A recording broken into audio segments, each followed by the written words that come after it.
Night Sweats and Hockey Nets, Hot Flash Hookups, Book 3. Written by Marika Ray and Sylvie Stewart. Read for you by Jill Smith and Iggy Toma.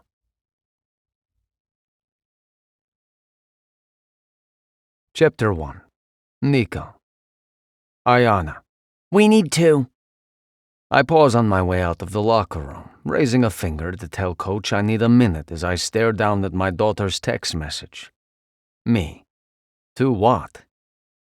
Benny, our first-line center, shuffles by me with a brief, "See you in Toronto, druggie."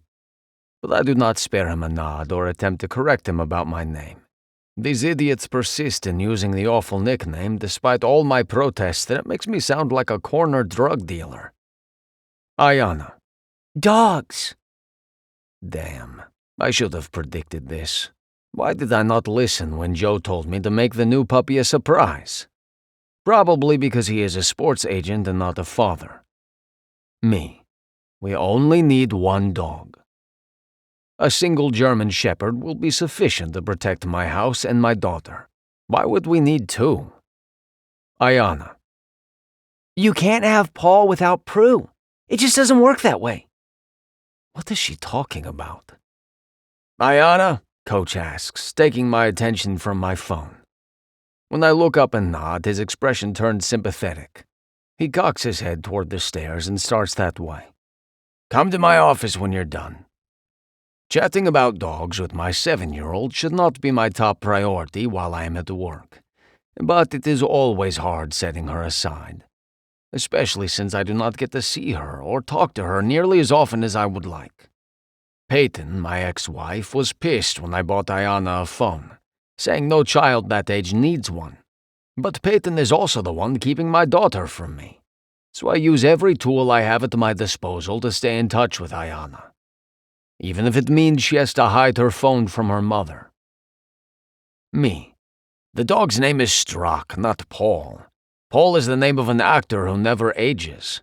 Struck means terror in Russian. It is the perfect name for a guard dog. Ayana. Seriously? I can read her eye roll in her text. It is one of Peyton's mannerisms, and I do not like that Ayana is picking these things up. Ayana. Wait, what do you mean by guard dog? I thought we were getting a little puppy. Shit. I need to stop splitting my focus here. I picture my beautiful daughter bent over her phone, her fine blonde hair falling forward onto the screen as she frowns down at it. She probably has her lip pulled between her teeth with worry due to my carelessness. I cannot stand even the thought of her being worried or fearful, something that, to my dismay, has been unavoidable as Peyton and I fight for custody. I drop my bag to the hallway floor and fumble my thumbs over the screen's keyboard. They need to make bigger phones for people with hands the size of mine. Me. He will be small and cute. Do not worry, Zayushka. And he will love you no matter if his name is Struck or Paul the Ant-Man. He will not be able to resist you. Ayana. Okay, but who's Ant-Man? Don't you know who Paul Hollywood is? He does Bake Off with Prue. Right. I should have guessed this had to do with baking. The child is obsessed with television shows about cakes and desserts. She even made me watch some absurd show where contestants guess if something is a real object or a cake made to look like one. Where do all these people find the time for such frivolous pursuits? Me. I need to go now, but you can show me this program when I see you tomorrow. I cannot wait. I silence the phone and tuck it in my bag where I will not feel it vibrate. It is time to focus on work and my meeting with Coach Bowman. Drug off, he greets me when I enter his office moments later. How is Ayana? A tongue without bones, I reply, the same as always. Coach tilts his head and I realize my answer did not translate, so I clarify. She never runs out of things to say. Ah, he nods with a half-smile. Coach is excellent at keeping his finger on the pulse of the team and all its members. It is part of his coaching philosophy that hockey is 90% a mental game. But I am acutely aware that he has taken a special interest in me over the years, though I cannot imagine why. I am a private person by nature, but the coach has coaxed more personal details from me than just about anyone. He knows the specifics of my custody battle just like he knows the circumstances surrounding my divorce from Peyton. The man has an uncanny knack for tracking me down when my guard is lifted, when I am most in need of a shoulder to lean on or an ear to bend. For most others, I would decline. But Coach has worked hard over time to push past my defenses without invading my privacy or being pushy. We are cut from the same cloth, however, so it is no surprise that he generally keeps his own private life under wraps. The man has been my coach for 15 years, but outside of hockey, I know very little about him, and I respect him too much to pry. In our conversations about Ayanna and Peyton, I've learned that he too is divorced and has a daughter. Perhaps that is part of the reason we connect so well. "How's the case going? You get any visitations recently?" he asks. I sink into the chair across from his desk and settle my elbows on the armrests. I have her for the next 3 days. I cannot suppress my grin. He lifts his bushy brown eyebrows. "I can find some all-star tickets for her and Peyton if you want to fly them both up to Toronto later in the week.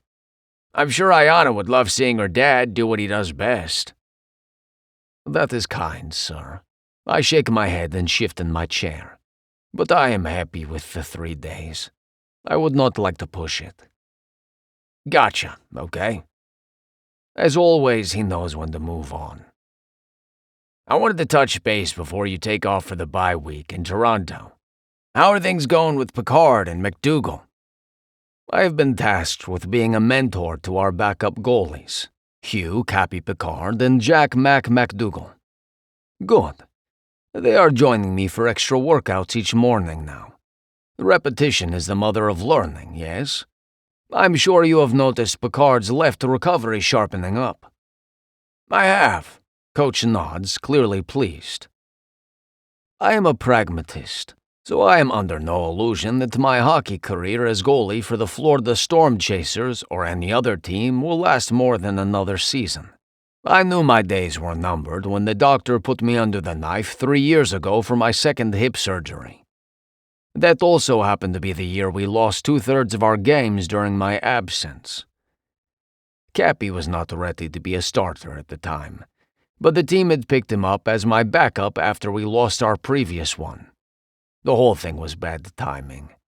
Now we have Cappy lined up to take my place as starter, and Mac ready to slide into his top backup spot once my contract is up at the end of next season. My job in the meantime is to continue dominating between the pipes, and to help make sure these boys are ready when the time comes. I am no longer 25. Being a goalie is brutal on the body, and it takes a strong disposition and a degree of insanity to repeatedly put yourself in the path of a 100-mile-per-hour piece of vulcanized rubber coming your way. But I live for it. So do Cappy and Mac. And Cappy is champing at the bit to become starter. If he is not ready, management will bring in a trade, keep Cappy as backup, and let go of Mac altogether. Coach and I are determined for that not to happen. We believe in Cappy's abilities, especially as he has grown in the last couple of years. We discuss a few ideas from Mac and chat about my performance at last night's game, the team's last one before the bye week, in the middle of which I will be flying to Toronto for the All-Star game. It is my 5th appearance at the elite event, and likely my last. Part of me considered they gave me the spot as a token gesture for all my years dominating in front of the net. But then I remembered my stats, as well as all the blood, sweat, and tears I have given this season, and dismissed the notion. I deserve that spot, and I intend to be on the winning team. But all of that comes after Ayanna. I have her for the next 3 days before I leave for Toronto. The Storm Chasers' packed schedule does not allow me to spend much time with her during the season, so I am looking forward to this uninterrupted time with my little girl. She seems to have grown an inch each time I see her. It does not help that Peyton enjoys playing games and using our daughter as her pawn. It made sense that Peyton got primary custody when Ayana was small and I was working and traveling all the time. Hell, I'm the one who paid for Peyton to stay home with her, despite our marriage having fallen apart. I did not want strangers caring for my daughter. But that was probably my first mistake, because now Peyton flatly refuses to allow me time with Ayana unless the court forces her. And even then, she manufactures excuses to cancel my visitations and weekends whenever she can, which is why we have been in this nasty custody battle for the past 2 years. I need joint custody, and I'm not resting until I get it. When I retire from professional hockey, I want my daughter with me, and each time Peyton cancels or evades is another day for Ayana to grow apart from me. She will not want to live with her father if our relationship is allowed to fade in the meantime. I accept Coach's good wishes for the All-Star game and head out to my Land Rover in the parking lot, before retrieving my phone from my bag. Expecting to see a response from Ayana about her baking show, I am blindsided by the message that waits on my screen. Peyton. Ayana won't be able to make it tomorrow. We're going to my parents for a few days. I drop my phone to my lap to keep myself from throwing it at the windshield. I am done with Peyton's games. It is time to finish this once and for all, and secure my future with my daughter. Chapter 2. Chloe. This is so dumb. I mumble as I pull the clean-fitted sheet over my mattress. At this rate, I'll need to start buying puppy pads to keep from ruining my sheets. At least it's not a bladder control problem, right? I point double finger guns at my pet fish, Sushi, like she knows anything about bladders. Do fish even have bladders? She flutters her blue fins and swims into the castle in her tank on my dresser, clearly not wanting to discuss my insane night sweats. Not very nice, Sushi. The least you can do is sympathize about midlifing with me. Wait, do betta fish go through menopause? Seems unfair to expect an animal who only lives 4 years to spend any of that time in hormonal hell. Sushi still doesn't come out, which is fine. I've got a bazillion things to do and 0 time to do them in. Agreeing to attend the All-Star Hockey Games in Toronto just a week after moving my whole life to Tampa, Florida, wasn't my smartest move.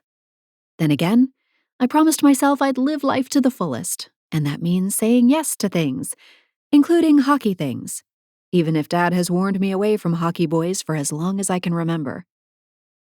Thankfully, packing isn't an issue. I still have several boxes in the corner of my new condo that say winter clothes on the side of them. Having lived in Madison, Wisconsin since college, I accumulated a lot of parkas, scarves, and sweaters. I won't be using any of that here in Tampa. After packing appropriate clothing, I pull on my favorite leggings and a black and white polka-dotted corset top that puts my ample assets on display. Reaching up, I feel my curlers and discover them to be cool to the touch, which means it's the perfect time to take them out and finger comb my bouncing black curls before tying in a red bandana as a headband. My image in the mirror is so different from a year ago, but I like it. It shows growth. For a few years there, I didn't have time to dress nicely or play around with makeup. Every single minute of every day was spent teaching my 3rd graders or taking care of my ailing husband. I wouldn't have wanted to do anything else. But now that it's been some time since Josh passed, it feels like I'm ready to turn my attention to myself for once. Satisfied with the reflection in the mirror, I step aside to zip up my suitcase and set it on the floor. Sushi, hold down the fort. Mom said she'd stop by to feed you once a day while I'm gone. Don't let her know about the night sweats. She'll start fretting about my advanced age again. The last thing I need is Mom setting me up with her friend's divorced sons. Sushi pokes her head out of the castle and opens and closes her mouth several times, which I take as confirmation that her lips are sealed when Mom's around. One can only hope. Mom, with the very best intentions in her heart, tried to set me up with a man just 6 months after Josh died. While that wasn't so bad as far as timing goes, the blind date showed up talking about marriage and monogrammed napkins and hyphenated last names. I left after appetizers, claiming a migraine coming on. It's been over a year now since Josh's passing, and while I'm ready to date again, I need it to be casual, for fun, something I haven't experienced much over the last few years. Is it wrong for a girl to want some physical contact from a handsome man without the heavy burden of forever hanging over her head? To lose herself in a hot kiss in a dark bar? To get sweaty in my bed from something other than night sweats? I close the door to my duplex and hustle to the waiting rideshare out on the street. I have a flight to catch and friends waiting for me. If I get lucky, I just might meet a man in Toronto who can show me a good time for the brief few days I'm in town. Then I'll come back to Tampa and start building my new life. The hotel in downtown Toronto is packed with fans sporting their favorite hockey players' jerseys. The energy is palpable, and it makes me happy I said yes to this trip. I dump my suitcase in my room, finger comb my hair, and run back downstairs with a leather jacket over my thin corset top. Roman LaFontaine and his fiancée, Olivia, are waiting for me at a restaurant just down the street. Roman's known me for 2 decades now and was even at my wedding. Thankfully, I hit it off with his new fiancée. I met her a few months after Josh's funeral when I was in Tampa scoping out condos and the possibility of moving there. She's reached out regularly to check in on me since then. Being in a better headspace now, I'm looking forward to getting to know her more. I see them at a table tucked into the far corner of the restaurant. Roman waves, and I walk over to give them both a hug before sitting across from Roman. Olivia looks gorgeous, as usual, and Roman can't seem to take his hands off her. It would be cute if it wasn't so nauseating. Honestly, I'm happy for them. Everyone deserves a chance at love, no matter their age. Just not me. I don't want any more chances. I only want to have fun. No strings attached. You look incredible, Chloe, Olivia gushes. We ordered a bottle of Cabernet for the table. Would you prefer something else? Thank you. I've been experimenting, I admit. And yes, Cabernet is perfect. Roman groans. Please tell me we aren't talking about fashion tonight. I hear about shoes every single day. Olivia is a famous trendsetter who started a shoe company a few years back. All the celebrities wear her designs, and she shipped me a pair of her most coveted shoes right after we met. She lets go of Roman's hand.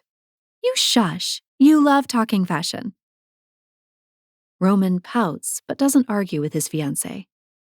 I chuckle, enjoying the changes in him since he's gotten engaged.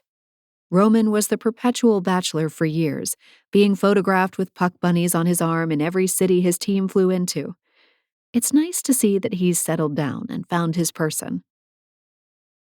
I decided that while blondes might have more fun, I couldn't pull off such a drastic change to my brunette hair, so I went jet black. I take a sip of the wine and hum at the smooth finish. Olivia holds up her glass and swirls the deep red wine. It's more than that, though, isn't it? I know I saw you during a rough patch, but you look vibrant today, Chloe.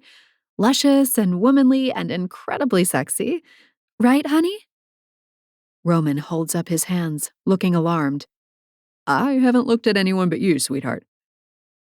Olivia and I both roll our eyes, but I see her reach over to hold his hand again. She turns her attention back to me. You look amazing. Let's leave it at that. What have you been up to, other than moving to Tampa? The server comes over and tells us the daily specials. I order the shrimp dish on special, Roman gets steak, and Olivia gets a salad with the dressing on the side. She mumbles something about damn menopause, but I don't comment. I'm here for fun this weekend, not to rehash all my midlife problems. I was actually hoping to talk to you about my plans, I say once the server leaves to place our orders. Thanks to a generous life insurance policy, I don't need to go back to teaching, but I'm not quite ready to retire yet. I want to get back to my roots. Roman leans his elbows on the table, a big grin on his face. Please tell me it's hockey. Considering he met me when I was a D1 hockey player and he had just signed a huge contract with the NHL, he would know exactly what my passion is. We both used to live for the ice. For me, though, a guy, marriage, jobs, and real life ended up distracting me from that passion. Fuck yeah. We share a grin only weirdos would understand. Takes a special person to want to skate across a sheet of ice on razor blades and smash people up against the boards. I want to coach the younger crowd, kind of a blend of my two passions, kids and hockey. Olivia groans this time. Here I was thinking this dinner would get me away from all the hockey talk. Roman rubs his hands together. Okay, so Banks Bennett was just talking to me about looking for a coach for his little brother. Wants to get the guy in skates for the first time. You might be the right fit.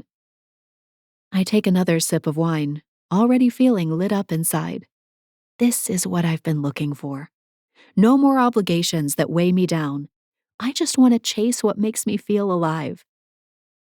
I'd love to meet him, but I also want to get a whole league together, for recreation. Too many of these young kids are being pushed into expensive and time-consuming clubs. I want my league to be for fun, for the love of the sport, not to sign a professional contract before middle school. Oh, I love that, Olivia sighs. So many kids are being pressured into the next big thing when all they want to do is play. We need to let kids be kids sometimes. Exactly. I put my wine down, far too interested in the conversation to take time to sip. Life is short, and not every kid is cut out to play in the NHL, but they should still be able to play for fun. They'll get all the benefits of physical activity and the team aspect, just without the pressure to impress a high-level coach. Roman sits back in his chair. I love that idea, Chloe. If anyone can do it, it would be you. You have a knack for meeting people where they are and working with them to make them better than they were before they met you. That compliment might be more insightful than any I've ever received. Thank you, Roman. I just like to help people. As long as no one takes advantage of you, Olivia pipes up. My ex-husband used to rely on my constant offers of help to the point that I was burned out on life. I suck in a deep breath. Fuck, that sounds all too familiar. My eyes fill with tears before I can will them away. I haven't teared up in public like this in a few months. I thought I was done with that stage of grieving. Olivia grabs my arm in alarm. I'm so sorry. I didn't mean to imply. I wave away the rest of whatever she was going to say. No, it's okay. That actually hit quite close to home. I don't want to speak ill of the dead, but Josh used to do the same. He didn't even know he was doing it, but it was hard just the same. Olivia's face is a mask of sympathy. At least she doesn't look revolted that I said something negative about my late husband. Well, you had to take care of him when he was sick, too. That had to have been hard. I nod, trying not to think about those 2 straight years of caregiving, on top of my full-time job. He was my husband, though. Of course I stepped up and took care of him, even if that meant putting myself last every single day. Our server arrives with our meals, and it ends that line of conversation, which is just as well. I don't need to turn this dinner into a therapy session. We reminisce and talk about the future while we eat. By the time we're all stuffed, we have plans to meet up tomorrow for breakfast before the skills competition. We'll be sitting together, and I'm looking forward to more time with Olivia. She's incredibly insightful and a sympathetic listener. A winning combination for a woman coming off the hardest years of her life and looking for new friends. As we step outside and the cold breeze hits my heated cheeks, I inhale and look up at the sky. I don't know what my life will look like in Tampa, but right now, in this moment, I'm happy. And that's enough for me. Chapter 3. Chloe. Are you sure you don't want to walk back with us? Olivia looks concerned. While it's dark out and probably not the best time for a single woman to be walking the streets, there's a rush of activity with the All-Star game taking place in the city. I'll be perfectly safe. Olivia has the same look everyone has had since Josh passed away. I still see it right before someone squeezes my arm and asks me how I'm doing. I always answer with, the best I can right now, when what I really want to say is, I'm grieving, I'm relieved, I'm terrified, I'm ecstatic, and I feel guilty for feeling all of it. I know enough not to answer truthfully these days. No one actually wants to hear the inner workings of my brain. Better to plaster on a sad smile and not rock their world with my deranged thoughts. I'm good. Seriously. Just going to grab a drink, people watch, and then head back to the hotel. Olivia gives me a hug, and so does Roman. He doesn't have that sympathetic look on his face, but he is studying me. Don't do anything stupid. Then he cocks his head to the side and gets a twinkle in his eye. Actually, maybe you should. Roman, Olivia groans. Don't be a bad influence. Roman shrugs, but quits examining me so closely. What? Her husband died, but she didn't. Olivia backhands his arm with a shocked expression. A laugh explodes out of my mouth. No one back in Wisconsin was brave enough to say something like that to my face, no matter how true the statement is. It's been too long since we caught up, I say truthfully, giving them both a smile and a wave as I back up. There's a bar 2 doors down that I looked up ahead of time. It's known to be the happening place in downtown Toronto, exactly the type of establishment I wouldn't have dared to enter just a few years ago. Funny how people can change. My high-heeled boots click on the concrete as I hurry down the sidewalk. The breeze is brisk here, and no match for the leather jacket over my lacy top, but soon I'll be ensconced in a busy bar with the body heat of 100 people to keep me warm. The glass door swings open, and a couple pours out, the man holding the door for me as I enter. It takes me a second to scan the area and take in the loud music and even louder conversation from dozens of beautiful people. I see an open seat at the far end of the bar and move in that direction, wanting a good vantage point for my people watching. Ignoring the hulking man sitting next to me, I haul my short self up onto the bar stool and grab a leather-bound drink menu. The bartender eventually comes over, and I order a glass of champagne. When the glass slides across the bar top with bubbles streaming upward and the bartender moves away to another patron, I lift my drink in the air in a toast.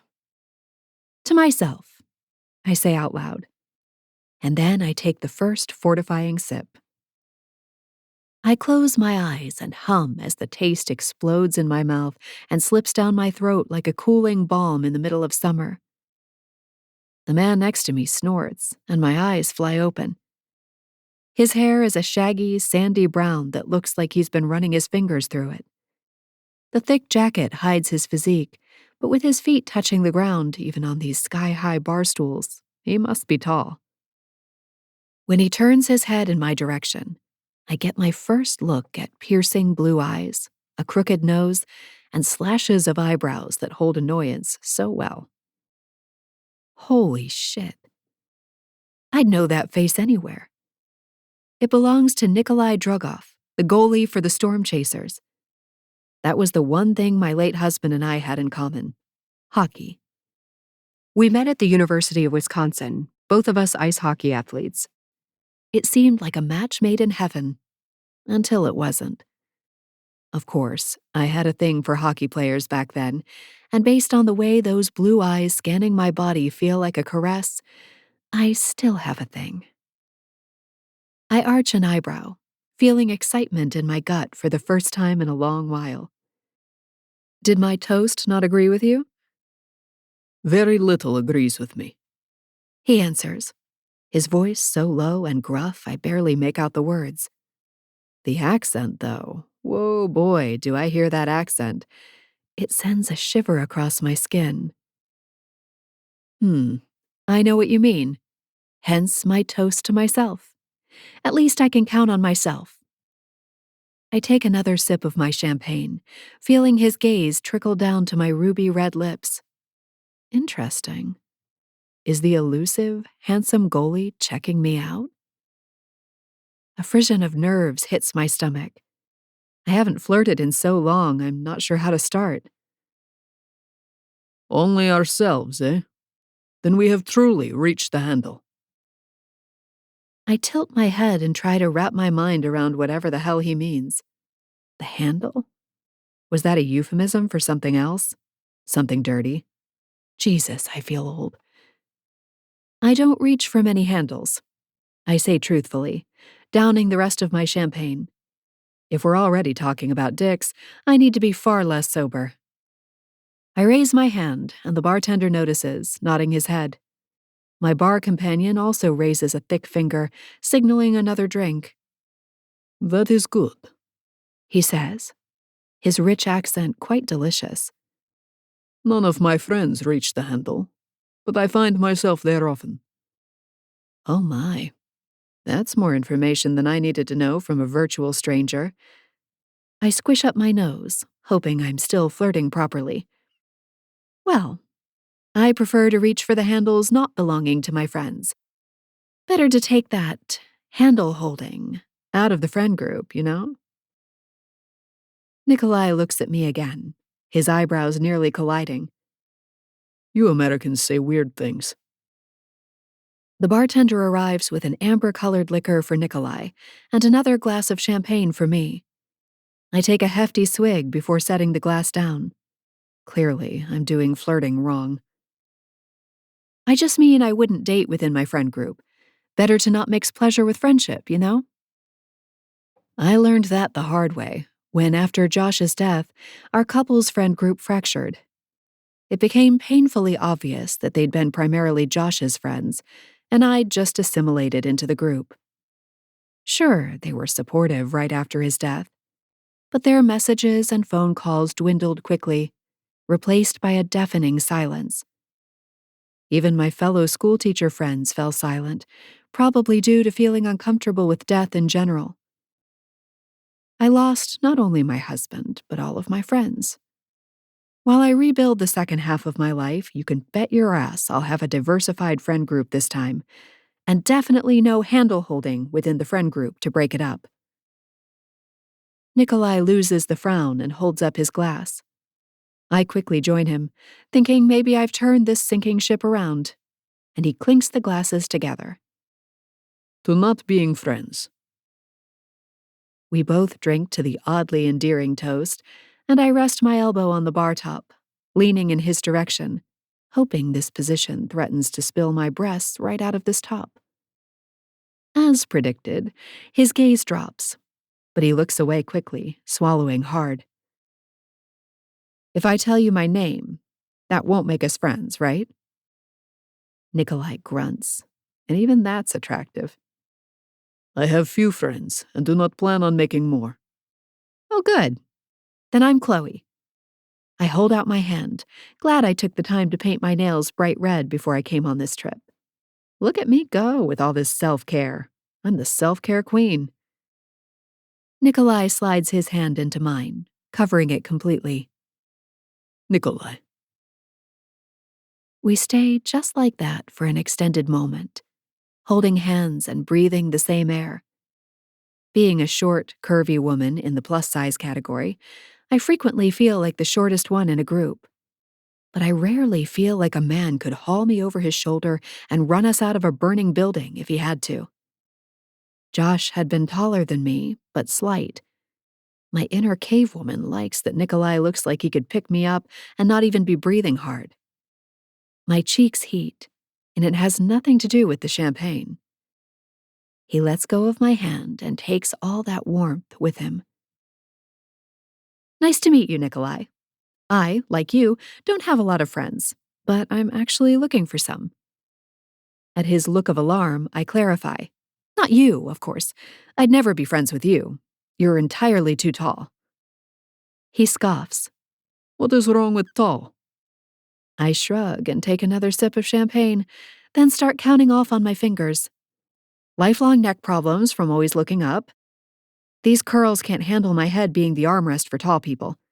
Oh, and having to ask my tall friends to reach things on top shelves makes me feel so needy, you know? I shake my head. Far better to avoid the tall people. It might just be my imagination, but I could swear Nikolai's thick lips start to curve upward on the ends.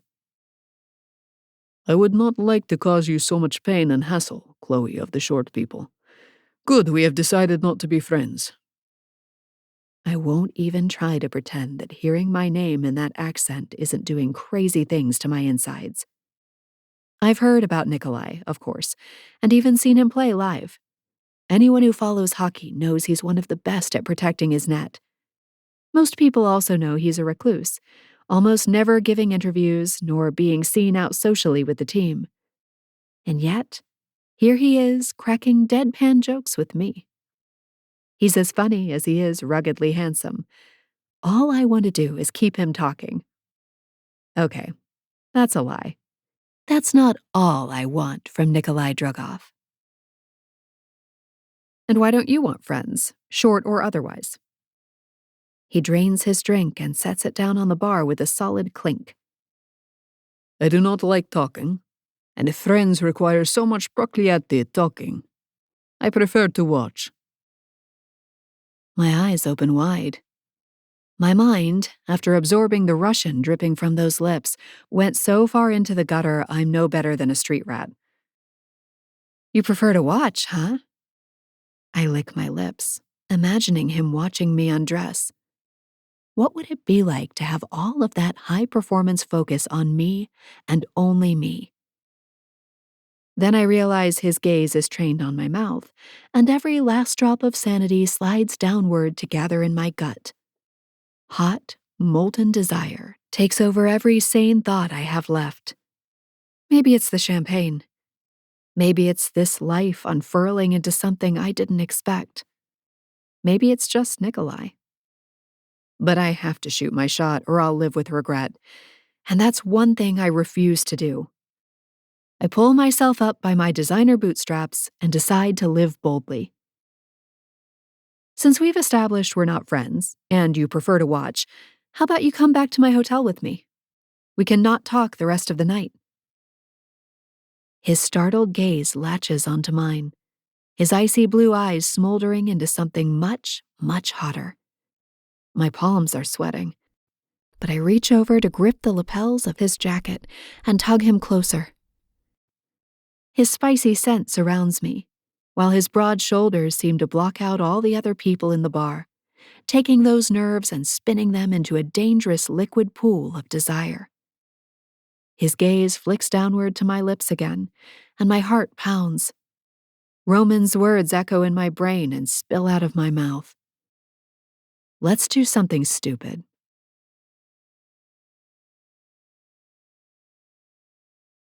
Chapter 4. Nico. I have a rule. No puck bunnies. Not since Peyton set her sights on me and upended my life.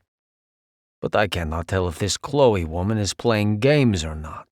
She somehow managed to lift my spirits when nothing else could touch the foul mood I have been in since the cancellation of my visit with Ayana earlier this week. Instead of annoying, I find her chatter almost charming, something I cannot make sense of. Women do not charm me. I am uncharmable.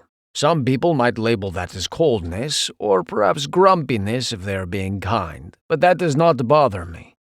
I would be lying if I said part of this woman's charm did not lie in her pouty red lips, and those full tits pushed up in her top to create the most luscious cleavage I have ever seen. And here she is, so close I can smell her sweet scent and feel her warm breath on my chin as she gazes up at me with challenge in her blue eyes. It would be easy to give in and bury myself between her thighs for the night, push my problems from my mind until the sunrise brings them back. But that is not how I operate. I should not even be here at this bar, not with a skills competition tomorrow afternoon. I open my mouth to tell the raven-haired beauty she has chosen the wrong mark, but that is when I notice the slight tremble of her lips and the quickness of her breathing that has her breasts rising and falling in a rapid rhythm. What I mistook for aggression, lust-fueled game-playing is tinged with nervousness. Chloe is no puck bunny. This does not mean she is not still off limits, but it does compel me to act with more care than I otherwise might have. Instead of rebuffing her advances outright, I find myself softening my tone and saying, "You do not strike me as stupid, Chloe of the short people." Her mouth falls open in barely disguised dismay before her tongue darts out to swipe across her bottom lip. Not a puck bunny at all. "Oh," is her eventual response. My cock swells in my pants at the mental image of that tongue licking my cock from root to tip. Her grip loosens and her chin begins to dip. Soon she will turn from me and dismount her bar stool, embarrassed by the failure of her charms to capture my interest. I want to tell her she is wrong. If anyone could tempt me, it would be someone like her. My eyes drop to her red lips again, and I make a split-second decision. My hand comes to the underside of her chin, and I use my index finger to lift it. Her surprised expression makes her eyes go wide and her lips part again, and I take advantage by ducking my head and capturing them with mine. The first brush of our lips is electric, and I feel the hairs on my arms stand on end under my shirt and coat. It must have to do with the cold, dry March air in Toronto, no matter that we are indoors. When I go in for another taste, Chloe's fingers tighten once again on my lapels, and she leans fully into me. I worry she will tumble from her bar stool, so I lower a hand to her hip to hold her steady. My fingers dig into the soft curve and I inwardly groan, my mind imagining driving my cock into her from behind as my hands brace her lush hips. But that will not happen. I will keep this encounter to one kiss with a stranger who will never be anything more. Chloe tests my resolve when she whimpers into my mouth and swipes the tip of her tongue over my lip. The hand that was on her chin curls upward to hold her jaw, so I can further explore her hot mouth as I part my lips and take over the kiss. My tongue forces hers back into her mouth as I delve in for a thorough taste. Bright champagne hits my taste buds, but it is the velvety sweet softness of her mouth that does me in. Our kiss rapidly turns hot and wet, all the sounds of the lively bar and its patrons fading to a dull buzz as my senses focus their attention on the suppleness of Chloe's body, the sound of her low moan, the sweetness of her hot tongue, and the scent of her honeyed skin. Maybe taking her up on her offer would not be such a bad move. When one of her hands leaves my coat to skim up the side of my neck and delve into my hair, I am convinced of it. I tear my lips from hers, intent on flagging down the bartender for our bill when my phone rattles on the bar top next to me. At the name on the screen, my hard-on instantly deflates. Jane. Can you talk? Shit. My eyes flick back to Chloe, who is blinking at my chest now, clearly not having her wits about her yet. I do not blame her. If Jane's name had not just jarred me back to reality, I would still be lost in whatever spell Chloe cast on me. My lawyer, I say, my voice coming out hoarse. It is a mystery to me why I feel the need to explain. We owe each other nothing. Chloe's hand falls from my hair as her head tilts back, and I almost smile at her still dazed expression as she continues to blink, this time at my face. What? I take my phone in one hand, turning the screen her way while my other hand finally releases her hip. I need to call her, right away. This is about Ayana, and nothing comes before my daughter. Certainly not a random sexual encounter with a stranger, no matter how unexpectedly she has piqued my interest. Oh. Chloe gives her head a quick shake and straightens on her stool. Of course. She sends me a smile, and I cannot tell if it is forced or genuine. She leans forward once more, bringing a hand to my face. I intercept it, thinking she is ignoring my wishes, but it only makes her laugh. You've got red lipstick all over your mouth, Nikolai of the tall people. I'd hate for you to walk around the rest of the night getting funny looks. I release her hand, allowing her to swipe her thumb over my lips to remove the stain, not understanding why I didn't just do it myself. The touch is somehow even more intimate than the kiss we just shared. There, she says before settling back again, her lips still curved in amusement. Rising from my stool, I dig into my pocket for my wallet.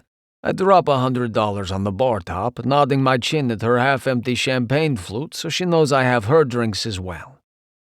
But instead of making a quick retreat to find a bit of silence to call Jane like I should, I hesitate. Would you like me to see you back to your hotel? For safety, I quickly add. She smiles again and shakes her head. I'm good.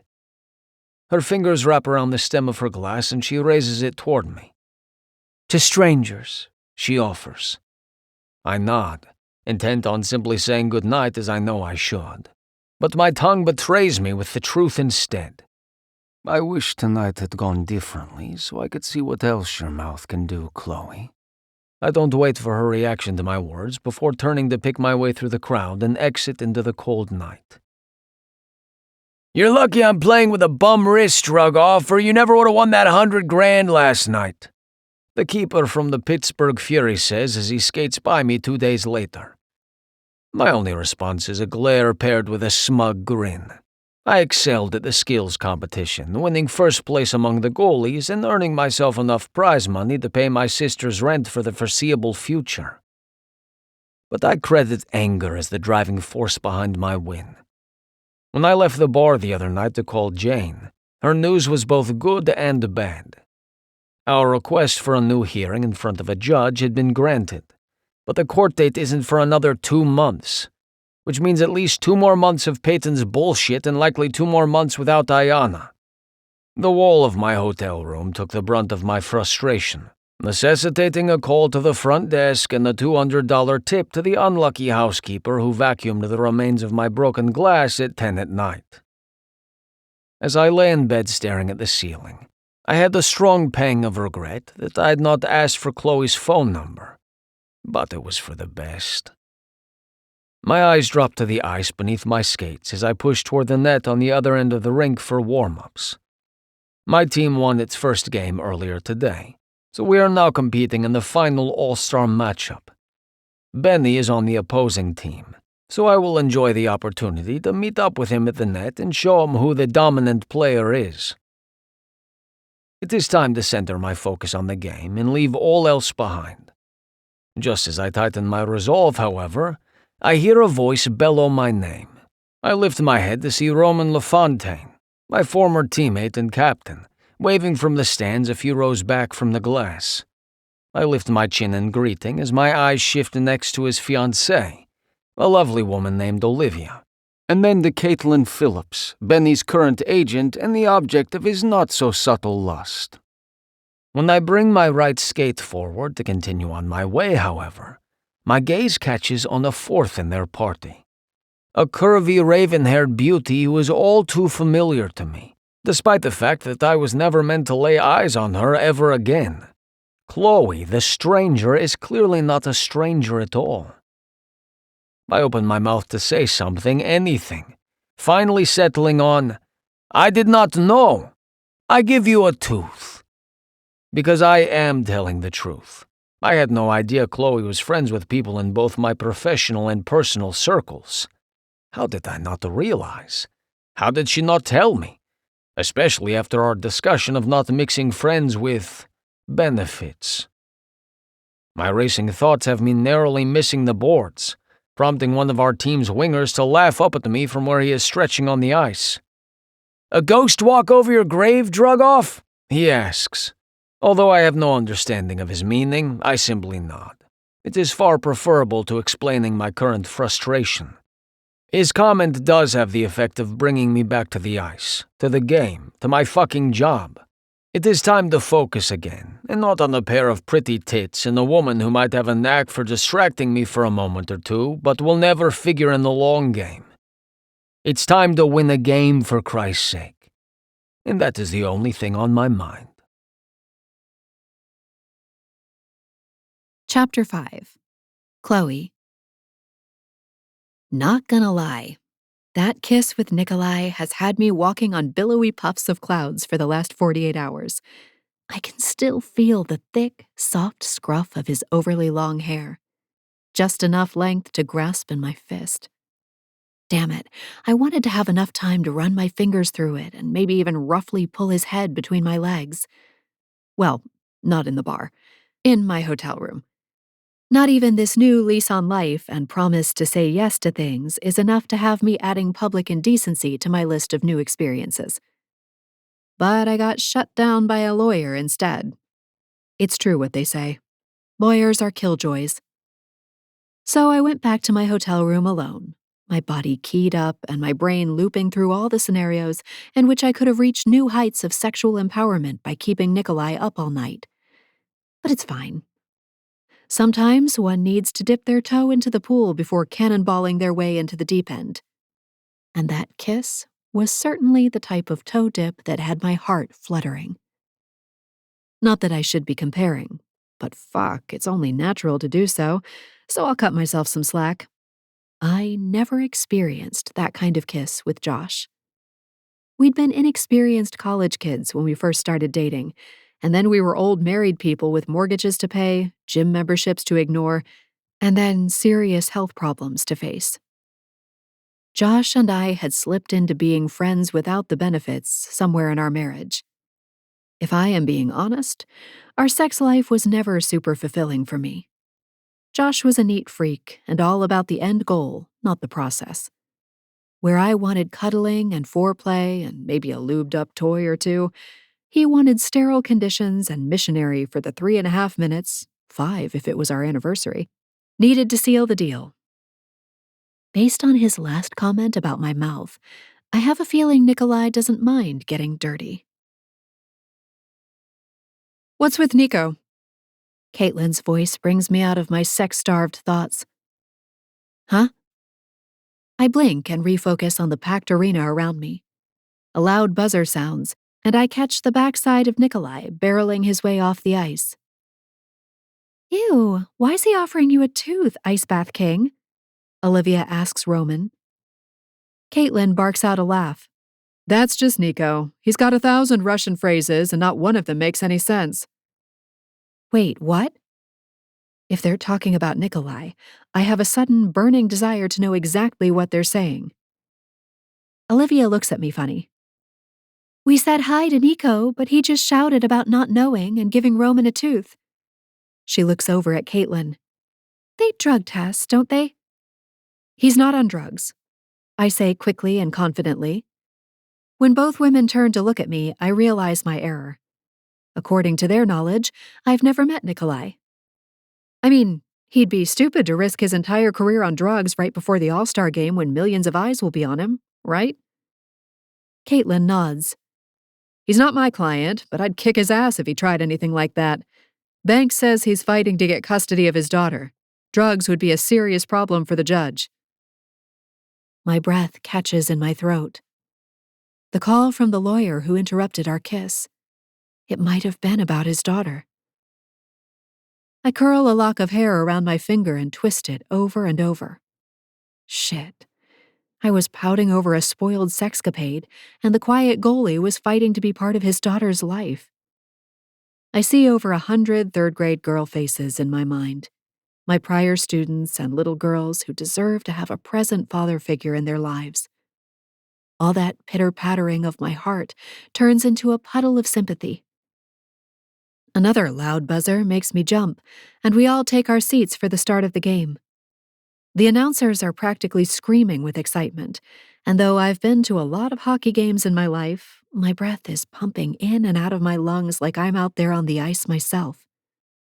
Mostly because Nikolai comes skating out to take his place in front of the net, and now I can't rip my gaze from him, even when Caitlin and Olivia keep up a steady chatter.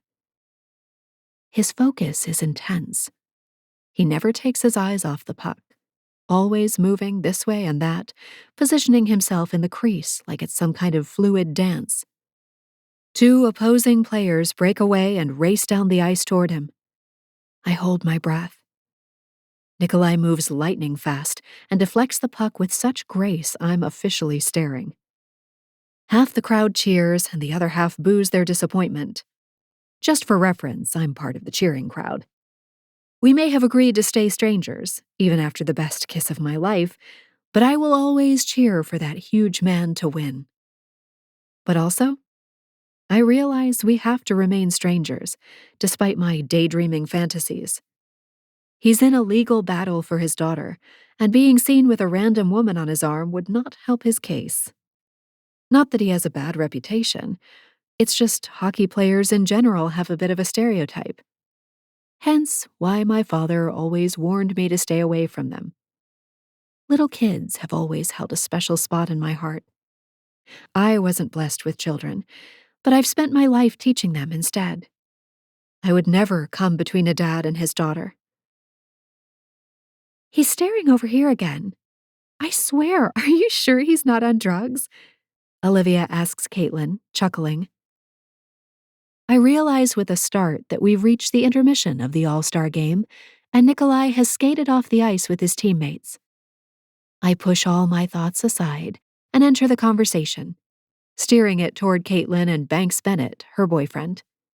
They've been dating quietly, being that she's his agent, but she's here to tell him she's ready to make it public. She looks like a woman in love. Her cheeks have color, and her eyes are practically sparkling. Hell, even her hair looks amazing and shiny like a shampoo ad. What I wouldn't give for Caitlin's physique back when I was a teenager. She's tall and thin and looks like she has more confidence than all these hockey players combined. So, I hear you're moving to Tampa? Caitlin asks, turning her attention to me.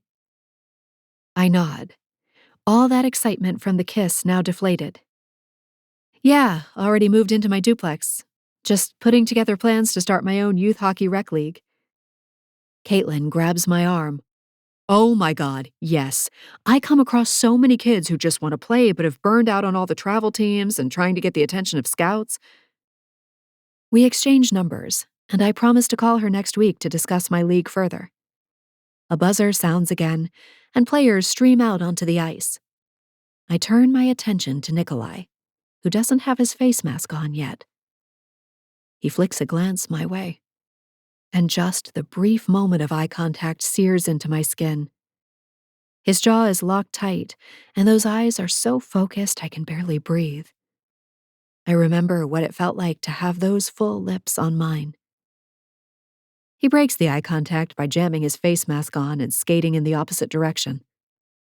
Wow, Olivia breathes. He looks pissed about something. Seriously, honey, you gotta stop checking out the hockey players. Roman whines. Caitlin snorts, and Olivia snuggles into Roman's side, proclaiming there isn't a woman in the arena who didn't feel that look from Nico. I stand so quickly I almost kick the box of popcorn the person next to me has set on the ground. All heads turn in my direction. I'm not feeling so great. I think I'll head back to the hotel. I tell my friends. Olivia and Caitlin give me a hug, and Roman studies me before offering to walk me out. I'll be fine, thank you. Just need some more sleep. I reassure him. I actually need out of this arena where I can finally take a deep breath and forget about Nikolai Drogov. He's in a custody battle, and I'm just looking for some harmless fun. We're so incompatible it's funny. He wants us to remain strangers, and strangers we shall be. I get a ride share to take me back to the hotel, not wanting to spend any more time in these heels that are damn cute, but cutting off circulation to my toes. I wash all the makeup off my face and slide into silky pajamas, another indulgence I'm trying out. My phone pings, and I pick it up off the bed to see a text. Dad, do you have plans the first weekend in April? I'd like to host a barbecue. My calendar has been wide open for months, and sadly, I don't see that changing by April. Me. Sure. Can I bring anything? Dad, just yourself, sweetie. I'll be making an announcement. Me. Well, geez, Dad. Now I won't be able to sleep all week. What's the big news? Dad, it's really not that interesting, but an old man needs any excitement he can get. Me. Sure. But if this is about you moving to the villages, I gotta stop you right there. I'm not on board with that. Dad, it's not that. But out of curiosity, why not? Me. Google the villages and shower loofahs. He doesn't answer for a while, which I hope means he's moved on to something else. My phone pings just as I'm settling into a good romantasy book on my Kindle. Dad. Jesus, Chloe. I can never unsee that. Can never use a shower loofah again either. Thanks a lot. I crack up and return to reading, determined to put loofahs, announcements, and hot, grumpy goalies out of my mind.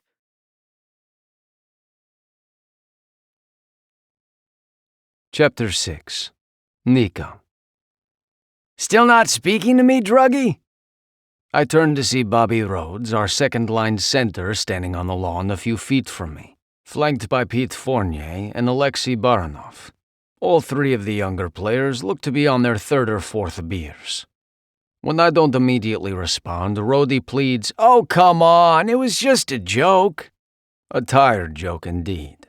It's not the first time a teammate has played this particular prank on me at practice. "Cutting my glove laces is the only way you can get a puck past me, is it?" I finally respond, causing Forns and Barzy to double over laughing at Rhodey's expense. He deserves it for making me relace my gloves and miss valuable practice time. "If you are afraid of wolves, don't go to the woods, Rhodey." "Hey, asshats!" Monkowski shouts in their direction from the other side of Coach's expansive backyard. "Coach wants everyone to gather round." He gestures to the built-in outdoor seating area behind the large house, where Coach Bowman stands with his back to us. Coach does not often invite the team to his home, but I have been here a handful of times, on my own or with LaFontaine.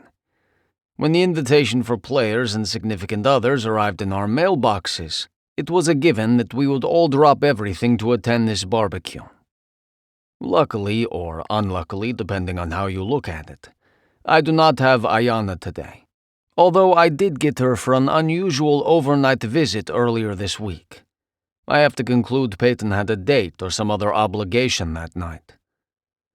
I ordered Ayana's favorite Mexican takeout, and we worked on the same 1,000-piece puzzle we have been toiling over for the past 6 months.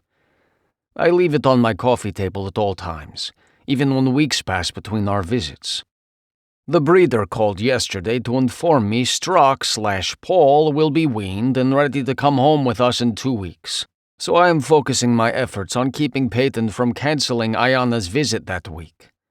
Having learned my lesson, however, I have not told Ayana about his arrival date yet. I will not have her tears on my conscience. We make our way closer to the house, where Caitlin Phillips waves at me from her spot on the lawn next to Benny. I'm glad those two finally worked things out between them, especially after what transpired with Ed Presley, the now ruined hockey agent who had been causing them both a great deal of trouble. Coach raises his hand to draw our attention. "Thank you all for coming." But he surprises me by reaching his arm out and pulling a short, black-haired woman into his side. It takes a moment for me to recognize her, and when I do, my shock is so great I almost miss Coach's next words. "For those of you who've never met her, this is my daughter, Chloe. She's finally decided to make Tampa her home after all my years of nagging." He smiles down at his daughter with pride. I swallow hard and try focusing only on my coach, but it is impossible not to stare at Chloe. She looks much the same as the last time I saw her in the stands at the All-Star game, except today she is wearing a sundress fastened behind her neck in a way that shows off her breasts to their best advantage. How did I not see this coming? Ever since Toronto, she has crept into my thoughts, catching me off guard each time.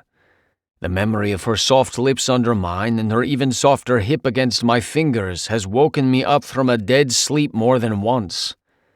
But I have refused any temptation to reach out to her through our mutual friends or colleagues, which was clearly the wise choice now that I find out she is the daughter of Coach Bowman. I rack my brain trying to recall a photo of her on his desk in his office or on his mantel inside, but I draw a blank, only conjuring a vague image of a lighter-haired, rather plain-looking woman from Wisconsin, a woman I cannot imagine ever mistaking for the Chloe standing before me now. Just the thought of crossing that line with Coach's daughter has my skin itching. I suppose I have my sense of discipline to thank for saving me from such a disrespectful course of action, even if it surely would have been an explosive encounter to remember. I force my attention back to Coach's words as he begins to explain his reason for inviting us all here this afternoon. "And I'm glad she's here with me today while I make this announcement. I wanted you all to hear it from me first because I hold each of you in a high esteem and value my relationships with you and the Storm Chasers franchise." He takes a deep breath before continuing. "This will be my last year serving as head coach." A few gasps sound in the crowd, but Coach only raises his voice to be heard over them.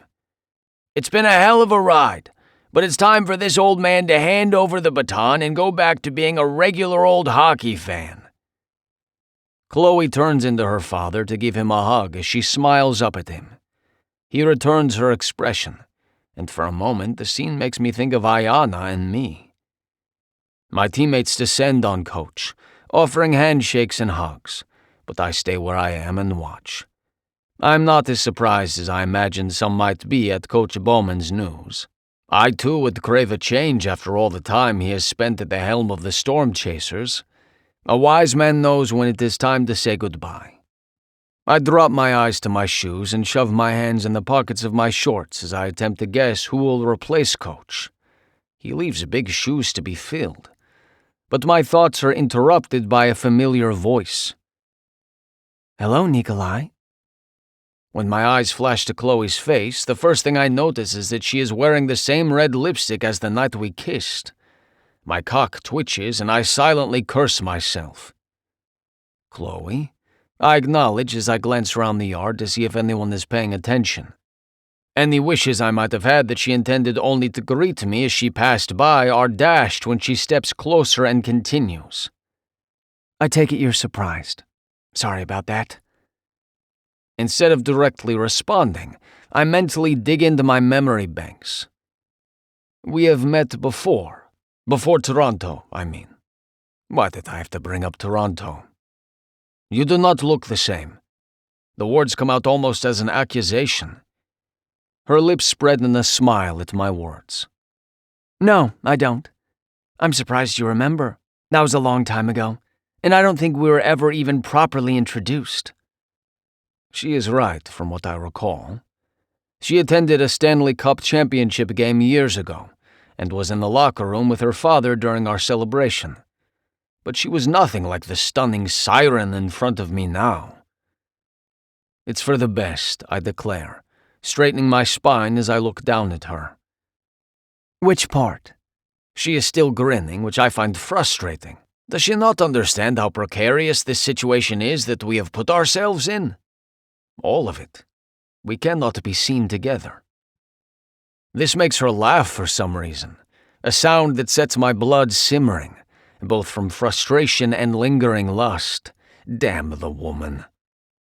You need to lighten up, drug off. I have no response to this, so I tighten my jaw and remain silent. The woman then has the nerve to wink at me, before waggling her fingers and turning to show the exposed skin of her back. Don't worry, my lips are sealed. See you around, Nikolai. She struts toward Benny and Caitlin, leaving me with a racing heart rate and a cock at half-staff. Maybe Rhodey and the boys had the right idea after all. I take myself directly to the large cooler filled with beer and crack one open, before tipping it back to let half its contents spill down my throat. See you around? The words echo in my head like an omen. Chapter 7. Chloe. Why are men so dumb? Sushi doesn't answer me, but she does swim around and around in a circle against the perimeter of her tank. Maybe she's getting in her daily exercise like I did this morning with the new treadmill that takes up half my bedroom. While I'm not looking to drop any weight, I'm fucking perfect the way I am, thank you very much, I do want to be my healthiest self. And that means working out. Just not in the hot Florida sun. Nikolai's words echo in my brain at the most inopportune times. Can't be seen together, even as colleagues? What am I, a dirty little secret? I smirk and lean closer to the mirror over my dresser to swipe on more mascara. Although, I kind of like the idea of that. After a very vanilla marriage with Josh, I might like the idea of being someone's dirty little secret. Even just the thought of it, and especially being Nikolai's secret, has my skin flushing. I twist the cap on the mascara and toss it in my makeup bag. I'm off to consult with Dad. Don't get into any trouble. Sushi stops her circles long enough to swish a long, turquoise tail at me. With the sun fading into the gulf, I swing my duffel bag onto my shoulder and hop in my car to drive to the practice arena to speak with Dad about my rec league. He should be about to head home for the evening. It's taken me several weeks just to research the do's and don'ts and to come up with the proper documentation to get this thing going. Apparently, lawyers like to be involved so no one can sue the league if there are injuries. I think I have everything in place and can now start to reach out for donors. That's where Dad comes in. He knows everyone in hockey, and he knows who has the deep pockets. Even with retirement on the horizon, he still has the clout to help me negotiate renting the practice facility at a steal. I hold out the name tag Dad made for me the day I moved back to Tampa and flash it at security. They wave me through, and I head straight for Dad's office. As predicted, he's packing up his bag and straightening up his desk. Dad has always been meticulous about his office space, the complete opposite of Mom's chaotic mess. One of the many reasons those two weren't compatible over the long run. Hey, Pumpkin. Dad immediately comes over to give me a hug. Have I told you how glad I am you're back in Tampa? Only several dozen times, I drawl. He has a seat in one of the two club chairs in front of his desk and waves me to the other one. What's on your mind? I pull out the worn notebook from my duffel bag where I keep all the notes about my league. I go over the recent developments and ask for possible donors to hit up. Dad lists off almost 20 names, which is more than I hoped for. I'm feverishly writing down the names when I realize he's looked at his watch twice. Got a hot date? Dad makes a choking noise and tugs at the collar of his pristine deep blue polo shirt. No, just getting hungry. Forgot to eat lunch. Interesting. I study his face and the way he's no longer looking at me. Dad may be retirement age, but even I can see he's a handsome man. He's kept fit over the years, and the silver threading through the temples of his dark brown hair only makes him look like George Clooney. I decide to put him out of his misery. I snap the notebook closed and drop it into my duffel. Hey, any chance I can take a spin out on the ice before I leave? Dad stands, looking relieved. Sure. There's a junior league that's just about finished. You can skate once they clear out. Fred won't be by with the Zamboni until 8.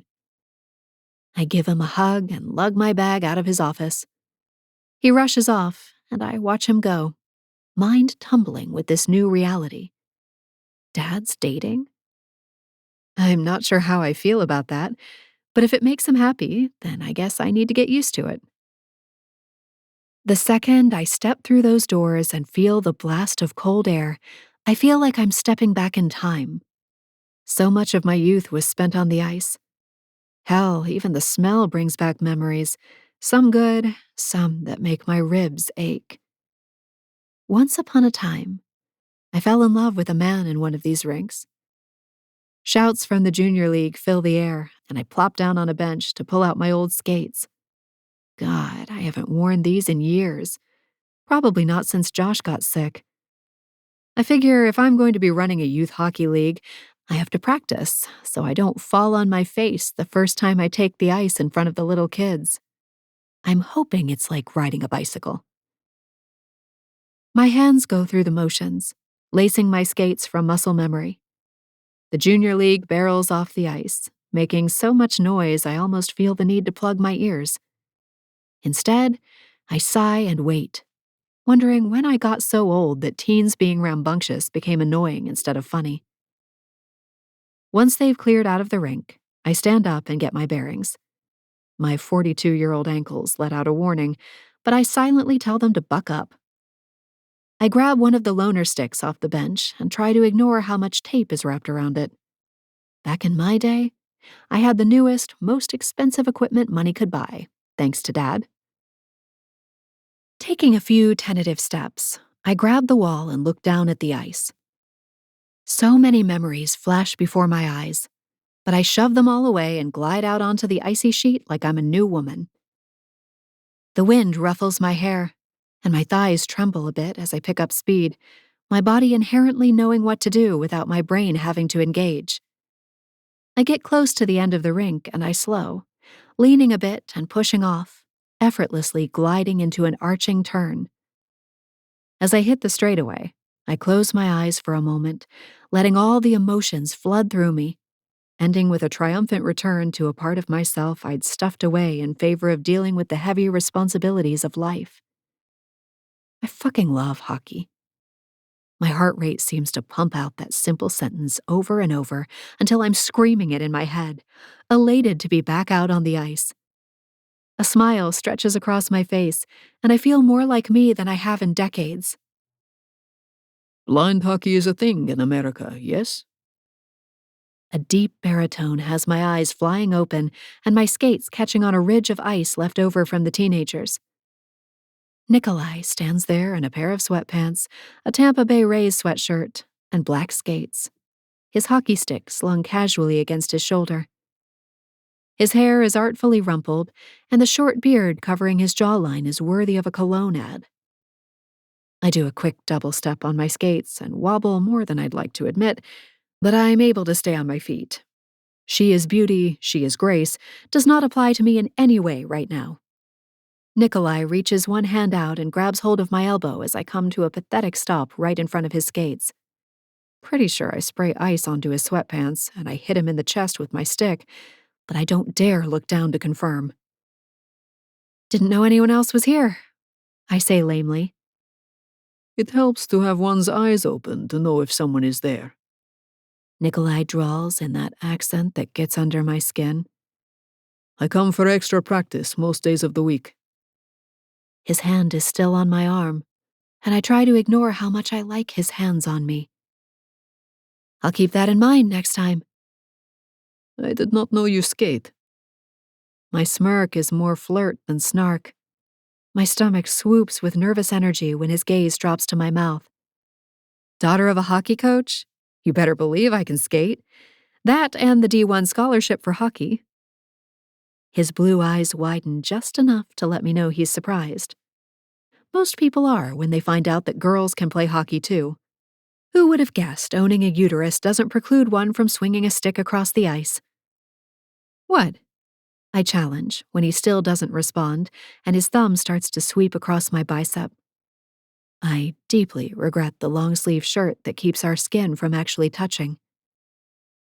He swallows hard, and when he speaks, his voice is rockier than the sheet of ice after a herd of teen boys. That is fucking hot. Every cell in my body warms and preens under his gaze. Want to play? I'm surprised the ice doesn't crack and liquefy under the heat pumping between us. Nikolai's hand grips me tighter. I most definitely want to play with you, Chloe. Why does that feel like a promise that'll have my toes curling? You gotta let go of me first, Brickhouse. Sadly, he does. Surprise written all over his face, like he isn't even aware that he stayed connected to me long after social graces suggest letting go. I dig in my blades, skating backward away from him. I'm grateful beyond belief when I don't wobble or completely bite it. He pulls a puck out of the pocket of his sweatpants and throws it at my feet once I'm 10 yards away. Would you like to score, Chloe? His lips quirk up at one side, and I nearly die right on the spot. This is a man of few words, but when he decides to flirt, those words are fucking potent. I casually swipe a gloved hand across my mouth, just to make sure I'm not actually drooling. I don't know. I was always taught not to play with strangers. Referring, of course, to his stupid insistence on acting like we don't know each other when we've already shared a kiss. Nikolai says nothing, and I spring into action, swiping my stick and sending the puck toward the net. I miss by over 3 feet, but he's gracious enough not to taunt me about it.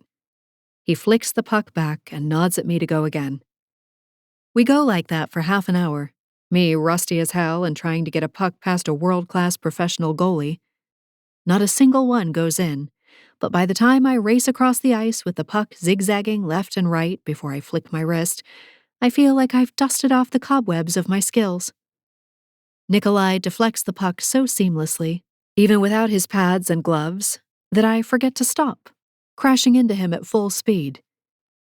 I hear the audible oof from his mouth, but he drops his stick and twists so it's his body that hits the ice as we go down.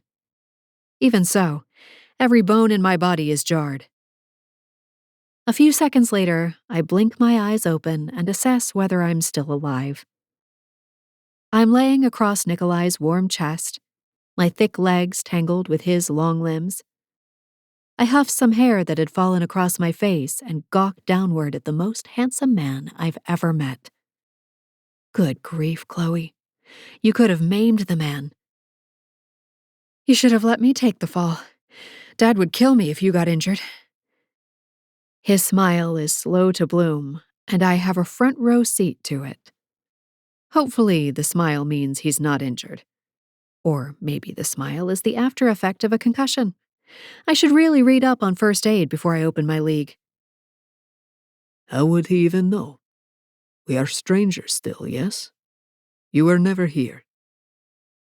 A man who would literally take the fall for me? Fuck, I can't tell you how much I love that. I lick my lips and realize belatedly that might not be the best thing to do when laying on top of the man you dream about when you're all alone at night. His smile falters, and his gaze follows my tongue. What if I don't want to be strangers? I ask, suddenly breathless.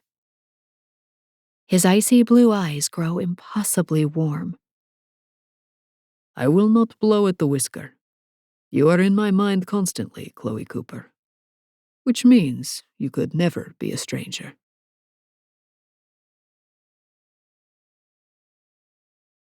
Chapter 8. Nico.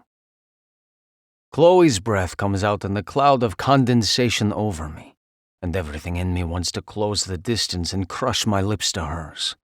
But I have already let things go too far. She caught me off guard by showing up out of nowhere in what I considered to be my domain. And now I learn she is a hockey player as well? It should not be a surprise, I suppose, given her father's profession, yet it is. She is so feminine, so soft. It is difficult to imagine her delivering slap shots and checking opponents. Such a juxtaposition, and one that unfortunately makes her that much more intriguing. I was finished for the day, but hoped to catch Mac for a few late-day drills when I spotted Chloe on the ice. Her serene expression as she glided across the rink drew me, and before I could think better of it, I was intercepting her and putting my hands on her as I know I should not. It is clear it has been some time since she played, but her raw talent is evident, as is her determination. I imagine she is the kind of woman who puts everything into each endeavor she undertakes. Even the way she trapped her tongue between her teeth while delivering a decent backhand shot had me wanting to smile. I'm impressed. And it is no secret I'm turned on as well. There is no use denying it, despite the fact that I plan to do nothing about it. To that end, I entangle my legs from Chloe and sit, pulling her up with me. When we have both reached our feet, I release her arm, confident she has her footing now. If she is disappointed or surprised, she does not show it. Nice matchup, she says, offering me a smile that reaches all the way to her eyes. I steadfastly ignore the ice clinging to her ass as she skates away to the boards, twig in hand, and disappears. I remain on the ice a few minutes longer, wondering why I enjoy torturing myself so much. Mac has obviously left, so it is time for me to get on with my evening. I change into shorts and pack up my gear before heading out to my Land Rover. I pause beside it when my phone rings, a reluctant grin curving my lips as I see who is calling. "Privyet, Sofia," I greet in my native Russian. I ran into Katya this afternoon, my sister says without preamble. My response is immediate. "Tell me," I demand, dread slithering through my gut. Sofia does not make me wait. She tried to play it off, but she looked unwell, tired. I curse under my breath. It would be just like Katya to fall out of remission and lie to me about it. When Ivan was alive, there was never a doubt she would be taken care of. But since my old coach and mentor passed away, his widow has no one, except me and Sofia. I made Ivan the promise before he passed away that I would care for her, but there is only so much I can do from halfway across the world. Still, I owe Ivan more than I can say. It has been 5 years, and the world continues to feel wrong without him in it. Sometimes I begin dialing Ivan's number only to remember partway through that he is gone. The cancer is back, I speculate, hoping I am mistaken. You do not know that, Nico. My sister makes a tutting noise. I should not have called. Yes, you should. I need to know these things. I will phone her doctor tomorrow and make an appointment for you to take her. I check my watch, calculating the time difference in my head. If I stay up late tonight, I can reach the office first thing in the morning in Kazakhstan. Let me do it, Sophia offers. No, I have all of her information, and I am hoping to speak to a nurse or doctor myself. I open the driver's door and climb into the Land Rover, phone still to my ear. Fine, but do not schedule it for Wednesday. I have an interview. When I do not immediately respond, she continues. Do not act so surprised, brother. I would lie and say I was not surprised, but my sister would spot it instantly. Her employment record does little to inspire confidence, unless a prospective employer is specifically seeking a nocturnal artist specializing in lifelike depictions of drag queens. Not Wednesday, understood. Do you still have money left from when I sent last month? I ask as I start the vehicle, needing a task for my hands. A little. Her response is timid. Sophia does not like appearing needy or weak, preferring to lead with confidence and defiance. It is a family trait. Not in any mood to judge or lecture, I say, I will send more. You take Katya for lunch and get her to talk to you, yes? I can do that. My sister pauses before adding, Ivan would be proud of that shutout yesterday. I close my eyes and grip the steering wheel. Last night's game went particularly well with me, delivering a shutout against the Golden Eagles and furthering our playoff chances. The end of the regular season is drawing near, and we are in a precarious position. But now is not the time to talk about me, or Ivan. Our mother and father. It has been a year since I've been back to Kazakhstan, and neither of our parents like flying, so they rarely come to the States. Ivan, on the other hand, used to enjoy any excuse to come check on me, while Sophia simply enjoys any opportunity for a vacation. They are fine. Father still will not drive the car you gave him, though. This is no surprise to either of us. Our parents are very set in their ways. Despite the excellent living I make, they do not believe in good things lasting. I am certain my father keeps the BMW in new condition with a mind to selling it when my career or the world falls apart. Either one likely to happen at any time, according to him. Did you take them to that new restaurant? I ask. Sophia makes sure to treat them and Katya to nice things now and then at my behest. Nothing too extravagant that they can refuse, but nice little escapes from the everyday. They are used to a quiet farm life on their land outside of the city, so it is not always easy to convince them. Mother ate 2 desserts. Excellent. My lips twitch. I will let you go. Message me about the appointment, yes? I will. And if it is not too much trouble, I would like to see more shutouts before the season is finished. She is trying to make me smile, and it almost works. I will do my best. I promise before we say our goodbyes. I stare out into the parking lot, thinking about my family and about Katya and Ivan. We had an understanding, Ivan and me. I would never take anything for granted in my career and life, and always, always give my best and act in a way that would bring pride to him and to my family. If it were not for Ivan, I would be working on my parents' farm, scraping for pennies and only dreaming of hockey. He risked everything for me, and I owe him my life. The very least I can do is live up to my promises. I will take care of her, I vow to the empty car. Do not worry, my friend. I put the vehicle in drive and look up into the blue Florida sky. Family. Ayana. Hockey. That is my duty, my only duty. Nothing else matters. You wanted to see. Oh, sorry. I stopped just inside the doorway of the training room, where Coach Bowman summoned me to find Chloe standing beside a bench talking to him.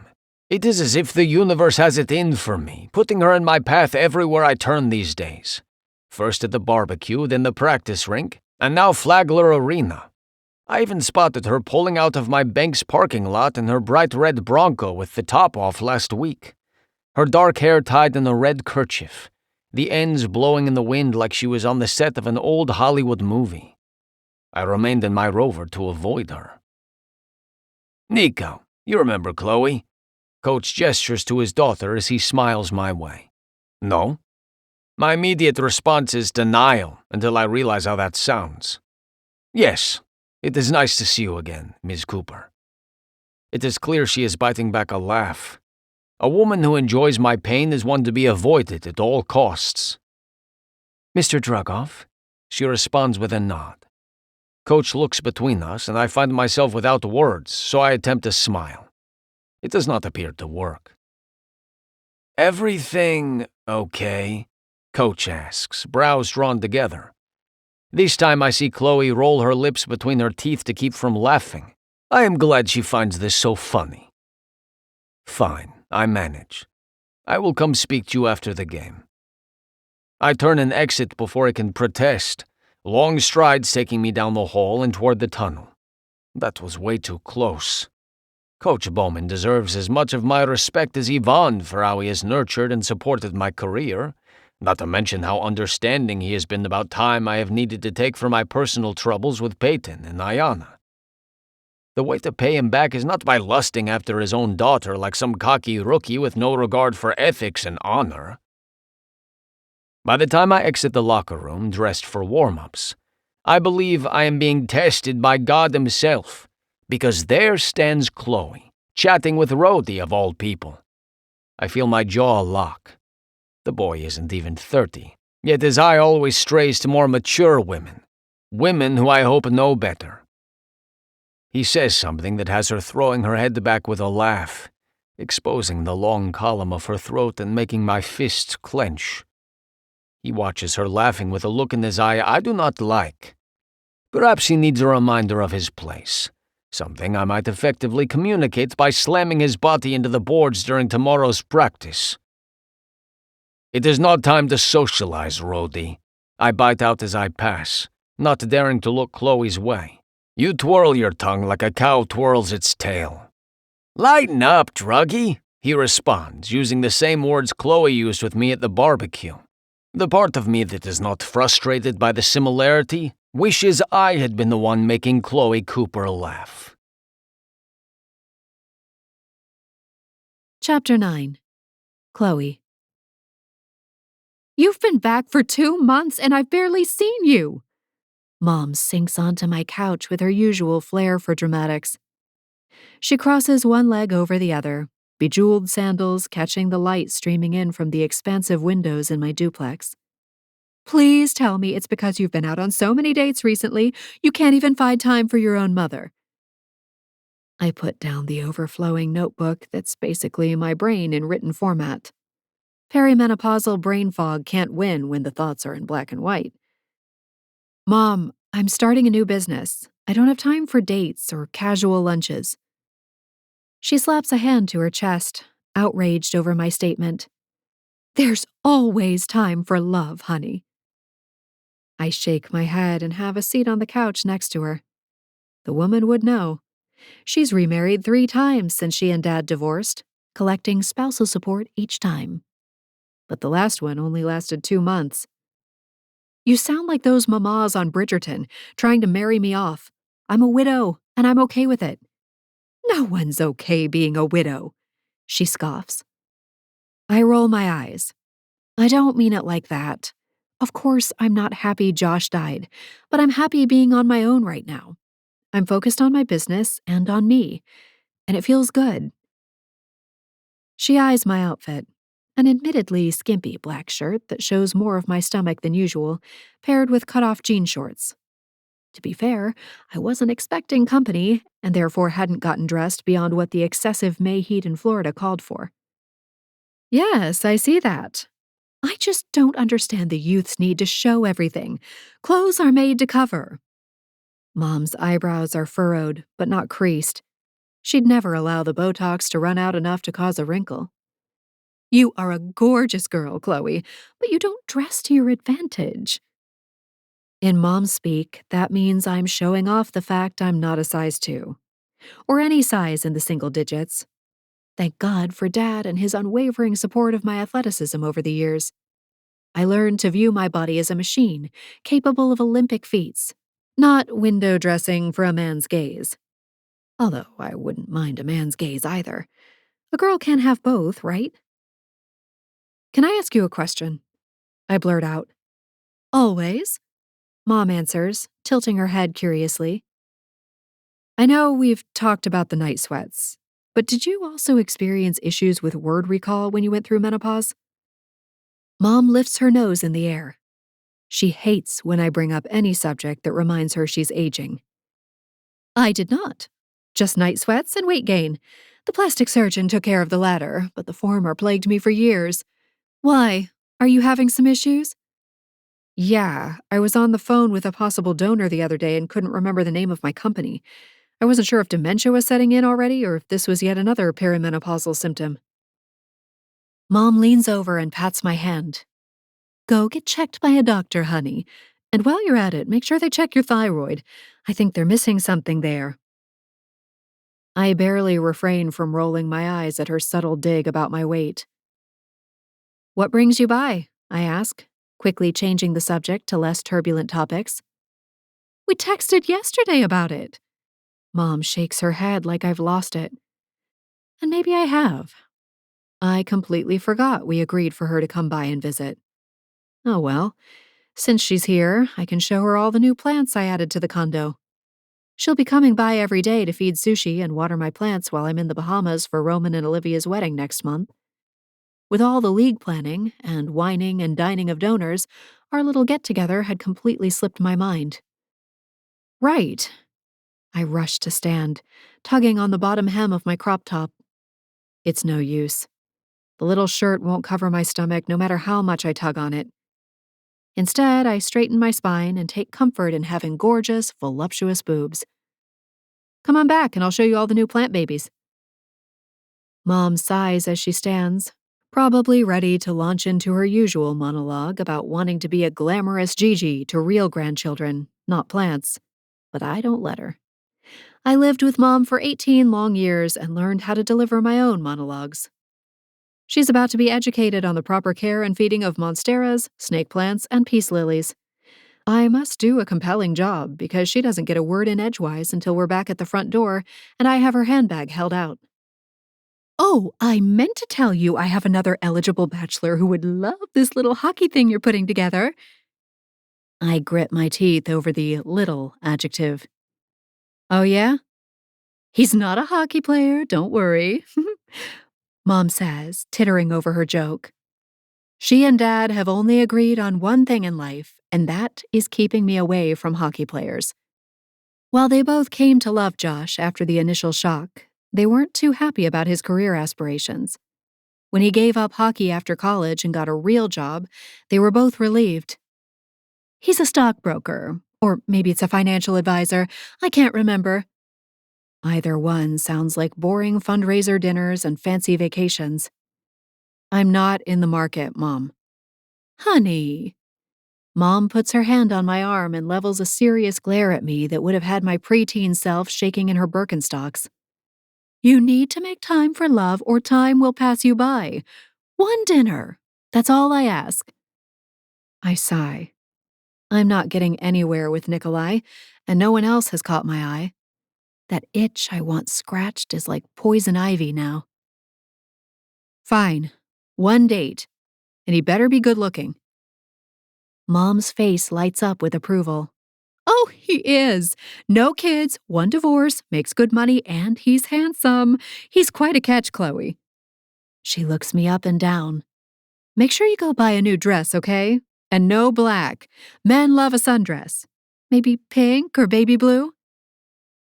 I'd rather throw myself into the gator-infested waters of Florida than wear a baby blue sundress, But what Mom doesn't know won't hurt her. You got it. Just send me his contact info. She leaves happy, and I instantly put the date out of my mind. I have flyers to send off to the printers and a reporter to email back. The first open house will take place right after I get back from the Bahamas, and I have a million things left to do to make sure it goes off without a hitch. But first, I need to get dressed and head to the arena to talk to Banks Bennett. Roman indicated his little would be interested, and I feel like word of mouth among the kids is the best way to advertise the new rec league. And if I can rope Banks into coming out for the first open house to impress the parents, double bonus. 30 minutes later, I'm dressed to kill and heading to the rink. Probably not dressed in the way Mom would have preferred, but I'm feeling like $1,000,000, and that's all that matters. My ripped black jeans are hugging my curves, and my bright red top is a welcome splash of color.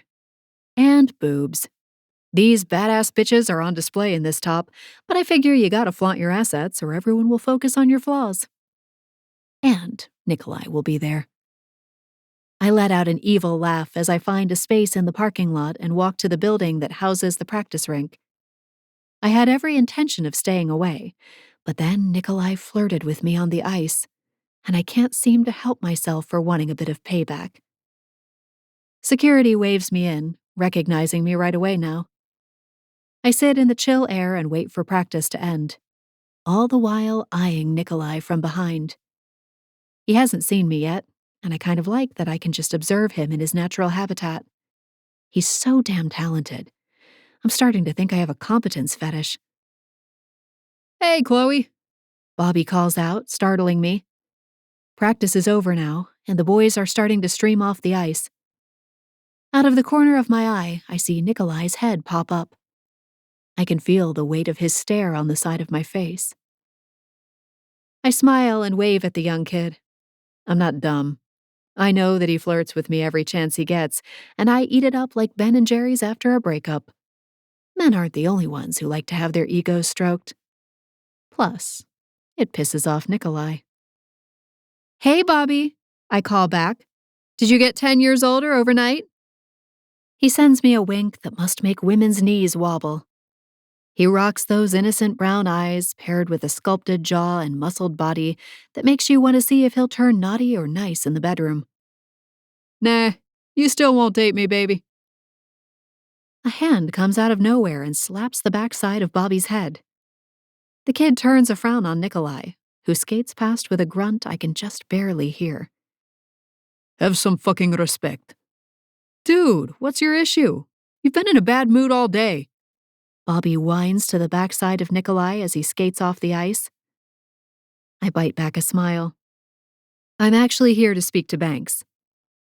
Bobby whistles and then shouts, "Yo, Benny! Hottie wants to talk to you." Nikolai grinds to a halt right next to me and turns to glare at Bobby. I can feel the anger pulsing off him. I can also smell a healthy sweat from a long practice. Somehow, it's like my own personal pheromone blend because my insides turn to jelly. Banks glides over and steps off the ice to give me a hug. Hey, Chloe. Nice to see you again. Nikolai doesn't move, staying by my side like some kind of watchdog. Banks slides his gaze over to Nikolai, but then refocuses on me. Caitlin told me all about your rec league. I talked to Eli and he's in. He thinks hockey is for losers, but I have a feeling you'll change his mind pretty quickly. I rub my hands together. Nothing I love more than hotshot kids who get their asses handed to them and walk away with a new level of respect. Banks laughs. God, I almost want to be there for the first practice, just to see him flounder. Good blackmail material, you know? I lift an eyebrow. All practices will be recorded. Banks shoots me a single finger gun. Name your price. Chocolate. Not the shit kind from the grocery store. I'm talking quality from Belgium. Nikolai grunts. Banks and I turn to look at him. Switzerland has the best chocolate. Banks pats Nikolai on the shoulder. You're always looking out for me, druggie. I reach into my satchel and pull out some of the flyers I stopped to pick up. I hand a few to Banks and shoot my shot. Might be fun to swing by the open house. Hopeful parents always love to see a pro. Banks confirms he'll be there, then gives me another hug before marching down the hallway to the locker room. Nikolai holds his hand out, and I look down at it. Calluses line his palm. My whole body shivers, thinking about those hands touching my skin. What? Do I get what do you call it? Paper, too? I put a hand on my hip and revel in the way his gaze dips down to take in my body before flicking back up to my face. A flyer about my league? Do you have a youth hockey player in mind? He nods, a lock of his golden brown hair falling over his forehead. Flyer. Yes. My daughter, Ayana, might want to take a few lessons. My heart warms, and my smile shows it. Nikolai trusts me with his daughter. I hand him a couple flyers. She's welcome any time. We stand there, flyers between us, gazes locked as we breathe the same cold air. He doesn't break the stare down, and neither do I. My heart rate starts coming faster, and I remember every vivid detail of that kiss at the bar. The way he took control of my mouth and made everything around us disappear. His blue eyes heat, and if I'm not mistaken, he's remembering that kiss also. Too bad Mom couldn't fix me up on a blind date with this man. Chloe? Dad's voice behind me breaks the moment. Nikolai steps back and waves the flyers in the air, nearly clipping me in the face with them. Thank you for the flyers, he says, comically loud. Then he marches off to the locker room, leaving me with Dad. He watches Nikolai for a moment. That boy all right? I let out a nervous laugh. He's fine. You know all goalies are odd. Except he's not odd. Not really. He's a lot of things all wrapped up in a proud, loyal package that most people don't understand. I want to understand him even better, but he'll never allow it. I inhale sharply and turn my focus back to my priorities. Want some flyers?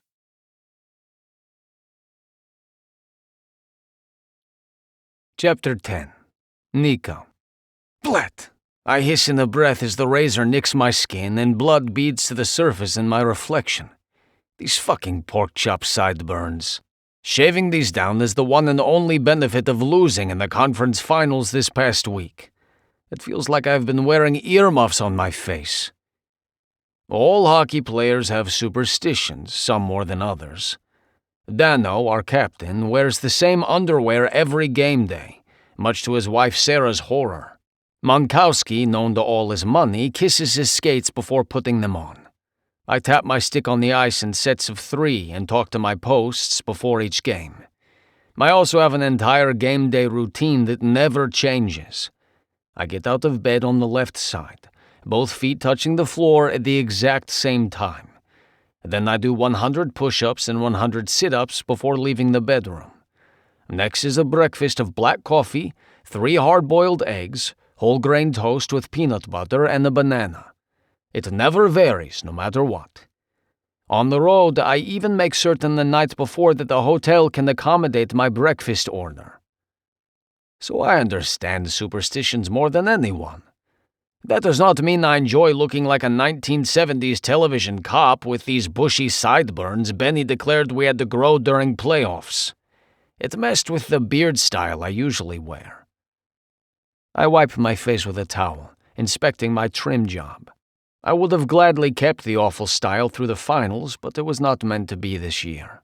Since next year is my last, I must impress upon my teammates the importance of another Stanley Cup win at every practice. But for now, it is time to breathe and switch my entire focus to Ayana. With that in mind, I exit the bathroom, grabbing my phone as I go to the kitchen for coffee. Strzok opens one eye from a dead sleep next to his food bowl. I tired him out with a run earlier, and he has been dead to the world since. My assistant walks him when I am out of town, but she is not a runner like me. Rest up, little one. We see Ayana today. I tell him as I put in my earbuds to call my lawyer. He doesn't move apart from a quirk of his eyebrows. Before I can place the call, a new text alert pops up from Sophia. Sophia. Did Katya call you? I quickly type out my reply. Me. Of course not. I called her. As it turns out, Katya's cancer did not return. She was just running herself ragged and not eating enough, something she eventually confessed to her doctor. Since then, I've arranged for a weekly delivery service of fresh food to keep her stocked up and save her the errand. Sophia. Laughing face emoji. Not even sure why I asked. Me. The doctor is pleased. Katya's biannual blood tests came back yesterday showing healthy numbers, something I found out when I called her earlier, after waiting fruitlessly for her promised call all night. Sophia. Just wanted to make sure you heard. Talk to you later. I scroll to my lawyer's contact and press it. Nico. Jane greets me once her assistant puts me through. Her tone is upbeat, which I hope spells good things. I do not mess with pleasantries. Any news? I pull the coffee canister from the cupboard and set it by the machine. As a matter of fact, I just got off the phone with Peyton's lawyer. Since the court date has been bumped again, they've agreed to a 2-week visitation in the meantime. I freeze in place. 2 weeks? I am unsure I trust my ears. The most extended stretches I have ever had with Ayana were 1 week, which is very seldom. It is usually the odd weekend or weekday here and there. 2 weeks, big guy. I can hear the smile in my lawyer's voice. When? When can she come? My calendar is empty. I begin to pace the tile floor of my kitchen, coffee forgotten. 2 weeks with my Ayana. It is a dream. You and Peyton can discuss it and come up with some dates. I jab my fingers through my hair, mind racing. I'm picking Ayana up in an hour for the afternoon, so I will speak with Peyton then. This is fantastic news. Sounds good. Continue keeping good records like you have been, and stay the course as the choir boy so we don't give them anything to use against us. Chin up, Nico. I'm confident the judge will see things our way. If we are ever allowed to see him. My voice does not carry its normal despair this time. Jane does not directly respond to my comment, instead saying, Give your girl a squeeze for me, and I'll be in touch. I quickly make coffee and inhale a sandwich before packing supplies in a backpack and hustling Strock to my Land Rover. The puppy seems to prefer car rides to anything else, and Ayana insisted I buy him a seatbelt harness to keep him safe. So of course I did. The drive to Peyton's Mediterranean-style home is 30 minutes, but I know the route so well I hardly pay attention. I am lucky she remained in the Tampa area after our divorce, but she has a vast network of friends nearby, even if she lacks a job keeping her local. That is not to say she does not work, but she appears to change jobs more often than Benny changes sticks. I believe she currently works as a model and actress in local advertisements. I saw her in an ad for a car dealership last week. I pull into the driveway, noticing the grass needs a trim. I will have to hire a new company to take care of it since it is clear Peyton is not tending to it as she promised. Ayana needs grass to play on, and not weeds to carry mosquitoes. But the grass is forgotten when Ayana bursts out the front door and down the 2 steps, her gorgeous bright smile aimed at me. Dad! Strock barks, straining against his seatbelt and pawing at one of the back doors, but I'm claiming my daughter's first hug. Too bad, furry one. I round the hood of the Rover and lift Ayana into the air. Miss Drugoff, you have grown 2 inches. I've been eating tofu, she announces, circling her little arms around my neck. And I lost another tooth, see? She widens her mouth in a grimace, showing off a new gap along her bottom gums. You will have to leave it for the tooth mouth so you will grow a strong tooth in its place. Mom says it's the tooth fairy, not the tooth mouse. She eyes me earnestly. I'm going with the fairy since she deals in cash. I have no chance to respond since Strock has reached his limit as his barking escalates. Ayana drops from my arms and races to the back seat to greet her dog. So, that's the famous Paul, huh? I turned to see Peyton in her front doorway. She looks beautiful, as always, her wavy blonde hair catching the sun, and her body encased in form-fitting workout gear that leaves very little to the imagination. I step closer so we can speak without Ayana overhearing. We are still working on the name, I tell her before getting down to business. My lawyer says you are giving me 2 weeks. She nods, her eyes still on our daughter. I have some plans, so I thought you could take her while I'm busy. I am always happy to take her, you know this. Her gaze finally shifts to me, and she does a quick sweep of my body and face. You look good, Nico. I cannot discern her tone, but I am automatically on alert. It is not like her to hand out compliments, much less make it easy for me to see Ayana. I can only hope she is turning over a new leaf and not hatching a new scheme. I settle on, "You too," as my response, keeping my eyes only on her face. I was thinking, there is a wedding in the Bahamas in a few weeks. Romans. She knows my former teammate and captain from the old days. I thought Ayana might like to come. You know how she loves the beach. Peyton's eyebrows spike. The Bahamas? But she does not immediately shoot me down, instead bobbing her head from side to side for a few moments. Let me think about it, okay? I nod, pleased enough that she will consider it. So when are these plans you have? My entire summer is clear, so it matters little to me. The last 2 weeks of this month. Done. I nod again. And I will send a new lawn crew over to start caring for the lawn. I do not understand why she fired the last crew I hired. Then again, I do not understand most of what Peyton does. I'm surprised again when she agrees. Okay, I meant to get to it. I've just been busy. Bye, Mom! Ayana yells from the back seat. I turn to see Struck sitting on her lap and licking her chin. Bye, baby! Peyton waves and I turn to go. Back before 5, Nico. She has dance. She instructs me, her tone returning to a more familiar one. This Peyton I know how to deal with. No problem, I respond before jogging to the driver's side, anxious to squeeze in as much time with my kid as possible. But I have 2 weeks on the horizon, and I cannot wait. Chapter 11. Chloe. The warm, damp air of the Bahamas feels a lot like Florida in the summer. Thankfully, I had a few months to adjust to it before coming here for Roman and Olivia's wedding. I knew enough to pack multiple swimsuits, the lightest of sundresses, and all the sweat-proof makeup a girl can find at Sephora. I spent yesterday at the pool working on my tan, which ended in a full-body pink burn that will probably just fade away into my normal pale color the day after I return to Florida. I saw a few people from the team floating around the hotel, but I did not see Nikolai.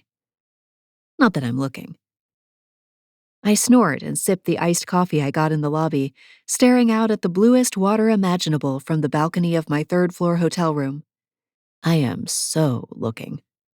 I can't seem to help myself. The man delivered the best kiss of my life, then pushed me away, all while giving me longing glances and frowns like he has some opinion about how I live my life.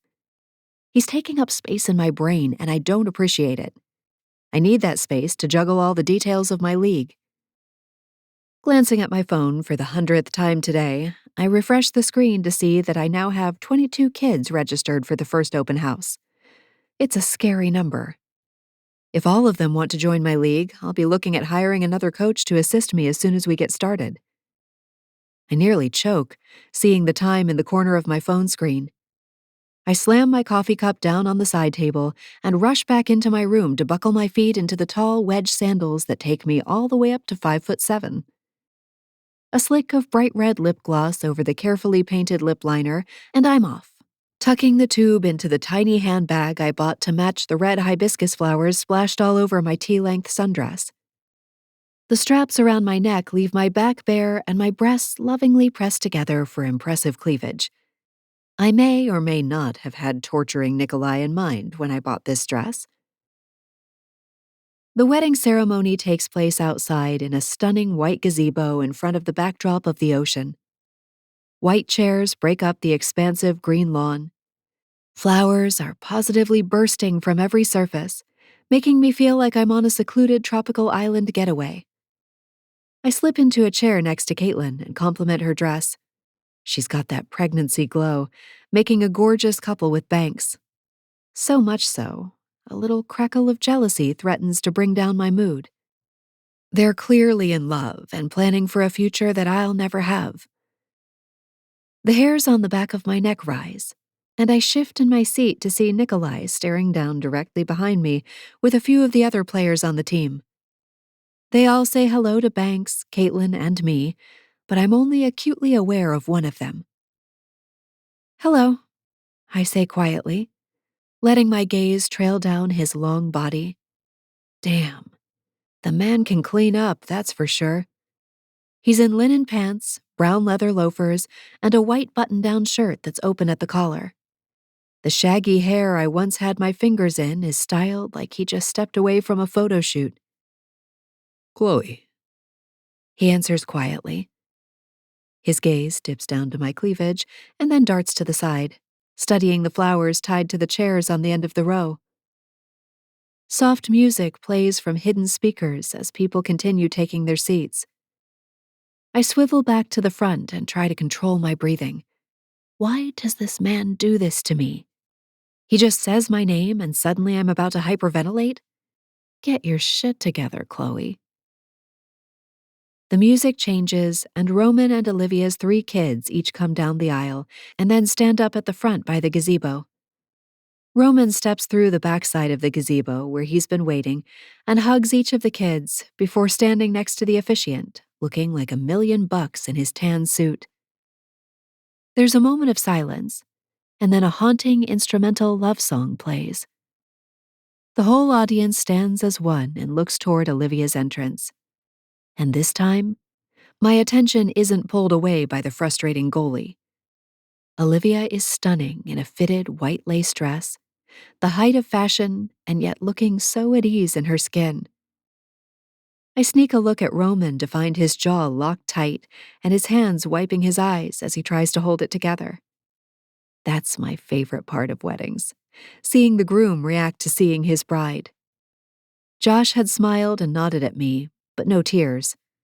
I'll always wonder if that was my first sign that we would have been better off staying friends. welcome to the wedding of Roman LaFontaine and Olivia Wilder. You may be seated.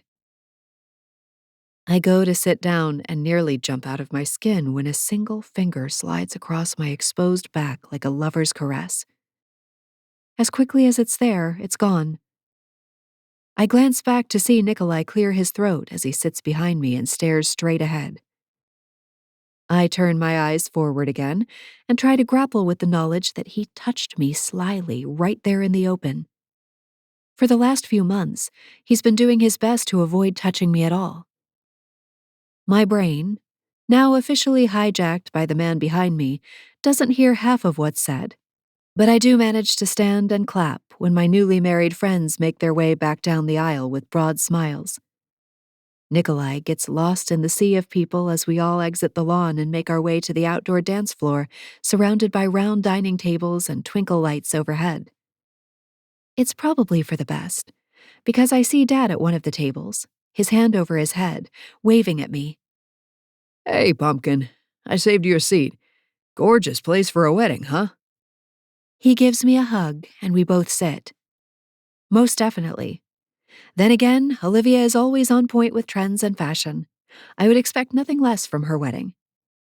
My gaze darts around the space, still not finding Nikolai. Several players and their spouses fill in our table, and soon the conversation turns to hockey. The first course is served, and Dad decides now is the time to turn his attention to my business. He gives each of his players a stern glance. Did you all spread the word about Chloe's youth hockey league? First open house is next week, you know. Heads nod, and I smile graciously. It's all good, Dad. I have plenty signed up already. His phone rings, cutting off his reply. He looks at the screen and fumbles over his words. Gotta take this. Excuse me. He scrapes his chair back and rushes off, phone pressed to his ear. I narrow my eyes, salad forgotten. Conversation continues to flow around me. Danny's wife, Sarah, leans over and whispers to me, "Your dad's been getting a lot of phone calls he's been secretive about. I don't want to start trouble, but the guys have been talking about it. Is everything okay with him?" I dab a napkin at my lips as the waiters whisk away our salad plates and replace them with our main meal. Interesting you should say that. I was wondering what's going on too. What do the guys think the phone calls are about? Sarah looks uncomfortable. They think he's dating someone. I nod thoughtfully as I sip my champagne. That's it. I'm going to corner Dad tonight and make him spill the beans. If people are already talking, as his daughter, I have a right to know what's going on in my father's life. My rock lobster and fried plantains don't taste like much, not with my head spinning about Dad. And Nikolai. I finally see the hot and cold goalie when the waiters slide miniature slices of rum cake in front of us. He's got a phone pressed to his ear as he leaves the area too. With regret, I push away the cake and stand up, letting Sarah know I'm running to the bathroom. Dad's still not back, and now Nikolai has left. What's going on with these guys? Don't they know it's rude to leave a wedding reception early? The quick trip to the bathroom doesn't yield either of the men, so I head back to the reception, seeing that a band has begun playing, and Roman and Olivia are out on the dance floor, taking their first dance as husband and wife. It's adorable, the way they look at each other like no one else exists. What must it feel like to be the center of someone's attention like that? The song changes to another, and more couples take to the dance floor. You have to dance with me, beautiful. Bobby materializes next to me and holds out his hand, his youthful face sporting a wide grin. I roll my eyes, but let him tug me onto the dance floor. He takes liberties, his hands coming around my waist and dipping low enough I kick him in the shin until he moves them upward a few inches. He howls with laughter, and I join in, finding him a breath of fresh air. He's harmless fun. We dance through 2 songs, chatting away the whole time before I beg for a break and more champagne.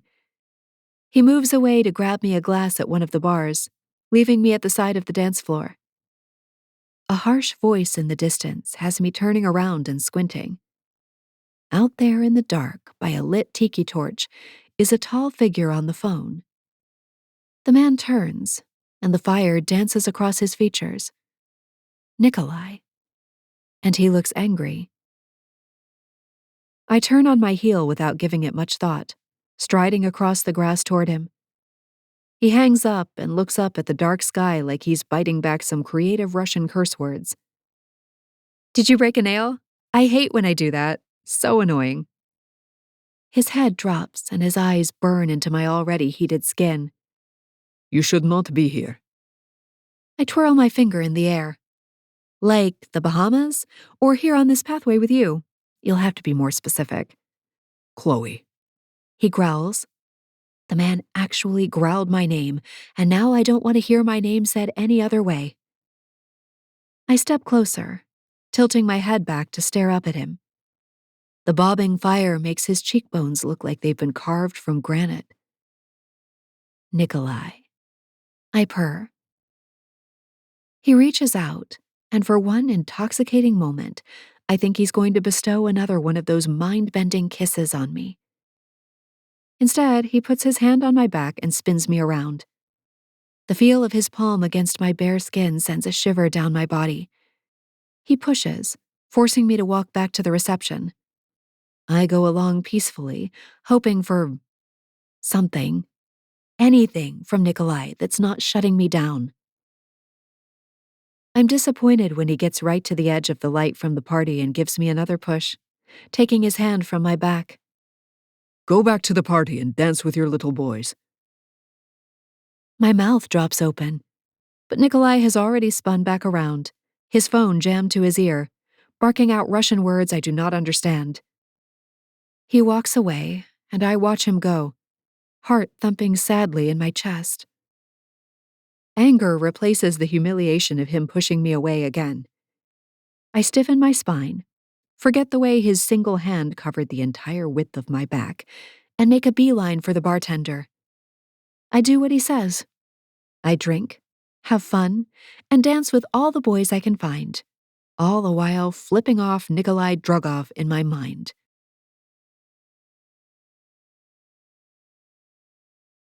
Chapter 12. Nico. I have had enough of this, Jane.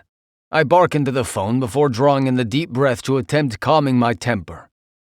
I'm sorry. I know it is not your fault. I am breaking my head. I run a frustrated hand through my hair and step farther from the wedding festivities so I can hear Jane more clearly. I'm as mad as you are, Nico, she responds. And don't apologize. I've got Teflon skin.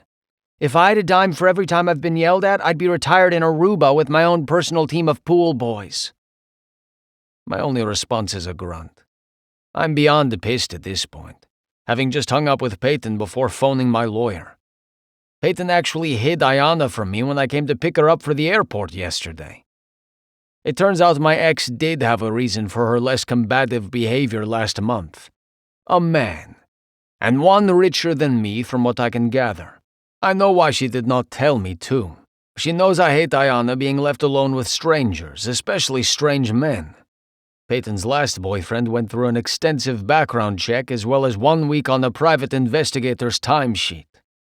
Not that I ever told Peyton that, since the guy turned out to be tolerable. But guess who got dumped and decided to return to despising me? My 2 weeks spent with Ayana was the happiest I have been in longer than I can remember. We hit the beach, took a day trip to that Harry Potter place, flew kites in the park, took long walks with Paul. Fine, I gave in. And watched enough baking shows to give me diabetes just from osmosis. We were all set to redecorate her room at my house when Peyton showed up at my front door 2 days early and announced Ayana's visit was over. I have not seen my daughter since. Look, she doesn't have a leg to stand on, Jane continues. My best guess is that her lawyer will argue 2 things. The same old song and dance about you traveling too much during the season, and some load of BS that you're not equipped to care for her since you have less experience. I would have more experience if I could be allowed to see my daughter, I shout before remembering where I am and glancing toward the party where music plays as guests chat and laugh. It is like another world. I'm sorry, again. I know. The judge isn't stupid, Nico, you'll see. But we need to nail down the childcare details for the season before we set foot in that courtroom. It's the first thing he'll ask for. I sigh and sweep palm fibers from my shirt. I must have brushed against some branches in all my pacing. Right, I will. Nico. Her tone is scolding, and I know she is right. But finding a good nanny to begin working at an undefined point in the future is harder than it sounds. I have interviewed dozens over the past year, and only 2 met my standards. Of course, they were both in high demand and could not wait around for Peyton to come to her senses, or for the courts to force her hand. I understand the importance of this, Jane. It will happen. I just need you to make sure Peyton is done with her... I search for the word, finally finding it. Manipulations. I'm on it. Try to enjoy your vacation and we'll talk later. You've got 2 weeks to find that nanny, Nico. 2 weeks. 2 weeks to find someone I trust with my daughter's life and well-being. That is a tall order, to say the least. But I must do it. We will talk soon. Good night, Jane. I pull the phone from my ear and drop my hand to my side as exhaustion sets in. I should take up meditation to deal with my stress, or I will be dead before the year is out. But meditation is bullshit. Exercise is more practical. Laughter breaks through my thoughts, and I turn toward the gathered party to see Cleo in that sexy as fuck dress, laughing at something Rhodey said. She pats his bicep, and I feel it like a punch to my solar plexus. What is wrong with me? First I lose my mind and run a finger across her skin at the ceremony. And now I'm feeling a physical blow from her flirting with Bobby Rhodes of all people? He is a child. She could not possibly take him seriously. She would never let him caress her silky skin or brush his lips against her impossibly pouty ones. Would she? Fuck. It is none of my business. I sent her away tonight, despite my cock telling me to carry her to my hotel room and tie her to my bed until her voice went hoarse from screaming out her pleasure, and my name. My fingers flex at my sides at the mere thought of fisting her hair and fucking her pretty mouth, before bending her over to fuck her sweet pussy. And now my cock is too hard to return to the party without drawing attention. Linen pants were a poor choice. My phone vibrates and I glance at the screen to see a text from Jane. Jane. Here's the number for that nanny service my client recommended. That is enough to kill my boner. A flash of red catches my eye and my peripheral vision, and I glance over again to see Chloe on the dance floor now as the band switches to an upbeat song I do not recognize. However, it must be a favorite of Chloe's, because she begins dancing in perfect rhythm to the tune. Her movements are fluid, mesmerizing as she moves her body with the beat. When she drops almost to a squat and rolls her hips on the rise, I have had enough. I tear my eyes from her and stalk to the bar. Vodka. Double. Neat. Sorry, sir, no vodka. Can I offer you a rum runner? The young bartender asks with a polite smile. My scowl is reflexive. No vodka? What is Roman thinking? When the bartender shakes her head again, I wave a dismissive hand. Fine. She hands over the vile cocktail and I shove a 10 in her tip jar to make up for my rudeness. Sick of myself, I join the small gathering of other guests, including a couple of my teammates.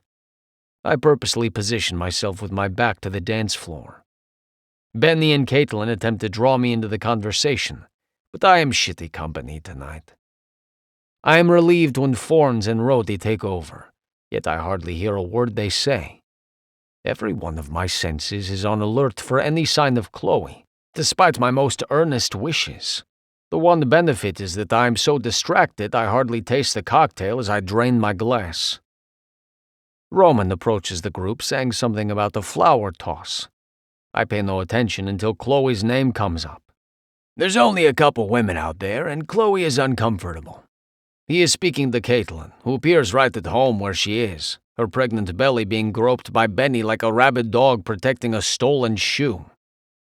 The scoffing sound is out of my mouth before I can stop it, drawing Caitlin's attention along with a glare I know I deserve. I could not help it, though.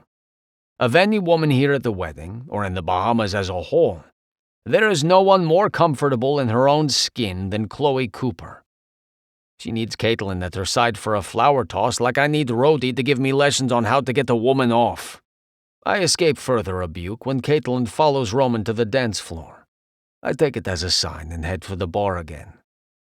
2 drinks later, this time a nice whiskey the bartender failed to previously mention, and my head is light and my outlook improved. So much so that I managed to neither throw Chloe over my shoulder and abscond with her to my room, or shoo her away like a misbehaving dog when she approaches this time. Well, that was romantic, she says with a sigh. I assume she is speaking of Benny proposing to Caitlin on the dance floor just now. The man does love to show off his woman. Ever since the pregnancy was announced, he has been strutting around like a peacock. It is as if he is unaware that any 15-year-old boy in the world could accomplish the same deed in less time than it takes him to tie his skates. I suppose, if you believe in such things. I feel Chloe's gaze swing to me, despite my eyes being trained on a flowering tree in the distance. Nice attitude, sunshine. She laughs, but it's slightly caustic. Bleen. I rub my bearded chin. I'm sorry, Chloe. I'm an asshole. Apology accepted. Now, you want to tell me about the bug that obviously crawled up your ass this afternoon? I glare down at her, not failing to notice the new amusement in her eyes. Fuck, she is delightful. I wish I were the kind of man to appreciate such things, or deserve them. The least I can do after my rudeness is offer some explanation. The bug's name is Peyton. My ex-wife. A particularly nasty species that enjoys keeping my daughter from me, and from a Bahamian vacation. Ouch. Her brow furrows, compassion shining from her wide blue eyes. Most certainly. She puts a hand on my arm, and it is as if she has licked me with fire. I'm sorry, Nikolai. That must be painful. I watch her for a few seconds, my head swimming with whiskey and my heart pounding more loudly in my chest than it should be. You are very kind, Chloe Cooper. Much too kind. You should go back and enjoy the party. I cock my head to the dance floor where she moved so seductively and freely earlier. I am not good company tonight. Or any night, really. I tack on. She deserves to know she is dodging a bullet by staying away from me. Chloe shrugs and wrinkles her nose. See, I'm not really good at that. At what? Leaving a sad guy wallowing in his whiskey? Believing lies? Doing what I'm told? Her lips quirk. You pick. I shake my head and sigh, feeling my own lips curve for the first time since I boarded the plane without Ayana last night. Chapter 13. Chloe. There's plenty of hot, single hockey players here tonight, and yet not one of them makes my heart pump and my skin tingle like Nikolai. Which is unfortunate, because he has some shit on his plate and has made it clear he's not going to take my bait. And yeah, I'll admit I've been baiting him. It's just so damn fun to see his jaw clench and his face turn stony even as a little bead of sweat dots his brow.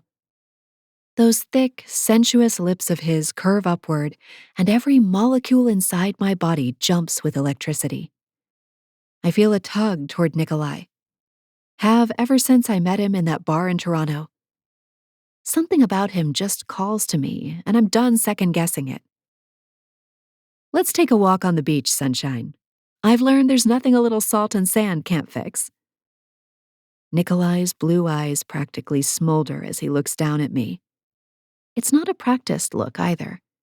He gives off the vibe that he'd snuff out that heat if he could. I am not sure that is advisable. I lift a bare shoulder in a shrug. It's just a walk, Nikolai. I promise not to take advantage of you. He growls, the rumble coming from his chest and making my breaths come quicker. That is not what I fear. Far from it. I tilt my head, not giving up on this tall, grumpy goalie who clearly feels so much below the surface. I'm going to walk right over there and head for the beach. I'd hate to walk alone in the dark. Who knows what could happen to a single woman all alone on vacation? Without a single glance backward, I turn and walk away, making good on my promise after a pit stop at the bar, disappearing from the party and into the night. The sound of the waves draws me in, and it only takes a few more steps before I hear footfalls behind me. I knew he wouldn't be able to stay behind, not when my safety came into question. The man is disagreeable most of the time, but I'm learning he has a raging case of protectiveness toward those he cares about. And I suddenly yearn for that protectiveness to be directed at me. I believe they have rules about alcohol on the beach. Comes his deep voice right behind me. I stop at the water's edge and turn to him, a challenging smile on my face. You gonna turn me in, big guy? His hand darts out and cups my bare shoulder before gliding down my arm, his rough calluses sending a shiver across my skin despite the island heat. He slowly takes the bottles of beer from my hand and holds them, appearing reluctant to no longer be touching me. I'm getting the feeling he delights in touching me. Based on the way I can barely breathe, I delight in it too. Without looking away from me, he shrugs out of his sport coat and lays it on the sand. His free hand comes up between us, palm up. I slip my hand into his and wonder how I can feel so much for a man I barely know. He gives me a tug and helps me get seated on his jacket. I tuck the skirt of my dress around my legs and reach down to take off the wedges that have done a number on my feet tonight. Nikolai sits down next to me and pops the top off one of the long neck bottles of beer in his hands, passing it to me and keeping the other for himself. I can feel the heat of him, smell the cologne, and something else uniquely Nikolai. I hold out the bottle, and he clinks the necks together. What are we toasting, short stranger? The grin is immediate. He remembers our conversation back in Toronto as clearly as I do. To island getaways? To friends getting married? To alcohol being readily available? I tilt my head and observe the tension that is still visible around his eyes. To a redo tropical vacation next year with your daughter? His eyes close for a moment, and when he opens them again, I know I've said the right thing. He must love his daughter very much. To a redo, He says, clinking the necks again and taking a long pull from the bottle. I watch his Adam's apple bob, wanting to reach out and trace the thickly muscled neck. I quickly take a sip when his gaze comes back to mine. Want to tell me about it? I ask softly, thumbnail picking at the label on the bottle. He sighs, hooking his elbows on his knees and dangling the beer between his legs. I am in a custody battle with my ex. She pulls stunts to keep my daughter away from me, and I am tired of it. My lawyer thinks we have a strong case. His gaze darts back out to the ocean. Well, mostly a strong case. I frown, wondering what in the world a judge would see and not approve of. Nikolai clearly cares deeply for his daughter and has all the money in the world to provide for her. What's holding you back? He sighs again, and I can hear the frustration in his tone. I travel too much, and I do not have a dedicated nanny to watch her when I am working. But how can I have a dedicated nanny when I never know when I will be allowed to see her? He shakes his head, jaw locking tight. I will simply have to give on to the paw to get a nanny to stay when there is no actual nannying to be done. I blink a few times, trying to decipher all of that, especially the paw part. My heart aches for him. He should have the right to see his daughter regularly. Josh and I never had kids, mostly because it wasn't a priority. Time got away from us, and then he got sick. But if we had, I know I wouldn't have let anything stop me from seeing them. An idea forms in my head, gaining momentum as Nikolai takes another long swig of beer. His profile is as strong as his muscles, a stoic man with a heart of gold. I turn toward him, tucking one leg underneath me and leaning so far over my arm wedges against his. His head swivels slowly, and he looks down at me. The moonlight casts half his face in shadow, and yet he's still the most handsome man I've ever seen. My husband died last year. Chloe. He starts, but I interrupt him. No, I don't say that for sympathy. He was diagnosed a couple years before his death. Cancer, the kind that doesn't have a good chemotherapy drug yet. He fought it, even when the therapy that was supposed to save his life ended up draining the life from him. I eventually had to take a sabbatical from my job, spending every minute of the day and night caring for him. At the end there, it was like taking care of a small child. He couldn't do anything on his own. I trail off, stuck in the memories of that difficult time. My gaze flies back to Nikolai's when he tucks a lock of hair behind my shoulder, his finger tracing the shell of my ear. My teeth snag on my bottom lip. You loved him greatly, yes? I hum a non-committal answer. I loved him, yes. Nikolai's eyes narrow. But? My gaze drops to the sand at our feet. I've tucked away the truth, too terrified of people's reactions to express it, too terrified to say it out loud. If I keep it a simple thought in my head, maybe then it won't actually be true. But there's something in the way Nikolai blocks the wind with his big body. He seems like the type to absorb a blow and not even grunt with the effort. He seems like the sort of man to understand and accept the harsher side of life. I lift my gaze to his and will myself to be brave. But I wasn't in love with him, if you know what I mean. I lick my lips, feeling like I need to fully explain now that I put that out there. We started out in love, but over time and going in different directions with our careers and interests, it turned into a friendship. I loved him and I honored our wedding vows.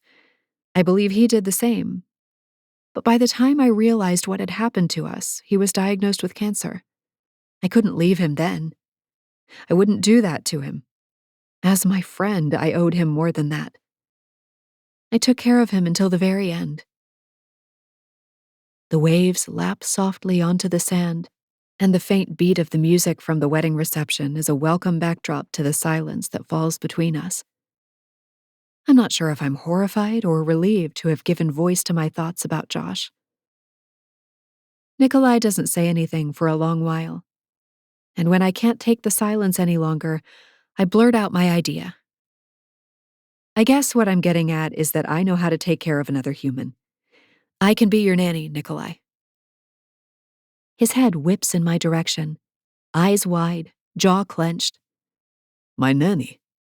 You? Why would you offer that? I'm not sure if I'm hurt or indifferent to him not believing I could be his daughter's nanny. Why not me? He shakes his head slowly, studying me. You have your league, your own life. Why help me? I take a chance and put my hand on his knee. His gaze drops to where I touch him, but he doesn't remove my hand. Because I'm a daddy's girl myself, and I happen to believe every girl deserves time with her father. Nikolai makes a sound like he's choking. Zhizhnya betmenya. He mutters under his breath. I don't know any Russian, but that didn't sound like a yes.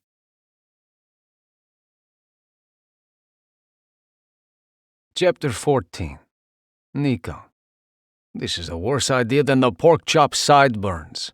Chloe as Ayana's nanny? Impossible. You are kind. I force the words through gritted teeth as her touch burns through the linen covering my leg.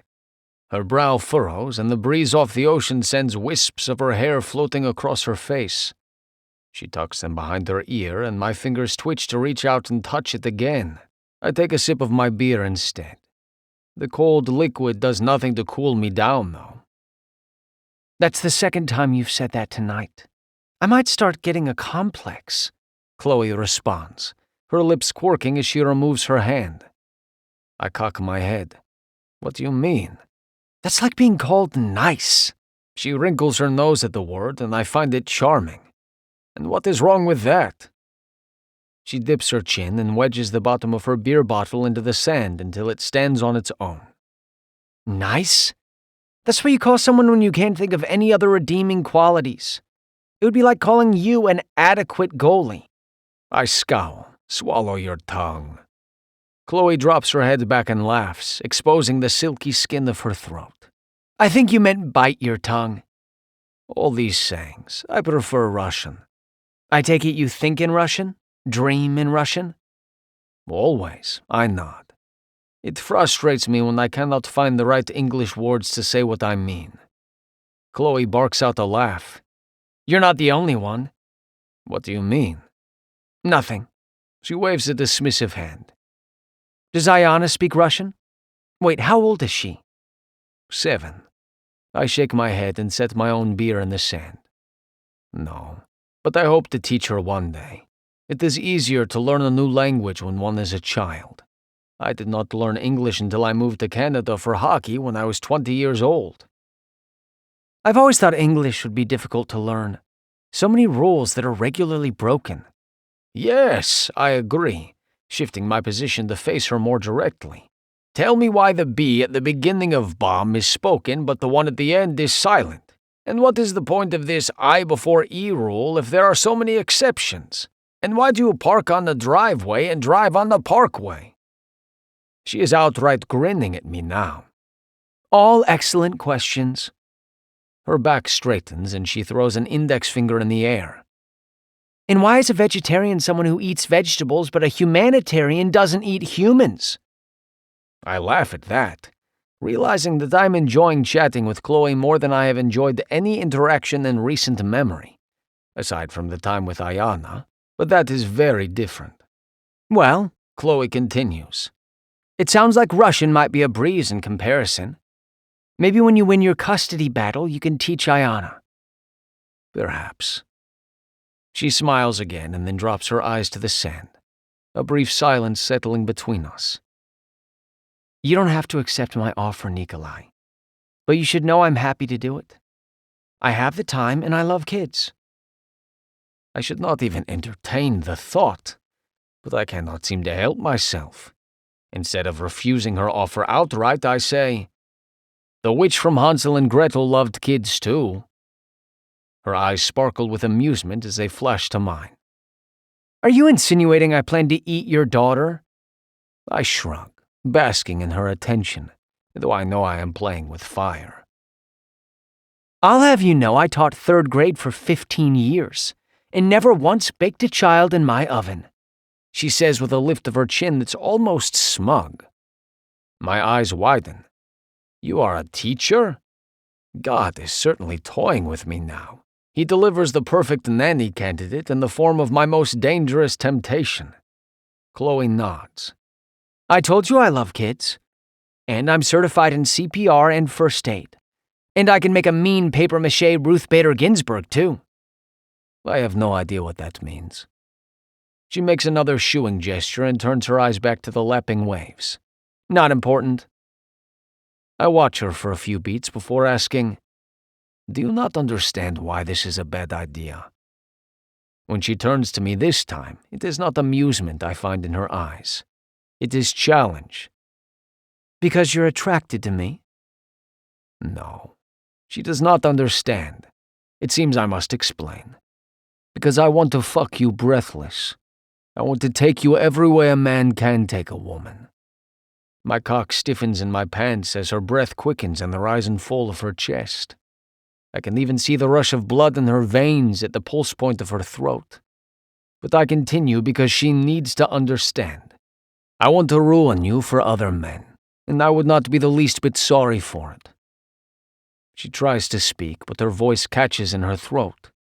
I know her cheeks are flushed despite the darkness, and it only has my cock going harder. I continue as she visibly swallows. But I cannot. I will not. This time I cannot help myself. I brush my knuckles along the underside of her jaw, and she shivers at my touch. She wants the same thing I do, and does not try to deny it. Every part of my life is under what is the word? Microscope by the judge and by Peyton. I will not risk Ayana for anything or anyone. Having you in my house would be a temptation I am not sure I could withstand. Chloe begins before swallowing again. I understand. She rises to her feet and brushes the sand from her legs. I don't follow suit, knowing my cock will make himself the center of attention if I do. I'm, going to head back. Lights from the hotel catch her face now that she is standing, and I see that I was right. She is flushed from her gorgeous cleavage to her hairline. My pulse quickens at the sight, but I force myself to stay where I am. Good night, Chloe. She turns, shoes in hand, to walk through the sand. And thank you. I'm not sure if she hears the last part, but either way, this is for the best. If she's available, ask if she'll come to the hearing, Jane says from across her impressive glass and steel desk.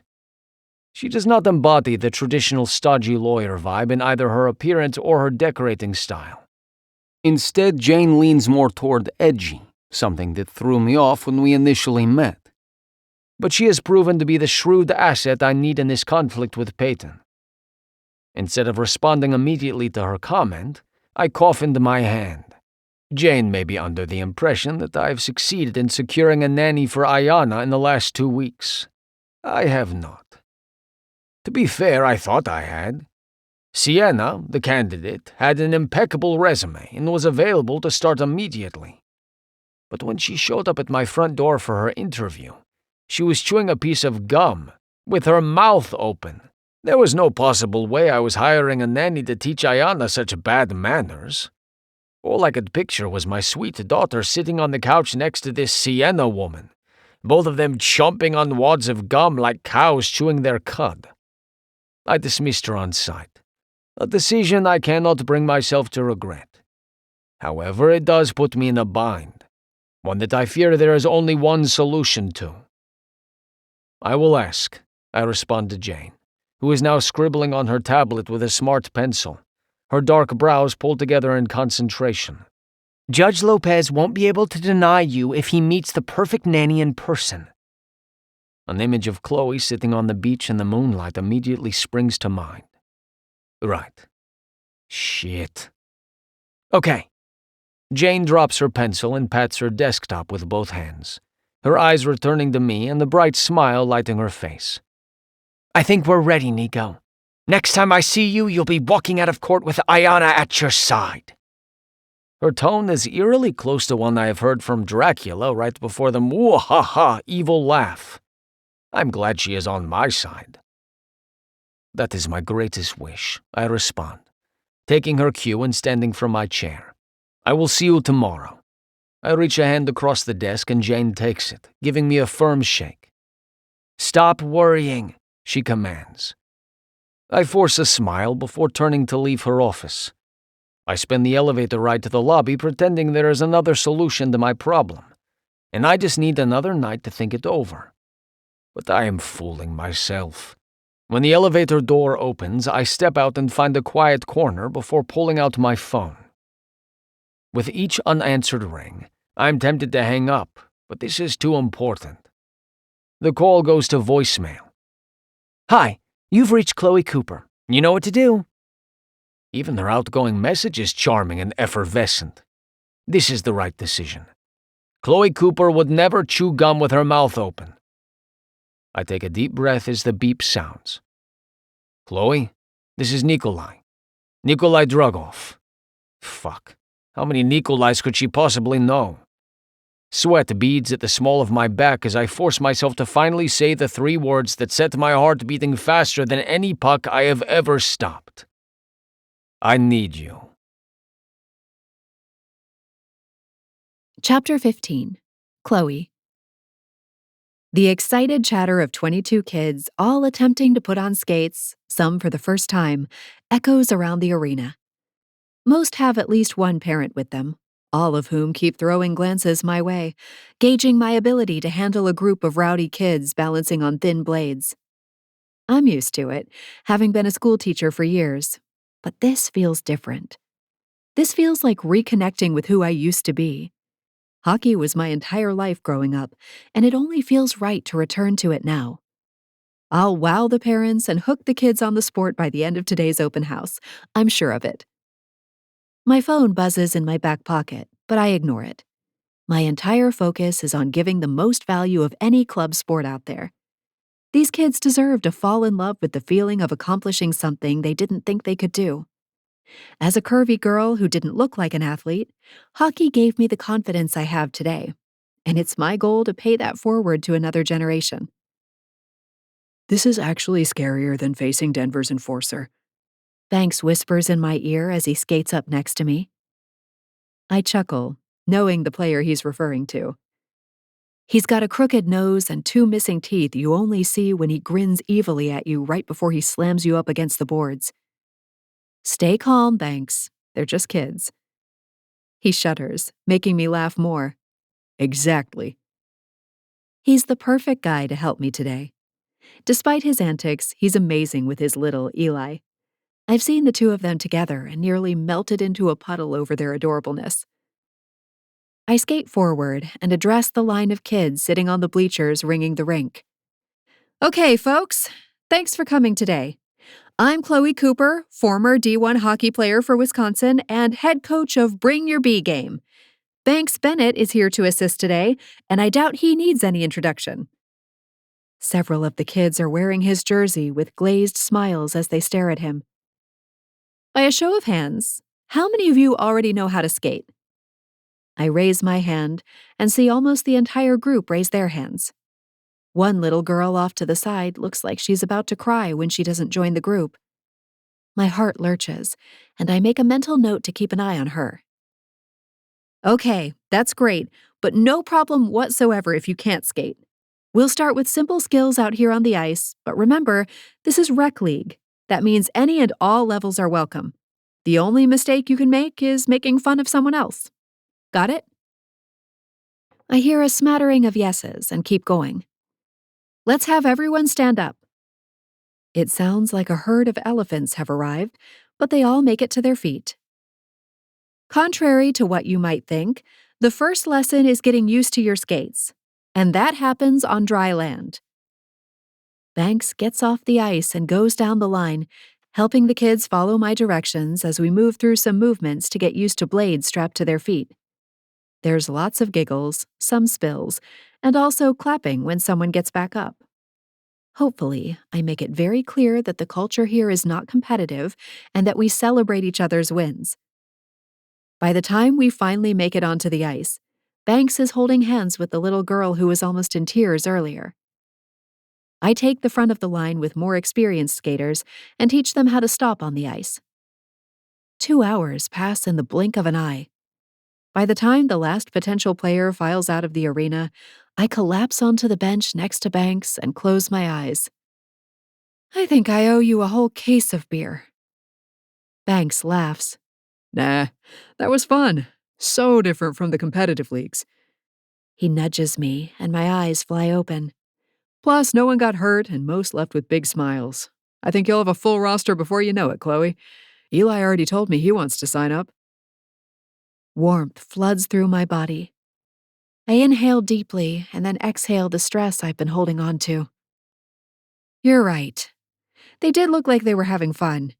Gosh, it feels amazing to do what I love. Banks takes off his skates, and I do the same in companionable silence. So, He starts. what's up with you and Druggy? My head whips in his direction. What do you mean? He lifts a dark eyebrow. It was interesting to note you both left the wedding around the same time. Was that coincidence? My jaw drops, and I wonder how many other people may have noticed that little detail. Absolutely coincidence. There's nothing going on there. Banks studies me, but then shrugs and stands up. His loss, then. See you around, Cooper. Thanks again for your help, I shout after him. He lifts a hand and smiles before disappearing into the locker room. I sit there for a few minutes longer, just staring at the ice and absorbing everything that happened at my first open house. I feel energized, buzzed, hopped up on the energy of knowing I'm living my dream. Then I pull out my phone with the intention of calling the coach Dad sent me, saying he might be a good fit for an assistant coach. Based on today's attendance, I'm going to need help ASAP. But there's a voicemail from earlier. I put it to my ear and nearly choke when the deep, gravelly tone of Nikolai caresses my ear. I need you. My fingers are shaking as I call him back. There's no hesitation, no second-guessing what he could mean.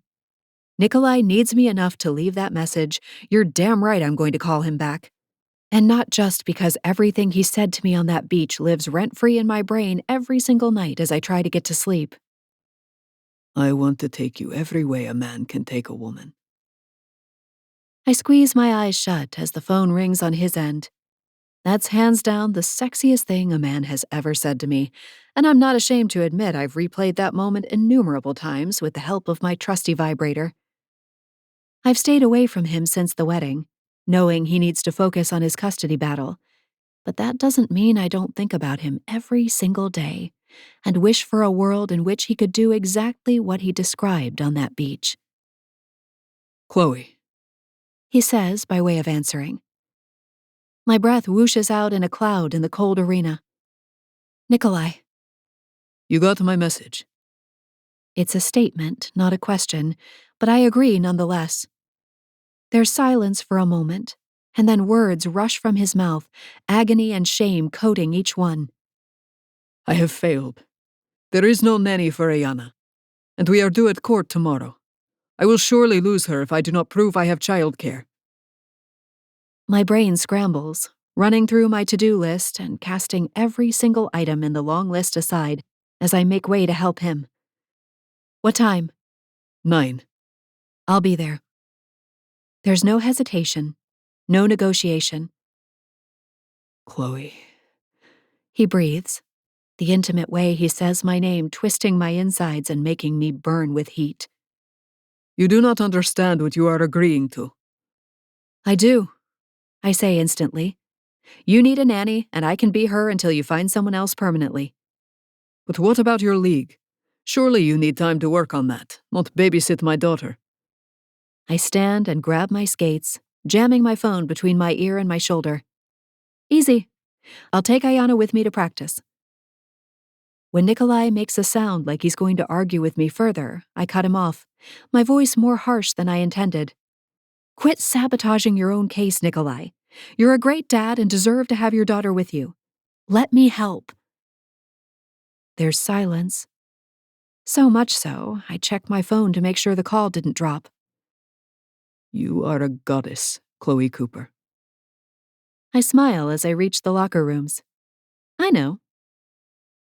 I hang up and collect my things before leaving for the evening.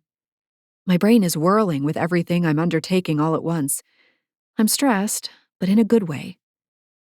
Sleep evades me as I toss and turn over all the tasks I need to get done, along with another night sweat that requires a complete change of pajamas and sheets, but I finally get a few hours of sleep. I wake up with enough time to dress like a freaking nun and show up at the courthouse address Nikolai texted me. The black pants, red silk blouse, and black suit jacket are fit for a boardroom, but the stiletto heels that show a peep of my bright red toenails is enough style for me to still feel like myself. I see Nikolai before he sees me. He's pacing at the top of the stairs outside the courthouse, dressed in a suit that probably cost as much as my car. He looks like he stepped off a GQ magazine cover. Even his shaggy hair is carefully styled, and the scruff on his cheeks is shaved clean. The moment he sees me, he stops pacing. You are here. He sounds incredulous, which is a bit insulting. If I say I'll be here, I'll be here. I stop in front of him and pull myself up to my full height, which is a bit more impressive in these gorgeous heels. I said I would. He blinks, his gaze dropping to take in my whole outfit before snagging on my feet. He stares so long I get nervous. Something wrong, big guy? His head whips up, and there's confusion in his blue eyes. I did not know toes could be sexy, He says under his breath. I grin, thankful my toes have him as off balance as his suit has me. You know you can't afford me, right? He dips his head and takes me by the elbow, steering me into the courthouse. The blast of air conditioning is a welcome change from Florida's steamy morning. I will owe you my life, Chloe. Name your price. I think of all the things I want from this man that have nothing to do with money. Let me think on it. He opens another door, and I sweep past him into the courtroom with a devilish grin, finding a seat in the front row behind his lawyer. It takes him a moment longer, but he walks up the aisle finally and has a seat in front of me and doesn't look back. Which is a good thing, because if the judge asks me questions later on, I'll need my wits about me. I also try not to stare at his ex-wife sitting on the other side of the aisle with her own lawyer, because she is the epitome of blonde beauty and model perfection. Pretty much the opposite of me.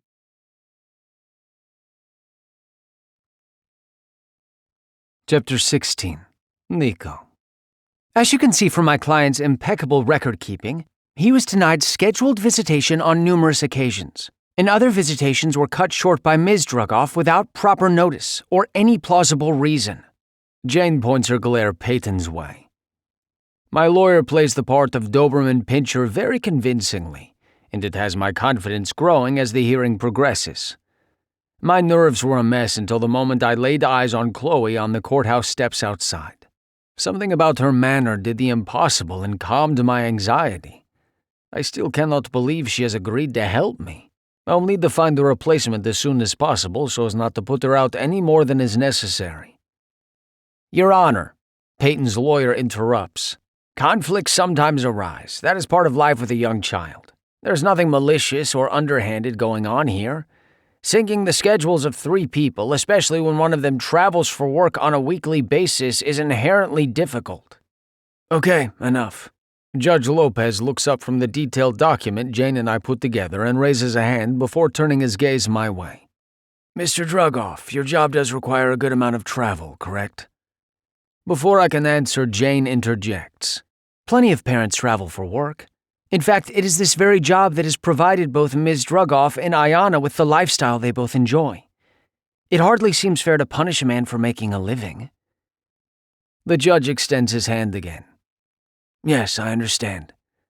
Your Honor, I say, unable to remain silent. This coming season will be my last before I retire. It is October through May or June. Yes, I do travel during that time, but I'm in town more than out of it, and I hardly have a job at all in the off-season. I have hired a nanny for any time I cannot be with Ayanna. All I want is my share of time with my precious daughter. I propose we keep things as they are, and we can revisit next summer if Mr. Drugoff does in fact retire, Peyton's lawyer demands. That is preposterous, Jane bites out. Ms. Drugoff has a job as well, yet she isn't being denied time with Ayanna. It is not in the best interests of the child to be kept from a father who adores her and is perfectly capable of taking care of her. When Peyton's lawyer attempts a rebuttal this time, Judge Lopez cuts him off before turning his attention back to Jane. I tend to agree with you, Ms. Ashford. Now, may I see some documentation on this nanny? Of course, Jane responds, unable to hide the hint of satisfaction in her tone as she sifts through her stack of folders to find the documentation Chloe sent last night. And we can do better than that. She is here in the courtroom today. I turn to see Chloe rise to her feet behind me. She looks like a perfect combination of business mogul and elementary school teacher, even if I prefer seeing her in tight dresses that show off her figure. Your name? The judge asks, and I turn back around to avoid making Chloe nervous. I did not need to bother, though. I'm Chloe Cooper, she says in a friendly, confident voice. I'm a semi-retired third-grade teacher turned children's hockey coach with over 15 years of experience with young children, she says as Jane approaches the bench with Chloe's records. My schedule is extremely flexible, and as you can see, I'm current on all my CPR and first aid certifications. I love kids, and I'm very much looking forward to caring for Ayanna when her father is working. I see. Judge Lopez scans the papers before him. I glance over at Peyton's table to see her sending daggers my way. She needs to grow up. It is that simple. She jabs her lawyer with an elbow and he leaps to his feet. Your Honor, we were not notified of this nanny person. Why should my client's child be cared for by some stranger while Ms. Drugoff is perfectly able to care for her? Jane stands up as well. Ms. Drugoff gets plenty of time with Ayanna, more than is stipulated by the current custody order, in fact. And of course it makes sense to arrange schedules so that childcare is needed as little as possible. But everyone in this situation has lives and jobs. Childcare is necessary at some point in every working parent's life. And Ms. Cooper is more than qualified to fill in on those occasions. Now Peyton jumps to her feet, and I notice she's wearing a boxy suit that resembles not one other piece of clothing in her closet. She's even wearing reading glasses. Your Honor, Ayanna is all I have. Nico hardly even knows her. She dips a finger behind her glasses to wipe away a tear that is almost certainly not there. He doesn't know her friends, what music she likes, what time she needs to be at school. He plays a violent sport where aggression is a mandatory personality trait, for God's sake. I open my mouth to protest, but Chloe's voice from behind me beats me to it. Mr. Drugoff is an amazing athlete who takes his job very seriously, and for you to insinuate being good at his job makes him a violent person is preposterous. What are you, his nanny or the president of his fan club? Peyton scoffs, tears forgotten. I'm a former Division I hockey player and a nanny. It's possible to be both, just like it's possible for a woman to be whatever she sets her mind to. That's a lesson I look forward to teaching Ayanna. Damn, Jane whispers. I like her. So do I. Too much to mean anything but trouble. My favorite part was when your ex tried faking a heart attack after the ruling, Chloe says, grinning at me from the driver's seat of her Bronco. My knees almost touched the dashboard, but it made sense to get a ride with Chloe instead of Jane. My lawyer drove me to court this morning, wanting to do some last-minute preparations. I chuckle, feeling like a weight has been lifted from my shoulders. Although the judge did not rule entirely in my favor yet, he ordered a 2-week trial of sorts where Ayanna will stay with me, after which a social worker will come and interview Ayanna, Chloe, and me. If that goes well, Judge Lopez will grant the shared custody I have been fighting for. Peyton was less than pleased with the outcome. It is a good thing she is a model instead of an actress, I reply. Chloe shakes her head, pulling forward when the light turns green. Well, that makes perfect sense. What does? That she's a model. She's beautiful. I shrug. A lot of people are beautiful. Like you, I want to say, but no, I cannot. There are ugly parts to Peyton as well. My history with Peyton is a complex one, though it started out simple enough. Too many drinks at the bar with some teammates after a tough loss. My carelessness caused Peyton's pregnancy, something I can never regret since Ayanna is the light of my life. Through long talks with Yvonne, I determined that marrying Peyton was the right thing to do. And maybe it was. But our marriage never stood a chance. Not with all my travel and our disparate expectations of the relationship. I sometimes blame myself for Peyton's cheating as well. The straw that broke our marriage's back. Chloe turns left onto a cross street. We are going to my house so I can show her around. But she wants to stop and change her clothes on the way since we are driving by her place. You don't think Peyton will try to pull anything when you go to pick up Ayanna tomorrow, do you? Not after the judge's warning. At least I hope not. He was not happy with her, that's for sure. Chloe takes another turn into a complex of tidy modern duplexes. When she pulls into a parking spot, she turns to me. You want to come in while I change? Make sure I don't have bodies hidden under the floorboards before you leave me alone with Ayanna? At my responding frown, she laughs and opens her door.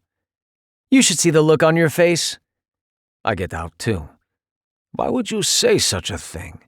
Now I want to inspect your freezer and look under your couch.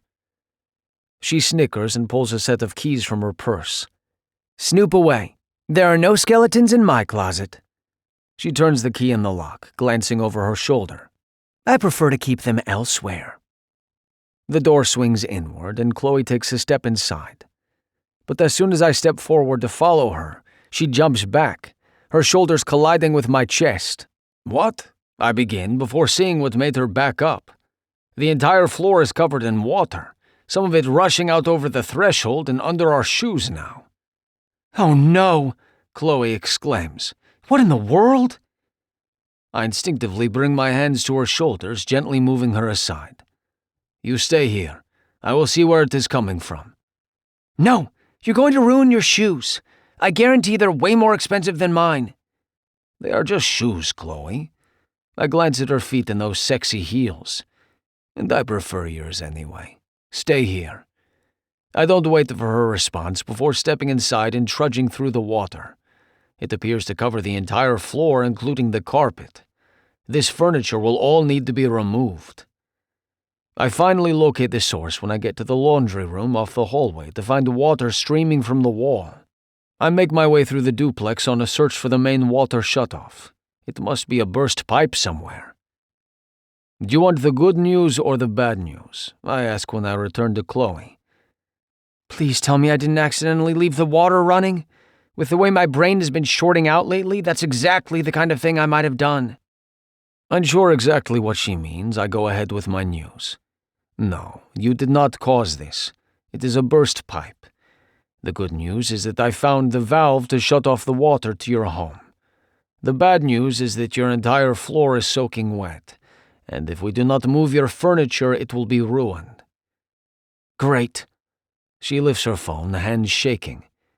I need to find a plumber and somebody to move that furniture. Crap, I guess I need a hotel too.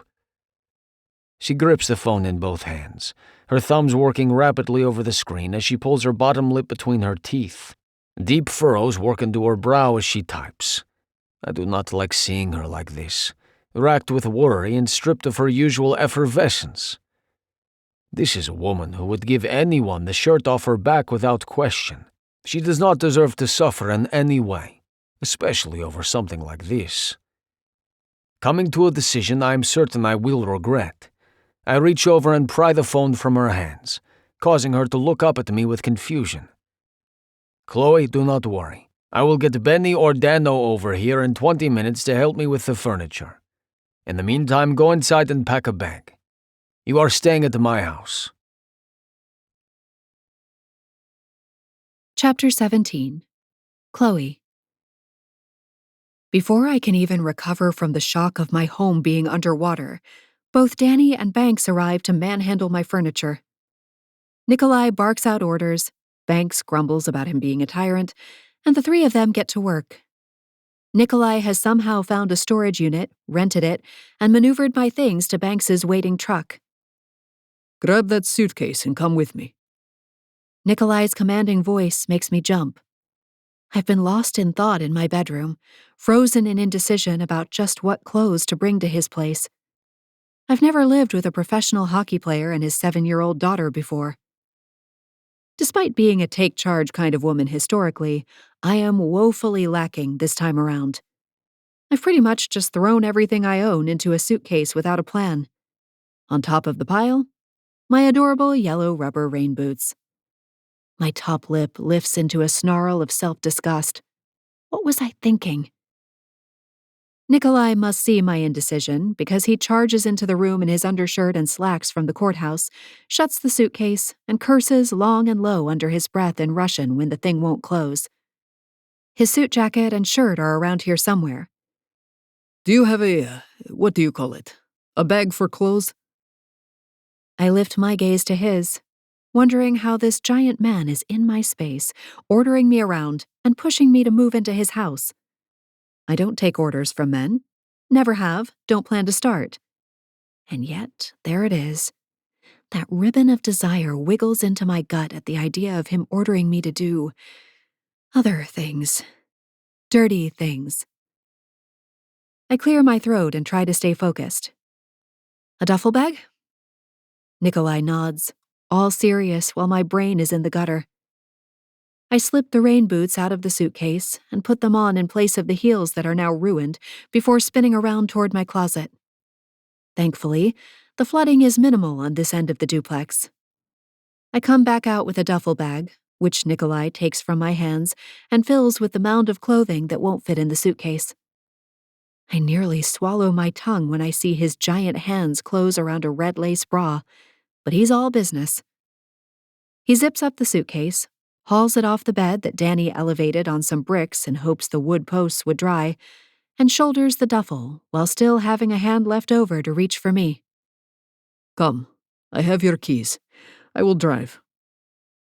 I frown, leading the way to my front door and grabbing 2 more of my fragile plants.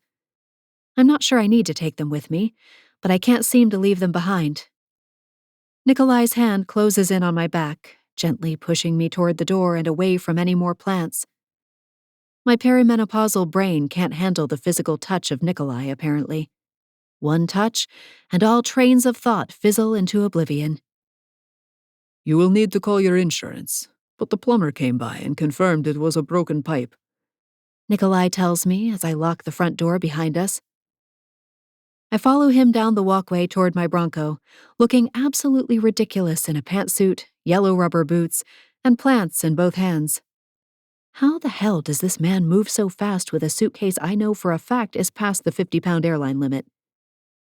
Banks and Danny turn the corner and see us, immediately grinning like idiots. Nikolai grunts a greeting, and the two part to let us keep walking. So, Banks says as they follow behind us, biting back a grin. You two moving in together? I roll my eyes, finally breaking free from the frazzled fog that has held me captive since I stepped into a flooded condo 2 hours ago. I'm his temporary nanny, Banks. Don't be starting a rumor. Banks holds his hands up like he's Mr. Innocent when I know he gossips more than a teen girl. Just find it curious Druggy needs a live-in nanny. Isn't he old enough to take care of himself? You will shut your mouth, Benny, or I will show you where lobsters spend the winter. Nikolai grouses, stopping in his tracks. I have no idea what that means, but he's giving his teammate a look I know would have Dad stepping in to interfere before these hotheads do something they'll regret. Something about the ridiculous threat activates that desire again, despite my best intentions. I take a step between them. I'm his nanny for Ayanna, Banks. You know, his daughter. The type of offspring that you and Caitlin will soon have. They're small and cute, but they actually take a lot of work. I swing my gaze back to Nikolai. Which reminds me, I need to call my dad and let him know what's going on so no other pea-brains spread rumors about all this. Hey, Banks pouts. Danny laughs, then nearly sprints the rest of the way to Banks's truck, calling over his shoulder, I don't want to be there for that conversation. Coach might just grab a shotgun. He's been beaming since you moved to Tampa. My heart melts, then freezes over when I consider what he might have to say about me living with one of his players. I have to phrase this just right or I might damage Nikolai's reputation with my dad. Nikolai looks like he's trying to incinerate people on the street with his gaze alone. My suitcase lands in the back of my Bronco with a thud. Nikolai takes the plants out of my hands and safely tucks them into the back. Banks heads for the truck, saying they'll unload my stuff at the storage unit and drop by Nikolai's with the key. Thank you, I call out to them, feeling weird about them handling my business like that and not even blinking an eye. Nikolai spins my keychain around his thick finger, moving to the passenger door and holding it open for me. We will get to lunch and then head to the house to get you settled. My stomach lets out a growl at the mention of food, so loud even Nikolai hears it based on the way his gaze drops to my midsection. I didn't eat breakfast today. Too nervous about the court hearing. His startled blue eyes fly to my face and soften. Thank you, Chloe. I owe you a lifetime of gratitude. I walk up to him, doing my best to be saucy in rubber boots squelching against the hot Florida pavement. A lifetime, huh? I'll have to think of a suitable act of gratitude. His gaze immediately drops to my mouth, and it's all I can do not to lean into his chest and slide my hands over the muscles that I felt under me the night I fell on him on the ice. Doing that would be very bad. Definitely not advisable if we're moving in together. Probably a violation of roommate etiquette or something. Chloe, he murmurs to my lips, his hand coming up to cup my elbow. Yes? I sway on my boots, desperate for his touch in a way I don't think I've ever felt before. His fingers squeeze my elbow and I feel it between my thighs. We should call your father on the way to lunch. And just like that, a proverbial wave of ice-cold water splashes in my face, and he's gone, leaving me there between cars in my ridiculous yellow boots and panting like a dog in heat. I blink a few times and then climb into my Bronco, lecturing myself about keeping my hands to myself. He's made it clear over and over again that he can't cross that line with me. I need to respect his wishes. We're on the freeway heading south before I've recovered enough to speak without my voice shaking. Hey, maybe we should have some rules about this living situation, Rumi. He swivels his head and looks at me for the first time since we got in the car. Rules. I stare out the windshield, figuring that's safer than looking directly at him. Yeah, you know, like curfews or sleeping arrangements or boundaries of some sort. Do you leave dirty dishes in the sink? Or sleepwalk? What is this sleepwalk? And no, I do not leave dirty dishes anywhere. He pauses. But I do have a dog. Did I tell you this already? I clapped my hands to my chest and swiveled to face him, already forgetting about the not looking at him rule I made up in my head. Oh my God, you have a dog? I love dogs. What kind? Is he trained? Can he sleep with me? The tires hit the rumble strips, and Nikolai jerks the wheel so we're back in our lane. He flashes an alarmed glance at me before gripping the steering wheel so tight his knuckles turn white. No, he cannot sleep with you. He sleeps in a crate. His name is Paul. His lips twist distastefully, and I laugh. Paul? That's adorable. Okay, so he can't sleep with me, but can I take him and Ayana on walks and stuff? Nikolai squeezes his eyes shut for a moment, which is concerning, considering he's the one driving on a freeway in Florida where anything can and usually does happen. Yes, you can walk him. But in the off-season, I take him on my run every morning. I nod, feeling excited about living with Ayana and Paul the doggo. I'm absolutely not thinking about a hot and sweaty Nikolai running around the neighborhood without his shirt on. Okay, got it. What other things do I need to know? Oh, I know. Do you sleep naked? The growl makes me burst out laughing, but when he whips the car to the right at the next exit, I sober quickly. Sorry, I mutter. And I am sorry. I just can't seem to help myself. He's so fun to tease. One of these days, I think my flirting ways might just make his head explode. He stops abruptly at the red light and turns to me. First rule, no flirting. Second rule, you must always wear appropriate clothing. Third rule, no bringing men to my house. Fourth rule, Hold up there, big guy. Let me get a notepad and pen. Sounds like you have a long list. I smile wryly at him. Oh, and the light screen. He growls again and takes off, throwing me back against the seat. call your father. I salute him. Yes, sir. His eyes narrow, and he looks like he wants to crack my steering wheel in half. Fourth rule, don't say yes sir to me again unless you're naked and ready for me to fill every one of your holes.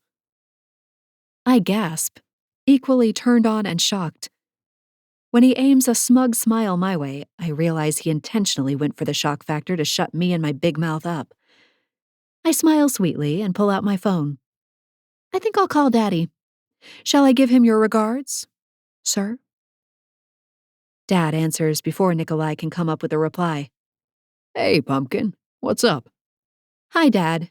So hey, I have some news, and before you freak out, I just want you to know this is business only.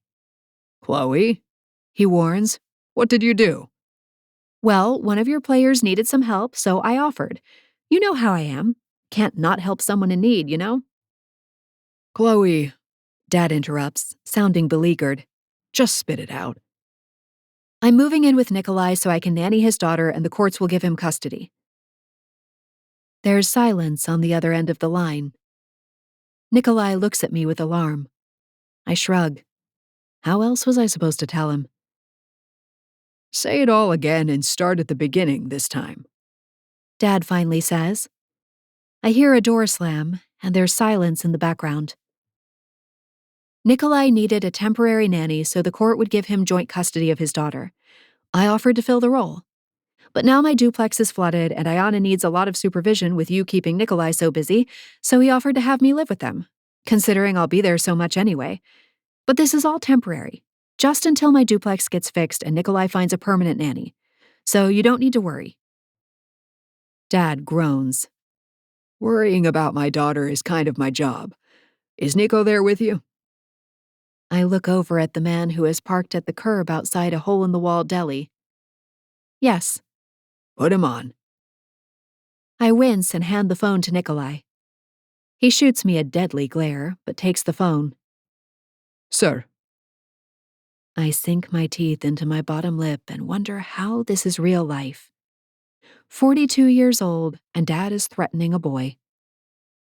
With his attention diverted, I allow my gaze to trace along Nikolai's broad shoulders, thick biceps, and forearms corded with muscle. Not a boy. Definitely all man. Yes, sir. Understood. Yes.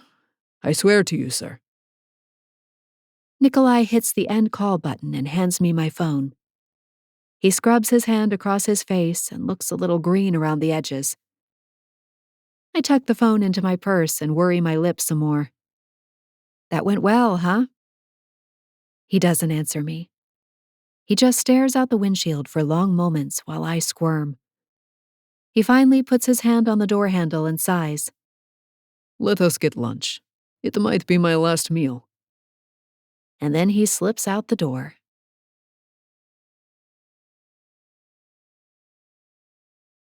Chapter 18. Nico. Coach's words echo in my ears even an hour after we spoke. You know I trust you, Drugoff. Don't make me regret it. I should have driven Chloe directly to his house after sorting her duplex. In fact, I am shocked he did not demand as much over the phone. What was I thinking, insisting Chloe stay at my house while her place is being repaired? Clearly I was not. But she is doing me such an enormous favor, it seemed like the only choice at the time. Lunch was a quiet affair on my end, as I fought thoughts of Coach lopping my balls off with an axe after learning of my fantasies starring his daughter. But Chloe was able to fill the silence with stories about her old teaching job and questions about Ayana. The more I learn about her, the more I am drawn to her, which is going to make the next few days even more torturous than I already anticipated. I opened my heavy front door, holding it for Chloe to walk through in her curve-hugging suit and ridiculous rain boots. She enters my foyer and I follow, lugging her suitcase and bag. Paul's whine from his crate in the kitchen is the first thing I hear, but he can wait. Well, this is it. Let me show you to your room. I jerk my chin toward the hallway to our left and head that way with her things. My house is a sprawling one-story brick and stucco home on a large lot set away from the street. I was not interested in any of the pretentious gated communities, but preferred a large lot with space for Ayana to be a child. The place has 4 bedrooms and several large living spaces, so maybe having Chloe here will not be as intimate as I fear. You will stay in the guest room down here, I say. Ayana's bedroom and mine are on the opposite side of the house, so you will have plenty of privacy. I look back to reassure her, but she has disappeared, so I continue to the guest room to drop her things, assuming she went back out to her Bronco to retrieve the plants. But when I return, the front door is closed, and I hear Chloe's voice coming from the kitchen. I cross the tile floor to see her sprawled out in the center, an excited Paul climbing all over her and licking her face. I've never been jealous of a dog until this moment. My life is officially a clusterfuck. Who's the cutest doggo in the whole wide world? That's right, you are, Paul. She coos nonsensically at the German Shepherd while he basks in her attention. He will piss all over you if he doesn't go outside right away, I warn her. He is only 4 months old, so his bladder is not trustworthy. Chloe smiles up at me, unfiltered joy in her expression. I thought Ayana was the only person in the world capable of replicating the feel of sunshine on my skin. I was mistaken. Chloe cradles Paul's head in her hands and kisses his nose, laughing when he swipes her nose with his tongue. You wouldn't pee on me, would you, Paul? The words are barely out of her mouth when the puppy finally loses the battle and sends a stream of piss soaking one leg of her pants. Paul! I lunge for his leash, which hangs on a hook nearby, and rush to clip it on his collar. I am so sorry. Chloe cuts me off with another laugh. How can being pissed on by a dog ever be a positive experience? Oh, please. This suit was done for after my duplex swimming pool. It was already destined for the dry cleaner. Still, I apologize. Let me take him out. I point toward the guest room hall. Your bags are down that hall, second door on the left. You should find towels in the restroom where you can clean up. I hurry to the backyard before Paul can demonstrate any more of his bad manners. 30 minutes later, Chloe has still not emerged from the guest room, and I am annoyed with myself for keeping track of the time. So I text Mac and Cappy about our off-season training. The timing is unfortunate since it starts tomorrow, the same day I get Ayana. But training camp is less than 2 months away and we have much work to do. How was I to know the judge would let me have Ayana so soon after the hearing? I tell them we must move tomorrow's training to the afternoon because there is no way I will postpone picking up my girl in the morning. You have a pool, God bless you. Chloe appears in the entryway to the living room, and Paul races from his spot at my feet to greet her with a vigorously wagging tail. I grit my teeth and do not respond. I'm too busy trying to ignore her new outfit. When she bends to scratch Paul's head, a groan escapes my throat, causing her to eye me curiously. What's the matter? Did Paul pee on you too? Rule number 2, Chloe. I bite out as she straightens. Her amusement is poorly hidden. There were so many I can't remember. What was rule number 2 again? Appropriate clothing at all times. She looks down at her outfit, and my eyes follow her gaze before I can stop myself. She is in another of those tops that ties behind her neck and gathers her breasts together like 2 puppies trying to wrestle themselves out of a sack. There is no possible way she is wearing a bra. The shorts might be even worse. A pair of cut-off jeans with frayed edges that hug her ass and hips and reveal the creamy skin of her thighs. What's inappropriate about this? She appears genuinely baffled. It's Tampa in July. I'm not going to wear a snowsuit to play with your daughter and your dog. I rise from the couch, ditching my phone and the magazine I was pretending to read. Where are you going? She asks. To turn up the air conditioner. The sound of her laughter follows me as I go to take what will undoubtedly be the first of many cold showers this week. Afterward, I invent several errands to run so I can put distance between Chloe and me. Being alone in the house with her is not a good idea. When she texts that she is ordering takeout for dinner, asking if I want something, I tell her to eat without me. It is poor manners to leave her on her first night in my house, and my mother would disown me if she knew. But my hold on my control around her is beyond precarious, so it is best for both of us to avoid alone time. It will be easier when Ayana is near.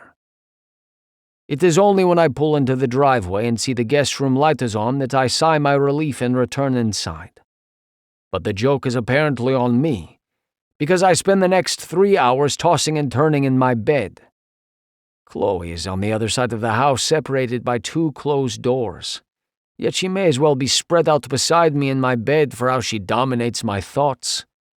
I can even smell her shampoo somehow. My cock is too stiff to allow sleep, so I get out of bed and pad into my bathroom. I dip my head under the hot water pouring from the shower head and close my eyes, letting the heat suffuse my body. I am simultaneously keyed up and exhausted, thanks to my uncontrollable attraction to my daughter's new nanny. But here, alone in my shower, there are no restrictions on my thoughts, or my behavior. As steam billows around me, I take my cock in hand and imagine Chloe's painted red lips closing around the head. It takes only seconds for me to get hard enough to pound nails. I want to take my time, so I use slow strokes. But my head still drops back on the groan when I picture Chloe's blue eyes turned up to me as she drops to her knees and takes me deep. Her small fingers wrap around my base until she has to move them as I thrust my entire length into her mouth, her throat squeezing around the head. She cradles my balls instead, gently kneading them while I pull back and drive deep again. The vibration of her moan around my cock has me going harder still. Touch herself, I demand, and she immediately obeys, one hand diving between her legs and the other cupping one full breast. I enter her mouth slowly this time, letting her tongue rasp against my entire length as I test her gag reflex. But she can take all of me. I delve my hands into her wet hair to hold her where I want her as I continue to fuck her mouth, my pace increasing with each thrust. Her eyes hold mine while she works her clit and nipple and takes everything I give her. Good girl. I praise as her eyelids begin to flutter while her hips undulate with her approaching climax. As soon as it hits her, I drive faster into her throat, as my own orgasm draws near, until I bury myself deep and come hard down her throat with a guttural shout. When I pull back to give her air, she milks the last drops of cum from my cock with her tongue and lips, moaning as she does. My fingers wind into her raven hair, my breath coming in gasps as reality slowly filters back in, and I feel the hot water pounding onto my back again. I am alone in the shower once more.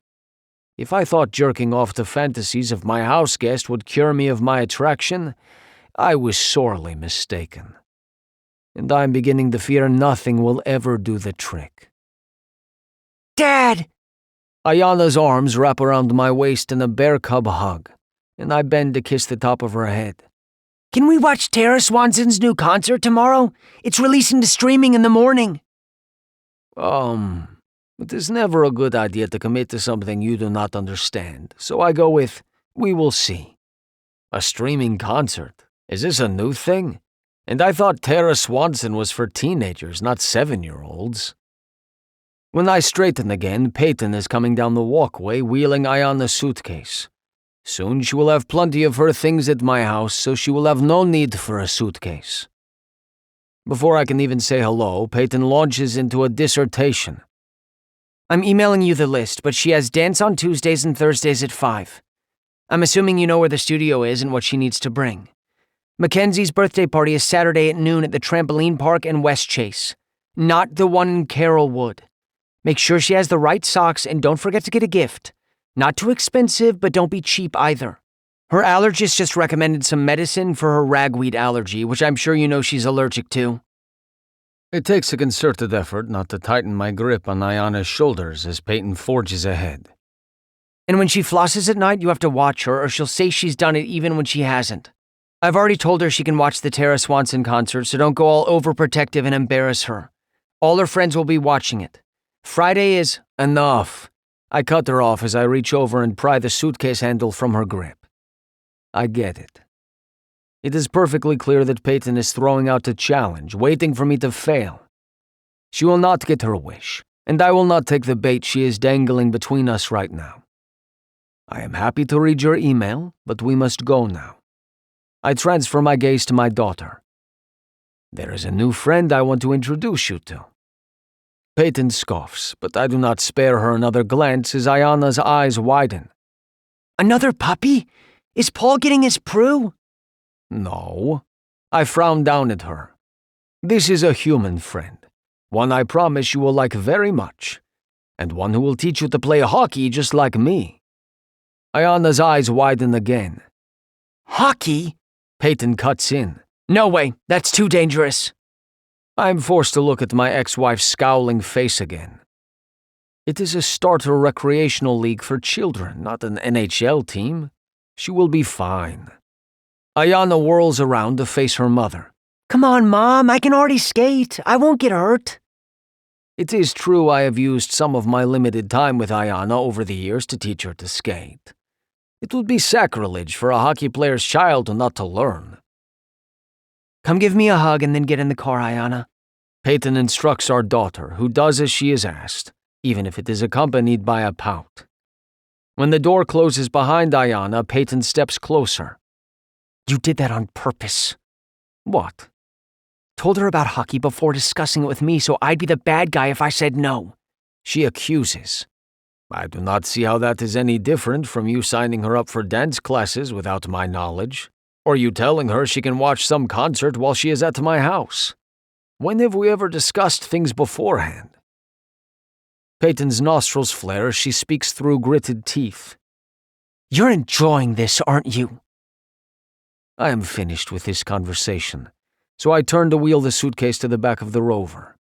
Finally having time with my daughter, yes. I stow the suitcase and quickly get into the driver's seat before Peyton has a chance to ruin Ayana's and my first day together. It is time to prove that I have what it takes to be the father Ayana deserves. Chapter 19. Chloe. Like with every first day of school, I intend to appear cool, calm, and collected when Nikolai comes home with Ayana. But that is too much to hope for, apparently. Paul started whining 30 minutes after Nico left, giving me those puppy dog eyes that are impossible to ignore. Seriously, Paul? You just went out. He puts a paw up on my knee and stares into my soul. I begged for a dog years ago, but Josh said we'd make horrible dog parents since we both worked outside the home. He wasn't wrong, but my heart still yearned for a furry best friend. I closed my laptop, where I was supposed to be working on drills to introduce at my second open house next week, but was mostly thinking about how I slept mere feet away from Nikolai last night. He locked himself in his bedroom, hiding out like my cut-off jean shorts held a spell over him. Whatever his reasons, I barely slept. I heave myself to standing. Paul yips and spins in a circle. Whoa there, Polly, slow your roll. When he's finally still long enough for me to clip on his leash, I take him outside, letting him tug me down the street while he sniffs every single blade of grass before lifting his leg and taking care of business. It's on the way back to Nikolai's house that things take a turn. First, the neighbor's sprinklers come on, and Paul lunges to get in the spray, pulling me with him. He may still be a puppy, but he's stronger than I gave him credit for. His tongue laps the water from one sprinkler, and then he's off to the next one, pulling me through the spray with him. I dig my heels into the grass and hope I'm not destroying someone's lawn as I get control of my dog. We finally make it to the sidewalk outside Nico's house. Water is dripping in our eyes, and one of us is decidedly happier than the other about it. A horn blares as Nikolai's Land Rover pulls into the long driveway. Paul barks and takes off again, darting around the mailbox and tangling the leash. The pull forward takes me by surprise, and the leash trips me up. I tuck and roll while everything happens in slow motion. The pavement makes as hard of a landing as ice. Chloe! Nikolai's concerned voice has me blinking my eyes open. A gorgeous blonde girl hovers over me, right before a long, wet tongue swipes across my face. Ayana, take Paul inside. Nikolai barks, reaching my side and scooping me up off the ground like I weigh nothing. Ayana must comply, because next thing I see is the back of her head as she cajoles the canine back in the house. Frankly, my brain is too preoccupied with the solid chest and steel band of arms around me. Does anything hurt? Nikolai murmurs, the growl somehow still letting concern shine through. I take stock of my limbs and realize I feel fine, other than being horribly embarrassed. Pretty sure I must have looked ridiculous, ass in the air as I tumbled. I'm good, actually. You can put me down. Don't hurt yourself. Nikolai gives me a look so scathing I snap my mouth shut and simply hold on for dear life as he sweeps me into the house and deposits me on the couch. He squats down by my feet and runs his hands along my legs, one at a time. Tingles of awareness shoot straight to my head, making me feel lightheaded. What are you doing? I ask faintly. Did you hit your head? His hands leave my legs and trail over my arms before he cups my face and tilts me this way and that. A different kind of awareness hits me, and I look past Nikolai's concerned face to see Ayana looking on like she isn't sure if it's safe to come any closer. I bat Nikolai's hands away and jump to my feet, feeling a little creaky, but otherwise okay. Hey, you must be Ayana. Did you like my gymnastics out there? I shoot her a wry grin, which she instantly mirrors, coming into the room with Paul at her heels. You got air before you rolled. You cooked out there. I laugh, and then laugh harder when Nikolai mutters under his breath. Cooked. Is this English? Did you have lunch? I ask Ayana, moving away from the couch and the girl's overprotective father. Not yet. Dad wanted me to meet you first. I am sorry.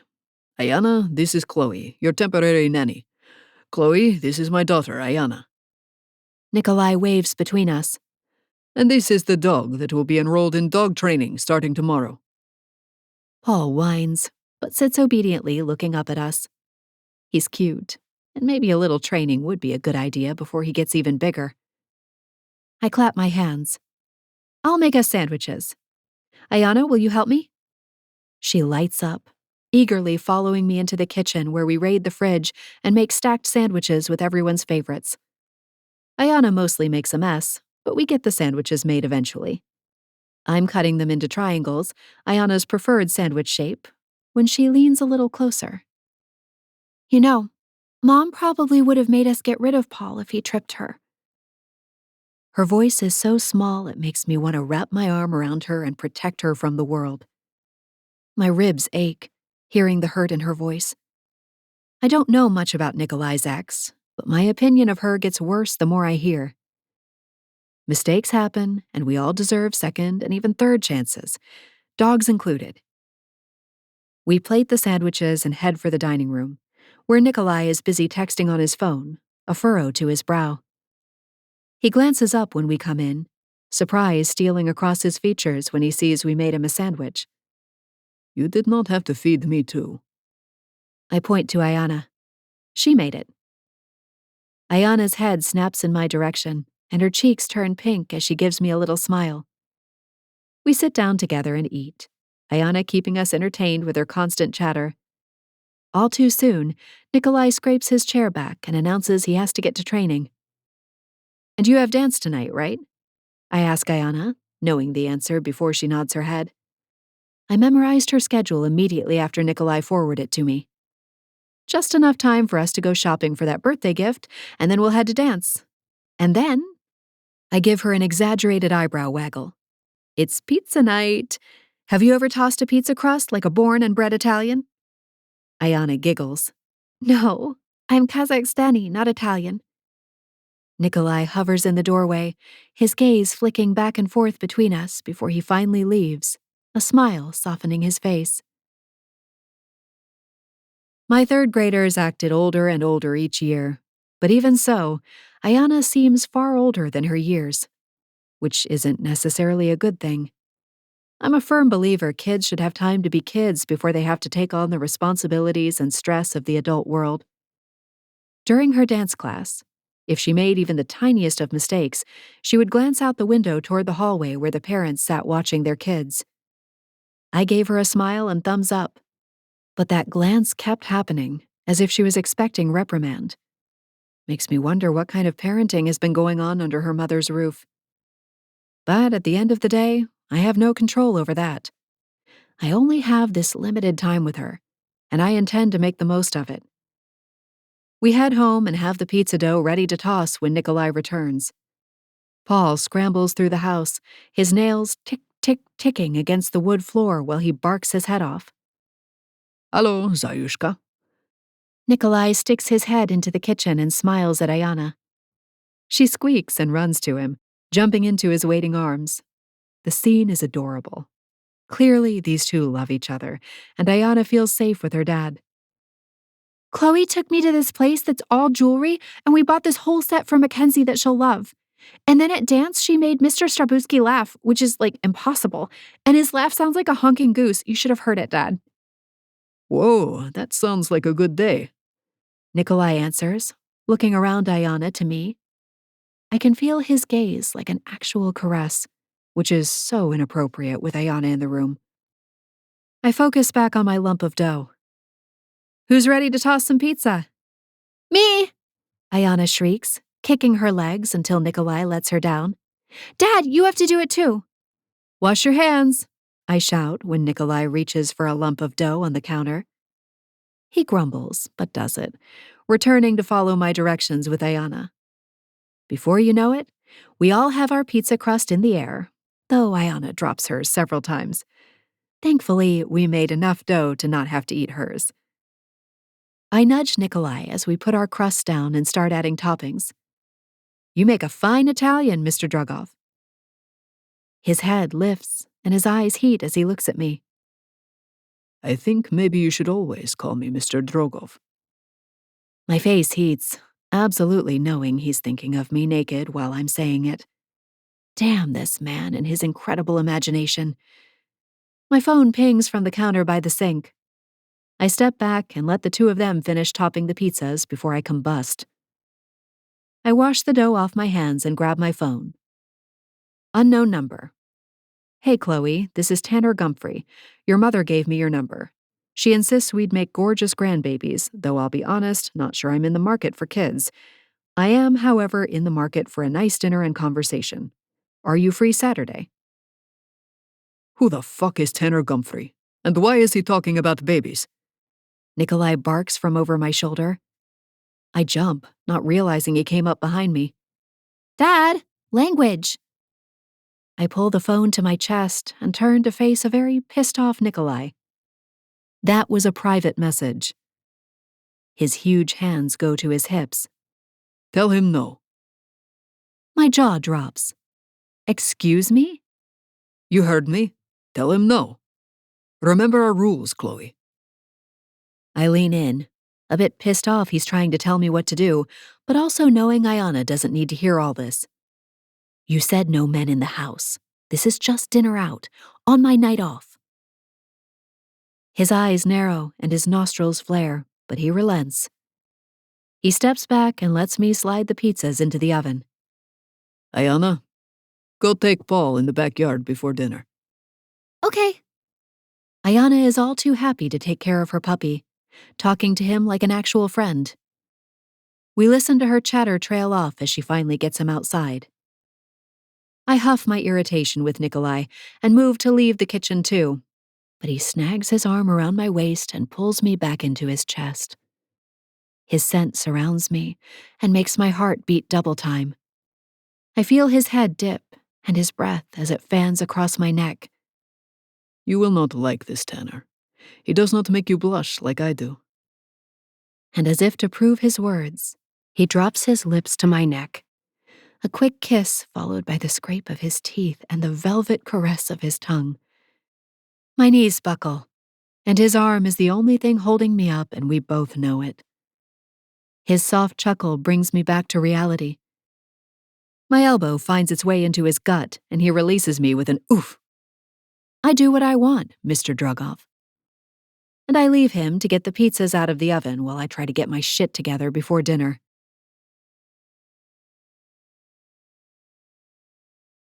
Chapter 20.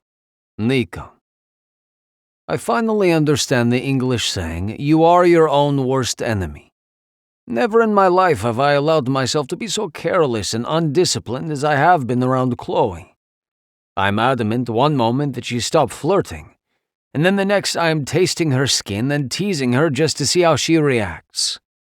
A familiar panic hit when I watched her tumble to the concrete earlier, one I've only ever felt when Ayana injures herself or gets caught in danger's path. It was unexpected, and I still cannot explain it. I barely know Chloe, yet my adrenaline refused to recede until I knew for certain she was uninjured. I blame the lingering residue of that panic for my ensuing reaction to the text on Chloe's phone. Some beast inside me broke free when I saw the message from this Tanner person. Tanner? That is a boy's name. Chloe does not need a boy, she needs a man. A grown man who can treat her like the most precious jewel, but also reminding her what her body was made for, and the array of pleasures it can enjoy in the right hands. She deserves to be the center of a man's world, something I could not even give if I threw common sense and duty out the window. After all that Chloe has been through, she should find someone as generous as she is. But this man named Tanner is not that person, I can tell you that. Much time will have to pass before I can forget the taste of Chloe's skin, or the feel of her body pressing into my chest. I fear it has become an addiction. Blat, I curse aloud as I imagine the disappointment on Coach's face had he been standing in the kitchen with us a few moments ago. I'm disgusted with myself. The back door slams and Ayana appears around the corner, her blonde hair a tousled mess and her cheeks pink. Where's Chloe? Restroom, I say, although I do not actually know. Last night I was the one hiding, and tonight it is Chloe's turn. I should apologize. Later. Can we watch the next episode of Bake Off after pizza? Ayana bats her eyelashes like a seasoned professional. The timer buzzes and I grab a dish towel to pull the pizzas from the oven. I have learned the hard way that oven mitts are not made for hands my size. It is already late. You know bedtime is at 8. But Dad, it's summer. I set the pans on the countertop, turning to face my daughter again. Her mouth is fixed in a pout. We both know you will wake up with the roosters no matter what time you go to bed. You need your sleep so you can be a tough hockey player like Chloe and me. It's our first night with Chloe, too. Come on, please. She turns my argument back on me, showing a familiar stubborn streak she undoubtedly inherited from me. I promise I'll sleep until at least 8 tomorrow. Ayana's reminder that I will once again be alone with Chloe after she goes to bed has me reconsidering. What real harm could it do to let the child stay up a little late? It is one night. Fine, you win. Yes! She pumps her tiny fist, making me grin despite my consternation. What are we celebrating? Chloe re-enters the kitchen, no longer wearing that blush I enjoy so much. Dad says I can stay up and watch Bake Off. My daughter preens. You like Bake Off? Chloe's face lights up. I love that show. Oh my gosh, is that where Paul got his name? Her eyes dart around the kitchen looking for the naughty dog. Yes! Dad wanted to name him Strock. She says the name as if it is coated in vinegar. Strock? Chloe mimics Ayana's tone, turning to me. That's an awful name for a dog. It sounds like you're clearing your throat instead of addressing an adorable fur ball. It means terror in Russian, I explain. But Chloe's eyes only narrow. Who hurt you? I cannot process her question, so I shake my head in response. You need to get another dog and call her Prue. I glance at Ayana to see her eyes widen with delight. That's what I said! The two females beam at each other as if they have each just discovered their missing soulmate. My heart begins a heavy thrum in my chest, an unfamiliar warmth seeping into my lungs and belly. But no, this is not good, regardless of how happy Ayana is right now. Chloe will not be her nanny for more than a couple weeks. I suppose it would be some solace that she will still be her hockey coach, but I may be setting my daughter up for heartbreak regardless. Fatherhood has a special way of tangling a man into knots. We should eat before the pizza gets cold, I say. It comes out harsher than I intended, and Chloe shoots me a questioning glance. I turn my back to retrieve plates from the cabinet and keep my hands busy. Ayana and Chloe gab like lifelong friends over dinner, and I know Ayana has fallen for her new nanny when she offers to help clean up the kitchen afterward. Who are you and what did you do with my Ayana? I ask as my daughter cleans our plates from the table. Dad! She leans in and quietly scolds me before turning to Chloe. I love helping out. After all, if I'm going to be a professional baker, I need to make the kitchen my space. I can't wait to taste some of your confections. Chloe grabs an empty pizza stone and follows Ayana to the kitchen. I force my eyes to the table instead of following the sway of her hips as she passes. I always thought it would be fun to open a dog bakery. Oh, they have one of those by the dance studio. We should totally take Paul there. It's a plan then. The two disappear from sight as they continue to chat. What in the hell is a dog bakery? It cannot be what it sounds like. I doubt there is much of a market for baked canines. My phone rings and I retrieve it from my pocket to see Coach Bowman's name on the screen. Guilt washes over me. Sir, I answer. Nico, just checking in about Picard and McDougal. I thought I'd stop by the practice rink tomorrow, so I wanted to find out your schedule. With no replacement coach hired yet, Coach Bowman remains committed to our progress with the Storm Chasers goalies. I cannot help but think Ivan would have done the same in his shoes. Of course, we meet for conditioning at 9. Drills on the ice should be around 11. I twist my napkin with the restless fingers of my free hand. Sounds good. Silence falls between us and I squeeze my eyes shut. Fuck. Coach, I begin at the same time he says, drug off. I swallow hard. Very little intimidates me. I put myself between the net and 100-mile-an-hour projectiles on a daily basis, and I can go up against the toughest enforcers in the league. But Coach Bowman is a man who deserves my utmost respect and deference. He has made me the player I am today, and believes in me more than anyone. And here I am essentially sneaking around behind his back. When I don't respond, Coach continues quietly. My daughter is grieving, and she needs the space to do that. Fuck. Absolutely, I understand. She is a very thoughtful person to help me with Ayana, but I promise I will not take advantage of her generosity. I will find a replacement nanny as soon as the judge makes his ruling final, and I will keep my hands off her, I silently vow. I know. He trails off, sounding almost defeated. I need to ease his anxiety. I let my head drop back, my shoulders falling as I slump against the back of my chair. You are a father, like me. It is our job to protect and worry. Precisely. I hear him inhale before his tone regains its normal gruffness. Okay, enough of that. I'll see you and the boys tomorrow at 11. Good night, Nico. Good night, Coach. I lay my phone on the table and rise from my chair, gathering the last of the utensils from the table. Neither Ayana nor Chloe notices me when I pause in the entryway to the kitchen. Their heads are pressed together, all of their attention riveted to Chloe's phone screen where some song about a boy emanates from the device. This is my favorite part, Chloe says, bringing her hand to her chest while Ayana giggles. My fingers twitch as my eyes zero in on the cleavage under Chloe's hand. Enough. Never in my life have I allowed a woman to drive me to such distraction. It is time to put an end to this recklessness once and for all. And I think I know the best way to do it.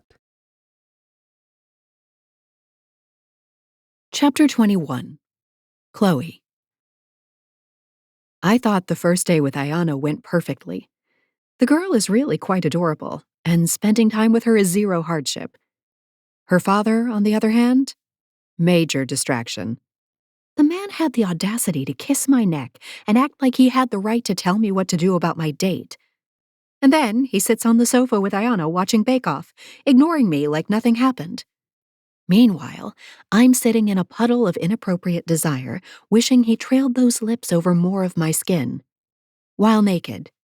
And alone. And maybe with a set of handcuffs. I don't know. I'm open to ideas.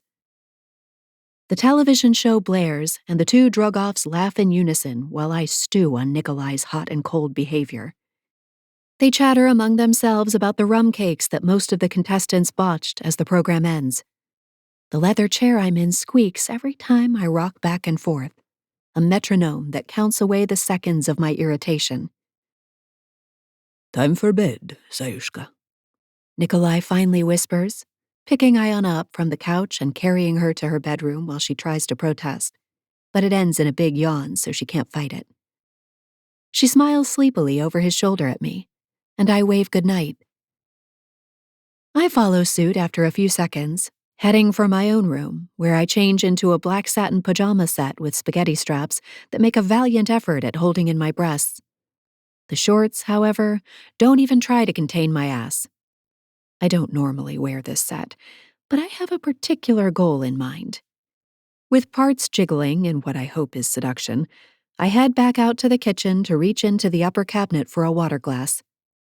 I have to go up on tiptoe, as it seems Nikolai built this kitchen for his towering height, not the average height of an American.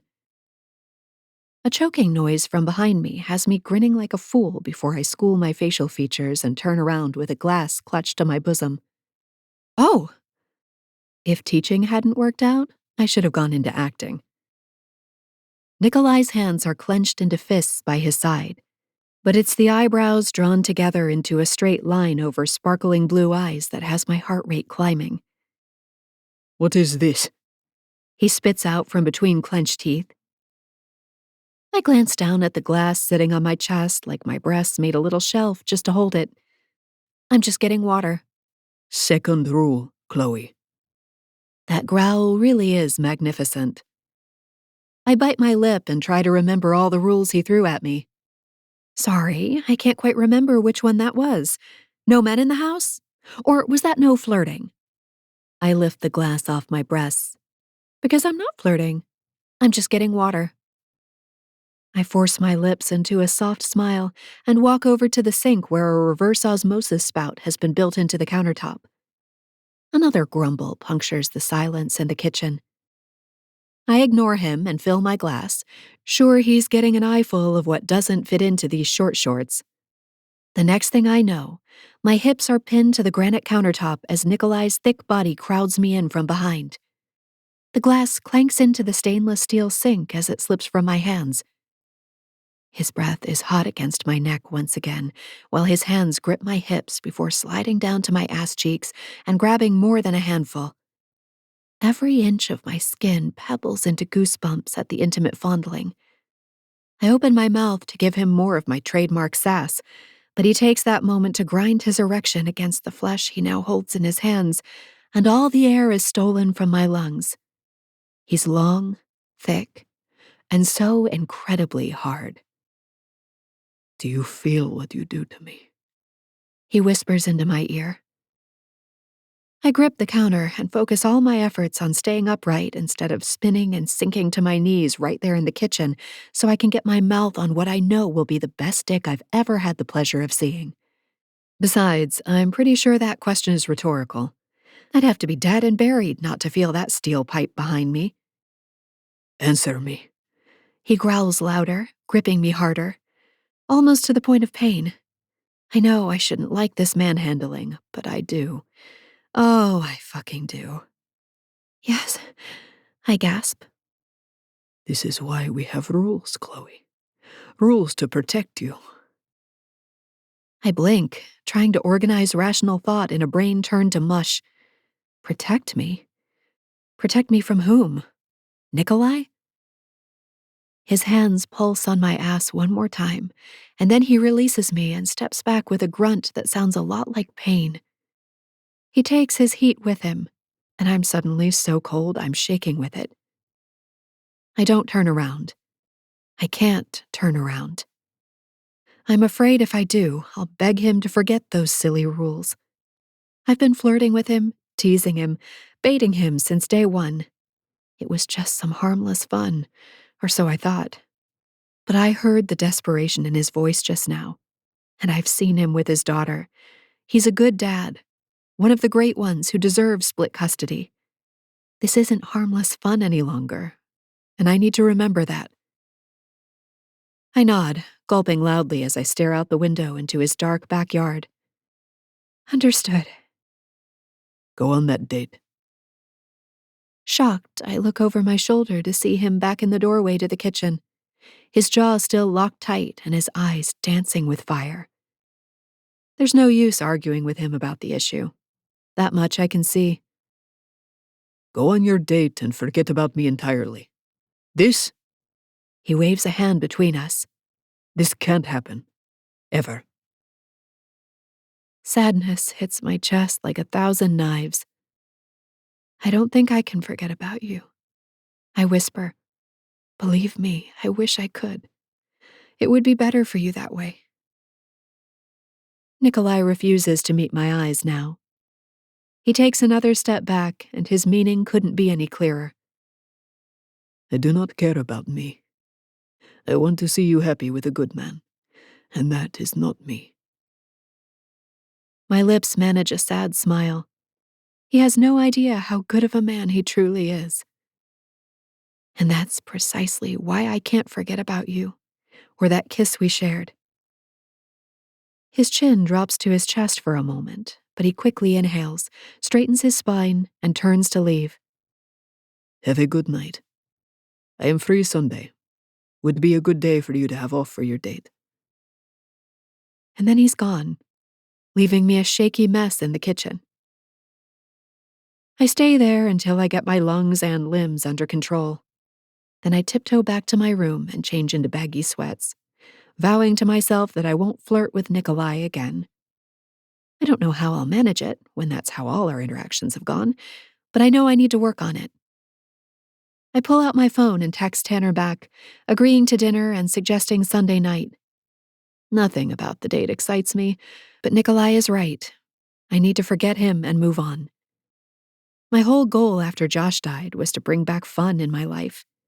Pining after a man who's unavailable is not exactly a good time. Nikolai is already gone the next morning when I wake up.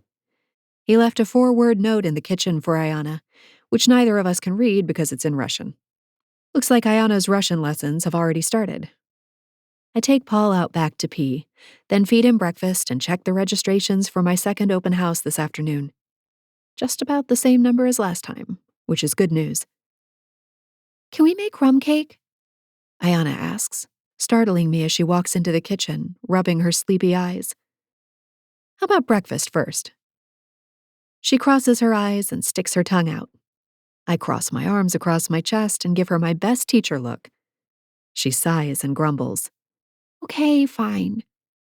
The teacher look works every time, what can I say? We make pancakes together, complete with blueberry eyeballs, strawberry smiles, and whipped cream for hair.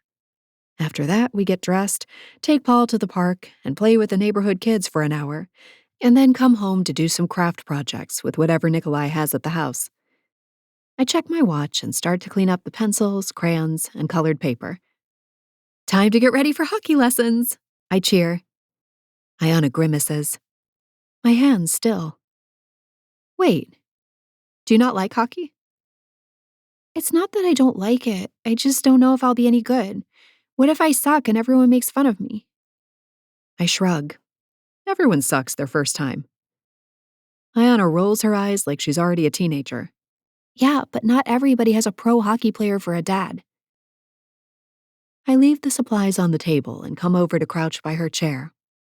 Hey, that's not the kind of league I'm running. I'm the boss. Nobody's going to make fun of you or they'll find themselves kicked out. We support each other in my league. I grab her hands and squeeze. Do you trust me? She nods instantly, blonde hair flying around her shoulders. Yeah, you got Riz, Chloe. I frown, feeling a lot like Nikolai all of a sudden. Huh? She bursts into giggles and slides off the chair. Come on, you can't be late if you're the boss.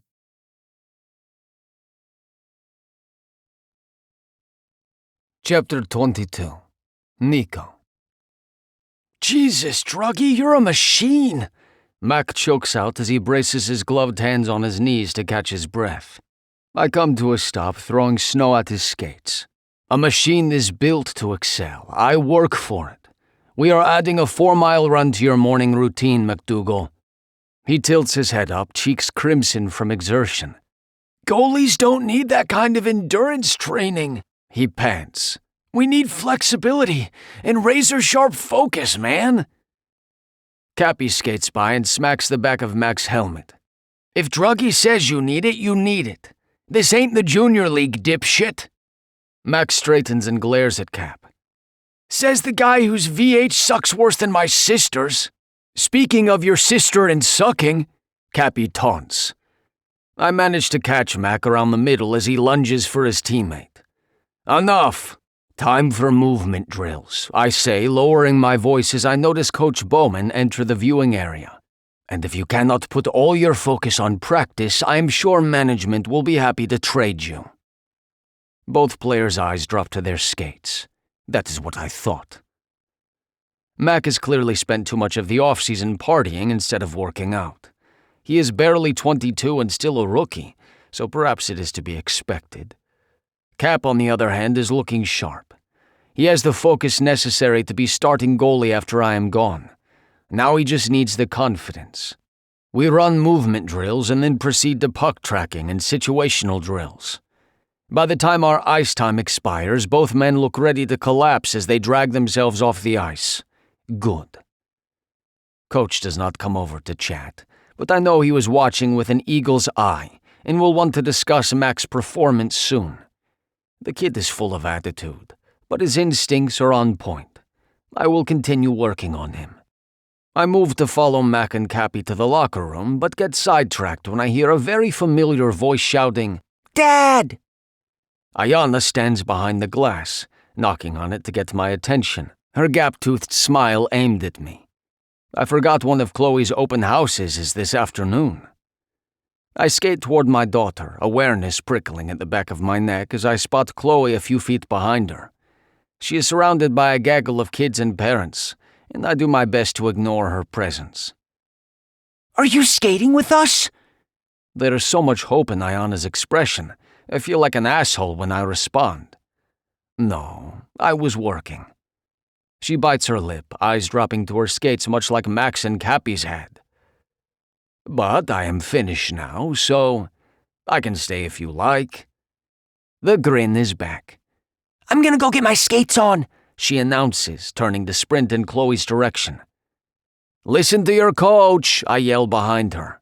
Ayana is strong-willed, and I do not want her causing trouble for Chloe on such a busy day. My shout draws the attention of the parents, and I curse under my breath when I see recognition dawn in a few faces. Oh my God, it's Nikolai Drugov, one woman yells. It is a domino effect from there as several parents and children swarm the glass like bugs on a windshield. I nod and wave, forcing myself to paste on a polite smile. Okay, everybody, Chloe shouts. Let's get everyone in skates so we can begin. I use the distraction to skate to the other end of the rink and exit to the locker room to strip off my gear. I should just change and leave, but I have already promised Ayana I would stay, so I wait 15 minutes before re-emerging in street clothes and my skates. The rink is crowded with kids, some hanging onto the boards or a grown-up for dear life, and others gliding easily across the ice. I spot Benny on the other end of the rink, and am relieved to see the parents' attention on him now. He is skating backward, holding onto the hands of one of the kids, a feat that has one mom practically swooning for some reason. I shake my head and skate Chloe's way, coming to a stop behind her. Chloe, I am sorry for the intrusion, but I told Ayana I would stay. She spins around, and instead of her usual saucy grin, her expression is all business. Hello, Nikolai. That's perfectly fine. Banks and Bobby are here too. The kids love it. She smiles with the same distant politeness I just used with the parents minutes ago. I find myself struggling to form a response, so I say nothing. I simply nod. As foreign as it feels, this is good. This is exactly what I wanted, to create distance between us and erase the sexual tension. So why do I miss her flirty looks and challenging gaze already? I need to have my head examined. Ayana approaches on sure feet, executing a perfect 2-foot inside-outside edge stop when she reaches me. Whoa, Ayana, that was great! Chloe showers her with praise, and my daughter's cheeks heat with delight. Ayana wraps her arms around my thighs. Thanks, Dad taught me. My chest fills with equal parts pride and adoration for this small human who has irrevocably altered my life. You are a very good student, Zayushka. I pat the top of her bike helmet. Now that she is interested in hockey, I will have to get her some real gear. The notion of my daughter following in my footsteps has me clearing a knot of emotion from my throat. I am definitely off today. Hey, Druggy, try not to eat any of the kids, yeah? Rody says as he skates by with a shit-eating grin. Behave yourself, Bobby, Chloe calls before skating after him and the 3 kids on his heels. I have no idea how Chloe plans to organize such a range of skill levels and ages into a league, but if anyone can do it, she can. I spend most of the next hour lurking in the background or answering questions from curious kids. It is mayhem when Chloe brings out pool noodles to substitute for sticks. Thank God she thought better than to unleash any pucks with this crowd, or we surely would be calling an ambulance by the end. When all participants are off the ice and assembled on the bleachers, she explains what comes next for anyone interested in officially joining. Most of the youngsters look eager to sign on, not that I can fault them. Hockey is my entire life, apart from my family. Benny and Rody lean back into the boards beside me while Chloe wraps things up. Eli is in, Benny says. I knew he'd get the bug as soon as he put on a pair of skates. He was out skating you by the end, Rody replies. Not that that's a difficult task, mind you. I glance Benny's way. Who is Eli? Benny's little brother, Rody answers for him. Keep up, old man. Your brother from Atlanta? Maybe I really do need my head examined after all. Benny's brother must be close to 40. But Benny laughs and points out the kid on the bleachers, the same one he was skating with earlier. No, the kid in the Buck shirt. I'm in the Big Brothers program, kind of a mentorship thing. I have heard of this program, but I had no idea Benny participated. It looks like he is more ready for fatherhood than I thought. I don't know about you guys, but there are a lot of MILFs giving me the eye today. Rhodey waggles his fingers at a brunette on the bleachers. She smiles back as her daughter scowls at both of them. Keep it in your pants, Rhodey. This is supposed to be about the kids, Benny warns. The parents and kids file down from the bleachers as Chloe starts gathering completed forms from everyone. Rhodey straightens and shoots us a grin, his signature dimples flashing. I've always been excellent at multitasking. Then he practically trots on his skates to catch up with the brunette. That idiot is going to meet his match one day, and I can't wait to see him get taken down, Benny says before patting me on the back. Later, man. I gotta take Eli for a burger or he'll drop dead from hunger. I nod my goodbye and stay where I am as I watch Ayana play assistant to Chloe by thanking people for coming and waving farewell. Only when everyone has left do I approach. Very impressive, I say before adding both of you. I think we might have a winger on our hands here, Chloe smiles warmly at Ayana. They score a lot of goals, right? My daughter asks. When we both nod, Ayana looks up at me. Now that everyone's gone, can we get some pucks and sticks so I can practice scoring? Since I am finished for the day, I nod. I can take you back out myself and we can give Chloe a break. She has put in enough hours with my chatterbox daughter for one day and could likely use a nap. But Chloe loves to play, don't you? Ayana turns her innocent expression on her coach. I do, Chloe responds on a shrug. Hey, who am I to pass up a chance to put the biscuit in the basket with 2 generations of hockey royalty? Who's eating biscuits? Ayana asks, nose wrinkling. Chloe and I share a chuckle at her confusion, and I feel a new sense of camaraderie that has nothing to do with attraction. There is much to teach you, I say with a pointed look. I'll grab our skates. Ayana sprints away and I turn to face Chloe. You do not have to stay. Ayana's attention span is like that of a fruit fly. You must have other things you want to do. She blinks up at me, once again resembling the warm woman that has become so familiar to me. Nikolai, I'm sorry for teasing you so much, and I understand that nothing can happen here. You need a friend, and I'm happy to help you out with no strings, okay? She extends a hand. Friends? I hesitate, but finally take it, ignoring the frisson of electricity at her touch. Friends, I agree, hoping I can manage to keep fooling myself. Since we are not in pads and only Ayana has a helmet, we mostly skate and demonstrate skills for her. It is unsurprising that Chloe's muscle memory kicks in and she maneuvers like a seasoned pro. By the end of an hour, Ayana has scored countless goals on an empty net and is on her way to perfecting her slap shot. Chloe is just as pink-cheeked and joyful as my daughter, and try as I might, I cannot stop from feeling the effects of her positivity and light. But friends are supposed to make you feel good, right? This friendship thing can work for us. We are not animals, after all. We just have a small case of lust caused by pheromones and brain chemistry. Surely we can overcome that in no time. As we exit the facility to the parking lot, however, Chloe makes a groaning sound, and my body's reaction is primal and instantaneous. My cock jumps in my pants and my jaw tightens at the sound. I barely hear her words as she says, "Remind me to wear gloves next time. I've got blisters already." I am too busy cursing at myself to hear anything else. In a word, I am screwed. Chapter 23. Chloe. The red wine swirls around the oversized wine glass as I twirl it, leaving legs that Tanner assures me mean the wine is top-notch. I have no doubt. Everything about this date has been top-notch. The restaurant in downtown Tampa is one that usually takes months to get a reservation. The man across the linen-covered table from me looks like $1,000,000 in his designer suit and fresh shave. The watch he sports on his wrist is certainly Patek Philippe. He screams money and intelligence, which is a good sign, along with the good manners he displayed when he held the door, slid my chair out for me, and let me order what I wanted on the menu instead of what he assumed I'd like. And yet, I feel nothing but a passing fondness for this man. Did you leave room for dessert, Chloe?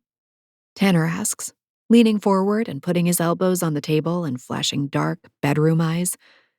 Sadly, I did not. And that's not some vapid female thing about wanting to appear dainty on a first date. I ordered a steak and risotto, not a salad with dressing on the side.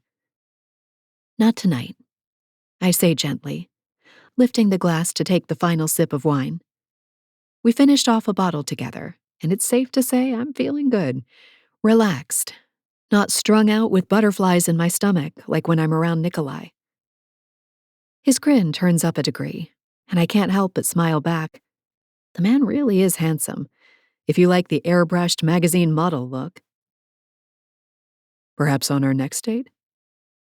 I dip my head. On our next date. Tanner flags our server and pays for our meal, not even entertaining my argument about paying for my own meal. Then he's by my side, helping me out of the chair and guiding me out of the restaurant with his hand on my lower back. The conversation flows easily as he drives me back to Nikolai's house in his fancy Mercedes. Meanwhile, I'm racking my brain to find one fault on this date. One tiny thing that could explain why I don't feel that tug of attraction with a man that should fit every single requirement on a woman's list for a possible mate. It's dark. I'll walk you up. Tanner gets out of the car and comes around to help me out of the passenger seat, which is fabulous. Between the wine, the skirt and heels, and the low level of the car, I could use a little help getting to my feet. He keeps his arm around my waist as we walk to the front door. His cologne is a bit overpowering at this close of range, and I might have just found the one tiny thing wrong with him. Thank you again for a truly lovely evening, I say when we reach the wrought iron front door. Earlier, I explained to Tanner that I live here temporarily while my duplex is being fixed. We turn to face each other on the welcome mat. I'll call you tomorrow. I'm out of town later this week, but if you're available Saturday, I'd love to see you again. I'd like that. And I would. Maybe between now and then I can get Nikolai out of my head entirely and enjoy a second date with a perfectly wonderful man.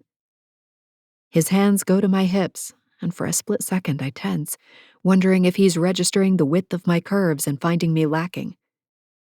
Then he pulls me closer and dips his head, brushing his lips across mine, and I push those stupid thoughts aside. He barely gets a chance to deepen the kiss when the outdoor lights flip on, illuminating the porch in daylight spotlights. We both jump back, startled. My hand flies to my lips and I laugh breathlessly. Motion sensors. Tanner's jaw tightens, but he forces a smile. I should go anyway. I'll call you. And then he's gone, striding back down the walkway to his car and waving goodbye as he climbs inside. I put the key in the lock, but the door swings open before I can twist it. Nikolai stands in the shadows of the dark house, his face a mask of anger. It is late, he says in a menacing whisper. I frown right back, shutting the door quietly behind me. I turn and face him, hands on my hips. I'm sorry. Is today not my day off? I thought it was. Silly me. Is this sarcasm? I throw my hands out to the side, thoroughly exasperated with the man.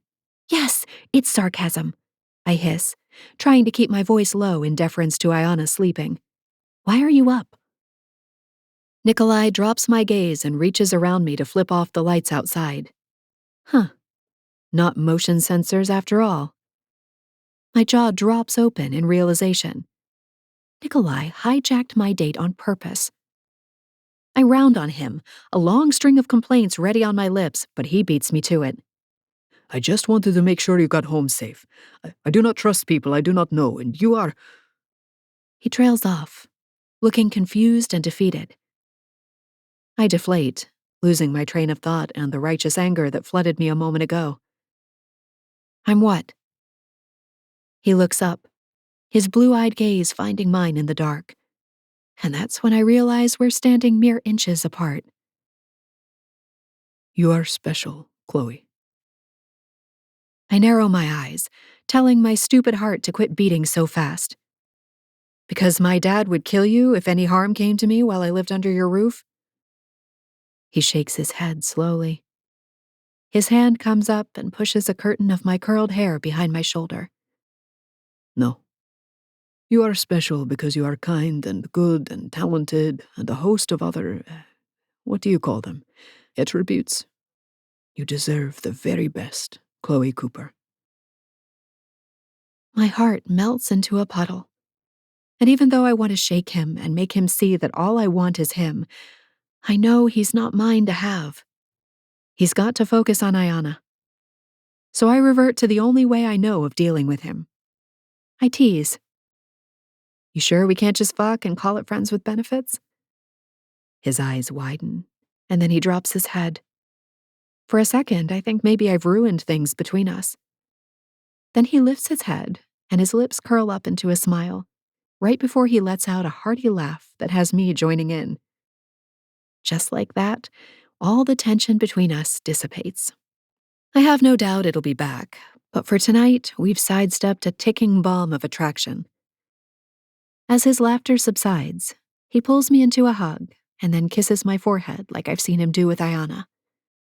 My hands land on his waist, and it takes everything in me not to let them roam his impressive physique. Go to bed, Chloe of the short people. You're talking crazy and clearly need sleep. I tip my head back and give him a genuine smile. It hits me right there in his foyer right before midnight. I like Nikolai. Like, really like him. And even if we can't be anything but friends, I'm going to have to be okay with that. Because I can't imagine not having him in my life, even after all this nanny business between us is over. My neck is already killing me, so to bed it is. Good night, Nikolai of the tall people. We share one more smile, and then he releases me. I feel the burn of his stare on my backside until I turn the corner and escape his view. It does absolutely nothing to help me get to sleep.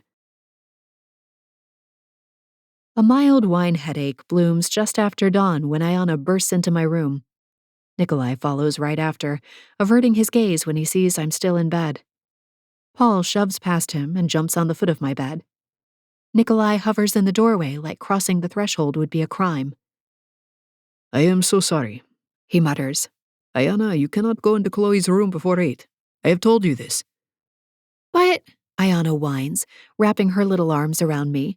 She said we could make pancakes again. And I love you, Dad, but you make them really dry and healthy. I chuckle, finding her enthusiasm for cooking adorable. I sit up in bed, thankful I switched to baggy t-shirts and unattractive shorts for pajamas recently. I still have to keep my tabletop fan on high all night to help combat the night sweats, but at least I don't tempt Nikolai with an overabundance of flesh showing. I give Paul's head a scratch. Give me 30 minutes and I'll help you with those pancakes. Deal? Deal! She squeals and runs out of the room. Paul barks and jumps off the bed to follow her. Nikolai steps back. Again, I am sorry. Also, there is ibuprofen in the guest bathroom. I shake my head at him, but quickly stop when that makes the headache worse. Remind me never to drink wine again. Why does a couple glasses hit you so hard once you turn 40? Nikolai tosses me an impish grin. I would not know. I am still a young man in his 30s. My pillow narrowly misses his head as he slams the door shut. I hear his deep laughter as he walks down the hallway. I get dressed, swallow the ibuprofen, and head for the kitchen, all the while humming a tune under my breath. Ayana is sitting on a bar stool at the counter waiting impatiently for me. Dad had to go to practice. He left me another note. She waves a sheet of paper in the air. I told him I can't read Russian, and he told me to use Google Translate for now. What's Google Translate? I pull up the website on my phone and show her how to use it. It takes a few tries, but we're finally able to determine that he wrote, My pancakes are not dry, little bunny. Ayana giggles, and I get busy plating the unhealthy version of pancakes. Once we're both done eating, I fire up my laptop and click over to a site that teaches various languages. Today, we start your Russian lessons. When Ayana gives me a scowl, I hold up my hand. I will learn with you. That seems to make her happier about doing schoolwork during the summer. We start the program, and it moves a little faster than I can keep up. I keep having to hit pause and replay so it pronounces the words again. Ayana giggles, already knowing some Russian words. She can even pronounce some of the Cyrillic alphabet, complete with guttural sounds that don't come naturally to me. By the time we finish the first lesson, my headache is back. That's enough for today, Zayushka. Ayana claps at my attempt to use the nickname her dad uses. Then she slumps back in her chair, all levity gone. Dad calls me that because of a book he gave me when I was little. I don't point out that she's still little. Instead, I just listen, glad she's opening up to me. He would read it to me every night. Well, every night that I saw him. But then Mom said the book got lost the last time we moved, and then I didn't see Dad as much. She picks at the chipped pink polish on her fingernails. I wish he still read it to me. I reach over and hold her tiny hands. I bet if you asked him, he'd find the book and read it to you now.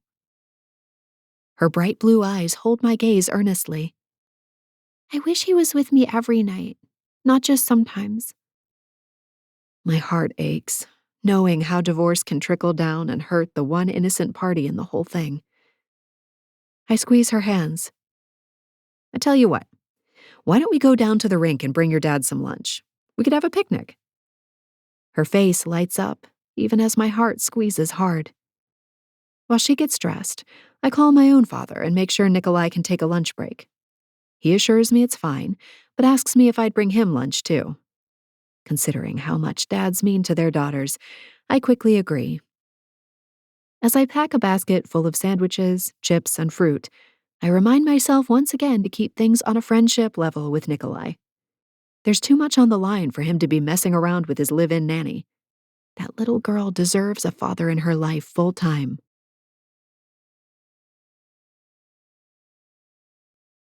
Chapter 24. Nico. Thank you for telling me about the book, I say to Chloe as I collapse onto the couch after tucking Ayana in. I would bet my bonus money that Peyton threw it in the trash in a moment of anger. A new copy should arrive tomorrow. Thank you, Prime. You know, the two of you are adorable enough to make even the deadest heart swoon, right? She responds from her spot in the recliner where a book rests on the pillow on her lap. Since I'm not sure what she means, I ask, "What are you reading?" She holds the book up for me, and I read the title aloud. Did I say that out loud? What kind of book is this? The cover has a broken fork with a deranged face drawn on it. I cannot imagine any situation that would compel me to read such a strange book. Chloe rests it back on the pillow and tucks a strand of black hair behind her ear. She is wearing another of her tops that ties behind her neck, although this one is more modest than some of her others, and she has paired it with a denim skirt that shows off her legs. Thankfully, the pillow shields much of her from my view. It's the kind of book that reassures me I'm not crazy. She tilts her head and adds, At least I'm not the only one. Why would you think you are crazy? She grins and shakes her head. I'm not. At least I hope not. She chuckles at the look on my face. It's just a book about getting older. You know, all the joys. Ah, I nod. Yes, I will be lucky if I make it through next season without requiring a hip replacement. As if I need a reminder, my hip cracks when I shift positions to retrieve my phone from my shorts pocket. My body is exhausted from these practices with Mac and Cappy. I push myself to outperform them even though they are a decade younger than I am, and their bodies have not begun to betray them yet. I refuse to show weakness when the team is counting on me to whip them into shape in these short months before I retire. Wow, and I thought I was feeling old. I could hear that crack from over here, Grandpa. I frowned at her, which only makes her laugh. Once again, the sound fills me with a lightness I do not often enjoy. Goosebumps sprout on my arms, and I wonder for a second if Chloe somehow caused them. Is it cold in here? I ask. Perhaps I am the crazy one. Should it concern me that I have been asking myself that question regularly since Chloe came to stay? Probably. But Chloe's expression catches my attention. She looks guilty. Oh, I may have turned the air conditioning up a tad. I get to my feet and pad over to the thermostat on the wall. 66 degrees?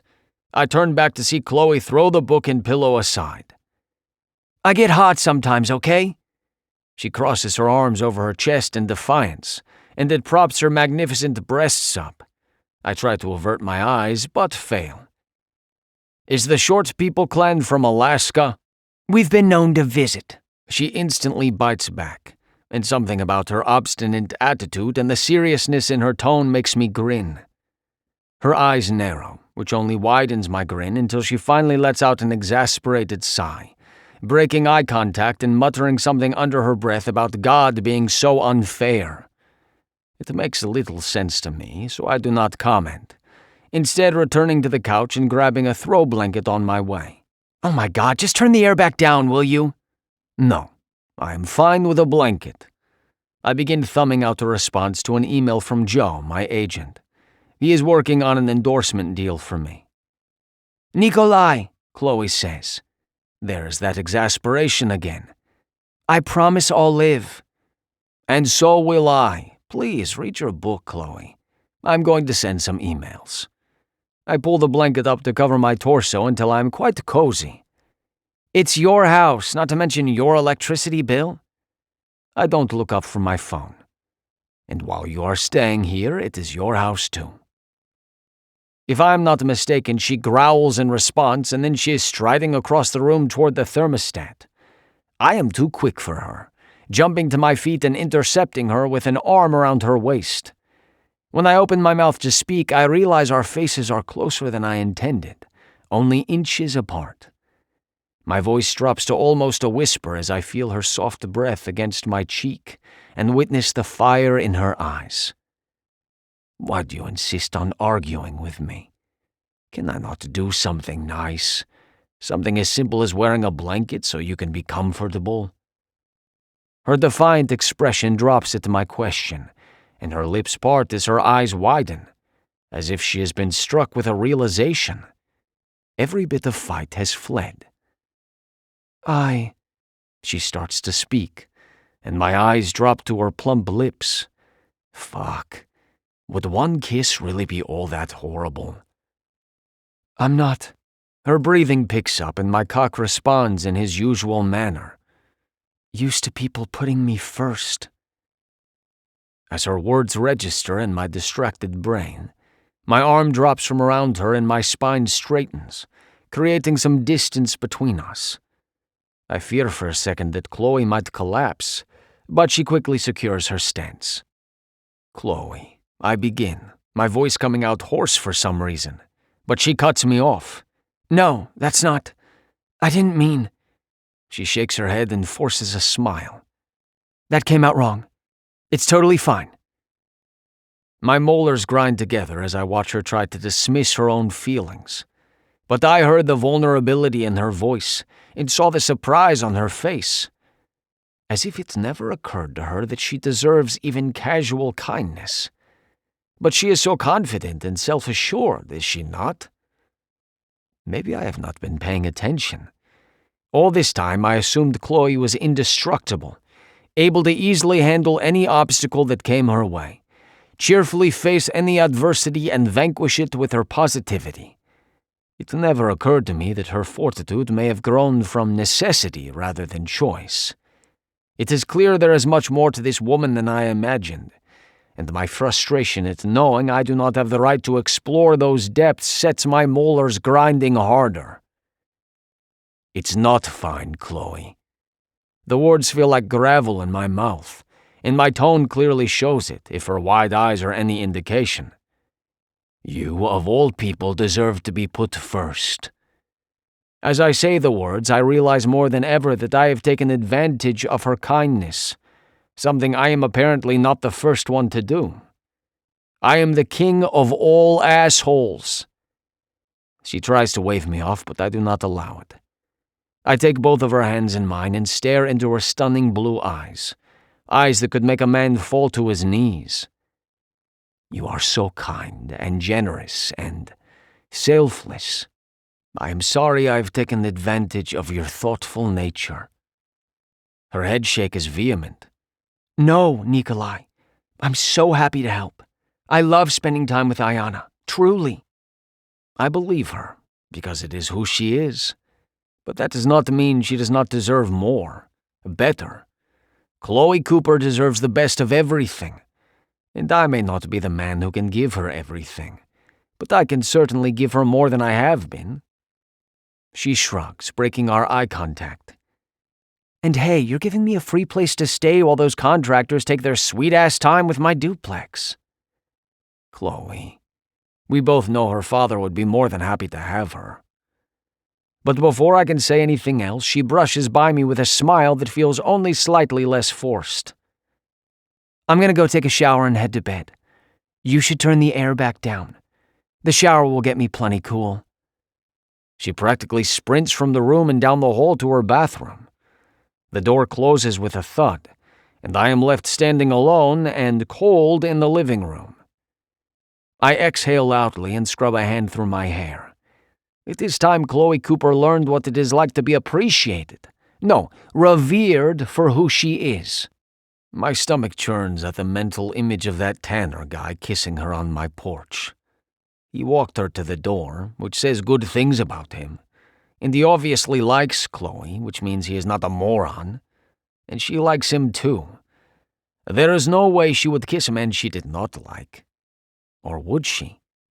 Now I am uncertain of so many things. Jaw locked tight, I go to the hall closet and pull out 2 thick blankets. I take one to Ayana's room, stepping quietly across the plush carpet to cover her with it. She is fast asleep, her mouth slightly ajar, and her long hair in a mess around her face and pillow. The sight has some of the tension draining from my body. Sleep well, my little bunny, I whisper before withdrawing from the room. I stalk to my own room and toss the other blanket on the bed with more force than necessary. Mind still racing with thoughts of Chloe, I strip off my shirt, almost tearing it in the process, and tug on some flannel pajama pants I normally reserve for winter. And then I stalk right back out to the living room to change the thermostat to 64. No, 63. Whatever she wants. But before I can, a blood-curdling scream rips through the air from the other hall and has my stomach dropping to the floor. I run on leaden feet to the guest bathroom and fling the door open without a single thought. My mind is solely focused on the terror in that scream, and the horrifying notion of anything harming Chloe. The ensuing scream has an entirely different tone as a completely bare-naked Chloe spins around to face me, shock stamped on her face as her hands futilely attempt to hide all those glorious curves. Well, that did not go as expected. Chapter 25. Chloe. The Geico gecko stared at me like he had every right to be in my shower, a weird red gizzard thing expanding under his neck as I breathed. I shouldn't have screamed like that, but my mind was focused on escaping the embarrassment of confessing my inner child's deepest wound in front of Nikolai. He turned sweet on me and looked at me with such compassion, and also heat, that I was about 2 seconds away from begging him to take me to his bedroom. Even though I lectured myself daily, hourly, about not approaching that subject with the single dad. And now that look has turned into a raging inferno that threatens to burn us both down if he doesn't get the hell out of this bathroom. Every square inch of me is bared to him, and the man doesn't seem intent on leaving anytime soon. His bare chest heaves, and his hands are balled into fists at his sides. I know the man is built, have felt those muscles under my hands the few times we allowed ourselves to touch. But seeing it in person, while naked, this is practically a holy experience. Would it be too weird if I dropped to my knees in supplication? because they are definitely quivering. What is wrong? He barks. I toss my head to the side and swallow hard, still rearranging my breasts and arms and hands, trying to cover all the various bits that have no hope of being covered right now. For the life of me, I can't recall the name of the reptile that just scared the crap out of me. Brown, crawling thing. Spider or lizard? Ah, there it is. Lizard. Nikolai's thick eyebrow hitches upward. A lizard has you screaming like you are being murdered. Hey, I snap. How about you save the lecture for later? You know, when I'm not naked.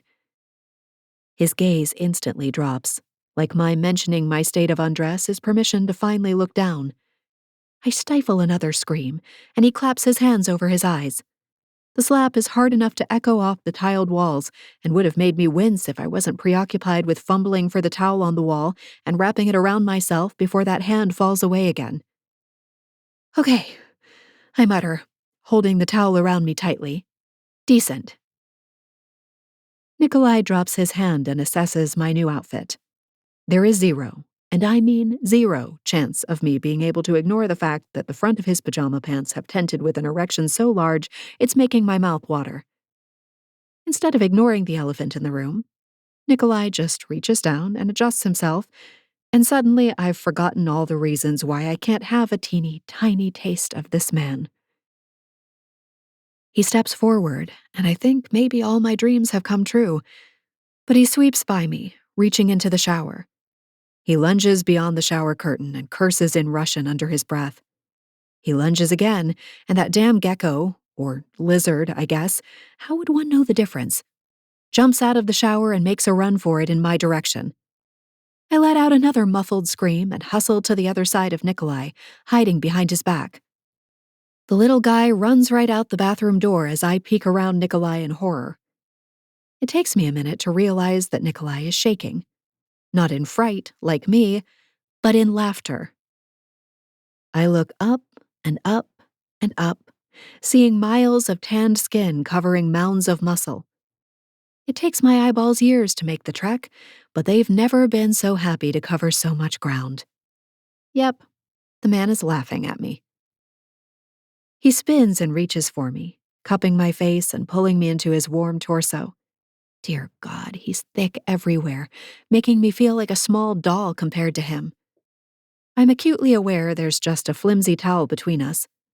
The look in his eyes holds humor, but also something else. Something that makes my belly swoop and my heart wish for things I know aren't possible. 2 things, Chloe Cooper. His voice is a low, sexy grumble that has me leaning all my weight into him. I will slay dragons for you. A little lizard is not a problem. I've never had a man make dinner for me, let alone slay dragons. I know it's just a silly phrase, and yet I believe Nikolai. He already saved me from a ruined house. And 2? I whisper. His eyes lose every ounce of humor, turning stormy as the sea in winter. You are more beautiful than any woman that has ever existed. You should always be naked. He flexes his hips, his erection harder than a sledgehammer as it presses into my soft belly. Proof that what he says is true. Before I can gather enough spit in my mouth to even attempt a response, he releases me and steps back. I'm suddenly cold, feeling like I had everything I ever wanted in my grasp one moment and I'm bereft the next. Which is crazy. I literally lost my husband a year ago and didn't feel this gaping sense of missing half of me. Nikolai spins and leaves the bathroom without another word, closing the door behind him. I stand there, gripping my towel and staring at the space he just occupied, wondering what the hell has happened to me. Have I done the unthinkable? Have I developed feelings for this man? Because this all feels suspiciously like feelings that start with the letter L. The next morning is a frenzy of activity from the second I wake up. The court-appointed guardian ad litem is coming today to assess Ayana's living situation with her father. Nikolai and I don't discuss the events from last night, which is fine by me. I need several more days to wrap my head around my feelings, especially when this year is supposed to be all about having fun, not weighing myself down with responsibilities and heavy things like falling for a guy I can never have. A woman barrels through the door right as I'm finishing cooking eggs and toast for all of us. She nods at Nikolai and heads into the house, a vacuum in one hand and a bucket in the other. "Who's that?" I ask, sitting down and pointing to the plates. Ayana digs in, and Nikolai sits across from her, his own plate stacked with more eggs and toast than I can fathom one person can eat. I scheduled the housekeeper to come today. She normally only comes once a month, since I am usually by myself or traveling. I finish chewing the bite in my mouth. "Oh, I was going to do laundry and run the vacuum around today." Nikolai puts down his fork and gives me a serious look. You do the sheets every other day. Your job is to be with Ayana, not clean this house. I should have hired her to come more often right from the beginning. I am sorry. My cheeks heat. I flick a glance at Ayana, seeing that she's occupied with the iPad Nikolai lets her have for exactly 1 hour a day. I lean closer to him and lower my voice. "That's just from the hormonal night sweats. You don't need to pay for her to be here more often. I can do my own sheets."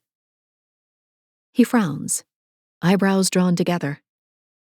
Night sweats, even with the air conditioning going full blast. I shrug, used to this particular symptom.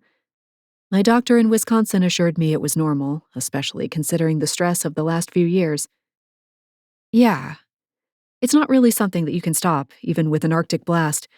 I sweat like a sinner in church almost every night. The AC is nice, but it doesn't stop the sweats. Old lady hormones are just hormoning." He's still frowning as he shakes his head. This is not right. Women should not have to go through this.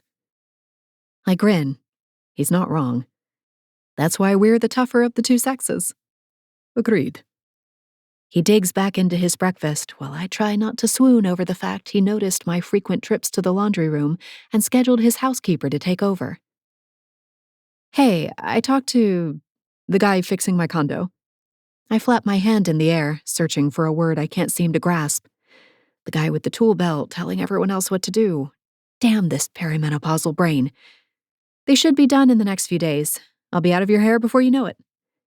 I keep that smile on my face, even as my heart sinks at the idea of not seeing Nikolai every day. He puts his fork down again, looking puzzled as he says, I like taking care of you. You're not in my hair, as you say. "Dad?" Ayana pipes up, and we both swing our gazes over to her. She's looking at both of us, iPad forgotten, the corners of her lips turned down. "I don't want to leave." Nikolai looks like he's been punched in the gut. Ayana knows she goes back to her mother's house tomorrow. Nikolai shoves his chair back and comes around to the other side to pull Ayana into a tight hug.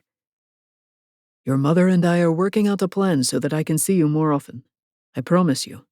No more months in between visits. My heart aches, seeing the two of them together. Then Ayana turns her sweet face in my direction, her blue eyes filled with tears. "But what about Chloe?" I reach over and stroke her arm where she's still wrapped in a hug with her father. "I'll see you all the time at hockey practice, sweetie. And if your father is okay with it, we can do a few ice cream dates after practice, so we have a chance to talk." She beams, tears forgotten. "Please, Dad?" We'll see about that. Ice cream is not good for you. Nikolai grumbles. I snort, and Ayana laughs. We both know we'll be going on those ice cream dates. He can't say no to us when we combine forces. I help clean up from breakfast, and when the guardian ad litem arrives a couple hours later, the place is spotless. Ayana is happily drawing at the kitchen table, and there's no way this woman can find fault in Nikolai's parenting. Especially when Ayana interrupts the interview to tell the woman about the horrible confetti cake we attempted to make a few nights ago, and how we'd get kicked off Bake Off for baking such a sad-looking cake. No one can resist that little girl's giggle. The woman leaves, but only after informing Nikolai she'll have a glowing review to give the judge. His shoulders drop away from his ears as he closes the door behind her. I put a hand on the middle of his back, so happy for him I could burst. He stiffens at my touch. You did it, I say quietly. Nikolai spins around and glances at Ayana trying to sit on Paul's back while he dodges her advances, and then looks up at me. No. We did it. He gives me one of his rare, unguarded smiles, and that's when I know for sure. I've completely fallen in love with the grumpy goalie.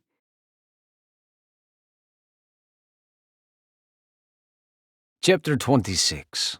Nico. You're late, Peyton announces upon opening her front door. Despite her downturned mouth, she looks flawless in a pink sundress and slicked-back ponytail, a full face of makeup on even though she is home alone on a Saturday morning.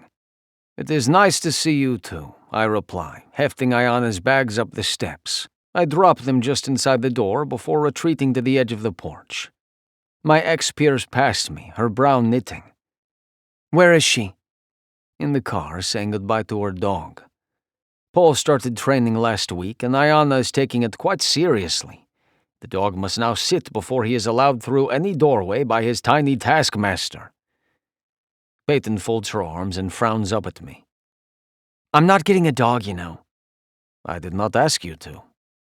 She scoffs, flipping her ponytail. Right. You're just the fun parent now who buys her puppies. Since the last thing I want is an argument, I turn away, intent on retrieving our daughter from the rover. It's not all fun and games all the time, Nico. Parenting is hard work, thankless work. I pause, turning back to Peyton. Yes, I am aware. She sniffs. You've got a nanny to do the work for you. I take a breath and hold it for a few seconds to keep myself from losing my temper. The nanny is for when I am working. I always schedule my work around Ayana's schedule. She needs a parent, not a nanny, she insists, a decidedly unsubtle note of superiority in her tone. Despite my best efforts, my voice rises in response. And I need to work so none of us are homeless, and you and Ayana can enjoy a nice life. She knows as well as I do that her lifestyle would be substantially different without my money. We both know she should be with me. Her voice is little more than a hiss. Now we are getting to the crux of the matter. I sigh, sinking my hands into the pockets of my jeans as the sun relentlessly beats down on my head and shoulders. I disagree, and so does the judge. We'll see. It is done, Peyton. The representative submitted her report and has approved of the home I can provide. The judge will grant joint custody. I almost feel sympathy at her stricken expression, but she has gone to such lengths to keep my daughter from me that I cannot quite get there. Without another word, I walk to the rover and hold Paul back as Ayana slips out the door. Paul paws the window with the most pathetic expression he can muster. Don't forget to keep up the training, Dad. Ayana looks up at me, worry in her eyes. I give you my word. I place one hand over my heart and the other on her head, memorizing her features and trying to loosen the knot in my chest. Baby! Peyton exclaims, bounding down the stone steps to intercept us on the walkway. She folds our daughter in a tight embrace. Goodness, I missed you, she says into Ayana's hair. Did you know I'm on a real hockey team now? Ayana asks, pulling from her mother's arms. And the dog trainer says I'm an excellent trainer and should maybe consider making it my life's work. I cannot help the quirk of my lips. Wow. I must give Peyton credit for not reacting with the disdain I know she is feeling inside. Our daughter's next words, however, test Peyton's acting ability beyond its limits. And wait till you meet Chloe. She's not just a nanny, she's a killer hockey player too. She's my coach, and she makes super yummy pancakes, and she loves dogs. She's amazing! Ayana's gesticulations only add to her enthusiasm, and to the tick in Peyton's jaw. I see, is all she manages, but Ayana has already turned to hug me goodbye. I crouch down, allowing her to throw her arms around my neck while I pull her to me. Bye, Dad. I'll miss you tons. Goodbye, Zayushka, I tell her as I stroke her fine hair. I will see you very soon, I promise. With that, she breaks free of my hold and races up the steps and into the house, calling behind her, Take care of Paul and Chloe! I straighten and turn to leave, anxious to exit the scene before Peyton has a chance to deliver another speech. But it is impossible to miss my ex-wife's expression. It is one I have seen before, and it fills me with uneasiness, because it is the kind she wears when she is preparing for battle. And that is the last thing any of us need. My mood is foul the rest of the day, and I take it out on Mac, even though he has been doing his best to toe the line these past 2 weeks and put in the proper effort. When I shout at him for missing a puck even I would have had trouble intercepting, I know it is time to call it quits for the day. I grind out a weak apology and stalk from the locker room in search of peace. When my mind immediately goes to Chloe, my steps quicken as if I might have the ability to outrun my own thoughts. It is no use. She was gone when Ayana and I woke this morning, having left only a note for Ayana on the dining table. See you soon, XOXO. It has not escaped my attention that she has been avoiding me ever since our encounter in her bathroom. The image of her naked body is burned into my brain, and I hope it never recedes. The woman tests my self-control like no one ever has, and it brings me a level of discomfort and confusion I do not often experience. I am used to always being in control, and Chloe makes me feel as if I am driving while blindfolded.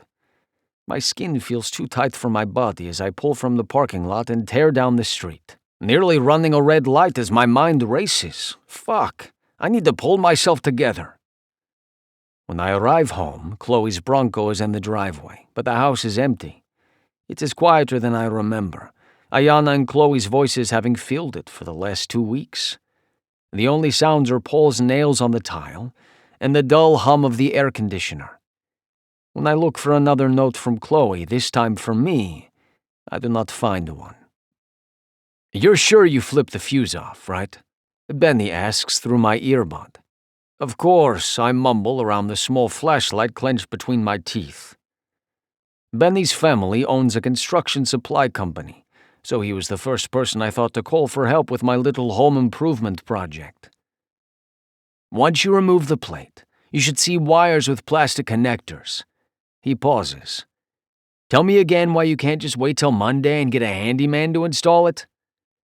I finish unscrewing the plate and drop it to the mattress beneath my socked feet before pulling the flashlight from my mouth.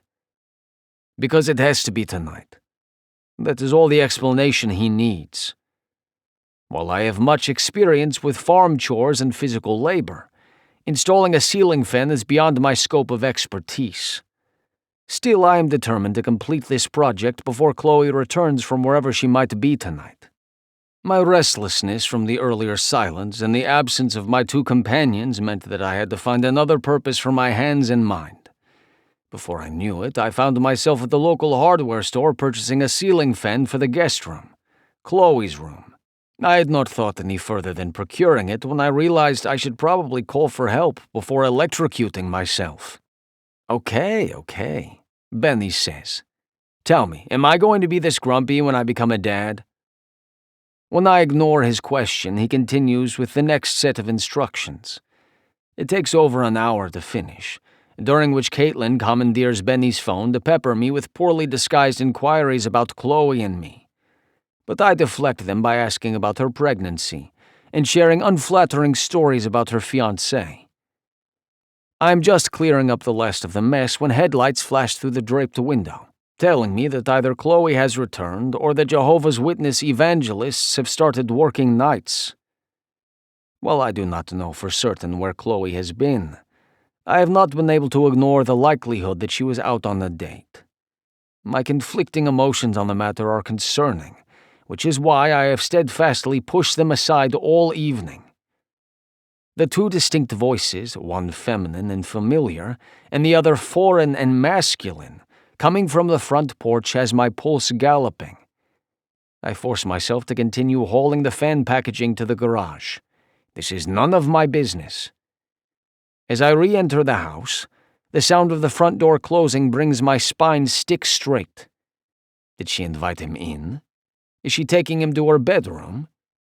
Red clouds my vision at the thought, a mix of anger, denial, and self-loathing racing through me and lighting every muscle, bone, and string of sinew in my body. I am moving before I know it, my feet closing the distance to the front door. And then, there she is, alone and achingly beautiful in a red dress the same color as her trademark lipstick. I catch a glimpse of her lower lip trapped between her teeth before her mouth drops open and her startled eyes lift to my face. Whatever she sees there has her blue irises going liquid and her cheeks flushing with pink. How was your date? My voice sounds foreign, a sharp strum of a cable stretched tight enough to snap. A sense of intense dread washes over me as her eyes drop. I command myself to turn and leave her alone, but the soles of my feet have grown roots. After what feels like an entire season, she merely shrugs one shoulder before returning her eyes to mine, this time with one corner of her mouth lifted. "Meh," is her answer, but it is followed by a yelp of surprise as I advance with undisguised intent, walking her backward until her shoulders hit the entryway wall, and my lips slam down on hers. Chapter 27. Chloe. I have exactly 2.5 seconds to feel relief that I let Tanner down gently tonight, insisting he would remain in the friend zone. He took it well, making me doubt myself for telling him no. On paper, he had all the things to make for a perfect date, and yet I felt nothing sitting across the table from him at dinner. I refused to settle for anything less than fucking fireworks, which is exactly what happens when Nikolai pounces. His kiss is nothing like that night in Toronto.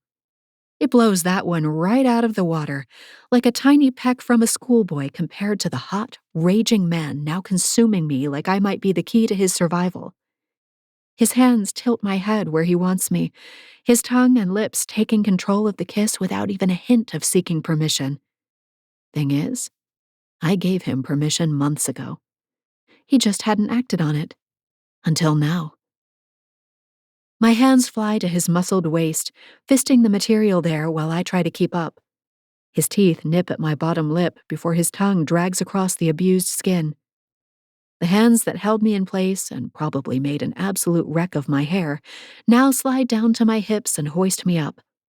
I gasp and go to wrap my legs around his waist, but the dress hinders me. His growl of frustration rumbles my own chest. He sets me back down on my feet and doesn't hesitate. I apologize, he barks before grabbing both sides of the slit that shows off my left thigh every time I take a step. The man rips the material, a renting noise filling the silence between us. A draft hits the skin above my hip as I gape down at my dress, now exposing my matching red satin panties. He fucking ripped my dress apart. Why is that so fucking hot? He lunges again, his mouth coming down on mine while he hoists me up, my back sliding easily against the wall. This time, I get my legs around his waist and my arms around his neck. My high heels fall off and I can't be bothered. He presses me into the wall, an impressive erection digging into my core and making me lightheaded.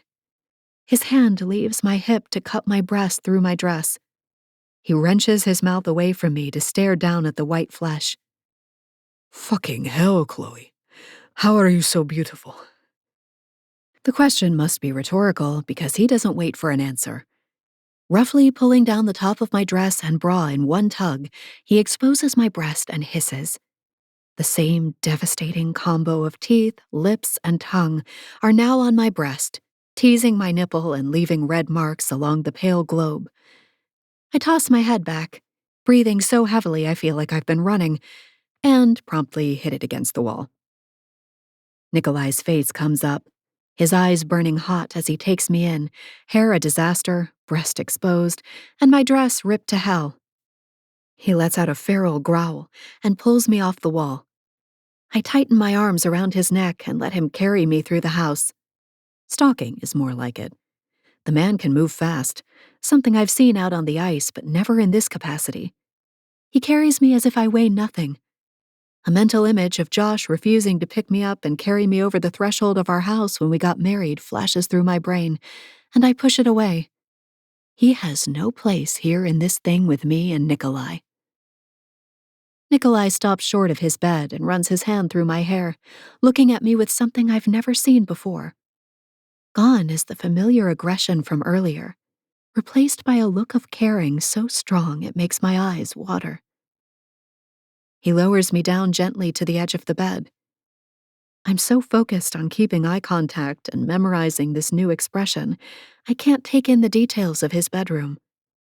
He kneels on the floor between my legs, his face now even with mine. His hands never leave my skin, just swooping up and over and around like he can't stop touching me. It's enough to make me mew like a cat. Chloe, He breathes. I cannot deny you any longer. I should push you away and keep you far from me. He bows his head over my lap. I used to be a silent partner, letting my husband lead and stuffing down my concerns. I vowed after Josh's death not to live that way any longer. So I run both hands through Nikolai's hair and pull his head up sharply. His eyes hold a note of regret in those ocean blue depths, and I refuse to have any of that enter whatever this is between us. You and I both want this. Doesn't that matter more than everyone else? Why are we denying ourselves some fun? I tug on his hair harder, hoping it'll make him listen. I haven't had fun in a long time, and I'd like to have it with you. His eyes briefly shut, and he turns his head to kiss the inside of my wrist. I cannot offer you a relationship, which is most certainly what you deserve. I let out the saddest laugh I've ever heard. I don't want a relationship. Had one of those and it ended horrifically. I lean in and place a kiss on both sides of his mouth, letting his whiskers scrape against my skin. Can you just make me feel good, Nikolai? Just for tonight? We both still, my question hanging there between us. Then he lunges, his mouth fusing to mine, a promise of pleasure and nothing more between two people who care about each other but have no future. It's exactly what I set out to do when I moved to Tampa. Exactly what I wished for. Exactly what I need. All those feelings I thought I had for Nikolai? Misplaced sexual longing, clearly. Nothing in my past could prepare me for how badly I want Nikolai. This is new territory for me, and it's clear I was confused. Nikolai gets to his feet, the kiss going on and on until he breaks away, chest heaving. The room could be on fire and I wouldn't notice. He lets me go and takes a step back, his gaze burning into my skin. He lifts his shirt over his head and tosses it aside.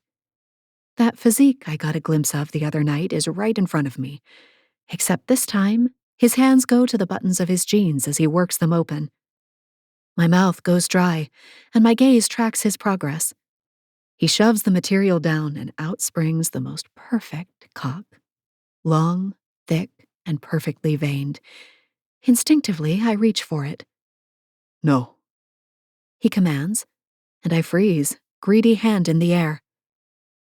I have been waiting months for this, and I have very specific things in mind.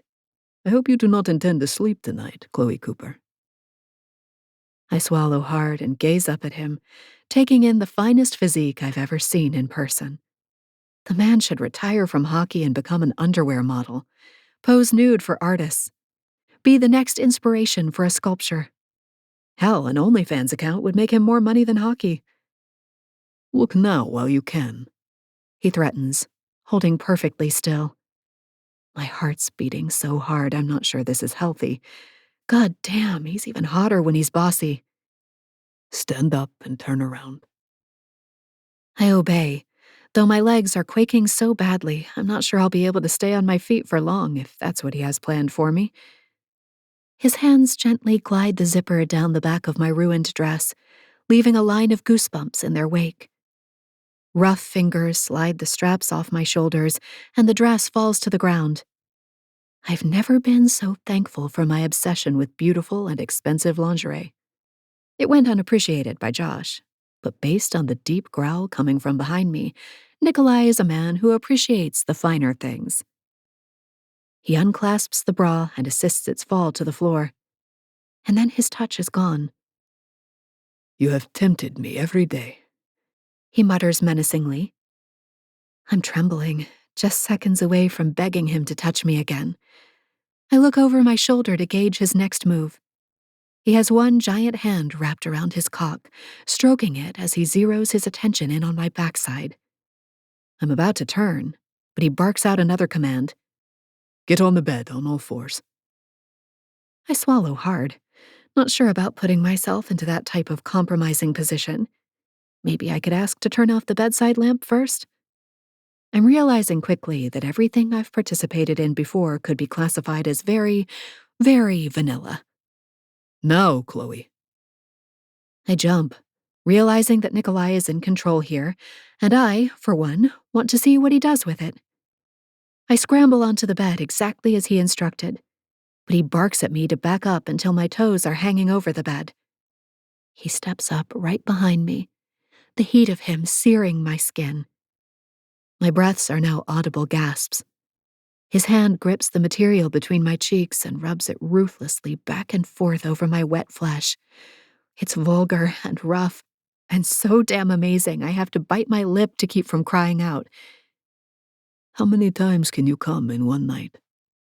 Another slide of that material across my aching clit. I release my lip to utter an incomprehensible I don't know.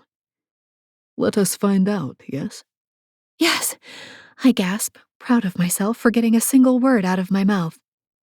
His chuckle is deep and low. The sound of material ripping has me squeezing my eyes shut. My pretty panties are gone, and I can't even be sad they met their demise. Not when Nikolai's knees hit the carpet behind me, and his hands slide up my cheeks. He parts me, making me gasp and then nearly swallow my own tongue when he boldly licks me front to back. My arms buckle, and it's my face jammed in the bed that's supporting my upper body now. Yes, Malish, just like that. His tongue takes the same trip again, this time focusing on either end before a long, thick finger slides inside of me. His finger glides in and out, stretching me when he adds another digit. His tongue finds the puckered knot of muscle no one has entertained before, teasing a series of uncoordinated gasps out of me as my whole body begins to shake. My heart is about to explode right out of my chest. I'm barely dragging air in and out, and I can't seem to focus on anything but his tongue, his fingers, those hands holding me ruthlessly open for him. Every ribbon of desire in my gut turns to flames licking across my insides in an inferno that finally decimates. I scream his name into the mattress and tremble so badly I lose all control over my muscles. His tongue and fingers keep going, torturing me, not giving me 1 second to ride the wave and come down gently. My guttural whimpers turn to a maniacal laugh. Here I wanted to turn off the lamp, and now I'm face down, ass up, spread out for Nikolai's tongue to explore every nook and cranny. The world flips around as I'm turned onto my back. Nikolai crawls up my body, his hard, whiskered jaw wet, and his beautiful eyes a steely gray. He settles between my thighs, his erection wedged between us. I reach one arm up, barely able to feel the limb, and dive my fingers into his hair. Are you trying to kill me? I ask in all seriousness. A bubble of insane laughter escapes my throat yet again. His answering smile is that of a wolf about to eat his prey. The night has just begun, Malish. He rolls to his back beside me, leaving me without the blanket of his heat. Come sit on me so I can look at your beautiful body while I'm inside you. I look up at the ceiling and have an out-of-body experience. Here it is. Everything I wanted when I moved to Tampa to start my life over again. A hot, gorgeous man who wants nothing from me but my body. And yet, I'm scared. Rolling over, I nestle into Nikolai's side, not on top of him like you firmly suggested. Are you sure about that? I mean, wouldn't a little missionary be fun instead? He lifts his head, looking so pissed off I shrink back. Are you fucking with me? Is this a trick question? A language barrier issue? I'm trying to fuck you, yes, but not fuck with you. Nikolai grinds his teeth together, reaches for me, and sprawls me on top of him before cupping my face and forcing me to look at him. You have the most gorgeous body I have ever seen, and you do not want me to look at it? Why are you so cruel, Chloe? My jaw drops open and I have no words, which is fine, because he's not done. Ride my cock right now, or I will get a belt. Now I'm truly gaping, which I am sure is very attractive. A belt? I squeak. To tie me to the bed? I'm so out of my comfort zone it's not even funny. That phrase about being careful what you wish for floats through my addled brain. Nikolai only frowns harder. No. So I can use it on your beautiful ass for talking badly about the body I desire. Hey! I sputter, though the idea of me draped across his lap receiving my punishment forms like an X-rated movie in my brain, and I find I like it. He lifts an eyebrow in challenge. I narrow my eyes at him, push off his chest, and shift backward until I feel that cock digging into my backside. Fuck your belt, Nikolai Drugov. It's time to put my money where my mouth is and live my life to the fullest. I have a hot, willing man in bed with me, a man millions of women would do shady things to be with. If he wants me to ride him like a Russian stallion, I'm going to fucking do it. Because if I don't, I'll be so disappointed with myself. And life's too short for regrets. I hold out my hand, happy to note it's no longer trembling. Hand me a condom, cowboy.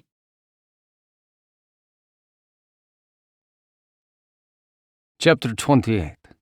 Nico. I seldom think of myself as a stupid man, but as the word mine echoes off the walls of my skull, I must acknowledge that I am the worst kind of idiot. And I do not fucking care. Not right now when Chloe looms over me, rumpled and warm, her lips bruised from my kisses and her chin pink with beard burn. I allow her to roll the condom over my cock as her soft thighs straddle my hips and her gorgeous breasts bob before me for the taking. A perfect handful each, just as I prefer them. It takes a lot to fill hands my size. It is not as if I have been celibate since Peyton, but I have certainly been careful and picky, ignoring the advances of puck bunnies and preferring instead to bed women who have no knowledge of my profession or often my name. It is better that way. But this, being with Chloe, brings a sort of intimacy I have no experience with, no reference point with which to compare it. Yes, Peyton and I were married, but I am unsure we ever even liked one another. We married because she was pregnant, no other reason, nor did she appear to require one. But Chloe is my friend. We share genuine affection, which makes fucking her not only indescribably stupid but dangerously complicated. I told her I cannot offer a relationship, and she agreed this is only about scratching an itch, but I cannot afford any confusion before I take her body. So, despite 99% of the blood in my veins currently residing in my cock, I managed to rein in the remaining 1% to shore up a handful of brain cells and pause. Chloe. I draw her attention, my voice ragged. She looks up from my straining dick, which is now half covered in latex, to meet my gaze. Fiery lust fills the blue of her irises, her pupils wide and her chest heaving. What? Her voice is breathy when she stills her hands.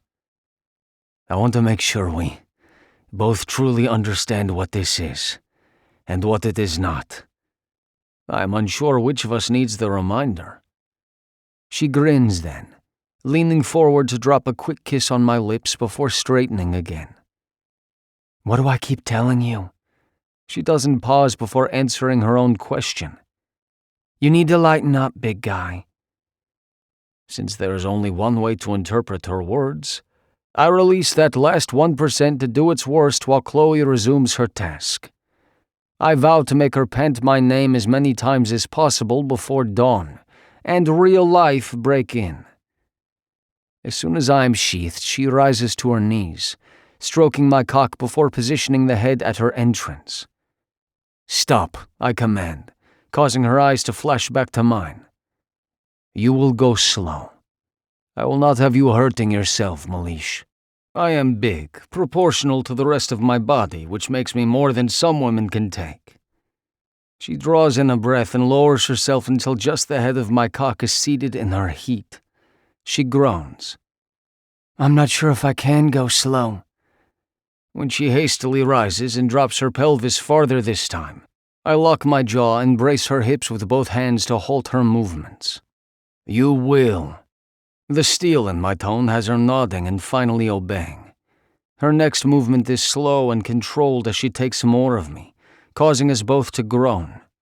She is impossibly tight and wet around my cock, and I regret the need for a condom. I want to be coated in her juices and spill my cum into her like the beast I am. As with all things in my life, I take fucking very seriously. If anything is worth my attention, it gets my entire attention and effort. It is proven to be too much for some women, but everyone has their own preferences. Mine lean toward women who like being controlled in the bedroom and allow me to make their pleasure my objective. Good God! Chloe's head falls back on her neck's downward slide. Big guy is beyond fitting as a nickname. One more rise and fall, and I'm finally seated fully inside her, tight in her body's grip. She brings her head up, a half laugh escaping her throat. I'm a little concerned you might puncture a lung. I frown at her, my hands freezing on their path to her breasts. Are you in pain? This time her laugh is followed by a groan, and I move to pull her off me. She bats my hands away and reseats herself, sheathing me to the root. Don't you dare, I was joking. When she groans this time, I recognize it as pleasure instead of pain. My hands fall to the sheet under me, my frown intensifying. You think this is funny? When her only response is a wide grin, I decide Chloe Cooper is in need of a lesson she will not soon forget. Before she can so much as blink, I flip her to her back and drive my cock inside her until she gasps. Her thighs hug my hips as she moans, "More!" I need no further invitation. My strokes are measured but strong.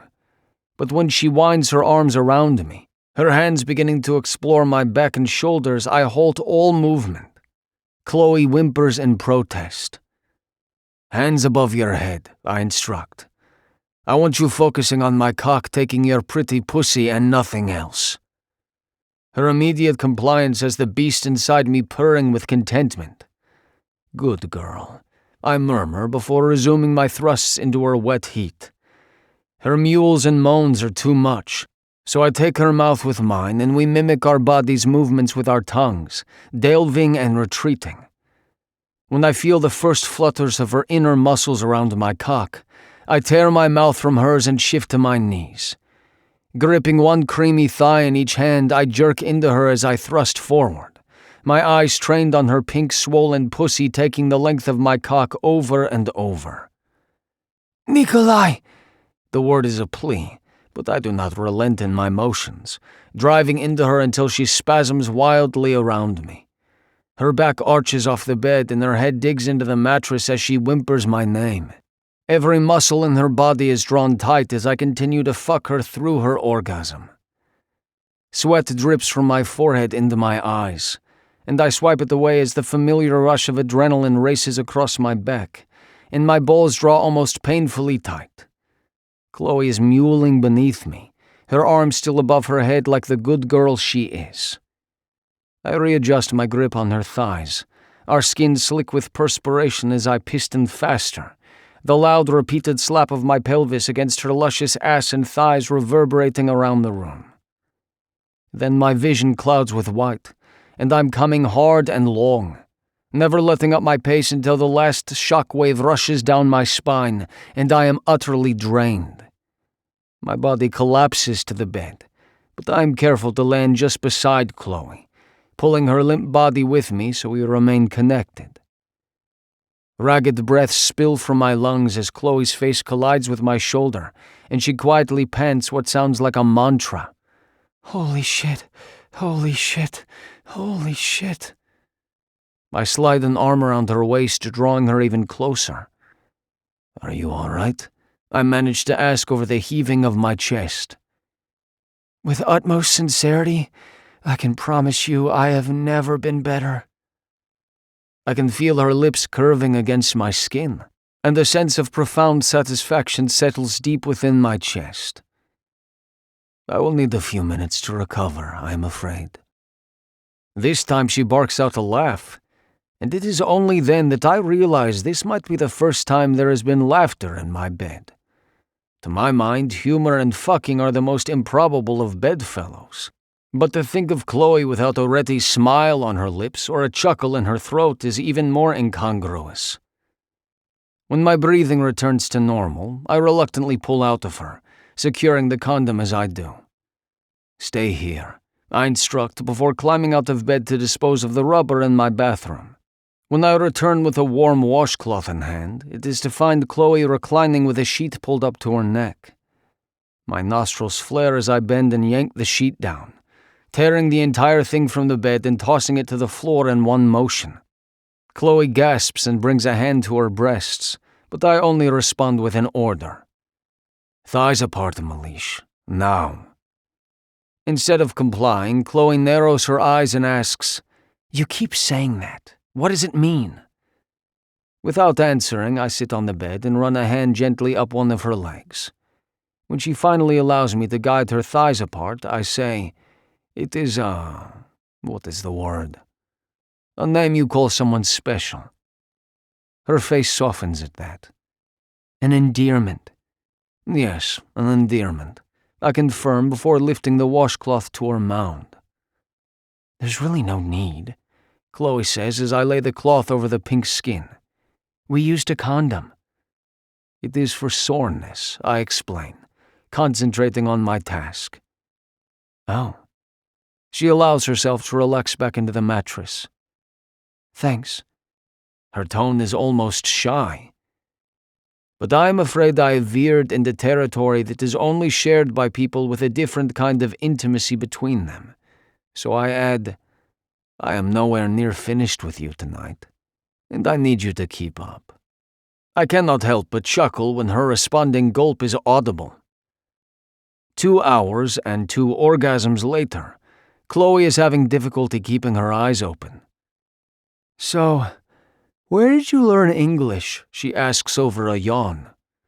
I bring my folded arm behind my head to prop it up while she burrows into my chest. It feels too damn good having her soft curves relaxed against my body, skin to skin. I moved to Canada to play when I was 20 years old. The only English words I knew were hamburger and hockey.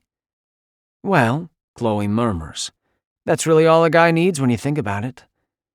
My lips tip, I suppose. But I soon learned enough from my teammates and from watching old television programs at night. Laverne and Shirley and Happy Days were my favorites. She lifts her head to smile drowsily at me. I'm such a sucker for anything 50s and 60s, in case you can't tell from my personal style. Ah, I knew there was a reason I liked all of your tops. She dips her chin into my chest again and laughs. Yeah, I'm sure that's the only reason. I drag a finger over her bare shoulder and smile to myself.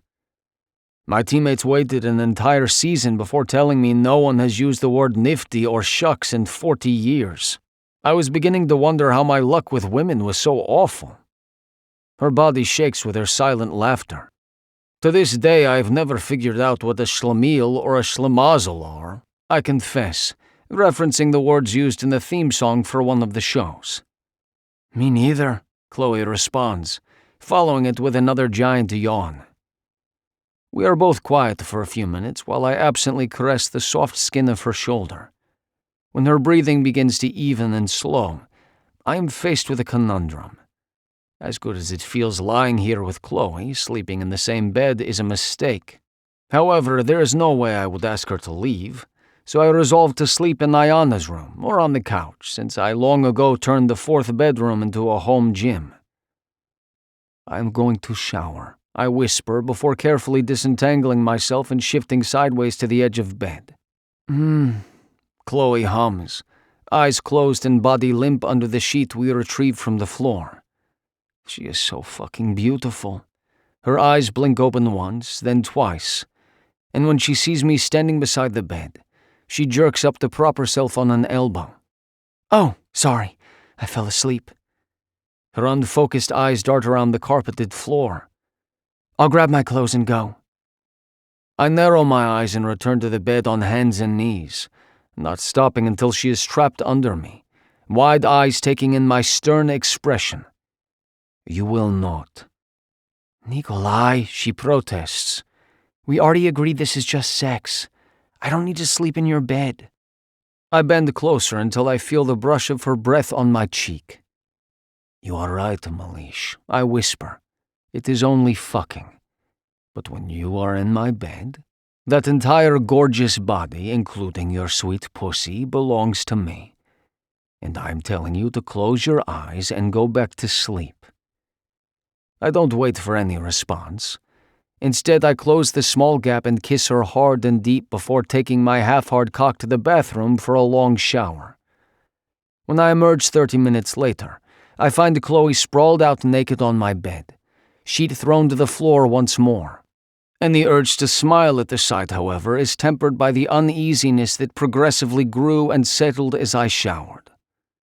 So I pad quietly from the room in search of a place to pretend to sleep until morning. Chapter 29. Chloe. My eyes flicker open to see the barest hint of sunlight coming through the closed blinds across the room. I immediately look to my right, to the empty side of this king bed that smells of Nikolai and sex. Not even an indentation is left to indicate that Nikolai came back to bed with me at some point. I sit upright, clutching a sheet to my bare breasts, suddenly feeling awkward and out of place. This is Nikolai's room, his bed. I shouldn't be here.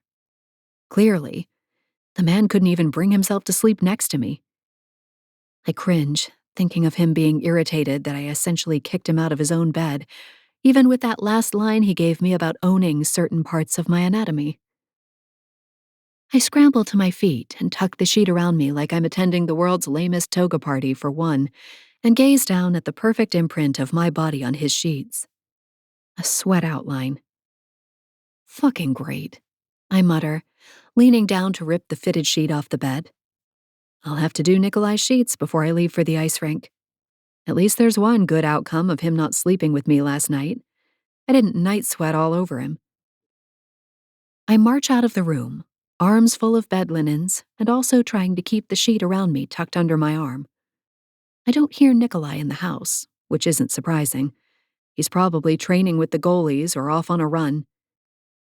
With my up-close and personal perusal of his body last night, I can easily believe the man is most definitely working out any moment he isn't asleep.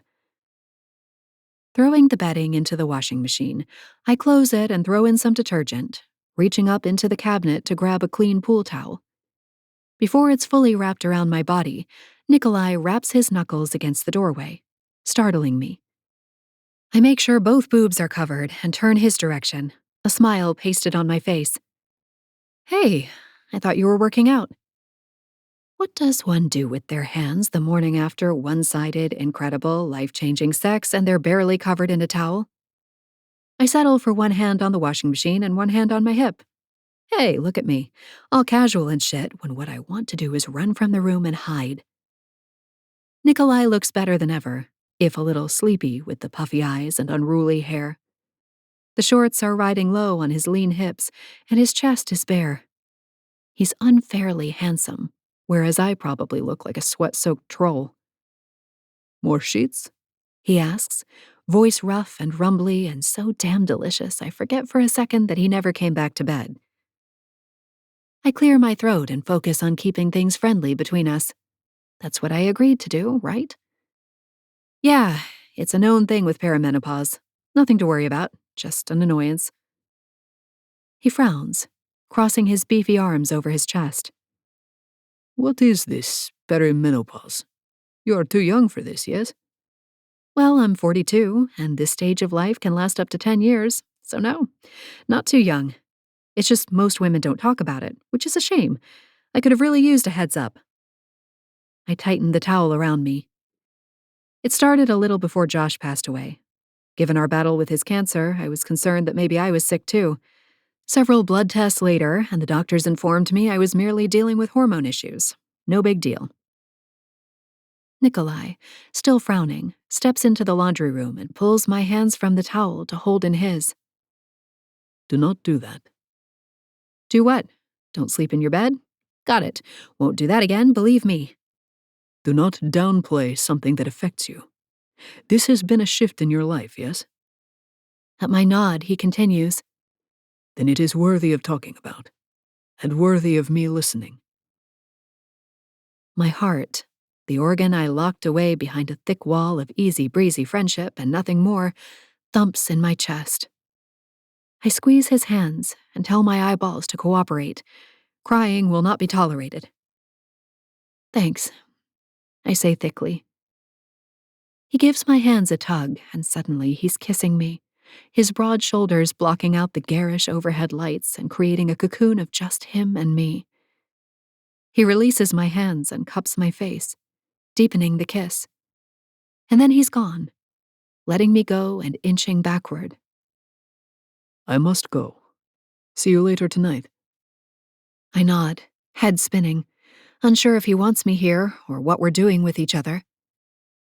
He leaves, and I hide like a scaredy cat in the laundry room until I hear the garage door open, his car fire up, and the garage door close once again. I push out a long breath and rush to my room, hurrying to get ready. It's only when I come out of the shower that I see it. A brand new ceiling fan, installed in my room, along with a remote next to my bed. My eyes squeeze shut, and I curse Nikolai in my head. He is not making this easy. He's doing all the things that would make a woman fall for him. A woman like me. I pull out my phone and shoot off a text. Me. Did you install a ceiling fan in my room? Nikolai, we have already established that these night sweats are a problem. Your comfort matters. It's a simple statement, and yet more profound than anything anyone has said to me in decades. I flop back on my bed and groan up at the ceiling fan. Damn it. Why is he so sweet? Josh didn't do considerate things like that. I'd have to remind him about our anniversary or pick out the clothes he should wear when we went to a fancy restaurant. He was a good man, don't get me wrong, but sweet and attentive was not in his wheelhouse. Don't even think about it, I tell my heart out loud. She pounds against my ribs anyway. Me. Thank you. I have time to meet up with Dad before my first league practice starts. Or I would if I could find him. I've been bumbling around the practice facility for 15 minutes looking for him, and so far he's evaded me. Imagining both of us circling this place and never finding each other, I decide to think like a lost kid at a grocery store and stay in one place. I plop my ass down in the chair in his office and wait him out. He shows up 10 minutes later, his hair looking like he hit a wind tunnel on the way in. He nearly takes out the door with a well-placed kick when he sees me in his office. Chloe? I stand and put my hand on his arm to steady him. The man is fit, but also getting older. I don't need him falling. Hey, Dad. Glad you remember me. He gives me a deadpan look and closes the door before having a seat behind his desk. To what do I owe this visit? Were you at lunch? He clears his throat and starts opening and closing drawers. Nope, just making it in today. Did you wait long? I know there's a moment in every child's life when the tables turn, and suddenly you're the mature one, and they're the ones who need supervision. But I thought I had longer before that moment arrived for me. Dad's acting suspicious as hell. Then again, I guess we both have a little secret we're hiding. 10 minutes or so. Just thought I'd swing by and see how the interviews are going for your replacement. He settles into his chair, looking more like himself now that we're back on a topic he eats, sleeps, and breathes. Good, good. I'm lucky management includes me in everything still. Wants my opinion of each candidate. I need someone who will keep the culture of the team front and center. If the team is in turmoil, you can kiss that Stanley Cup run goodbye. The Storm Chasers seem to get along pretty well, don't they? He chuckles. There have been a few over the years who threatened the vibes, but we've got a solid team now. Though it'll change when Nico retires next year. He leans forward, hands clasped on the desk. How are things going with him and his daughter, by the way? He keeping his hands to himself? My cheeks, the goddamn traitors they are, nearly give me away. Yes, Dad. Jeez, I'm 42, not a teenager you need to protect with a shotgun. He studies me for a moment and then nods, sitting back. I know, Pumpkin. But in my mind, you'll always need protecting. Besides, after you made me Google the villages, my mind has been open to sexual activity long after retirement age. I wince. Okay, new topic, please. He chuckles. Ready for your first practice? I've been hearing great things about your open houses. I'll check things out in between packing up my office. I sit up straighter. Yeah, I'm really excited to get to be back in front of kids. I don't want to teach full time, but hockey lessons will keep me tied into the youth of the nation. Dad dips his head. Bet. We both crack up at the slang, and I stand. Okay, well, this has been enlightening. See you later? Dad gets up too and comes around the desk to hug me. Yeah, actually, I was hoping to take you to dinner soon. Let me know what days you're available. I agree and head down to the rink to get my skates on, wondering if that was a casual invite or if he has someone he wants to introduce me to at a restaurant where I can't pitch a fit over a new woman in his life.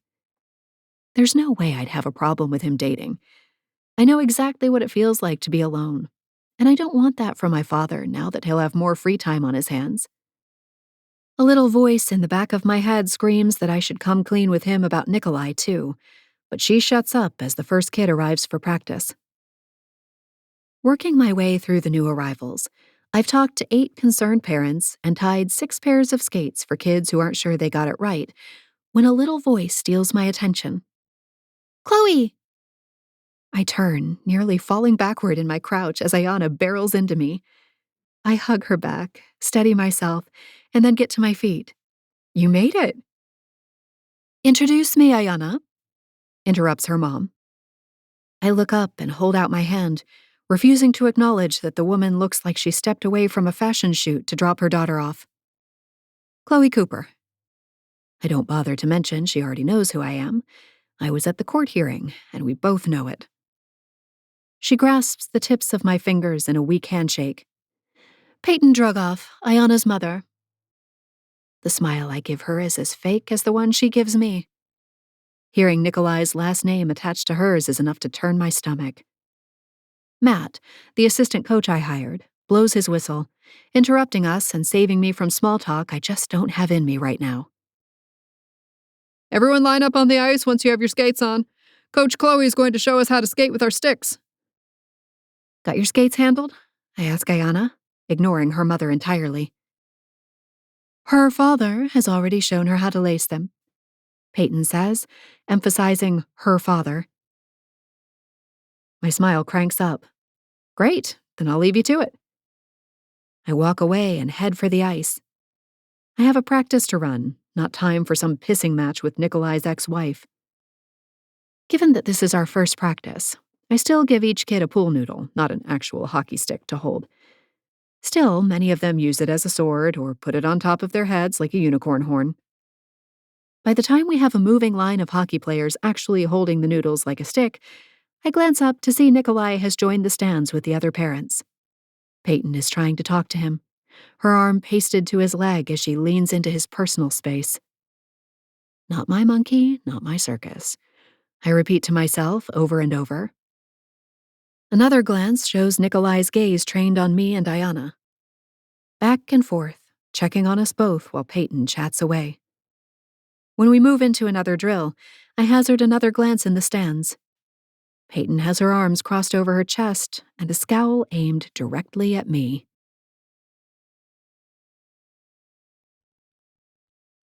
Chapter 30. Nico. Dad! Ayana shouts as she staggers on her skates over the rubber floor toward me. She trips at the last second, but I easily catch her, making her giggle. Did you see me out there? You are almost ready to try out for the Storm Chasers, I say, unbuckling her helmet and pulling it from her head. In reality, the kids all spent more time falling than skating, but there were no tears, so I assumed Chloe would consider that a win. Bath time when we get home, Peyton says from beside me. You're a sweaty mess. I know. Our daughter grins in delight, showing off the new gap in her teeth. The tooth mouse came to visit last week when she was with Chloe and me, and Ayana relished the opportunity to introduce her nanny to the tradition. The look on Chloe's face when Ayana said she needed to leave her tooth under the bathtub had both of us laughing. Are you ready for your first day of school tomorrow? I ask, ruffling her hair so it releases from its sweat-matted form. It is hard to believe she is starting 2nd grade already. Yep, I'm wearing my Storm Chasers jersey. No, you're not, Peyton interjects, taking Ayana's helmet from my hands as if I were about to smuggle it out of the facility.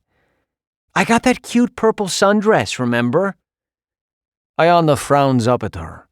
But now that I'm a hockey player, I gotta dress the part. My daughter protests.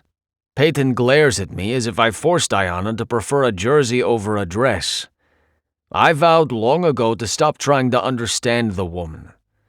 She showed up today severely overdressed for a hockey arena in a dress and heels, and proceeded to talk my ear off the entire practice. Topics range from her latest modeling job for a local flooring company to her disdain for men who wear cargo shorts but are not in fact carpenters. I did my best to tune her out, which was not all that hard when I had Chloe's ass to stare at and my daughter skating to watch. Not to mention keeping an eye on this new coach, Matt something or other. His hand lingered a bit too long on Chloe's arm than was strictly necessary to get her attention earlier. I should not have kissed Chloe in the laundry room this morning, but it is difficult to regret. I realize now that we need to set some strict boundaries and adhere to them. As if reading my mind, Peyton's eyes shift to the rink door where Chloe stands on skates, chatting with Benny's little Eli, and a woman who must be his mother. Ayana's gaze follows Peyton's, and she pushes off me to pick her way toward Chloe on her blades. I'm gonna say bye to Chloe. Be right back. Peyton releases a beleaguered sigh. The famous Chloe. I don't know, but I imagined her somehow being skinnier. A headache starts behind my eyes, and it is not from the puck I took to the head during today's training. I wear a helmet for a reason. Peyton is full of shit. Although she and Chloe did not formally meet at the courthouse, Peyton got an eyeful of her that day. Unless she was glaring too hard to focus.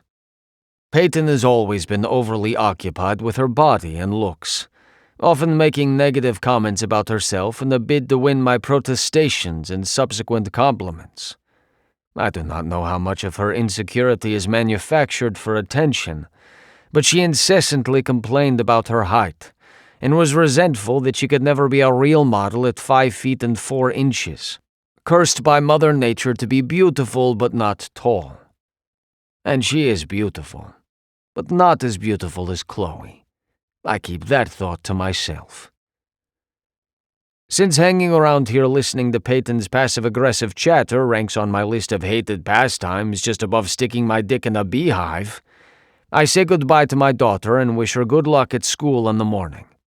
I do not speak to Chloe, but she catches the heated look I send her way, if her blush is anything to go by. It takes concerted effort not to picture her naked body beneath me in bed last night. This is not the time or place for a boner, but there are so many things I still want to do with that body. When I notice Eli's mother glancing back and forth between a blushing Chloe and me, however, I realize my mistake. I need to be careful. Time for that boundaries conversation. On my way home, I stop at the home goods store to buy 6 new sets of sheets, telling myself it is only due to my sense of practicality. To distract myself from the lie, I sit in my parked car and call Sophia back in Kazakhstan, even though it is late for her. I might have been asleep, you know, she greets in Russian. When have you ever gone to bed before midnight? Last month. I had a cold. She pauses. What is wrong? You never call, you only text. She does not say it to make me feel guilty, she is merely stating a fact. I've never been one for talking unless there is a clear purpose. I do not understand the concept of small talk. In fact, I find it utterly exhausting trying to think up words just to fill some silence. What is wrong with silence? I tap my hand on the steering wheel and squint out at the sunny afternoon sky. Nothing. How is the weather there? You called to talk to me about the weather? Her tone is incredulous. See, I told you I was worthless at small talk. How are mother and father? I ask instead. Our parents do not believe in burdening other people with their problems, so it is worthless to ask them directly. When my father had a heart attack 3 years ago, I did not find out until 2 months later. Similarly, my mother once broke her foot and did not speak a word of it to anyone for over a week. Our father assumed she had a rock in her shoe for a week. Sophia is the only person who will be straight with me. Sometimes I think she even enjoys delivering bad news. She has always been a drama queen. The same as always. I went over for dinner the other night. They told me not to bring anything, so when I showed up with a bottle of decent wine, I lied and said I found it on the sidewalk. She laughs, and I cannot decide if she is joking or not. Mihail stopped by, and you should have heard Father waxing on about you and the name you have made for yourself. Blah, blah, blah. I might have thrown up a little. I shake my head to myself and pull my sunglasses from the rover's visor. Mihail is the nearest neighbor, and he prides himself on making every conversation a competition. They should have talked about their daughter, the artist, I reply. Sophia is an accomplished painter, even if her audience is very niche. Not everyone appreciates paintings of men dressed and made up to look like Cher or Diana Ross. But she has exhibited in several countries across Europe and been commissioned to do portraits. She earns enough to pay most of her bills, although her taste tends not to align with her income very often, which is where I come in. But Sophia looks after our loved ones while I play hockey on the other side of the world, so it is no sacrifice to send money to them. It is my duty, and I am happy to do it. Oh, Mother did. Do not worry, Nico. But of course Mihail made a smart comment saying anyone can be an artist when their brother pays for the best school on the continent. I frown at the nearly empty parking lot. The man is full of shit. Mihail is neither fish nor meat, I tell her, knowing our neighbor has few skills of his own to brag of. You think I care what Mihail thinks? My sister chirps. I can picture the smirk on her face. Sophia is my opposite in many ways, but we both share a healthy degree of confidence earned by our mutual inability to give up on anything. How is my adorable niece? She asks. I have not shared about the latest custody progress, worried I might jinx it if I celebrate before the judge's official order comes through. Nor have I shared about my impending retirement. Some things are better communicated in person. When Peyton and I divorced, I flew home to break the news face to face, knowing my parents would be devastated and disappointed. They do not approve of divorce as a concept, so I shouldered a considerable degree of shame, even if I knew divorce was the only option at that point.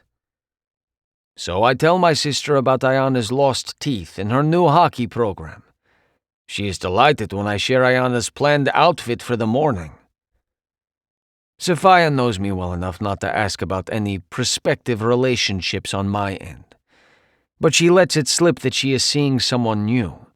She caught her last boyfriend cheating on her and broke up with him.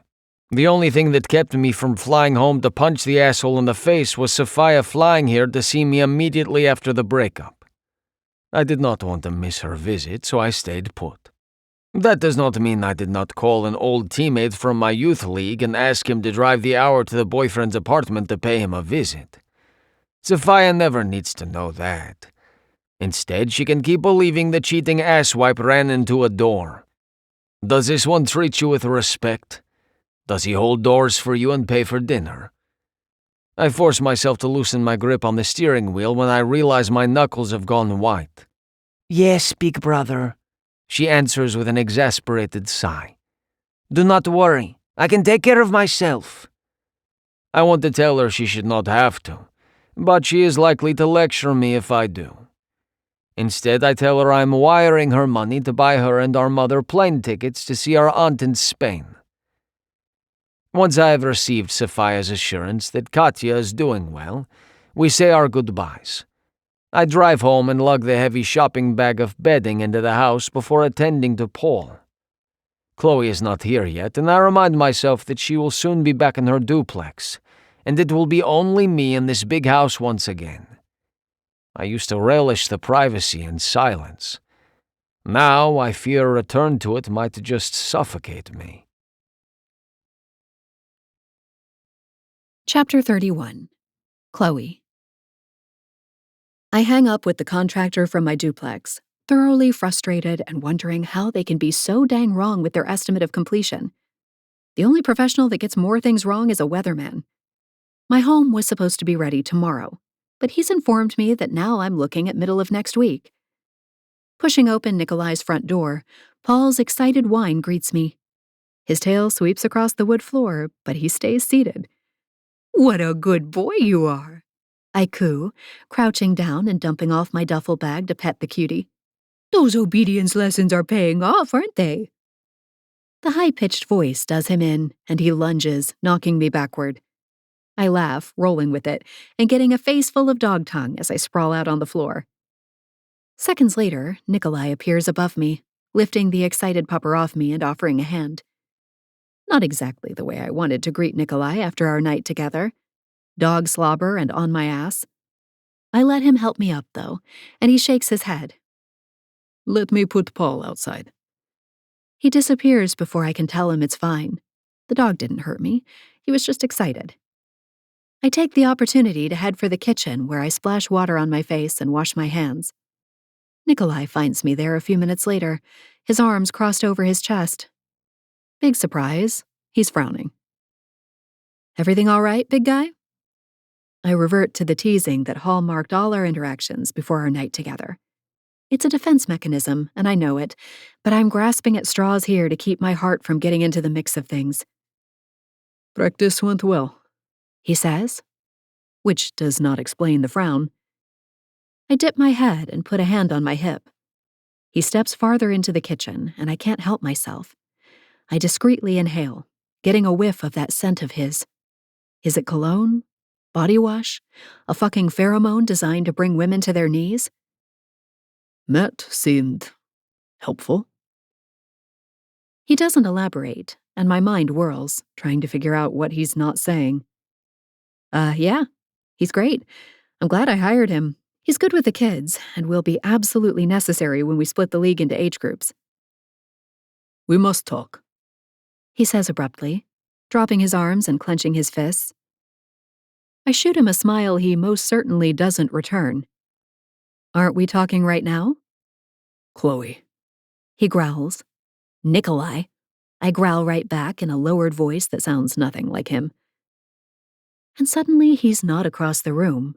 He's right in front of me, a single hand gripping my face while his body presses me into the counter behind me.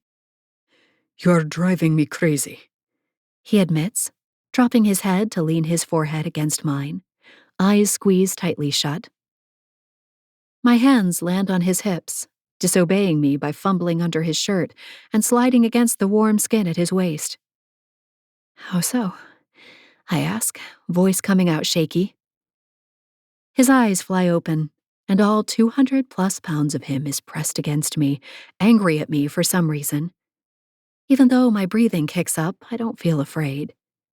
He flexes his hips against my belly. Aha, not angry. Turned on. I see you with other men, and it makes me insane. I want you to touch me, smile at me. You teased Matt about his spin away at the end of practice, and I realized I want all of your teasing too, aimed at me and me only. I want to own that mouth of yours. My face is on fire. I've never been talked to this way, and I fucking love it. The mouth he wants so badly can barely form words. It's yours. And it's true. As much as I wanted this year to be about fun and exploration and nothing serious, I have zero interest in sharing anything of myself with any other man. Foolishly, I tried, and it was an utter failure. Nikolai inhales, his eyes sliding shut once more. He looks pained, like every muscle is clenched tight while he tries to get himself under control. Then his eyes flick open, and his blue gaze sears into my soul. Show me. He moves back an inch, his hands leaving my face to put pressure on my shoulders. My eyes go wide and my mouth waters. I'm so wet I have a slip-and-slide party in my pants. I drop to my knees, steadying myself with my hands on his muscled thighs. He exhales, taking me in on the kitchen floor in front of him, and he smiles. It's not a happy smile. It's a wolfish smile that makes me rub my thighs together even as they tremble. His hands fly to his pants, unzipping and shoving them down over his hips. His cock is out and hard and already dripping. He fists the base of himself and cups his other hand under my chin, drawing my gaze back up to his face. If you need me to stop, put your hands in the air. Otherwise, hands on my legs. I nod, more turned on than I've ever been in my life. Hold on, Malish. I'm going to fuck that smart mouth. He runs the tip of himself across my lips, his taste blooming as I dart my tongue out to lick the moisture away. A hum of approval hits my ears. His fingers slide into my hair, fisting it around his hand, and then he plunges inside ruthlessly and without further warning. It takes all of my concentration not to gag when he hits the back of my throat. He withdraws, giving me a precious few seconds to inhale oxygen. Then he takes control of my head completely, thrusting back inside over and over again. My lips ache at the stretch, and there's no time for me to do anything but hold on. Spit lines his cock, helping to glide him in and out, and soon it's dribbling down my chin, too. Tears prick at my eyes as I struggle to breathe through my nose, but I keep my gaze trained on his face. I've never seen a more beautiful sight than Nikolai with his jaw clenched hard and his gaze trained on my mouth. My throat relaxes, wanting to give him everything he needs in this moment, and he takes advantage, drilling down past my gag reflex and groaning at the depth I take him. Fuck. He breathes, pulling almost all the way out and staring down at my lips wrapped around him like I'm some sort of princess of blowjobs. A single tear slips down my cheek, and I wish I could brush it away, but I don't dare take my hands off his rock-solid thighs. He plunges back inside, my nose hitting his pelvis as I gag over the thick pipe currently occupying my throat. His muscles go impossibly harder, and then he's grunting. His cock jumps in my mouth and warmth floods down my throat. I suck air in and out of my nostrils, willing myself to relax and take it. He doesn't ease up until the jerks have stopped, assuming that I can handle him. And I can. Tears stream down my cheeks now, and I'm not even sure why. Nikolai slides completely out of my mouth and releases my hair, tucking himself back into his jeans. He doesn't bother to zip them up before he's reaching down and swinging me up into his arms. I suck in great gulps of oxygen and wrap my arms around his neck as I lay my head on his shoulder. He carries me to his bedroom, laying me down and smoothing my hair away from my forehead. My shoes are next to receive his attention, and the sheets are drawn over me. I close my eyes and try to regain the energy I just lost doing something I want to try again. I've participated in blowjobs before, of course, but never like this. Never where I wasn't the one in control. Everything I set out to do by moving here and creating a new life is happening. I know now what I was missing before. Nikolai is back with a washcloth, gently gliding it over my face before he tosses it aside and hands me a glass of water. He sits on the edge of the bed and monitors me drinking it. For not wanting me in his bed, he sure does put me here a lot. Is that your idea of having a talk? I ask Riley, putting the glass down on the bedside table and breaking the silence. His lips hooked to the side in an embarrassed grin. I see I did not succeed in fucking the smart comments from that mouth. I shake my head. I don't think that's possible. His eyes are doing that smoldering thing again. I would like to keep trying. I put my hand on his leg. Me too. I did not hurt you. Nope. He studies me, as if looking for a lie, but not finding one. He climbs over me and onto the bed. He rests his back against the headboard and pulls me into his side. His feet and legs extend over a foot longer than mine do, making me feel like I really am from a long line of short people. I rest my head against his shoulder and breathe, wishing we could have done this last night, too. You know, if he hadn't run from the room and never returned. When I feel him finally relax against me, I bring up what might have caused his territorial behavior in the kitchen. You know, I don't flirt with Matt. Or anyone else.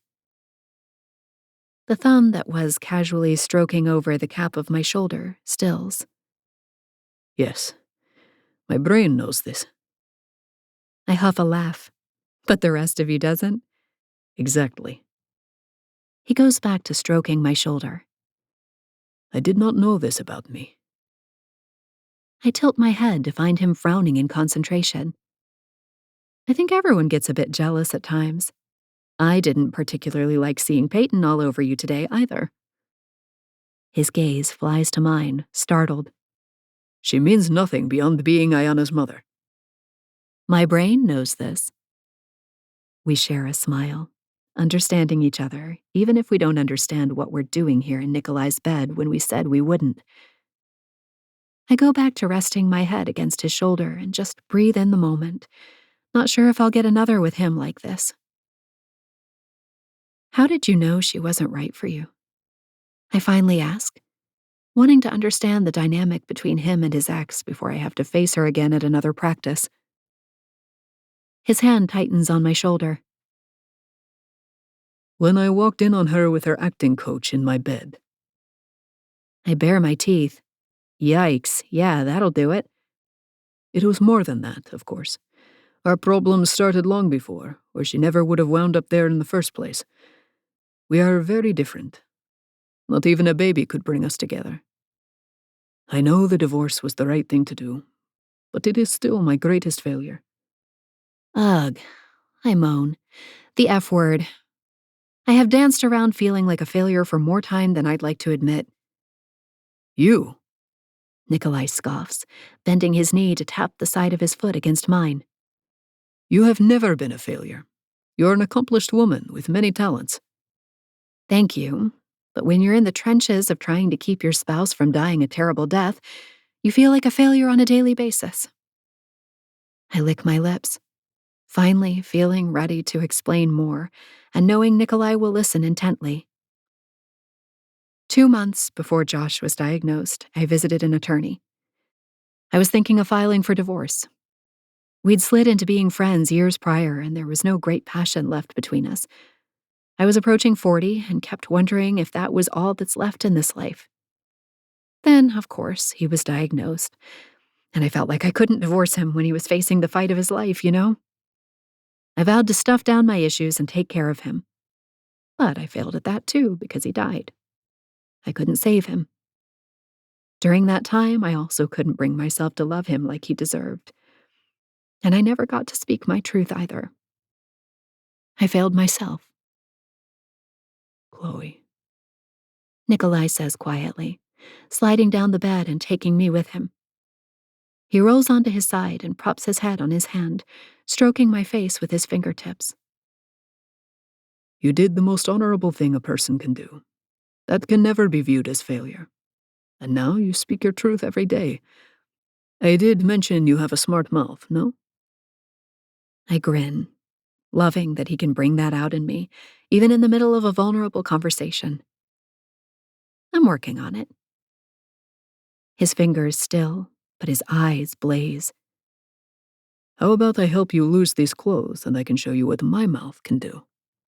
Yes, please. His answering groan is music to my ears.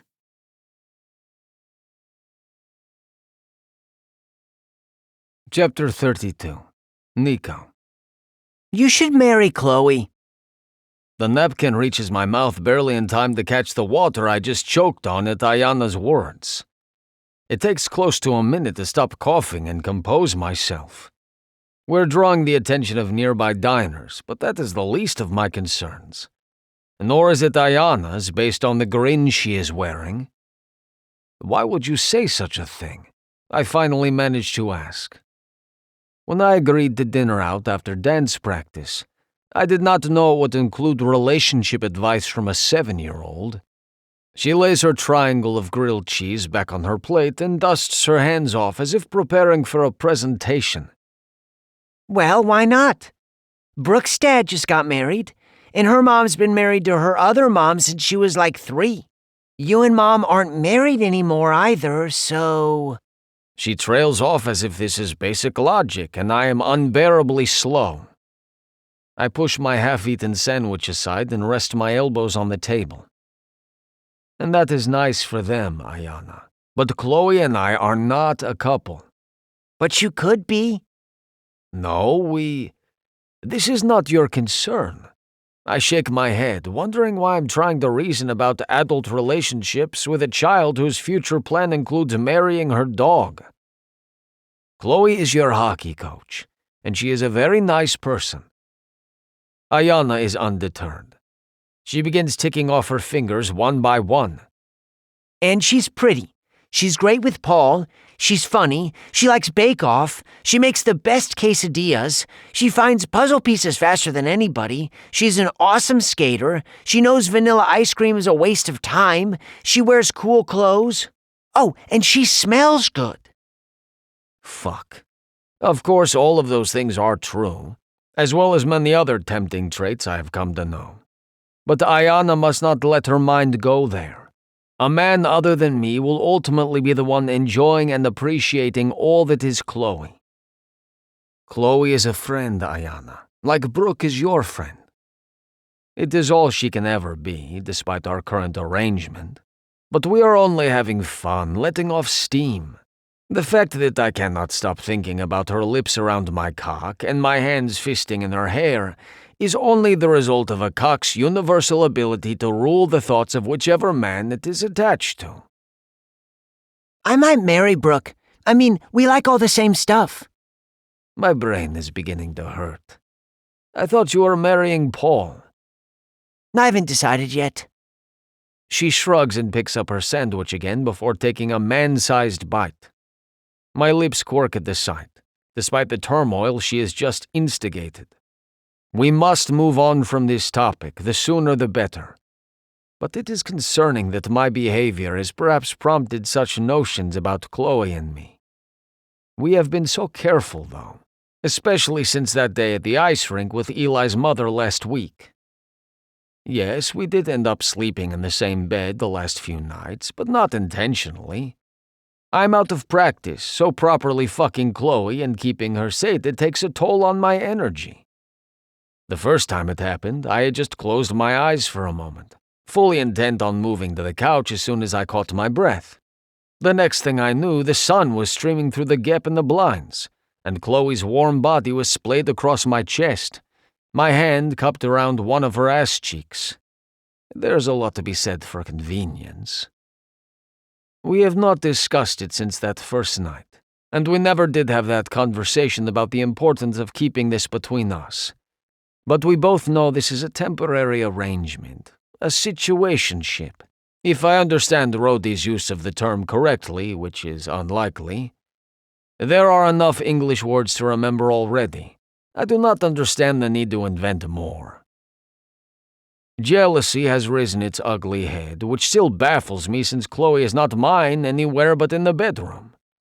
But our physical connection is so strong, perhaps I should not be overly surprised at my baser instincts overpowering reason. The bottom line is that we are friends who are sexually compatible, but neither of us is looking for a relationship, despite what my daughter might wish. I pull my plate in front of me once more and pick up my sandwich as I eye my daughter. Well, considering that you will not be allowed to date until you are 30 years old, I would say you have time to decide. She rolls her eyes and wraps both hands around her glass of milk. We chat about school, Paul, and our family in Kazakhstan through the rest of the meal. And then I return Ayana to her mother's house in time for bed. Peyton declines to come out for a chat. A stark turnaround from her behavior at Ayana's hockey practice where she couldn't seem to stop talking. I suspect she has learned the hard truth from her lawyer, and her act at the rink was a last-ditch effort to charm me into who knows what. Have a good day at school tomorrow, I tell Ayana as I hug her goodbye on the porch. Her tiny body feels so fragile sometimes, I'm afraid I will break her. But my daughter is strong, I remind myself. Listen to your teachers, yes? I release her. I will, She promises before opening the door. Give Paul a pat for me. I will. I return the promise. A smile curves my lips when I pull into my garage to see Chloe's Bronco safely tucked into the third bay. It made no sense for her to continue parking in the driveway when the weather was so hot, despite her insistence that it was no big deal. All it took was temporarily denying her orgasm by pulling my fingers from her pretty pussy to get her to accept the extra garage door opener. As soon as I open the door, Paul greets me with paws to my thighs and a wagging tail. Off, I command, and he obeys with no fuss, deciding to run circles around me instead. Your mistress says hello, I tell him with a scratch behind his ears. Hey! Chloe appears around the corner from the kitchen, a patch of white on her cheek and her hair tied up with another of her kerchiefs. More white covers the front of her shirt, some of it dusted along her exposed collarbone. She looks good enough to eat. She ducks back into the kitchen and I follow to see what she is up to. Coaching has already driven you to cocaine? I quip as I turn the corner and stop short. Every surface is covered in cookies, muffins, pans, trays, flour, and Lord knows what else. He tells jokes, she says, transferring cookies from a baking sheet to a plate. How was dinner with your ballerina? Good, I answer absently, my eyes still taking in the disaster surrounding us. She wants you to send my mother your pancake recipe since you all appeared to share the same sweet tooth. Chloe has confided secrets and stories from her past, and her vulnerability has compelled me to share some of my own. She now knows about the farm I grew up on, about Sophia's unconventional career, and also the importance of Ivan's role in my success. She cried when I revealed he sold his car without telling me in order to fund the travels that got me noticed by scouts. I decided then that sharing time was over and replaced her tears with orgasms. I'm relieved to hear you're the black sheep of the family when it comes to sugar, she responds before spotting my expression and biting her lip. Her gaze follows mine around the kitchen. Yeah. I guess I got a little carried away. I approach and gently wipe the flour from her cheek with the pad of my thumb. I don't miss Chloe's intake of breath, or the tightening of her nipples through the thin fabric of her top. She is so responsive, she makes it impossible not to touch her. She pauses, her breath whispering over my wrist. I wanted to do something to thank you for everything. When I lean in and nuzzle the skin under her ear, her head drops back, but her words continue in a breathy tumble, their meaning becoming almost nonsensical. But it's hard baking for a guy who doesn't eat sweets, so I tried to find a recipe for, oh God, she moans when I nip her earlobe and lave it with my tongue. For healthy muffins, she continues, her body beginning to tremble when my hands slide along her hips to the hem of her skirt. So I decided to say screw it and made my favorite blueberry ones instead. My tongue finds her pulse point as her fingertips skate up my abs to my chest. But then I remembered somebody telling me to use applesauce instead of... I run the knuckles of one hand up her thigh to find her panties already damp. Oh God, butter.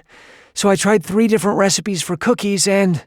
I push the gusset aside and plunge one finger deep. Oh my God, they all tasted terrible. She's panting now, and I would laugh at her determination to complete this detailed account of whatever destroyed my kitchen, but my cock is too painfully hard. So you are making me terrible cookies to thank me for what? I ask into her throat as I back her into the counter for leverage. She digs her nails into my pecs when I thrust another finger into her pussy. For letting me stay for so long. Her breath hitches on the last word as my thumb finds her clit. She moans before saying, My duplex is ready. My finger's still inside her, and I pull my head back to look down at her. Flushed cheeks, damp lips, half-lidded eyes. She is a dream come true. Why did you stop? Her voice is husky. I open my mouth to answer, not having the first clue what words will come out, but my phone rings from my back pocket. My mind still swirling, I absently pull it from my pants with my free hand, and we both look down at the screen. Jane. I move to set the device on the counter, but Chloe grabs it and pulls away, causing my fingers to slide out of her. It's Jane, you have to answer. She shoves the phone at me, pressing the accept call button. I've not even had the chance to put the phone to my ear or say hello when Jane's voice comes over the line, loud enough for both of us to hear. Guess what I have in my hand? I awkwardly shift the phone to my ear, but she does not wait for my reply. The judge's final order. Chloe gasps and I stumble forward, dropping one hand to the counter to brace my body. Nico? Jane asks. I am here. My voice sounds foreign. There's something stuck in my throat. A warm hand rests on my back, stroking up and down my spine as Jane continues at a breakneck pace. Everything has been filed, and I already submitted our proposed custody schedule covering now through the hockey season. We'll create a different one to start next July, with the assumption that you'll be busy winning the Stanley Cup in June, of course. She continues, but I only hear bits and pieces of it. My mind is too focused on the miracle that I finally have my Ayana back. Things will be easier once you retire, but we've outlined plenty of time for you two between now and then, starting with weekends and 2 weeks at your house beginning the 1st of the month. That gets my full attention and I straighten. Now that I have dates and this is all a reality, I must find childcare, and it cannot be Chloe anymore. As if hearing my thoughts, her arms come around my waist from behind and she squeezes me tight, her cheek resting against my back. Listen to me talking your ear off, Jane laughs. Peyton has another week to respond with changes, but we were generous with the schedule, and alterations can easily be made as we go. We just have to make sure we keep following official procedures. She finally exhales and pauses. But Nico? Yes, I am here, I repeat, seemingly unable to produce any other words. You're done proving yourself. Jane's voice has gone gentle, but still loud enough for Chloe to hear based on the prolonged squeeze she delivers. Part of me wants to laugh at my lawyer's words. When has a man ever done proving his worth? But I understand her meaning. You're her dad, and you finally get to enjoy it. Thank you, Jane. Truly. My voice sounds a little more like my own now. You're welcome. I can hear her fingernails begin to clack on her keyboard. I'll let you go, but I'll be in touch. Crack open a bottle of champagne, okay? She hangs up, and my phone hand drops to the counter, the device staring blandly up at me as if it did not just change my life forever. I finally have the right to be my daughter's father in a full and meaningful way, just as I have always fought for. And there is no way in hell I am going to fuck it up. I'm so happy for you, Nikolai. Chloe says on another squeeze, but I don't turn to her yet and I don't say a word. Because the one word we both know is coming is the one I am not ready to say. Goodbye. Chapter 33. Chloe. I press my nose against the glass and mimic a fish opening and closing its mouth. Sushi is not impressed. In fact, she swims away from me, a corner of her bright turquoise tail the only thing visible outside the underwater castle where she hides. Oh, you like the construction workers better now. So much for female. What's the word? My breath fogs the glass and I stand up, stretching my back and hoping the word will come to me before I grow another gray hair. Oh, solidarity. Believe me, I saved your life not bringing you into the house with Paul. He would have had you for a snack on day one. I've only been home one night in my duplex, and already everything feels wrong. My mattress isn't as comfortable as Nikolai's. My fish seems pissed off I left her with someone else for a few weeks, even though I came over every day to feed her. My plants have been rearranged in the wrong spots. My refrigerator is pristine instead of covered with dirty fingerprints and colored drawings from Ayana. Pacing my living space, I think about what those two might have been up to today. Nikolai was able to negotiate another afternoon with Ayana before their parenting plan schedule kicks in. Paul must be in heaven with that little girl home and joining him in straight chaos. I rub my chest bone and realize I'm jealous of a grown man having time with his own daughter. Ugh. I flop down on the sofa in an overly dramatic fashion. My stomach rumbles, but I ignore it. Who can eat dinner when they're in the middle of an existential breakdown? I came to Tampa to get away from all the people who looked at me with pity in their eyes. I came to start a new life, one that's formed with my truth at the center and fun holding up the edges. And what did I do? Fall in love with an unavailable single dad who refuses to even consider that we could have a relationship.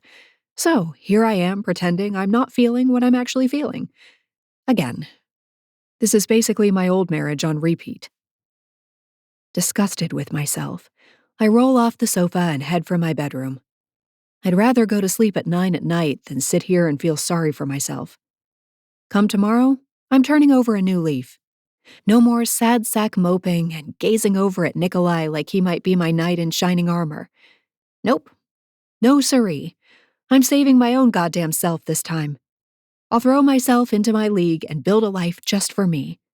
Surely there are other hot men in this city that can get me over Nikolai, right? The doorbell rings right after I slide into my favorite pair of sweats. The kind you wear for maximal moping and ice cream binging. Pretty sure that brown stain on one thigh is from a night of Rocky Road rage eating. The look on Nikolai's face yesterday when he said goodbye tells me he meant more than just goodbye for that day.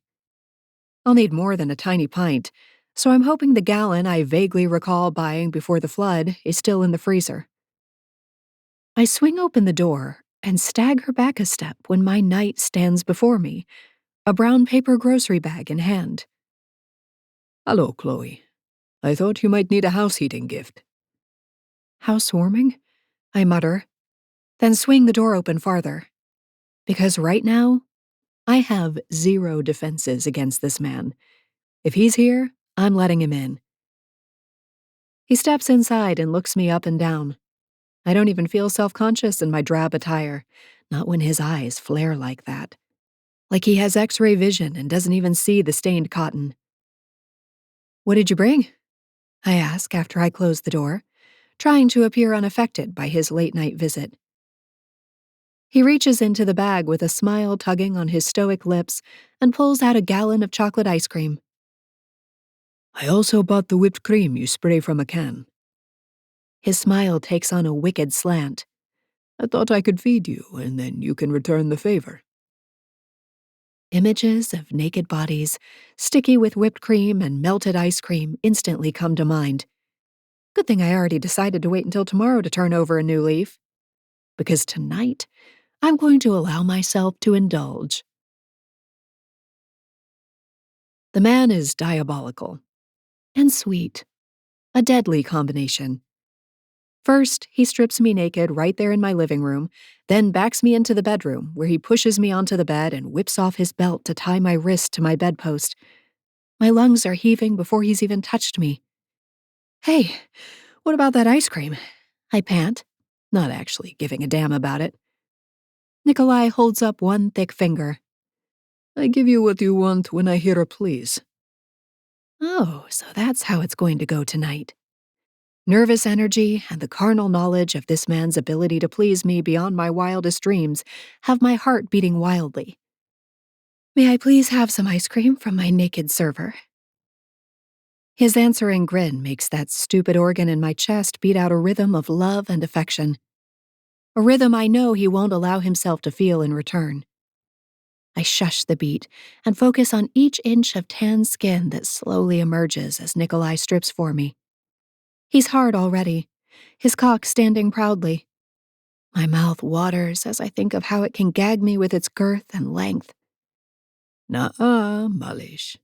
You do not get this cock. First, you eat."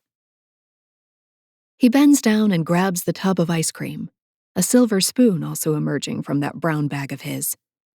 He pops the top off, puts one knee on the side of the bed, and spoon feeds me chocolate ice cream, bite after decadent bite.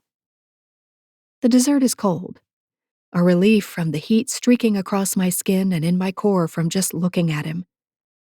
When I can't take another bite, mostly due to the restlessness between my legs and not from actually being full, Nikolai sets the ice cream on my bedside table and sits back to look his fill, taking in the length of me from my red-painted toes to the dark curls on my head. "I have more for you in this bag. Would you like to see?" Expecting whipped cream, I nod, shifting my wrists to keep feeling in my hands as they're suspended above my head. Nikolai reaches down and comes back up with something clutched in his palm. "Do you trust me, Malish?" I nod without thought. I do trust Nikolai. I trust him to take exquisite care of me while also breaking my heart. His fingers unfurl, and a small silver knob of some sort lays in his palm. The end of it is a beautiful ruby gem. Nervousness replaces a portion of the eagerness. What is that? My voice is a whisper. "It is for you to wear.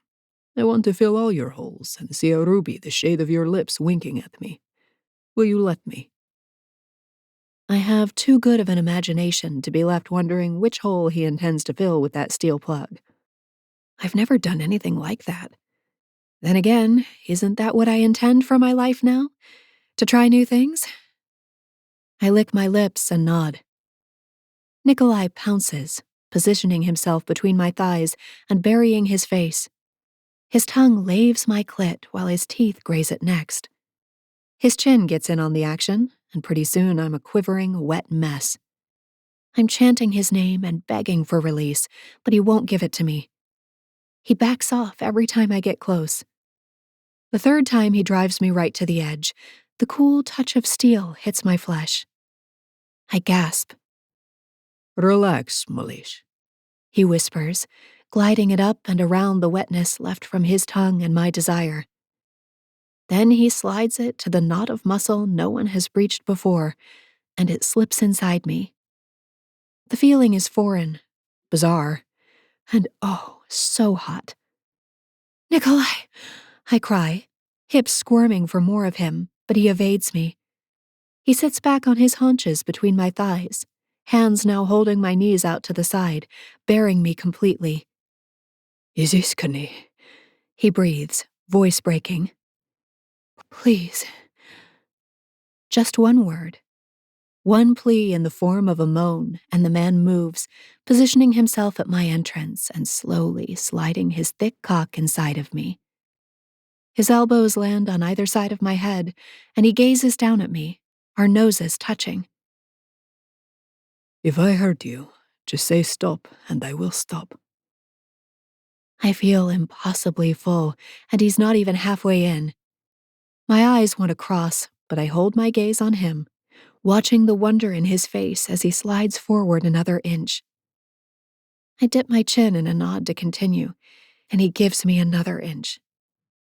He shudders, eyes closing and forehead touching mine for a moment. Then he lifts his head and slides all the way home, scanning me for discomfort. He won't find it, however. I feel stretched, full, tight as a bow, ready to shatter if he so much as breathes too deeply. Good?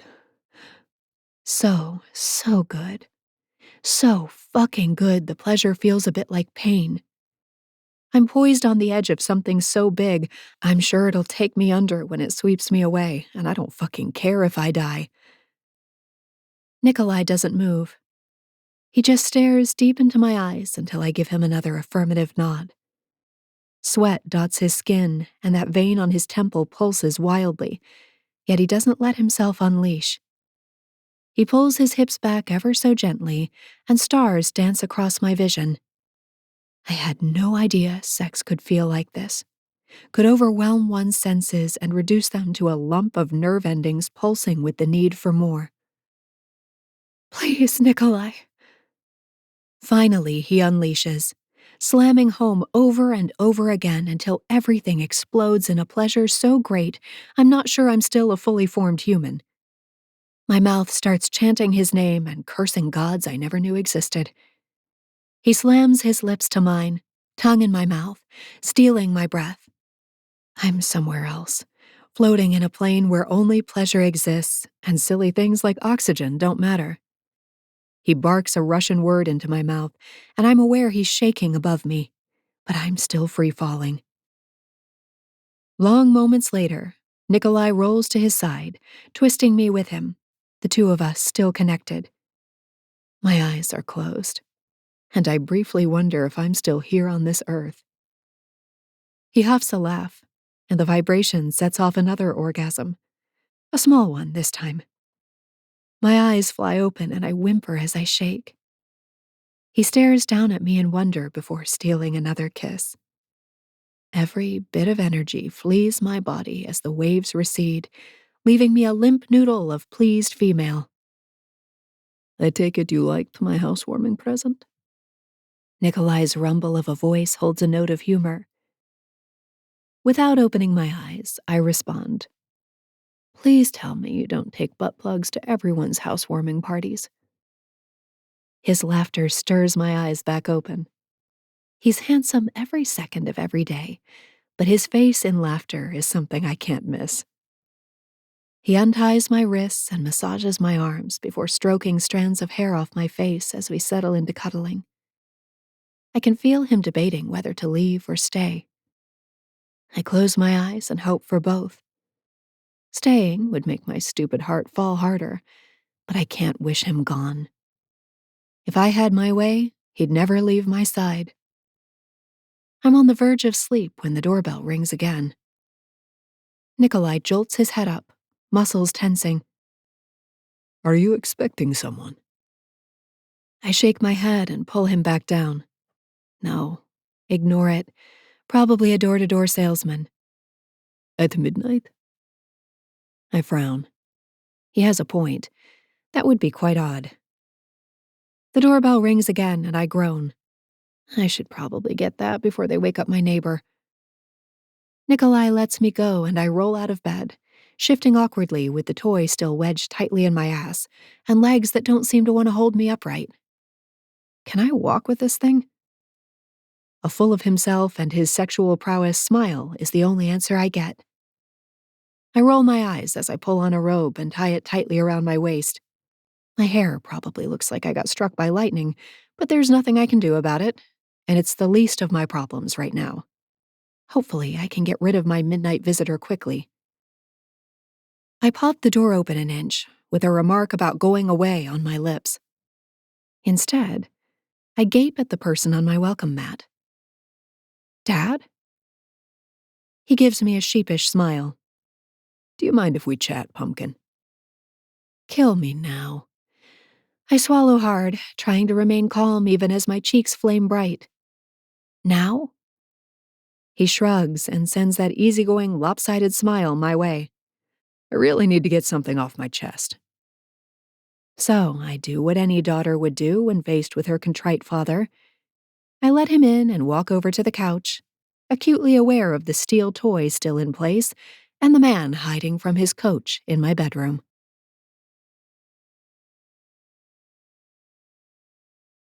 Chapter 34. Nico.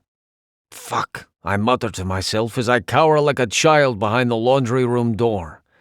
The last time I hid from a girl's father, I was 16 with barely a hair on my chin or balls.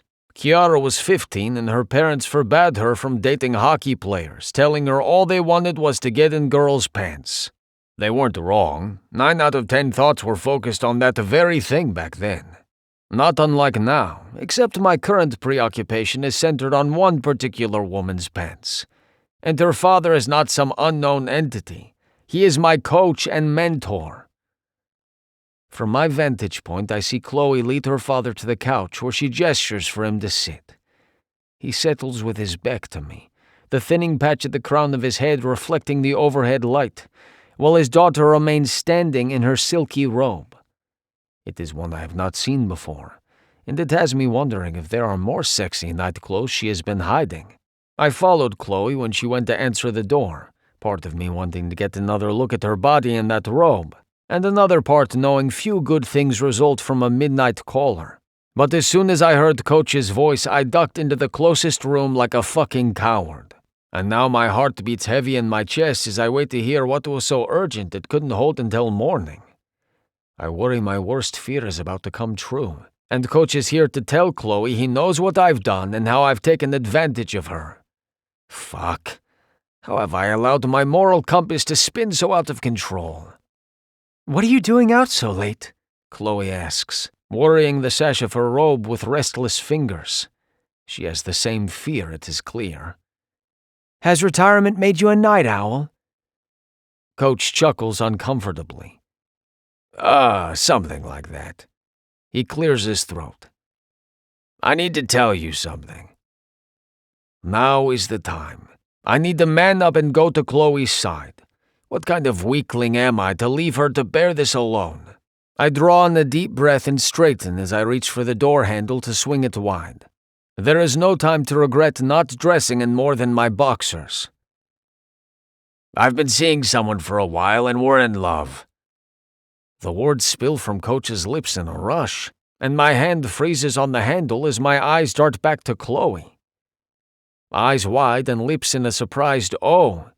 She drops down to the couch as if her legs have given out on her. No sooner does her ass hit the cushion, however, and she is back on her feet with a strangled "Arg! Oh God!" I am alarmed for only a split second before remembering the ruby plug in her ass. If this situation were not so fraught, I would probably laugh. Coach drops his face into his hands. I knew it was too soon. I'm so sorry, Pumpkin. I just hated all this sneaking around. And Sharon said it was time to come clean and that you'd probably be happy. I told her it's only been a little over a year since you lost Josh, and shoving our relationship in your face would hurt you. Dad! Chloe has to shout to get her father's attention. What? He drops his hands and looks up at her again. Her expression has shifted from surprise to a gentle smile. Of course it has. This is Chloe we are talking about, and someone she loves is in need of her understanding and comfort. She steps toward him and lowers to the couch beside him so slowly and carefully, glaciers have moved at a faster clip. The effort she puts into keeping her expression steady is written all over her tense posture. Yet when her butt finally settles, she still lets out a tiny squeak. You okay, Pumpkin? Coach asks, concern in his voice. Are you hurt? Her smile is more forced this time. No, I, took a spill on the ice the other day. She pats her hip with a fake chuckle. Not as young as I used to be, you know. Chloe, She cuts her father off, reaching out to take his hand. Dad, I can't even begin to tell you how happy I am for you and... Sharon, is it? Yes, Sharon. But... No buts. You deserve to be happy and be in love. I think it's fantastic.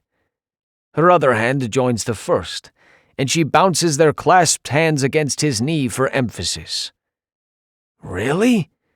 Relief seeps into Coach's voice. Really? He shakes his head. It's been so hard for you since Josh passed that I've been feeling like the biggest asshole in the world being so happy when my daughter is suffering so much. Dad, Chloe says, shifting closer and letting out another surprised squeak. Maybe you should get that hip looked at by a doctor.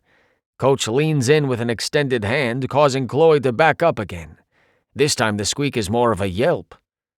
Nope, all good. Her tone borders on panic, and Coach takes the hint, settling back into the cushion with stiff shoulders, clearly still on alert. Chloe exhales before drawing a deep breath in through her nose and squaring her shoulders and chin. What I was going to say is that life doesn't work like that, Dad. Things don't happen in perfect sequence like we might plan. Josh wasn't supposed to die at 41. You and Mom weren't supposed to fall out of love. I wasn't supposed to restart my life halfway through.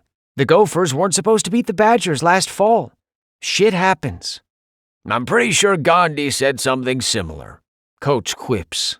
Chloe grins and leans forward again with the utmost care. The important thing is that we get back on our feet and keep going. It's why I moved here. It's why I refuse to regret anything anymore. Frankly, I'm surprised it took you so long to find somebody else. Coach sighs, and I know he's looking at his daughter with both pride and love. It is how I would look at Diana in such a moment. It's my greatest hope that one day you'll be ready to move on and find someone else too.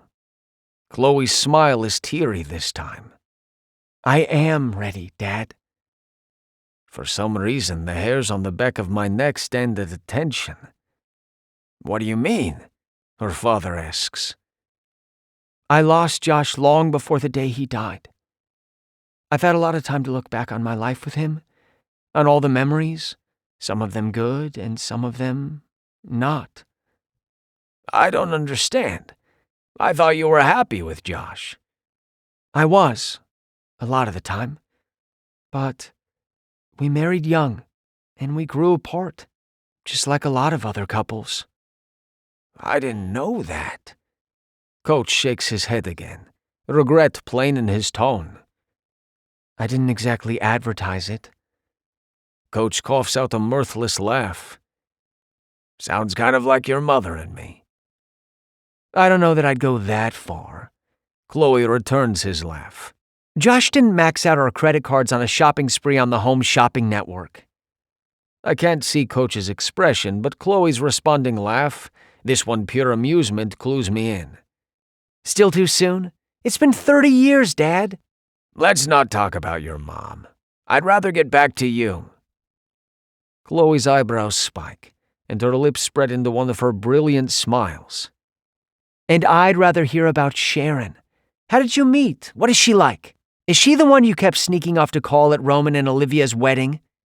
Coach begins to fill Chloe in on all the details about the woman in his life, but I mostly tune him out. My mind is stuck on only one thing. Something I have known all along and have cavalierly brushed aside for my own convenience and pleasure. Chloe has suffered greatly in her life, and she deserves a happy ending, starting right now. An ending that includes a man who will make her the center of his universe. One who is like her, open, kind-hearted, decent, easygoing, full of joy and free of messy baggage. One who does not take advantage of her giving nature and distract her from her goals and wishes.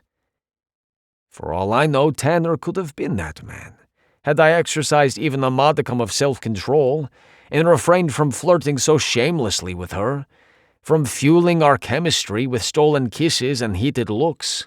She abandoned a perfectly good candidate to indulge in this dalliance to nowhere with me, wasting precious time she should have used more wisely.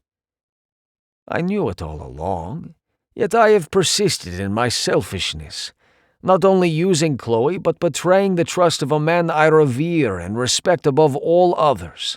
Since Yvonne died, Coach has filled his shoes in so many ways, and my recent behavior is a slap to both of their faces. My stomach lurches as I imagine what Yvonne would think if he could see me now. I recall with disgust the weakness I demonstrated earlier tonight when faced with the prospect of an empty house. How I fooled myself into thinking it was Chloe's happiness driving me to knock on her door with ice cream and sex toys. "So, what about you?" Coach asks, drawing my attention back to their conversation. "Anyone interesting in your life?" Chloe's expression turns coy, heat rising to her cheeks, and I feel the blood begin to drain from my own. I might need to sit on the floor. "Perhaps," she responds, her tone purposely evasive. I mutter another curse under my breath. Coach pauses a few moments before saying, "You really have moved on, haven't you?" A smile is her only answer, and it has me battling with myself again. Should I make my presence known and confess everything to Coach so he can deliver the beating I deserve? Should I make it clear that nothing will ever happen again between Chloe and me? Should I tell her to call Tanner and try again? Yes, I should do all of those things. But I do none of them as I watch Chloe escort her father back to the door and bid him good night. I emerge from the laundry room and lean against the wall, my head dropping back and my eyes falling shut. Holy shit, that was close! My eyes fly open at Chloe's exclamation to see her with a hand to her ample chest over the red silk of her robe. When I don't respond, she comes closer, a grin on her lips. Here's a sentence I never thought I'd hear myself say. Next time the door rings, I should really take out my butt plug before answering. Her eyes sparkle with amusement for several seconds before she realizes I am not mirroring her expression. What's wrong? I straighten from the wall to fully face her. That never should have happened. My tone is harsher than I intended, but I cannot remember a time when I was angrier with myself. She rests a hand on my bare bicep, defaulting to her compassionate nature as always. Nothing happened. He had no idea you were here.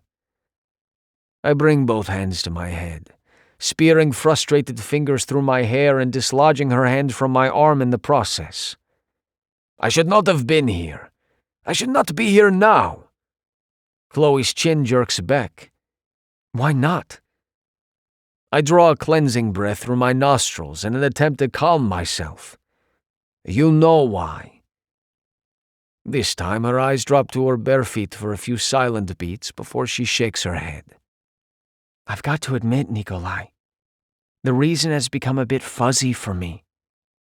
What does this mean, fuzzy? Her brow knits as she lifts her head to look at me again. Fuzzy? You know, unclear, cloudy. I shake my head with impatience. Yes, I know what it means. I was asking for an explanation of your statement. Oh. Her expression relaxes, and I do my best to keep her beauty from distracting me. What I mean is, it's been weeks. Her silk-covered shoulders lift in a shrug. I already feel like we're in a relationship, so it makes perfect sense to me that you'd be at my place, in my bed. Just like it makes perfect sense that we have nothing to be ashamed of, nothing to hide. Especially now that you officially have shared custody of Ayana. My lips tighten in a straight line as my jaw ticks. What have I done? In fact, she continues, if I had my way, I would have dragged you out of the bedroom and onto the couch with me, so you could have witnessed my emotions or for sucker's dad prattling on and on about being head over heels in love with an interior designer named Sharon. I heard. I managed through my tight lips, unsure why I am commenting at all. There goes her chin again, this time accompanied by crossed arms. And you don't approve? I don't give a fuck about Coach's love life. I bite out. Wow. Her expression is pained, and I have the sudden urge to put my head through the wall. That is not what I meant. My hands go back to my hair. Fuck. I meant he can do what he wants. It is not my business. Chloe tilts her head. Yeah, just like our relationship is none of his business. We are not in a relationship, Chloe, I proclaim over the shards of broken glass in my throat. I told you from the beginning I could not do that for so many reasons, and you agreed. Yes, but that was then. Her nostrils flare as a sheen of tears forms over her blue eyes. Before. Everything in me warns me not to ask, but I do anyway. Before what? Before I fell in love with you. Her voice cracks on the last words, but the tears remain trapped in her eyes without falling. We stare at one another for several long moments. With each passing second that I don't move or respond, Chloe's eyes lose more luster, and her lips fall into a downward curve. And like the asshole I am, I wait until her eyelids fall shut before retreating to her room to get dressed, and then let myself out her door for the last time. My only solace is in knowing she will thank me one day for setting her free. Chapter 35. Chloe. I know I said I'd rather take a puck to the head than mope around anymore, but this hurts like a motherfucker. My ass is flat on the ice, but I could use the ice on my unprotected boob. Bobby sits down right next to me, hands frantically waving in front of me like he wants to make things right, but isn't sure how to go about it when it's that particular body part. Druggy is going to hand me my ass at our team meeting with the new coach, he mutters. I rub my breast and breathe through the pain. That puck to the chest is going to leave a bruise. But what did I expect, playing a friendly pickup game with a professional athlete nearly half my age? I'm lucky I don't need a full-body cast. Bobby has definitely become a friend since I moved here. Once we got past his constant flirting, that is. He called me up this morning after 2 weeks of me dressing in all black and scaring my hockey league kids with my intensity. Ayana slipped me a piece of paper earlier this week with an overly sunshiny note about watching Bake Off together sometime soon, and I had to hand over practice to Bobby and Matt while I sobbed in the bathroom. I think my less than stellar mood was fairly obvious. Let's be real. I'm a fucking mess, and I'm just about done with it. Druggy doesn't give a shit what happens to me. And it's true. He walked out my door that night, never to be seen again. He's clearly trying to avoid me, somehow never at the rink any time I'm slated to be here. Bobby snorts, getting to his feet and offering me his hand. I take it, letting him help me up, but he doesn't let go. Oh yeah? Want to run a little experiment? His blue eyes are twinkling, and even in my foul mood I can't ignore the power of Bobby's mischievous grin. I nod. What the hell? Why not? His hand tightens and he pulls me close, running his fingers through my hair and pushing the strands behind my shoulder. He leans in and looks like he's about to sniff my neck. What the hell? I mutter, looking at him like he's lost his damn mind. Shh, just go with it, Coop. He snickers, but lowers his head anyway and licks my neck. Hey! I cry, pushing him back the same time there's a growl from the side of the rink. What the fuck, Rody? We both turn to see Nikolai standing like an avenging Slavic warrior, ready to spill blood and burn villages. His fists clench tight at his side, and his eyebrows are officially a unibrow. If he doesn't cool that glower, his sweats are in danger of burning clean off him. Told ya, Bobby whispers with an obnoxious wink. He releases me and dares to give Nikolai a grin. Hey, Druggy, nice to see you. Get your ass off that ice before I drag you away. I'm out of here. Bobby holds up his hands in peace and wisely skates off the ice in the opposite direction. He runs right into the mom of one of my students as she looks for a spot for her son to put on his skates. I roll my eyes, but I can't seem to turn away from Nikolai long enough to make sure Bobby apologizes. Nikolai's standing there, fuming like an angry bull. I drink him in and realize seeing him again hurts worse than that puck to my breast. I fell in love with the guy, told him so, got rejected, and now I might have to see him on the regular. Jesus. Talk about fucking up my move to a new state right out of the gate. Mom and Dad were right all along. Have to steer clear of those hockey boys. Do not even think about that, Nikolai commands.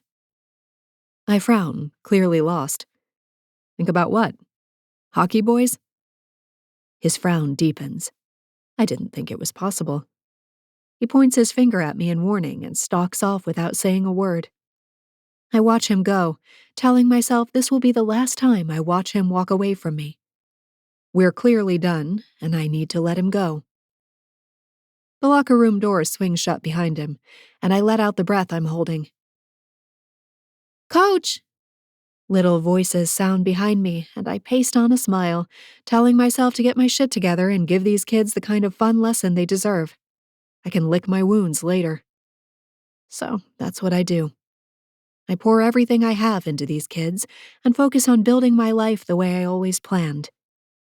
Later, I tell myself I have one more night of moping before I put that shit to bed. Nikolai ruined ice cream for me, so I stick to the ultra-processed brownies from a box, knowing he'd never allow such terrible nutrition past his lips. I'm 4 brownies and 2 glasses of wine into the night and feeling like I might have hurt myself by consuming this for dinner, when my doorbell rings. I groan, having no intention of answering it. I'm done with doorbells.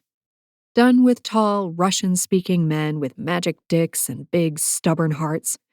Done with single dads whose kids make you fall in love with them, too. Chloe, can we talk? It's Caitlin.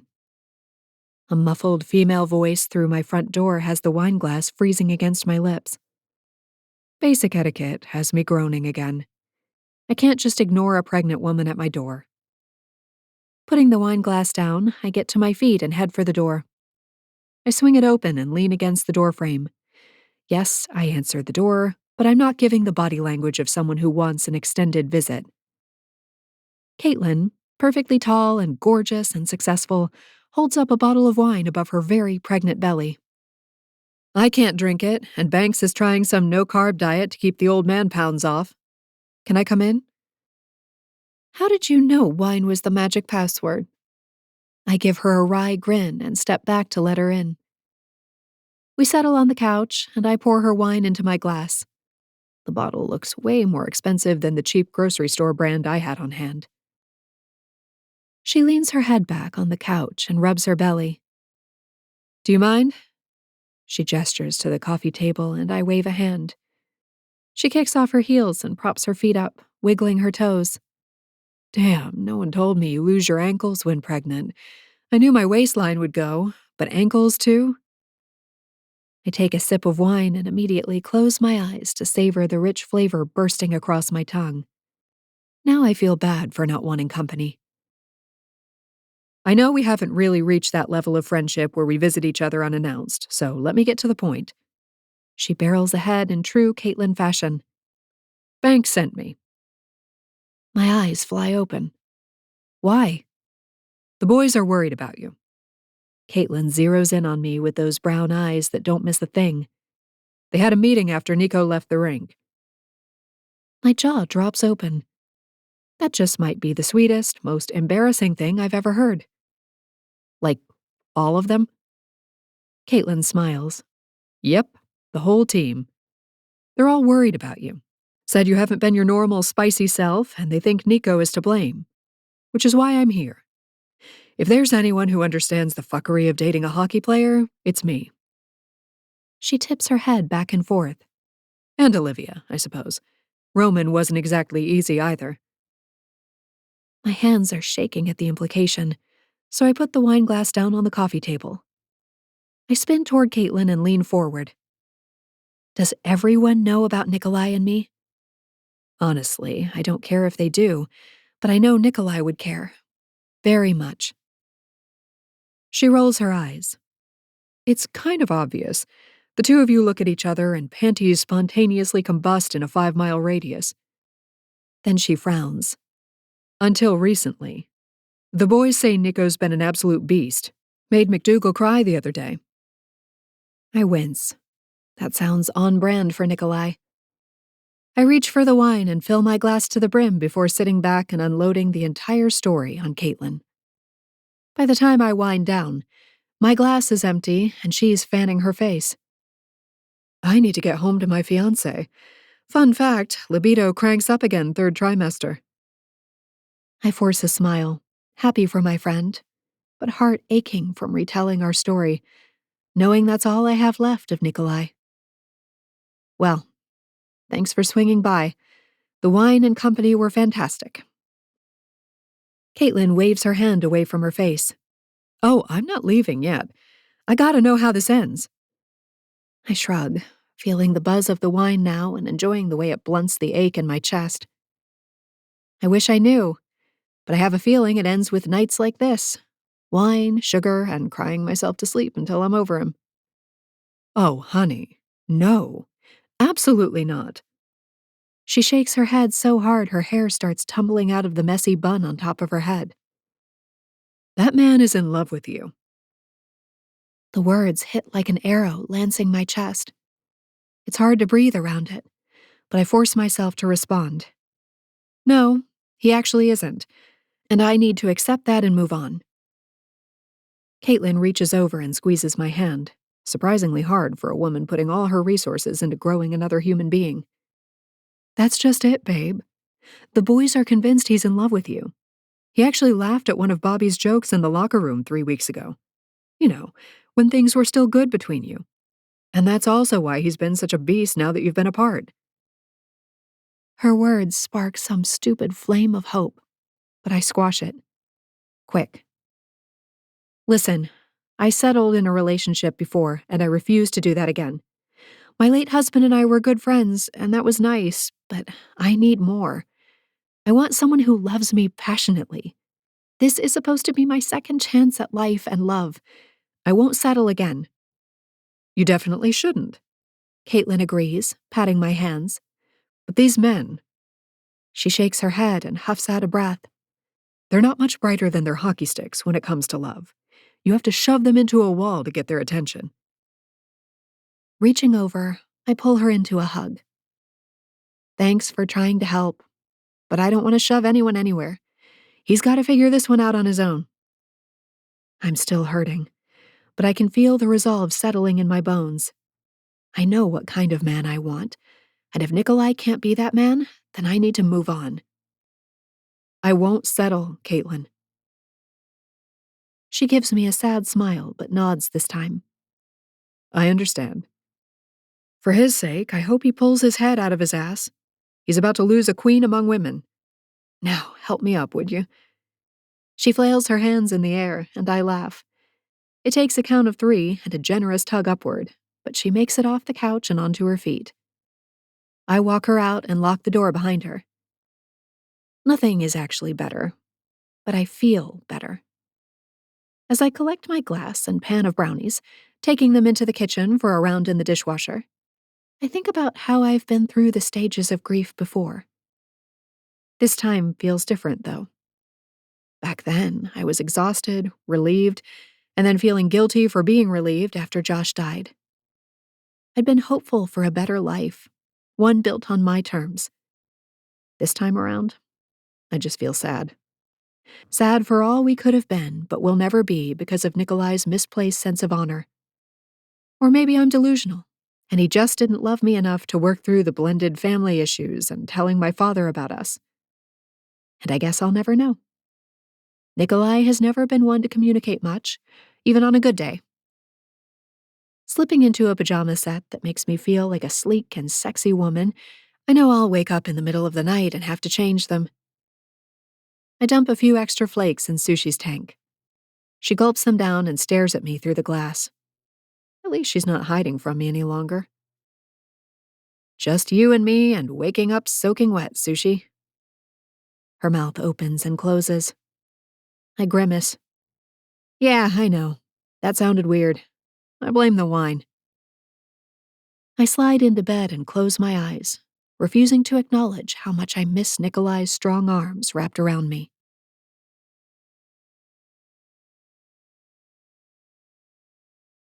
Chapter 36.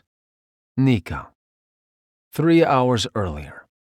The new coach is a hard ass. Good. That is exactly what this team needs: discipline, purpose, and accountability. Roman ran the tight ship as captain, and Dano does his best to fill Roman's shoes and keep everyone's feet to the fire.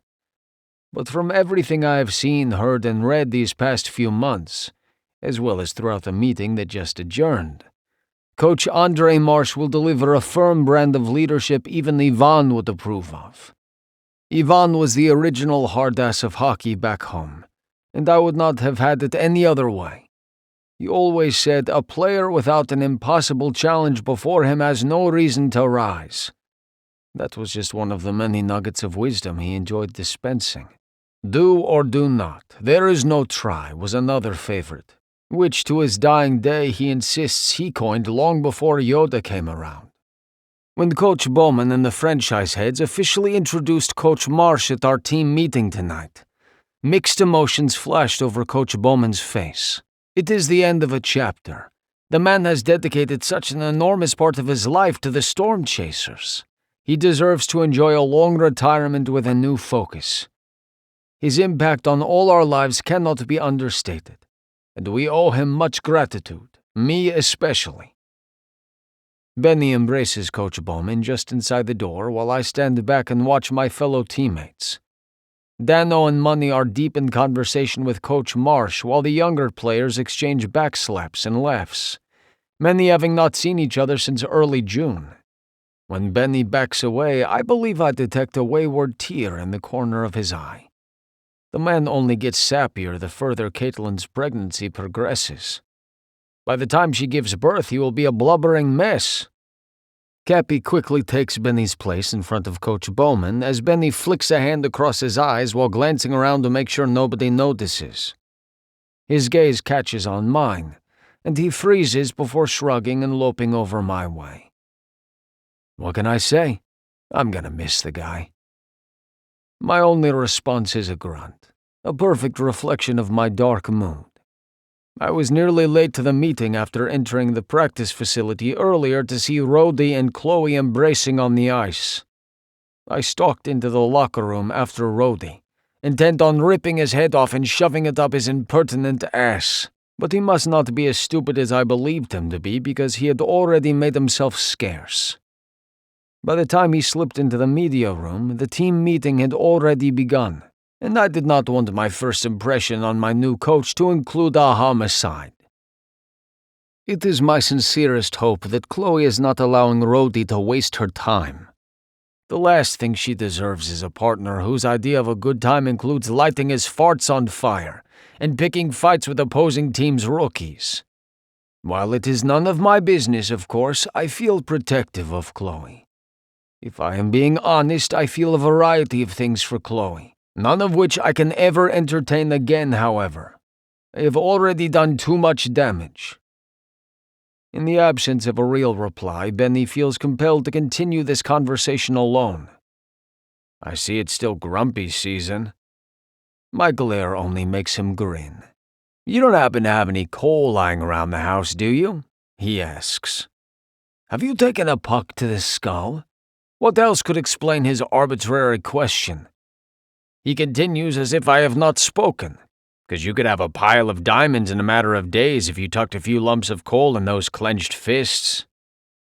My jaw tightens as I frown at him and force my hands to relax at my sides. Benny points at my face with another grin. Or between your molars. Leave me. I dismiss Benny, not in the mood for his jokes. Wish I could, he says, although he does not sound very regretful. But you're a ticking time bomb, druggie, and I'm not the only one who's noticed. At his comment, I dart my gaze around the room. He is correct. Several pairs of eyes flash away, their owners doing a shitty job of hiding their curiosity. Shit. Explain, I demand. Benny sighs and settles against the wall next to me. Dude, you've been a complete bear these last couple weeks, snapping at everyone like a wild hyena and stalking around the place like you're plotting a decidedly violent coup. Instead of allowing his words to sink in, I retort, which is it? Am I a bear or a hyena? I cannot be both. How about a jackass? My glare intensifies, but behind my eyes my mind is working over his earlier statement. It is the custody issue. That is where the dog is buried. Benny's eyes bulge. You killed your dog? I knew you were in a mood, but what the fuck, man? I respond with growing impatience. It is an expression, you moron. Why are Russian expressions so terrifying? He looks like he's sweating. I consider reminding him of the English phrase, there is more than one way to skin a cat, but I refrain. My mood, as you put it, is from the custody fight.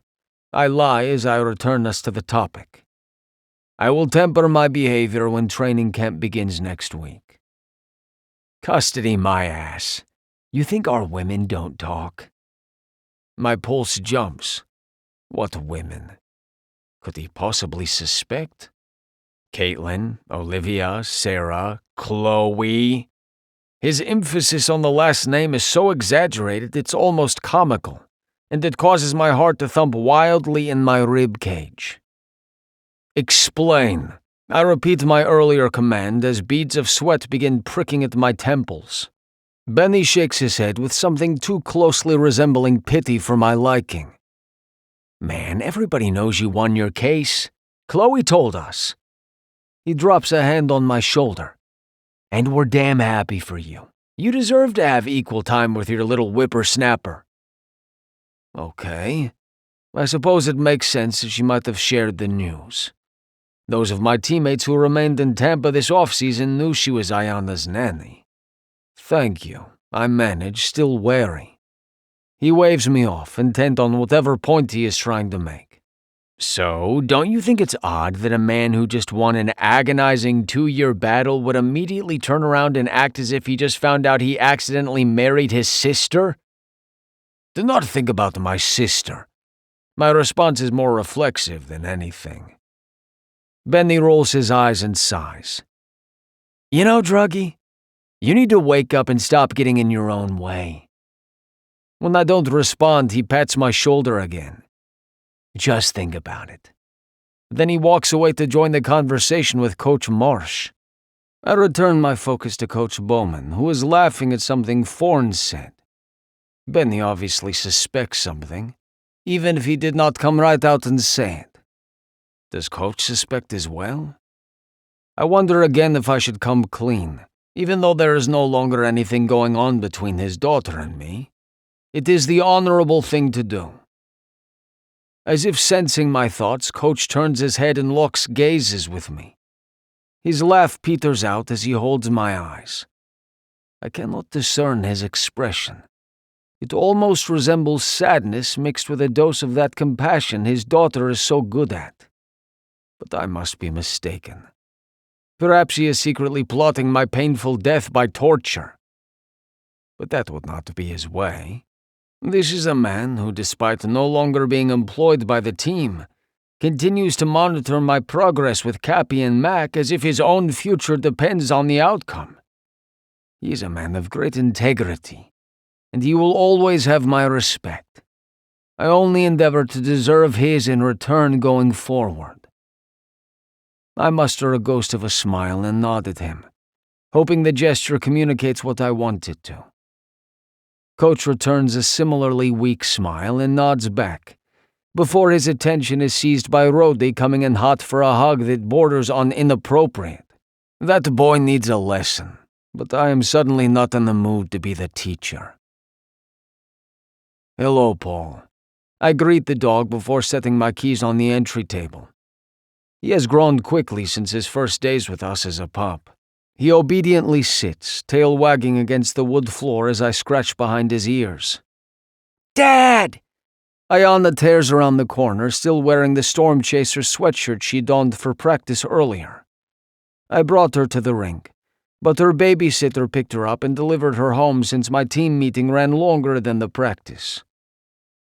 My mind goes back to Chloe standing defiantly on her skates and giving me that challenging look. I have avoided her as much as possible, for both our sakes. I never intended to hurt her, but I still do not entirely understand how things went so far off the rails. She only thinks she loves me, though. It is in her nature to become attached to people and focus only on their good qualities, and in my case invent some that do not actually exist. Chloe does not know me. We have had sexual chemistry, and she is perhaps the most decent human being I have met. That is the long and short of it. She will get over this misplaced preoccupation and realize I am not worth her time or thought. Hell, based on the interaction with Rhodey I witnessed, perhaps she already has. Kara and I made you a present, Ayana announces. A present? What did I do to deserve this? If anything, my recent mood has earned me punishment, not gifts. Duh, you're my dad. Ayana says this as though it is an irrefutable rule of the universe. I follow her to the living room, where Kara rests on the couch, scrolling through her phone. Kara is Dano's baby sister who just graduated from college and hasn't found the right job yet. Since she had great references and I know her brother, and she passed the background check as well as social media vetting for red flag behavior, she has been watching Ayana here and there when our schedules require it. I'm still interviewing for a long-term nanny, but no one has been the right fit thus far. Peyton has been surprisingly cooperative about the custody calendar, and Ayana and I are currently in the middle of a 2-week stretch together. We have already established a routine that has been my only source of joy since that last night at Chloe's condo. We wake up early each morning, and I cook breakfast while Ayana gets ready for school and feeds Paul. Then we take him for a walk before I shower and get ready. Ayana insists on using that time to practice her kitchen skills and pack lunches for both of us. I do not have the heart to tell her that Mac and Cappy often eat mine, especially when she packs her lopsided peanut butter and jelly sandwiches. I do not understand Americans' obsession with a substance that seems to have no purpose other than sealing one's tongue to the roof of his mouth. Still, I will never tell her to stop making them. I drop her off at school and either go for my workout or meet up with Mac and Cappy for drills or more training. I leave the rink just in time to pick Ayana up after school, and we work on her homework or a puzzle together while sharing a snack.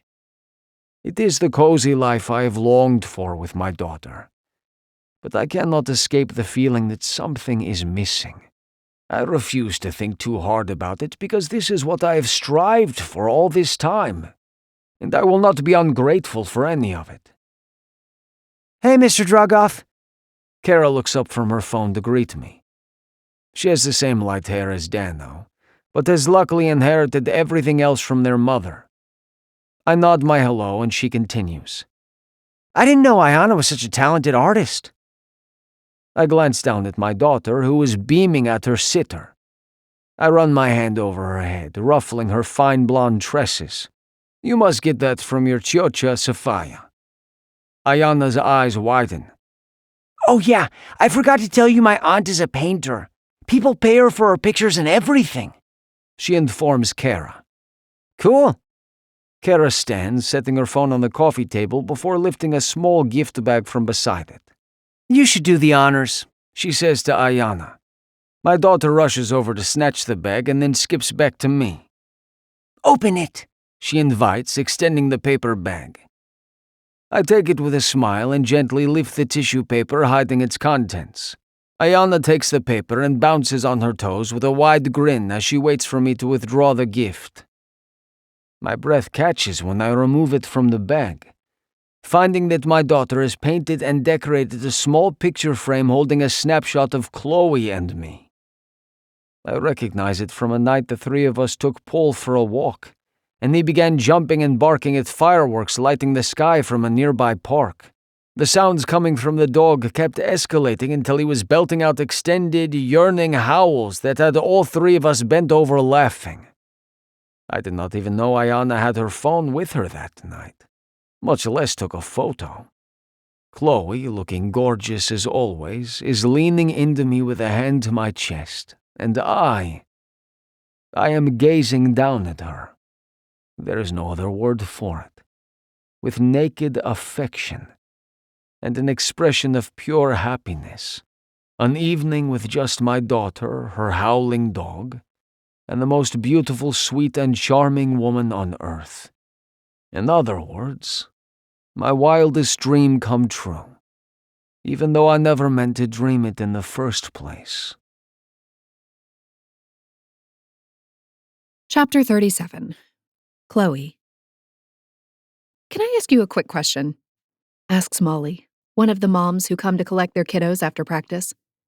She's dressed in a gorgeous suit, and despite being a beautiful woman, looks like she's had a rough day. I put my bag back on the bench and give her a warm smile, pushing down the panic that if I stay any longer, I risk running into Nikolai. Considering I've held fast to my vow to move on and quit moping after I had that wine-fueled night with Caitlin, I can't chance a run-in this soon. But Molly is wringing her hands, and the tug on my heart has me forgetting about Nikolai. She leans in and drops her voice.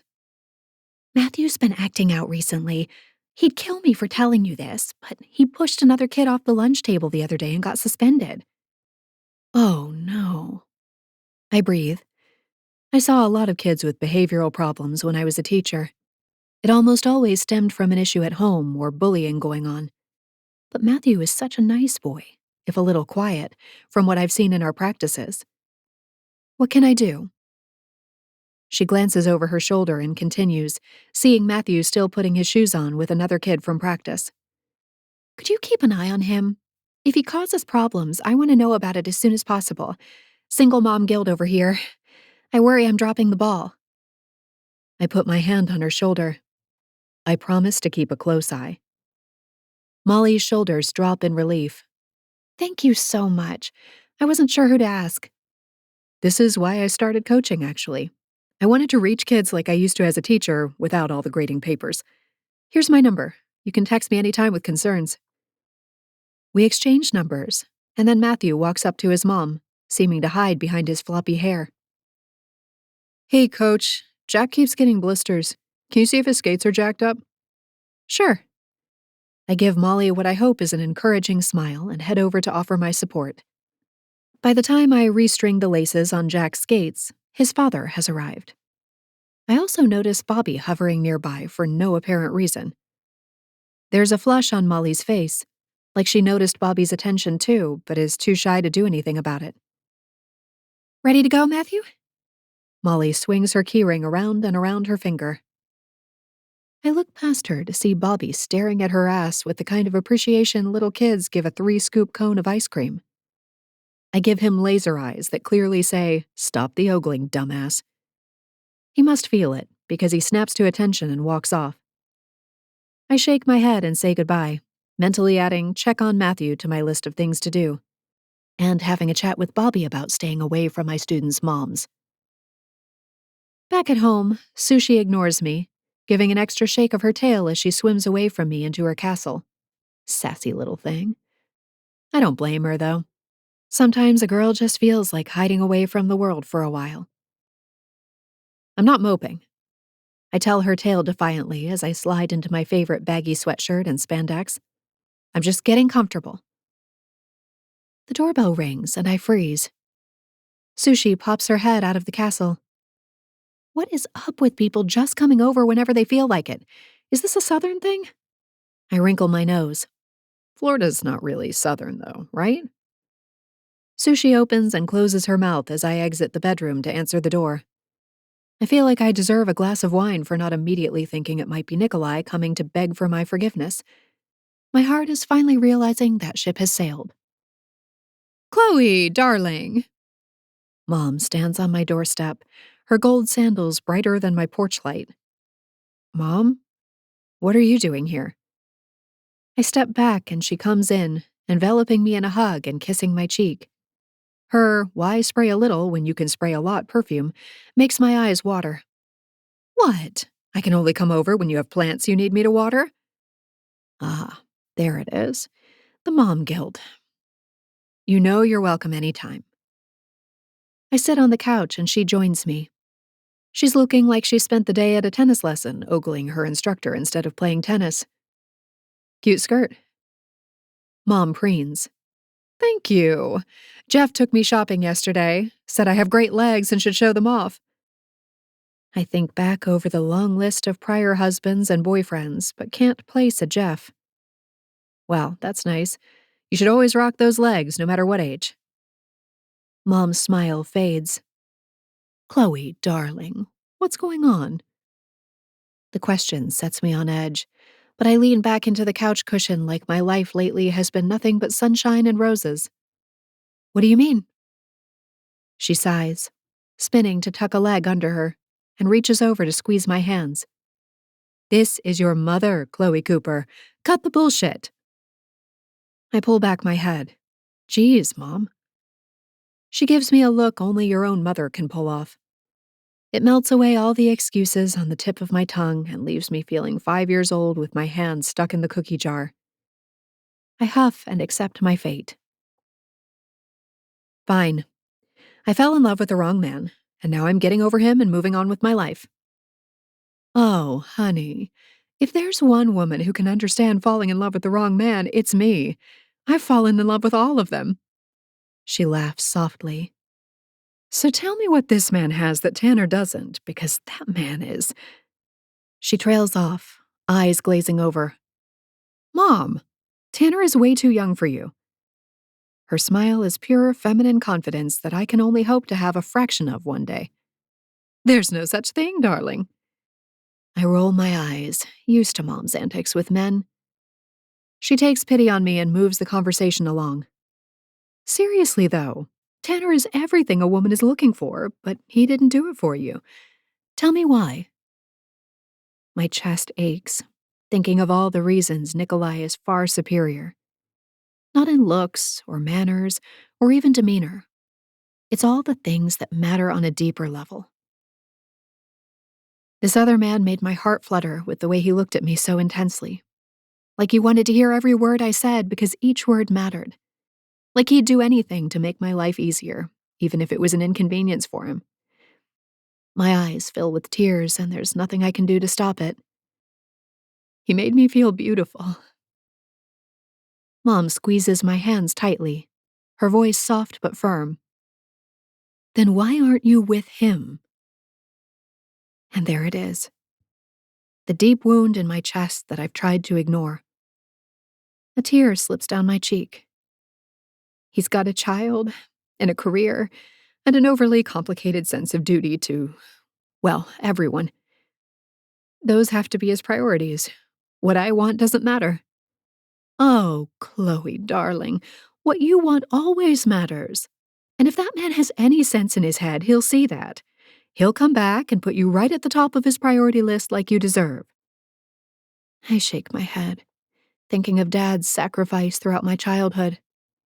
He never remarried after he and Mom divorced. Later, once I was an adult, I overheard him telling someone he'd done that on purpose. He put me first. And I'd never felt so loved as I did in that moment. I was also incredibly sad for my dad, that he'd lived life alone. Mom lets go of my hands and sinks back into the couch cushions. Your father and I were so different. Opposites, really. It was a wonder our marriage lasted as long as it did. He was so focused, and I was a scatterbrain with 1,000 things going on at once. She chuckles, then sobers quickly. He ended up alone, and I ended up with a drawer full of engagement rings. I'd like to think the best route might be something in the middle. I feign shock. Are you suggesting moderation? She bats away my sarcasm. Don't disrespect your mother, darling. I have embarrassing baby pictures that can suddenly resurface, you know. I'm being serious. Single parents aren't relegated to a life alone, you know. You can be a good parent and also be in a long-term relationship. Tell that to him. I shoot back. Also, since we're having this bonding moment, I think I should tell you that Dad's in love. Her features soften. I'm really happy to hear that. She looks away and seems lost in thought. After a few moments, she turns back to me. Enough about these men. How about we sit here and mope together? If my daughter's hurting, I'm hurting. Come here. She lifts her arm and waves me in. I let myself lean her direction, tentatively resting my head on her shoulder. For a woman who cares a great deal about keeping her body fat low, she gives good cuddle. When she begins to play with my hair and tell me stories from when I was growing up, I officially give in.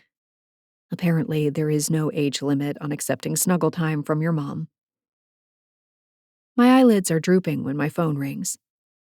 Mom leans forward, taking me with her before snatching the phone off the coffee table and handing it to me.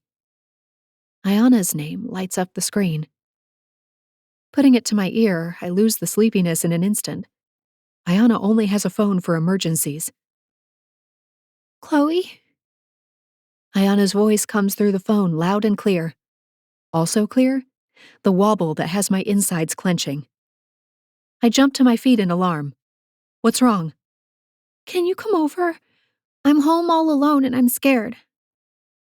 My mind spins, even as I'm already flying to the door where I shove my feet into the first pair of flip-flops I find. What the fuck? Shouldn't Ayana be with the new nanny? And where the hell is Nikolai? I'm on my way, sweetheart. Stay inside and don't answer the door. I'll be there in 10. I hang up. Mom, I'm sorry, but I've got to cut this short. The door swings shut before I even hear her answer.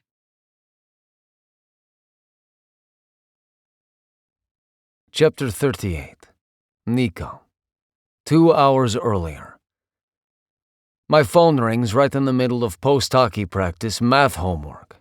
When I see who is calling, I leave Ayana and Paul in the dining room and head out to the lanai for some privacy. Hello, moi haroshi. Katya's warm greeting hits my ears and I feel like I'm 12 again, visiting Ivan and Katya's home for the first time. Katya, it is so good to hear your voice.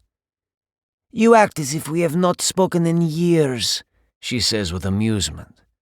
I know, I trail off, not sure what to say now that I have her on the phone. Ever since Ayana presented me with that photo the other day, my mind has been swirling with all manner of regret and second-guessing. I've spent so much time staring at it, I have every detail memorized.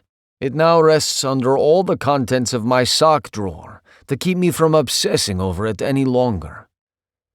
In the moment of weakness yesterday, I called Katya, almost relieved when I got her voicemail since I had yet to form a concrete reason for calling. As it turns out, I am no better off a day later. Katya waits for me to continue, and when I do not, she sighs. Talk to me, Nico. You do not sound like yourself. What is troubling you? Nothing. I lie, deciding she does not need to be burdened with my problems. I was only calling to check on you. I turned back to the glass door to see Ayana perched on her knees on the dining chair, tongue clenched between her teeth in concentration as she leans over her math homework.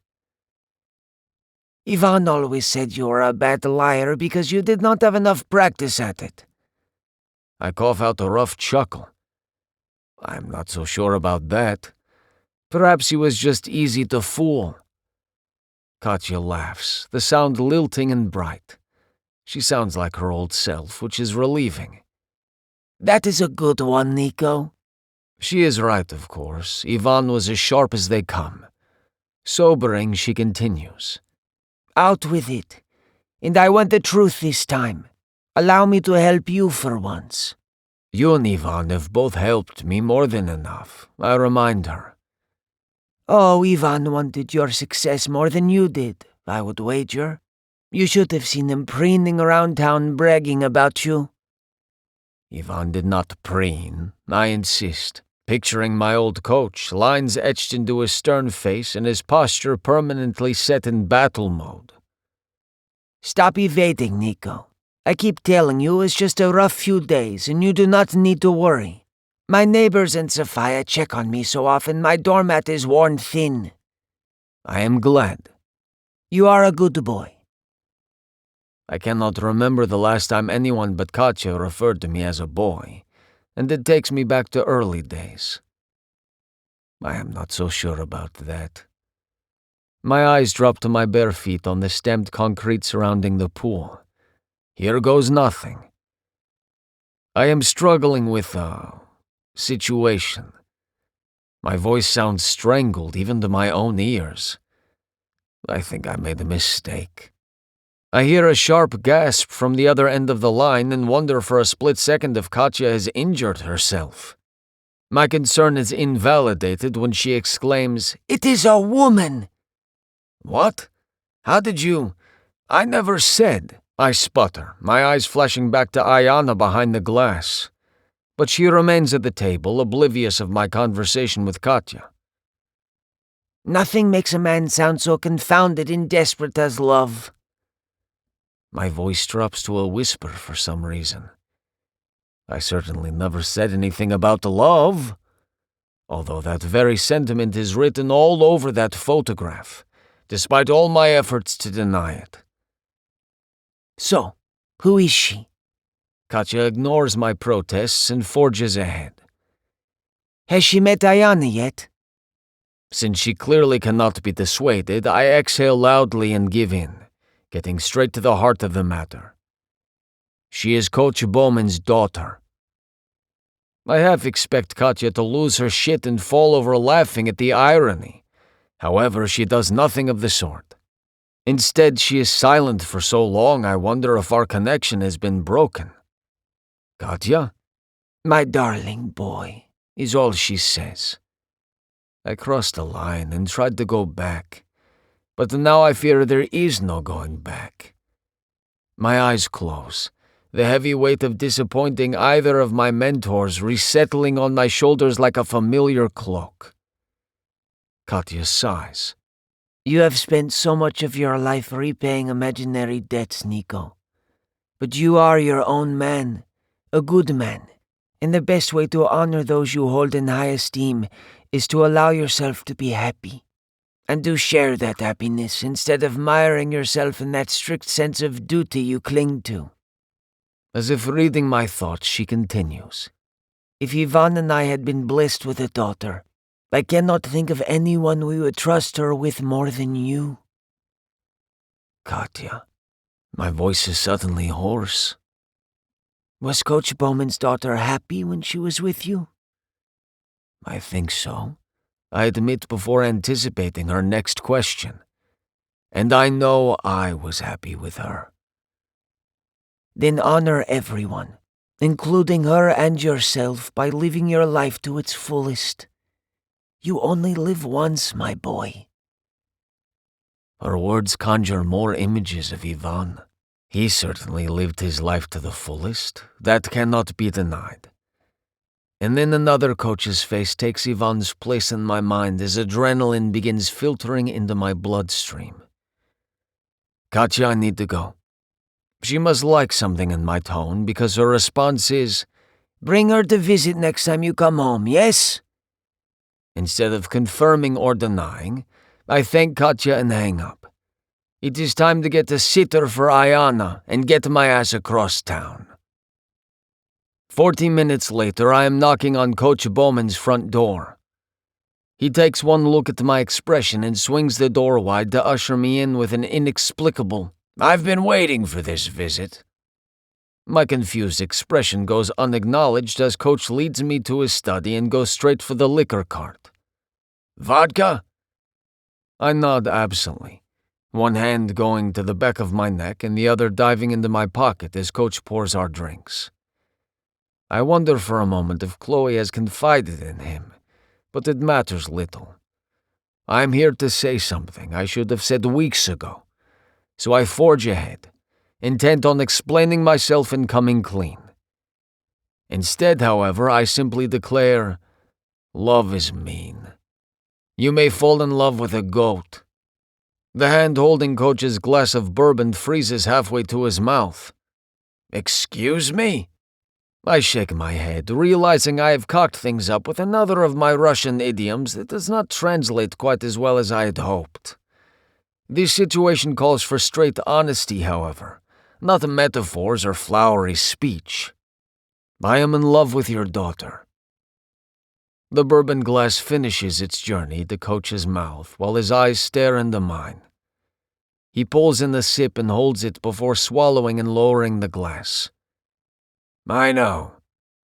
He hands me a crystal glass with my vodka, and I pull my hand from my pocket to accept it with wide eyes. You know? Coach gestures for me to sit in one of the matching wingback chairs while he takes the other. Everyone knows. Fuck. How is this possible? I did not know myself until a few days ago. I realize then that one corner of Coach's mouth is quirking. He is amused? I am sorry, sir, but why are you not angry with me right now? Why should I be angry that you love my daughter? My eyes widen again as I sputter, You have been... I clear my throat, something suddenly clogging my words. Like a father to me. I owe you so much. Chloe is your daughter. He cuts me off, all traces of amusement gone now. Nico, I'm honored that you think of me that way, and I can tell you the feeling is mutual. But Chloe is 42 and knows her own mind. As far as I can tell, she can decide for herself who she dates or falls in love with. At its core, this makes sense, but there are extenuating circumstances. The adrenaline that began flowing after my talk with Katya surges again, and I spear frustrated fingers through my hair. I fear Chloe would be wasting her time with me, sir. I have Ayana. I have family to care for. I have another year of hockey and then who knows what else. I tried to break things off before it progressed to something more serious. When I see his responding frown, I hurry to explain myself before I dig this hole any deeper. Chloe deserves to find someone she can have a real relationship with. She deserves better than me. She deserves someone like her, someone kind and optimistic and compassionate, who can and will always put her first and lift her up. And you're nothing like that? Coach Bowman asks, leaning forward in his chair. Then why would she be interested in you in the first place? Circumstances, perhaps? I shake my head. It was supposed to be... I search for a word that would not embarrass either Chloe or Coach, but all I come up with is casual. She does not know me. Right, casual, he repeats, a definite tick in his jaw, not that I can blame him. But you know her? Yes, she is all the things I said and more. I exhale, picturing Chloe's face covered with flour. She laughs at herself and brings joy with her wherever she goes, even when she is faced with a challenge or forgetting why she walked into a room. I lift my eyes to Coach's face, searching for words that could adequately describe his daughter, and knowing I will never find enough to do the job. So I settle for, she looks at life like a ripe piece of fruit to be devoured and savored at the same time. And she makes everyone around her do the same. Coach nods. So, doing this casual thing, you spent all this time with her and know so much about her, not only who she is on the outside, but you know her heart. And you don't think she knows exactly who you are, too? I set my untouched vodka on the edge of Coach's enormous wood desk and clasp my hands together. Sir, I do not mean to be disrespectful when I say it was casual. I just mean, well, she probably only thinks she loves me, but she cannot, should not. But he shocks me by bursting into laughter in the next moment. When my frown intensifies, he oddly says, I promise you'll think it's funny one day too. I open my mouth to ask him what the hell he is talking about, but he beats me to it. Nico, I know few men as good as you. My father, my college coach, and maybe Roman when he's not buffing his fingernails. You have honor, integrity, and a sense of loyalty I've never witnessed in another man. That object clogs my throat again, and I find I cannot speak. So instead I shift forward uncomfortably in my chair, resting my elbows on my knees. All of this is to say that if you're who my daughter wants, then I can only think of one reason you and Chloe shouldn't be together in a way that's not casual." I nod, knowing exactly what he means. My obligations that would prevent me from giving her all the attention and focus she deserves. My surliness, my controlling nature, my dishonesty with you. I take a breath to continue since the list is endless, but Coach throws out his palm and sets his own glass on the desk. "Stop. The only reason you shouldn't be together is if you don't love her with all your heart. If that's the case, I'll respectfully ask you to step aside." I swallow thickly past the lump in my throat, heat suffusing my chest and belly and my pulse quickening. But the heat is not from anger or anxiety or self-loathing.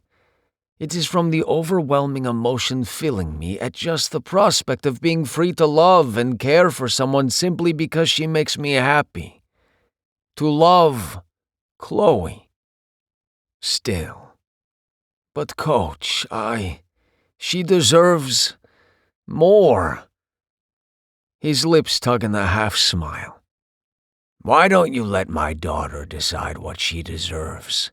In case you haven't noticed, she's not only bright, she's independent as hell." "But Ayana," I begin again before shaking my head to better organize my words. "Ayana will always come first, and that is not fair to Chloe. Just like Chloe always came first for me when she was a child. But children eventually grow up, usually before their dads are ready. Besides, the Chloe I know would be suffocated by a guy who hovered over her day and night and had no other interests or obligations. Frankly, that sounds a little creepy, if you don't mind me saying so." Before I can even begin thinking of a reply, he waves me off again with a short laugh. "I'm joking. But have you seen Chloe and Ayana together? They're two peas in a pod. In fact, you may have to fight your daughter for Chloe's attention in the end." A grin tugs at my lips even as I will it away, along with the burgeoning hope working its way through my chest. "Speaking of Ayana," Coach says with a lift of his eyebrows, "you think you're doing right by that girl walking around like a miserable lone wolf?" My eyes narrow at his characterization, and I finally reach for my vodka and take a sip. The sharp liquor sears my throat. "Benny called me a bear and a hyena. It seems I must add wolf to the list." Coach chuckles knowingly and retrieves his glass as well. "Listen, Nico. I know I've never talked much about my personal life, and now I regret it. Because you could learn from my mistakes." He takes a small sip and swallows. "Dawn and I dragged out our marriage way longer than we should have, thinking we were doing right by Chloe and staying together. Then Dawn jumped right into an ill-conceived marriage while I remained single and threw myself into work and Chloe's hockey. Before I knew it, she was off to college and got hitched right after that. Dawn and I both messed up. Kids need examples of balance and healthy relationships so they can find both for themselves later on. One of the reasons Peyton and I divorced was that I did not want Ayana to grow up with parents who were constantly at odds with each other. But I had not thought further than that. In the end, all we taught Chloe about relationships is that they're painful and not all that rewarding. I suspect she settled when she and Josh got married. Thinking back, I wonder if she just threw up her hands and thought, well, he asked, so I guess this is what people do. I do not like hearing this, or hearing that my behavior may be negatively affecting Ayana, and my responding frown indicates as much. I'm not saying he wasn't a decent guy. He was. I just think he wasn't the right guy. He sends me a pointed look that is impossible to misinterpret. And you think... I can't finish the question. I am so taken aback. Coach nods. If you want to be. I study his face for a few moments before dropping my eyes shut. A flood of emotion fills my entire body as memories from the last several months wash over me. When my eyes open again, there is nothing but conviction in my voice. I do. More than anything. Then what are you waiting for? Chapter 39. Chloe. The house is dark when I pull up, which has me concerned. I barely get my car and park in the driveway before I'm running to the front door and ringing the doorbell cam.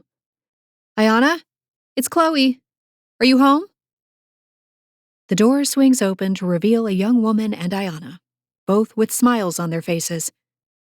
Paul runs up to knock me over with a headbutt. I scratch behind his ears and stumble over my words, not quite sure what's happening. Ayana? Is everything okay? Hi, I'm Kara, the babysitter for Ayana. We have a confession. The girl nudges Ayana with her elbow. Ayana jumps into action, taking my hand and pulling me into the house. Paul's nails click on the floor behind us. I kind of told a lie when I was on the phone with you. I dig my heels in and put my hands on my hips, heart rate finally coming down from the stratosphere. There are no kind of lies, only flat-out lies.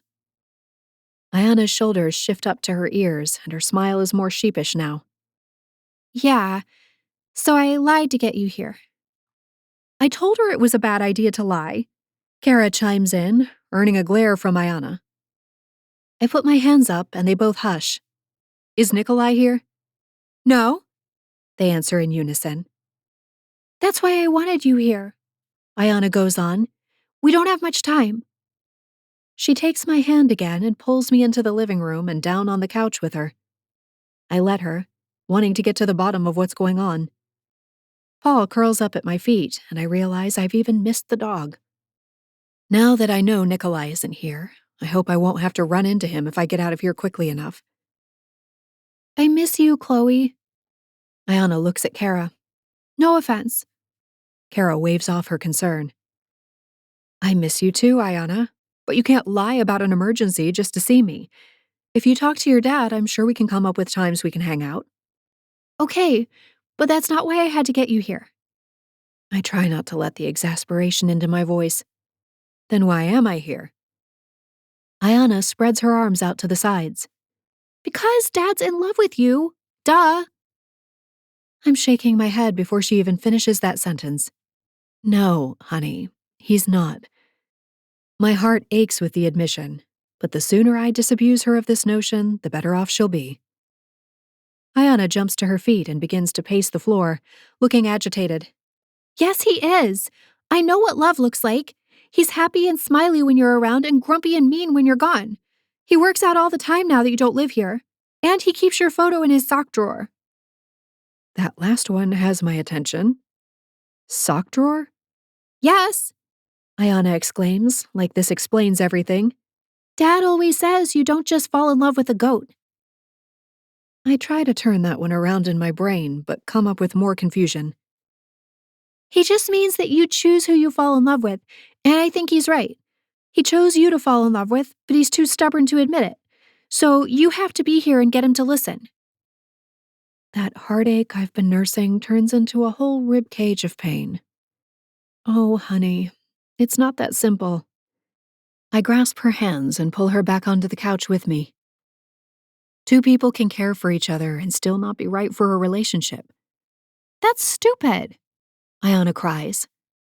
Yes, that is stupid, comes a deep rumble from behind me. Dad! Ayana shoots to her feet and pulls Nikolai into the room, just to shove him down next to me on the couch. So glad you're here. Kara and I have to take Paul for a walk. Now? Kara asks, checking her phone for the time. Ayana hisses, and Kara jumps up, clearly remembering some scheme they worked out ahead of time. My heart, the stubborn organ that can't seem to get up to pace with reality, is thumping against my chest at the sight of Nikolai.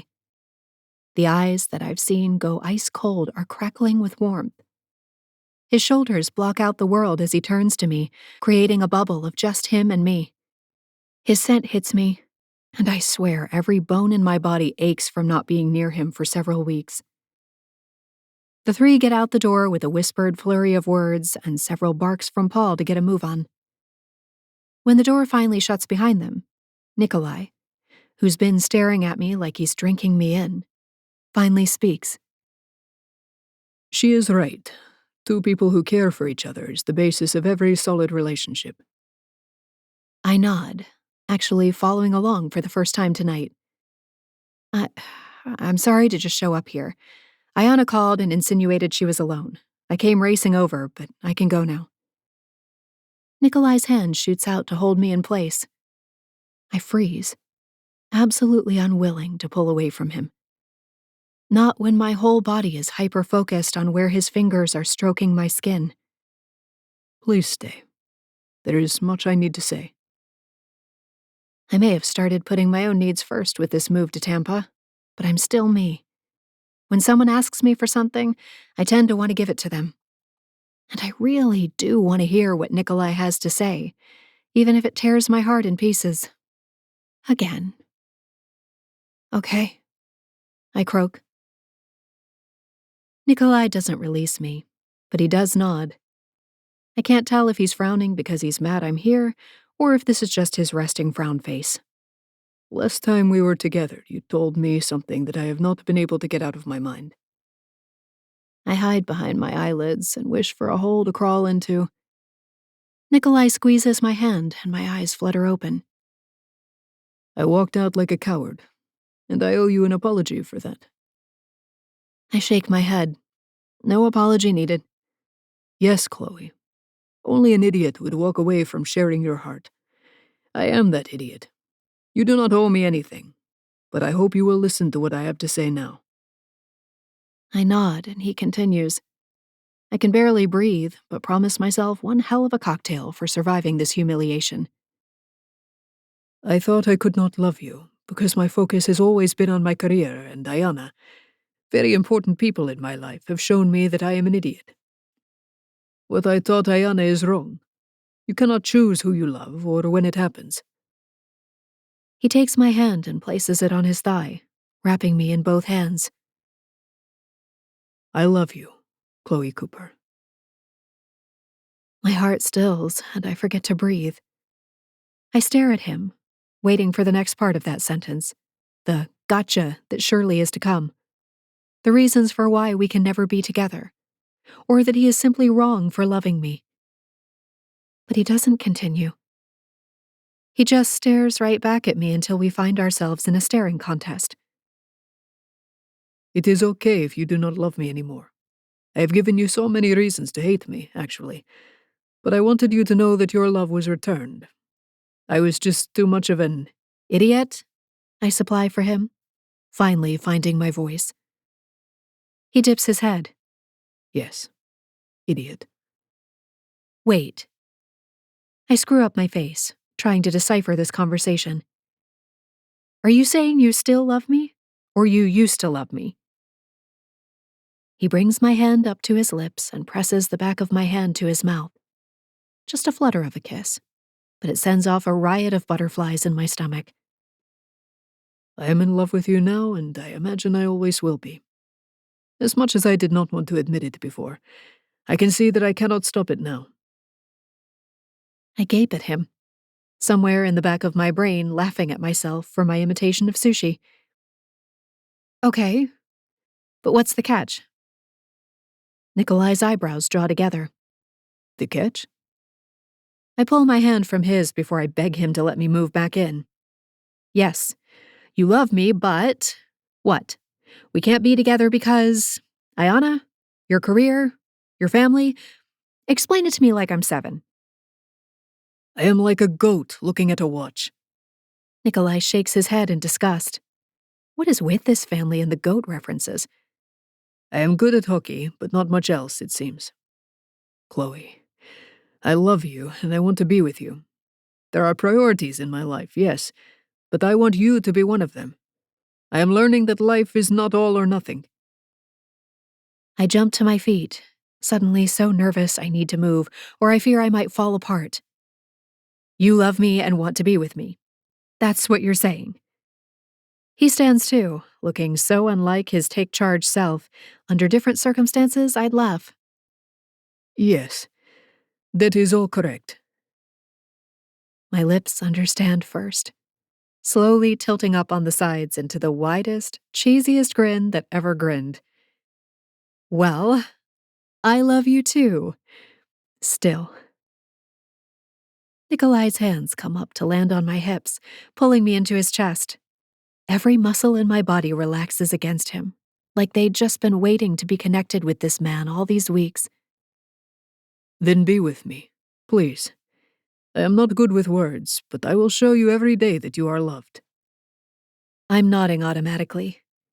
He's not great with words, but damn is he good with his hands and his thoughtfulness. And I'm far too in love with him to not give him a second chance. Consider me with you. Done. He shakes his head, a lopsided smile finally replacing the frown. No, Malish, never done. And then he dips his head and kisses me.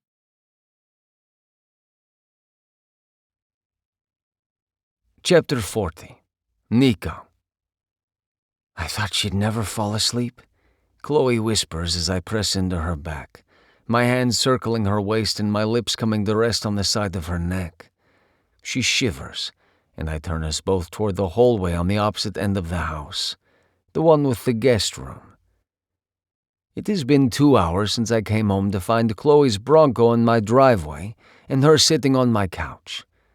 At first I thought my eyes were playing tricks on me. My intention had been to come home and talk to Ayana first before driving over to Chloe's duplex to confess my feelings and idiocy. But fate and my daughter's meddling had led her to me instead. We must be quiet, I murmur into her neck before tasting the skin with the tip of my tongue. Sweet, just as I remember. I cannot believe I have her with me again, and this time I get to call her mine. I'm not sure if I can.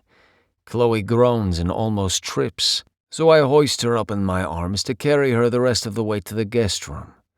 At the sudden movement, she yelps in surprise before slapping a hand over her mouth. "See, I told you," she hisses. So I give her lips another purpose by kissing her hard while I take us the rest of the way and lock the door behind us. I waste no time depositing Chloe on the bed and divesting her of her tight shorts before climbing on after her. My mouth goes straight to the spot on her inner thigh that makes her squirm, while my hands smooth up her thighs to cradle her soft hips. I am not disappointed when she gasps and wiggles under my hands. But when my lips trail further up her inner thigh, she jerks her hips off the bed and I pull back to frown at her. "Stay still, I am working here." Chloe giggles and spears the fingers of one hand into my hair. "Your beard tickles." "Hands over your head, Malish." Since laughter is not my goal at the moment, I pull her thighs roughly apart and drag the flat of my tongue up her inner thigh to her panties, covering the gusset with my hot mouth. Her laughter dies, replaced by another gasp as her fingers leave my hair and she does as I asked. That is more like it. Chloe's panties are gone seconds later, and she is coming on my tongue within minutes. She is a feast from my eyes, laid out on the bed panting with her cheeks pink and her sex pinker, swollen and pulsing from my attentions. "Now you can sit up." My voice is tight and low, my entire body tense with desire. I gently pull her to a seated position and remove her sweatshirt before resting back on my heels to gaze at her gorgeous body. "So beautiful," I murmur, watching my finger trace along the edge of her bra, my touch causing her nipples to tighten under the lace. Chloe's hand comes up to cup my cheek, and my eyes shift to meet hers. They are liquid pools of desire and emotion. "Nikolai." Her voice cracks.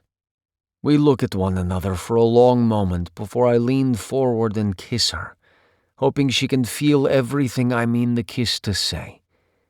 But it is not long before the kiss goes from reverent to frantic, each of us desperate to devour the other. I unclasp her bra while she lifts my shirt, and then I quickly shed the rest of my clothes until we are skin to skin. When her teeth graze my nipple, I hiss and press her back to the mattress so I can close my lips around one of her gorgeous breasts. After tasting my fill, I stand by the bed and drag her hips so they are poised at the edge, giving me the perfect view of her flushed body. I quickly apply the condom I took from my room earlier and bring her legs up so one ankle rests on each of my shoulders. Then I finally press into her slick pussy, my eyes falling shut for a few seconds as I savor the feeling of being enveloped by her tight heat. Her hand at my hip has my eyelids lifting again. "Hands above your head, Malish," I remind her. "But I want to touch you," she says, almost pouting. "And you will. Later, I promise.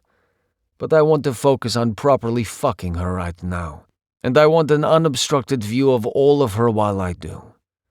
To that end, I pull back and thrust into her again. She whimpers in response, and I begin to establish a rhythm, my eyes intent on her pussy taking my length over and over. Chloe's back arches, moans falling from her lips as I continue powering into her, sweat soon dripping from my temples as I fight to keep a hold on myself. With each drive forward, my hips slap into her ass cheeks, filling the air with the primal sounds of our bodies connecting. Her heels dig into my shoulders while my hands clasp her legs so hard I need to remind myself not to hurt her. I adjust her position to seat myself at a slightly different angle, and the woman begins speaking in tongues as her inner muscles contract and flutter around my cock. It is all I can take, and I curse myself as I piston in and out at a brutal pace, allowing my climax to overtake me as Chloe comes apart before me. When we are both completely spent, I allow her legs to fall to the sides and I collapse on top of her, careful to put my weight on my forearms on the mattress to either side of her. Chloe immediately wraps me in the cocoon of her soft thighs and warm arms, and I decide right then that this is where I want to stay for the rest of my life. "But Dad!" Ayana pleads, doing her best to sound as pathetic as possible. "No buts," I insist. "The punishment for lying is no television, and that includes baking shows." We are on our way to youth hockey practice the next evening, and it feels fucking amazing to be able to reach over for Chloe's hand or thigh whenever I feel like it. There is no more hiding, and it is more liberating than I ever anticipated. Chloe laughed when I said I wanted to drive them both to practice instead of meeting them at the facility, but I insisted. Her argument that I would be there already for goalie practice did not matter. I have a driving need to take care of both her and Ayana, and I do not think that will ever go away. Nor do I want it to. I just need to follow Coach and Katya's advice about balance and happiness going forward. "Chloe?" Ayana tries my woman next. Chloe throws her hands up. "Don't look at me, kid. I agree with your dad." Ayana harumphs from the back seat, and a glance in the rearview mirror shows her crossing her tiny arms over her chest. "I can't believe this is the thanks I get for planning your big HEA." HEA? Chloe asks over her shoulder. "Happily ever after," my daughter explains over her pout. "Kara is into romance books, and she says all great romances end with an HEA." Ah, well, if Kara says so. I shake my head and Chloe snickers into her chest. Kara might be popular with Ayana, but I do not know that I will trust such an impulsive person with my daughter going forward. Even the first scheme had its intended effect. By the time we arrive, Ayana has moved on to other topics, specifically her teen idol, Tara Swanson, and how she is dying to go to one of her concerts with Chloe. I grab the gear bags from the back of my Rover and follow the two females into the practice facility. The first person I see after dropping the bags rinkside is Benny. "I thought you left already." He furrows his brow. Without hesitation, I drop one hand on Ayana's shoulder and throw my other arm around Chloe, unintentionally startling her and causing her to fall into me. "Take it easy there, brick house," she says with a laugh, but I only draw her closer as I keep Benny's eyes. I had to go get my girls. He glances back and forth between Chloe and me before his lips spread in a shit-eating grin. "Nice! I'm gonna get so much hugging when I tell Caitlin about this." "Banks," Chloe scolds, but he is already striding for the doors, so she twists in my arm to look up at me. "I have to get things ready for practice." "That is why I am here," I tell her, stating what I believe to be obvious. "To help you with practice." Her expression turns soft, but her eyes light with fire. "You can't fool me, Nikolai Drugov. You're a marshmallow under all that gruff. Go put your skates on before I do something about that look in your eyes," I whisper so that my daughter cannot hear. Parents and children start to filter in as Chloe and I line up gear and place cones on the ice. Matt arrives and begins helping kids with their skates and helmets. When I hear a familiar voice call Ayana's name, I glance up to see Peyton hurrying over to hug Ayana where she balances on her skates by the bleachers. Peyton called earlier today to tell me she would be here to watch our daughter practice. It is taking time for my ex-wife to get used to our daughter not being with her all the time. She has even expressed some empathy, saying she's getting a taste of what I have experienced over the years. While she has not gone so far as to apologize, it gives me hope for a smoother future co-parenting Ayana. My Storm Chasers teammates, who were running drills before the kids took over the rink, duck their heads in to chat with a few parents and youngsters. The season is almost upon us, and I face it with so many mixed emotions. It is my final season and the conclusion to a major chapter in my life. But when I consider what I have waiting for me on the other side, it is impossible to have regrets. "Come on out on the ice when you're ready, guys," Chloe calls to the kids, some of whom are lurking just outside the rink, others already gliding across the ice.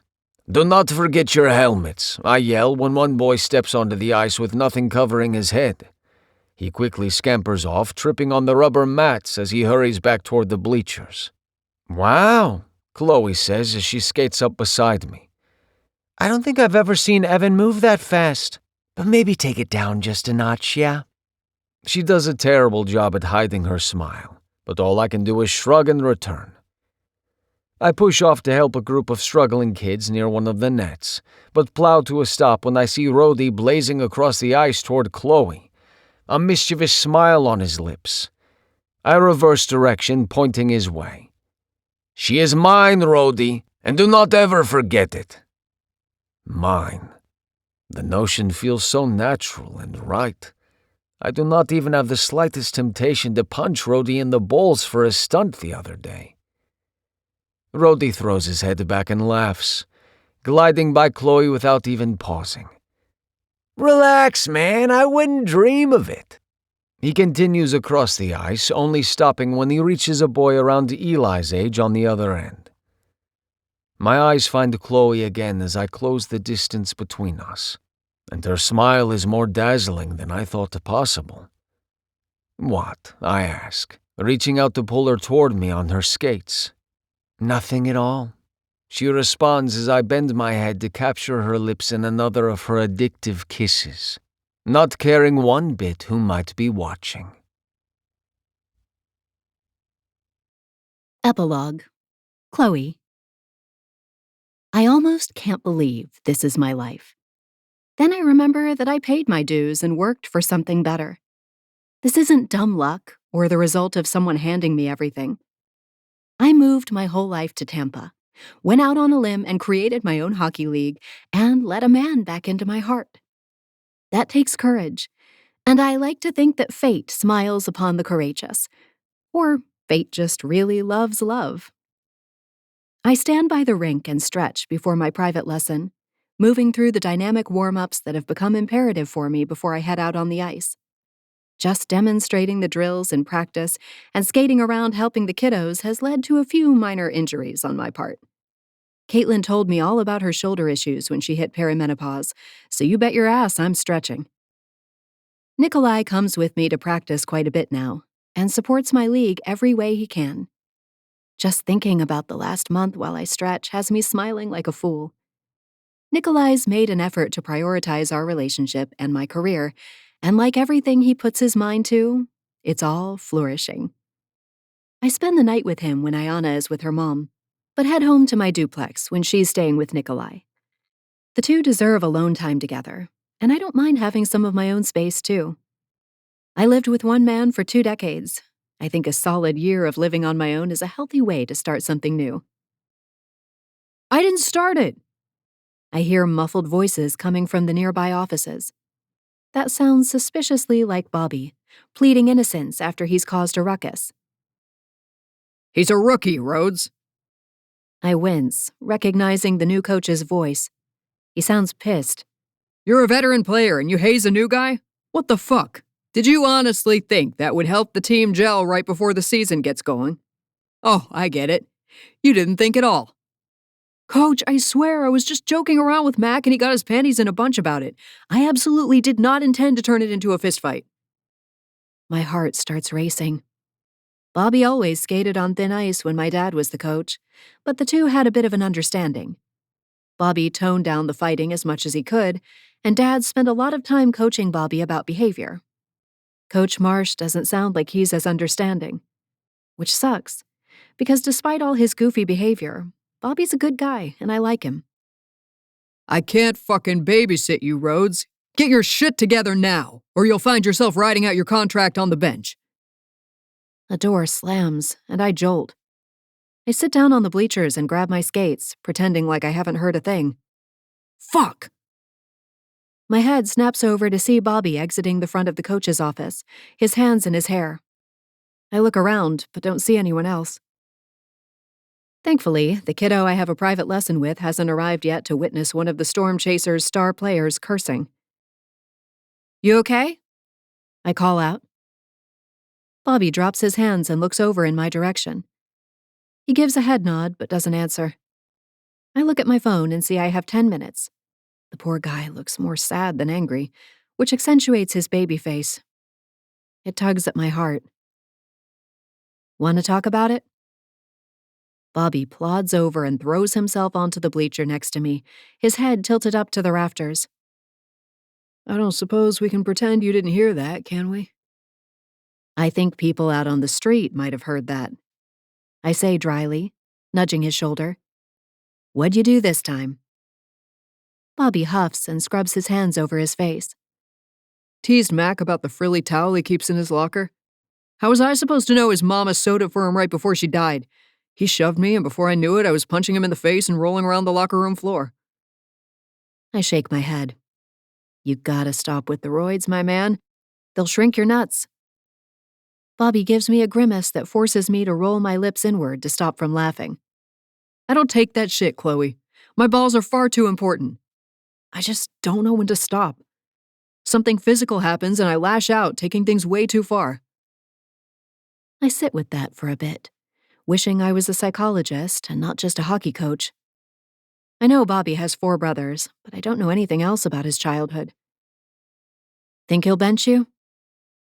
Bobby shrugs like he doesn't care, but I can see how tense he is. Nah, I'll clean up my act. How hard can it be, right? I finish lacing up my skates and stand. Not that hard. Get a house, maybe a dog or a cat, settle down with a partner who loves you like crazy. Might even invest in a sweater that buttons up the front, like Mr. Rogers. Everyone trusted Mr. Rogers. Bobby stares at me like I've grown another set of boobs and he's not sure if he's ecstatic or terrified. That was all easy peasy until you got to the sweater. A manly man doesn't wear sweaters, Chloe. I know he's just trying to lighten the mood with humor, so I follow suit, even if it might be another knowledge bomb to his poor testosterone-soaked brain. Actually, it might be a cardigan, and a real man can rock a cardigan, no problem. Now, don't you have your first game tomorrow night? You should be getting home to eat your plain chicken breast and broccoli before crawling into bed, alone, so you get your beauty sleep. Bobby stands and heaves a sigh. I was going to meet the boys down at Gus's for a pregame beer. Not if you're cleaning up your act, partner. I pat his shoulder and throw him a wink. Bobby makes a face I saw all the time on my third graders, usually before I made them do their multiplication tables. Fine. He huffs out of the rink as I shake my head. I sure hope he gets his shit figured out. I'd hate to see him benched when Caitlin finally got him the long-term contract he's always wanted. I'd also hate to sit here a whole hour for a no-show. I check the time again and decide to leave at 15 after if the kid hasn't shown up. There are eggs to be hard-boiled, so Nikolai is ready tomorrow with his game day routine. I can't wait to cheer him on from the stands. He even got me an official drug-off jersey to wear. I step out onto the ice and practice some maneuvers on my own, figuring I might as well use my time wisely. Can't have these kids getting better than their coach. We've had such great interest in the league. Matt and I have decided to split the group into two. 10 and under will go in one group with Matt, and 11 and older will be with me. A few minutes later, the sound of another pair of skates on the ice hits my ears. I twirl around and see Nikolai skating out toward me. His sandy hair has gotten longer, but he refuses to cut it, mostly because he says he likes it when I curl my fingers into it when he kisses me. He's in black sweatpants and a black t-shirt that hugs his muscles. I swear they've gotten bigger over the off-season with him lifting so much. Hey, I call out, delighted to see him, but also confused. What are you doing here? I thought you had plans with Ayana. He stops right in front of me, his gaze drifting over me reverently before snagging on my signature red lips. I do. I blink, not understanding. A whispered, shh, comes from behind him. I look around his hulking body to see Ayana leading 3 older people and a young woman to the bleachers I just sat on with Bobby. My eyes nearly fall out of my head when I see Dad and my mom, together, pulling up the rear. A sight I haven't seen in decades. Nikolai? What? He interrupts me, taking my hands in his and dropping down to one knee right there on the ice. My mouth drops open, and everything around me fades as I stare into his icy blue eyes. Chloe, you and I have both been here before, so I will not try to say something eloquent. But I promise you that the life we will make together will be better than anything we could live apart. I want to spend the rest of my life making you smile, watching you bake with my daughter, seeing how you brighten up a room just by being there. I want to start every day by kissing you good morning and supporting whatever it is you choose to do. I simply love you, and that will never stop. He reaches into the pocket of his sweatpants and pulls out a black velvet box, flipping open the lid and exposing the biggest diamond I've ever seen. My mouth's still hanging open, and I can't seem to do anything about it. Yvonne used to say, a husband without a wife is like a goose without water. I do not want to be a waterless goose any longer. Chloe Cooper, will you marry me? That does it. My mouth finally closes, only to stretch into a broad smile. My heart's pounding, and even though, as Nikolai said, we've both been here before, this time feels right. Like Nikolai and Ayana were the missing pieces to light up my heart. Yes, I think I will, I say, nodding my head and feeling giddy with happiness. I think we'll be very happy. 2 geese in water together. Nikolai stands, his face transforming from a nervous frown to the kind of smile that makes my stomach flip-flop. My talented man pulls me to him and kisses me, then twirls us in a circle on the ice, never breaking the contact.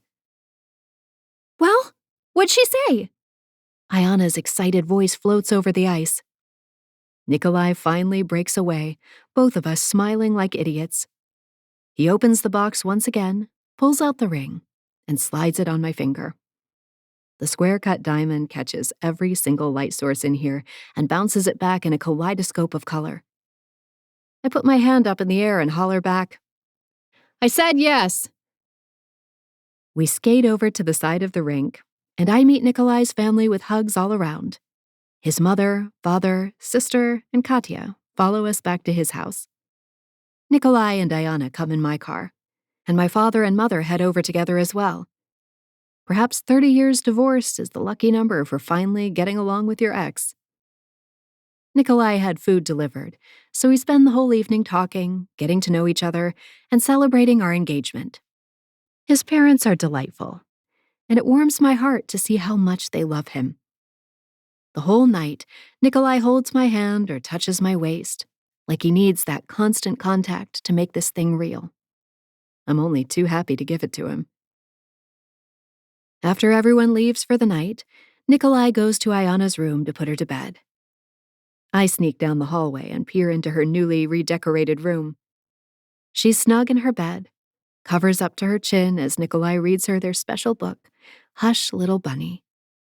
He reads it every night, and she never gets tired of it. If the other bunnies do not play fair, Daddy will growl at them like a bear. Nikolai reads. His voice dropped even lower as he acts out the book. Ayana giggles as my heart melts. If my ovaries were still functioning, they'd explode at the cuteness. It may be a line from a book, but I know the sentiment is real. Nikolai would do anything for his daughter, and he'd do anything for me, too. When he slips out of the room sometime later, I meet him in the hallway. I slide my hands up around his neck and into his hair. I'll forever be grateful I had the nerve to kiss the grumpy goalie in a bar in Toronto. When his lips meet mine, I know that everything we both went through in our prior lives to get to this exact moment was so worth it. I thought I couldn't count on anyone, that the only way to live for myself was to be alone. But Nikolai has proven me wrong. Everything is better together. We hope you have enjoyed this production of Night Sweats and Hockey Nets, Hot Flash Hookups, Book 3, by Marika Ray and Sylvie Stewart. Copyright 2024 by Marika Ray and Sylvie Stewart. Production copyright by Marika Ray and Sylvie Stewart.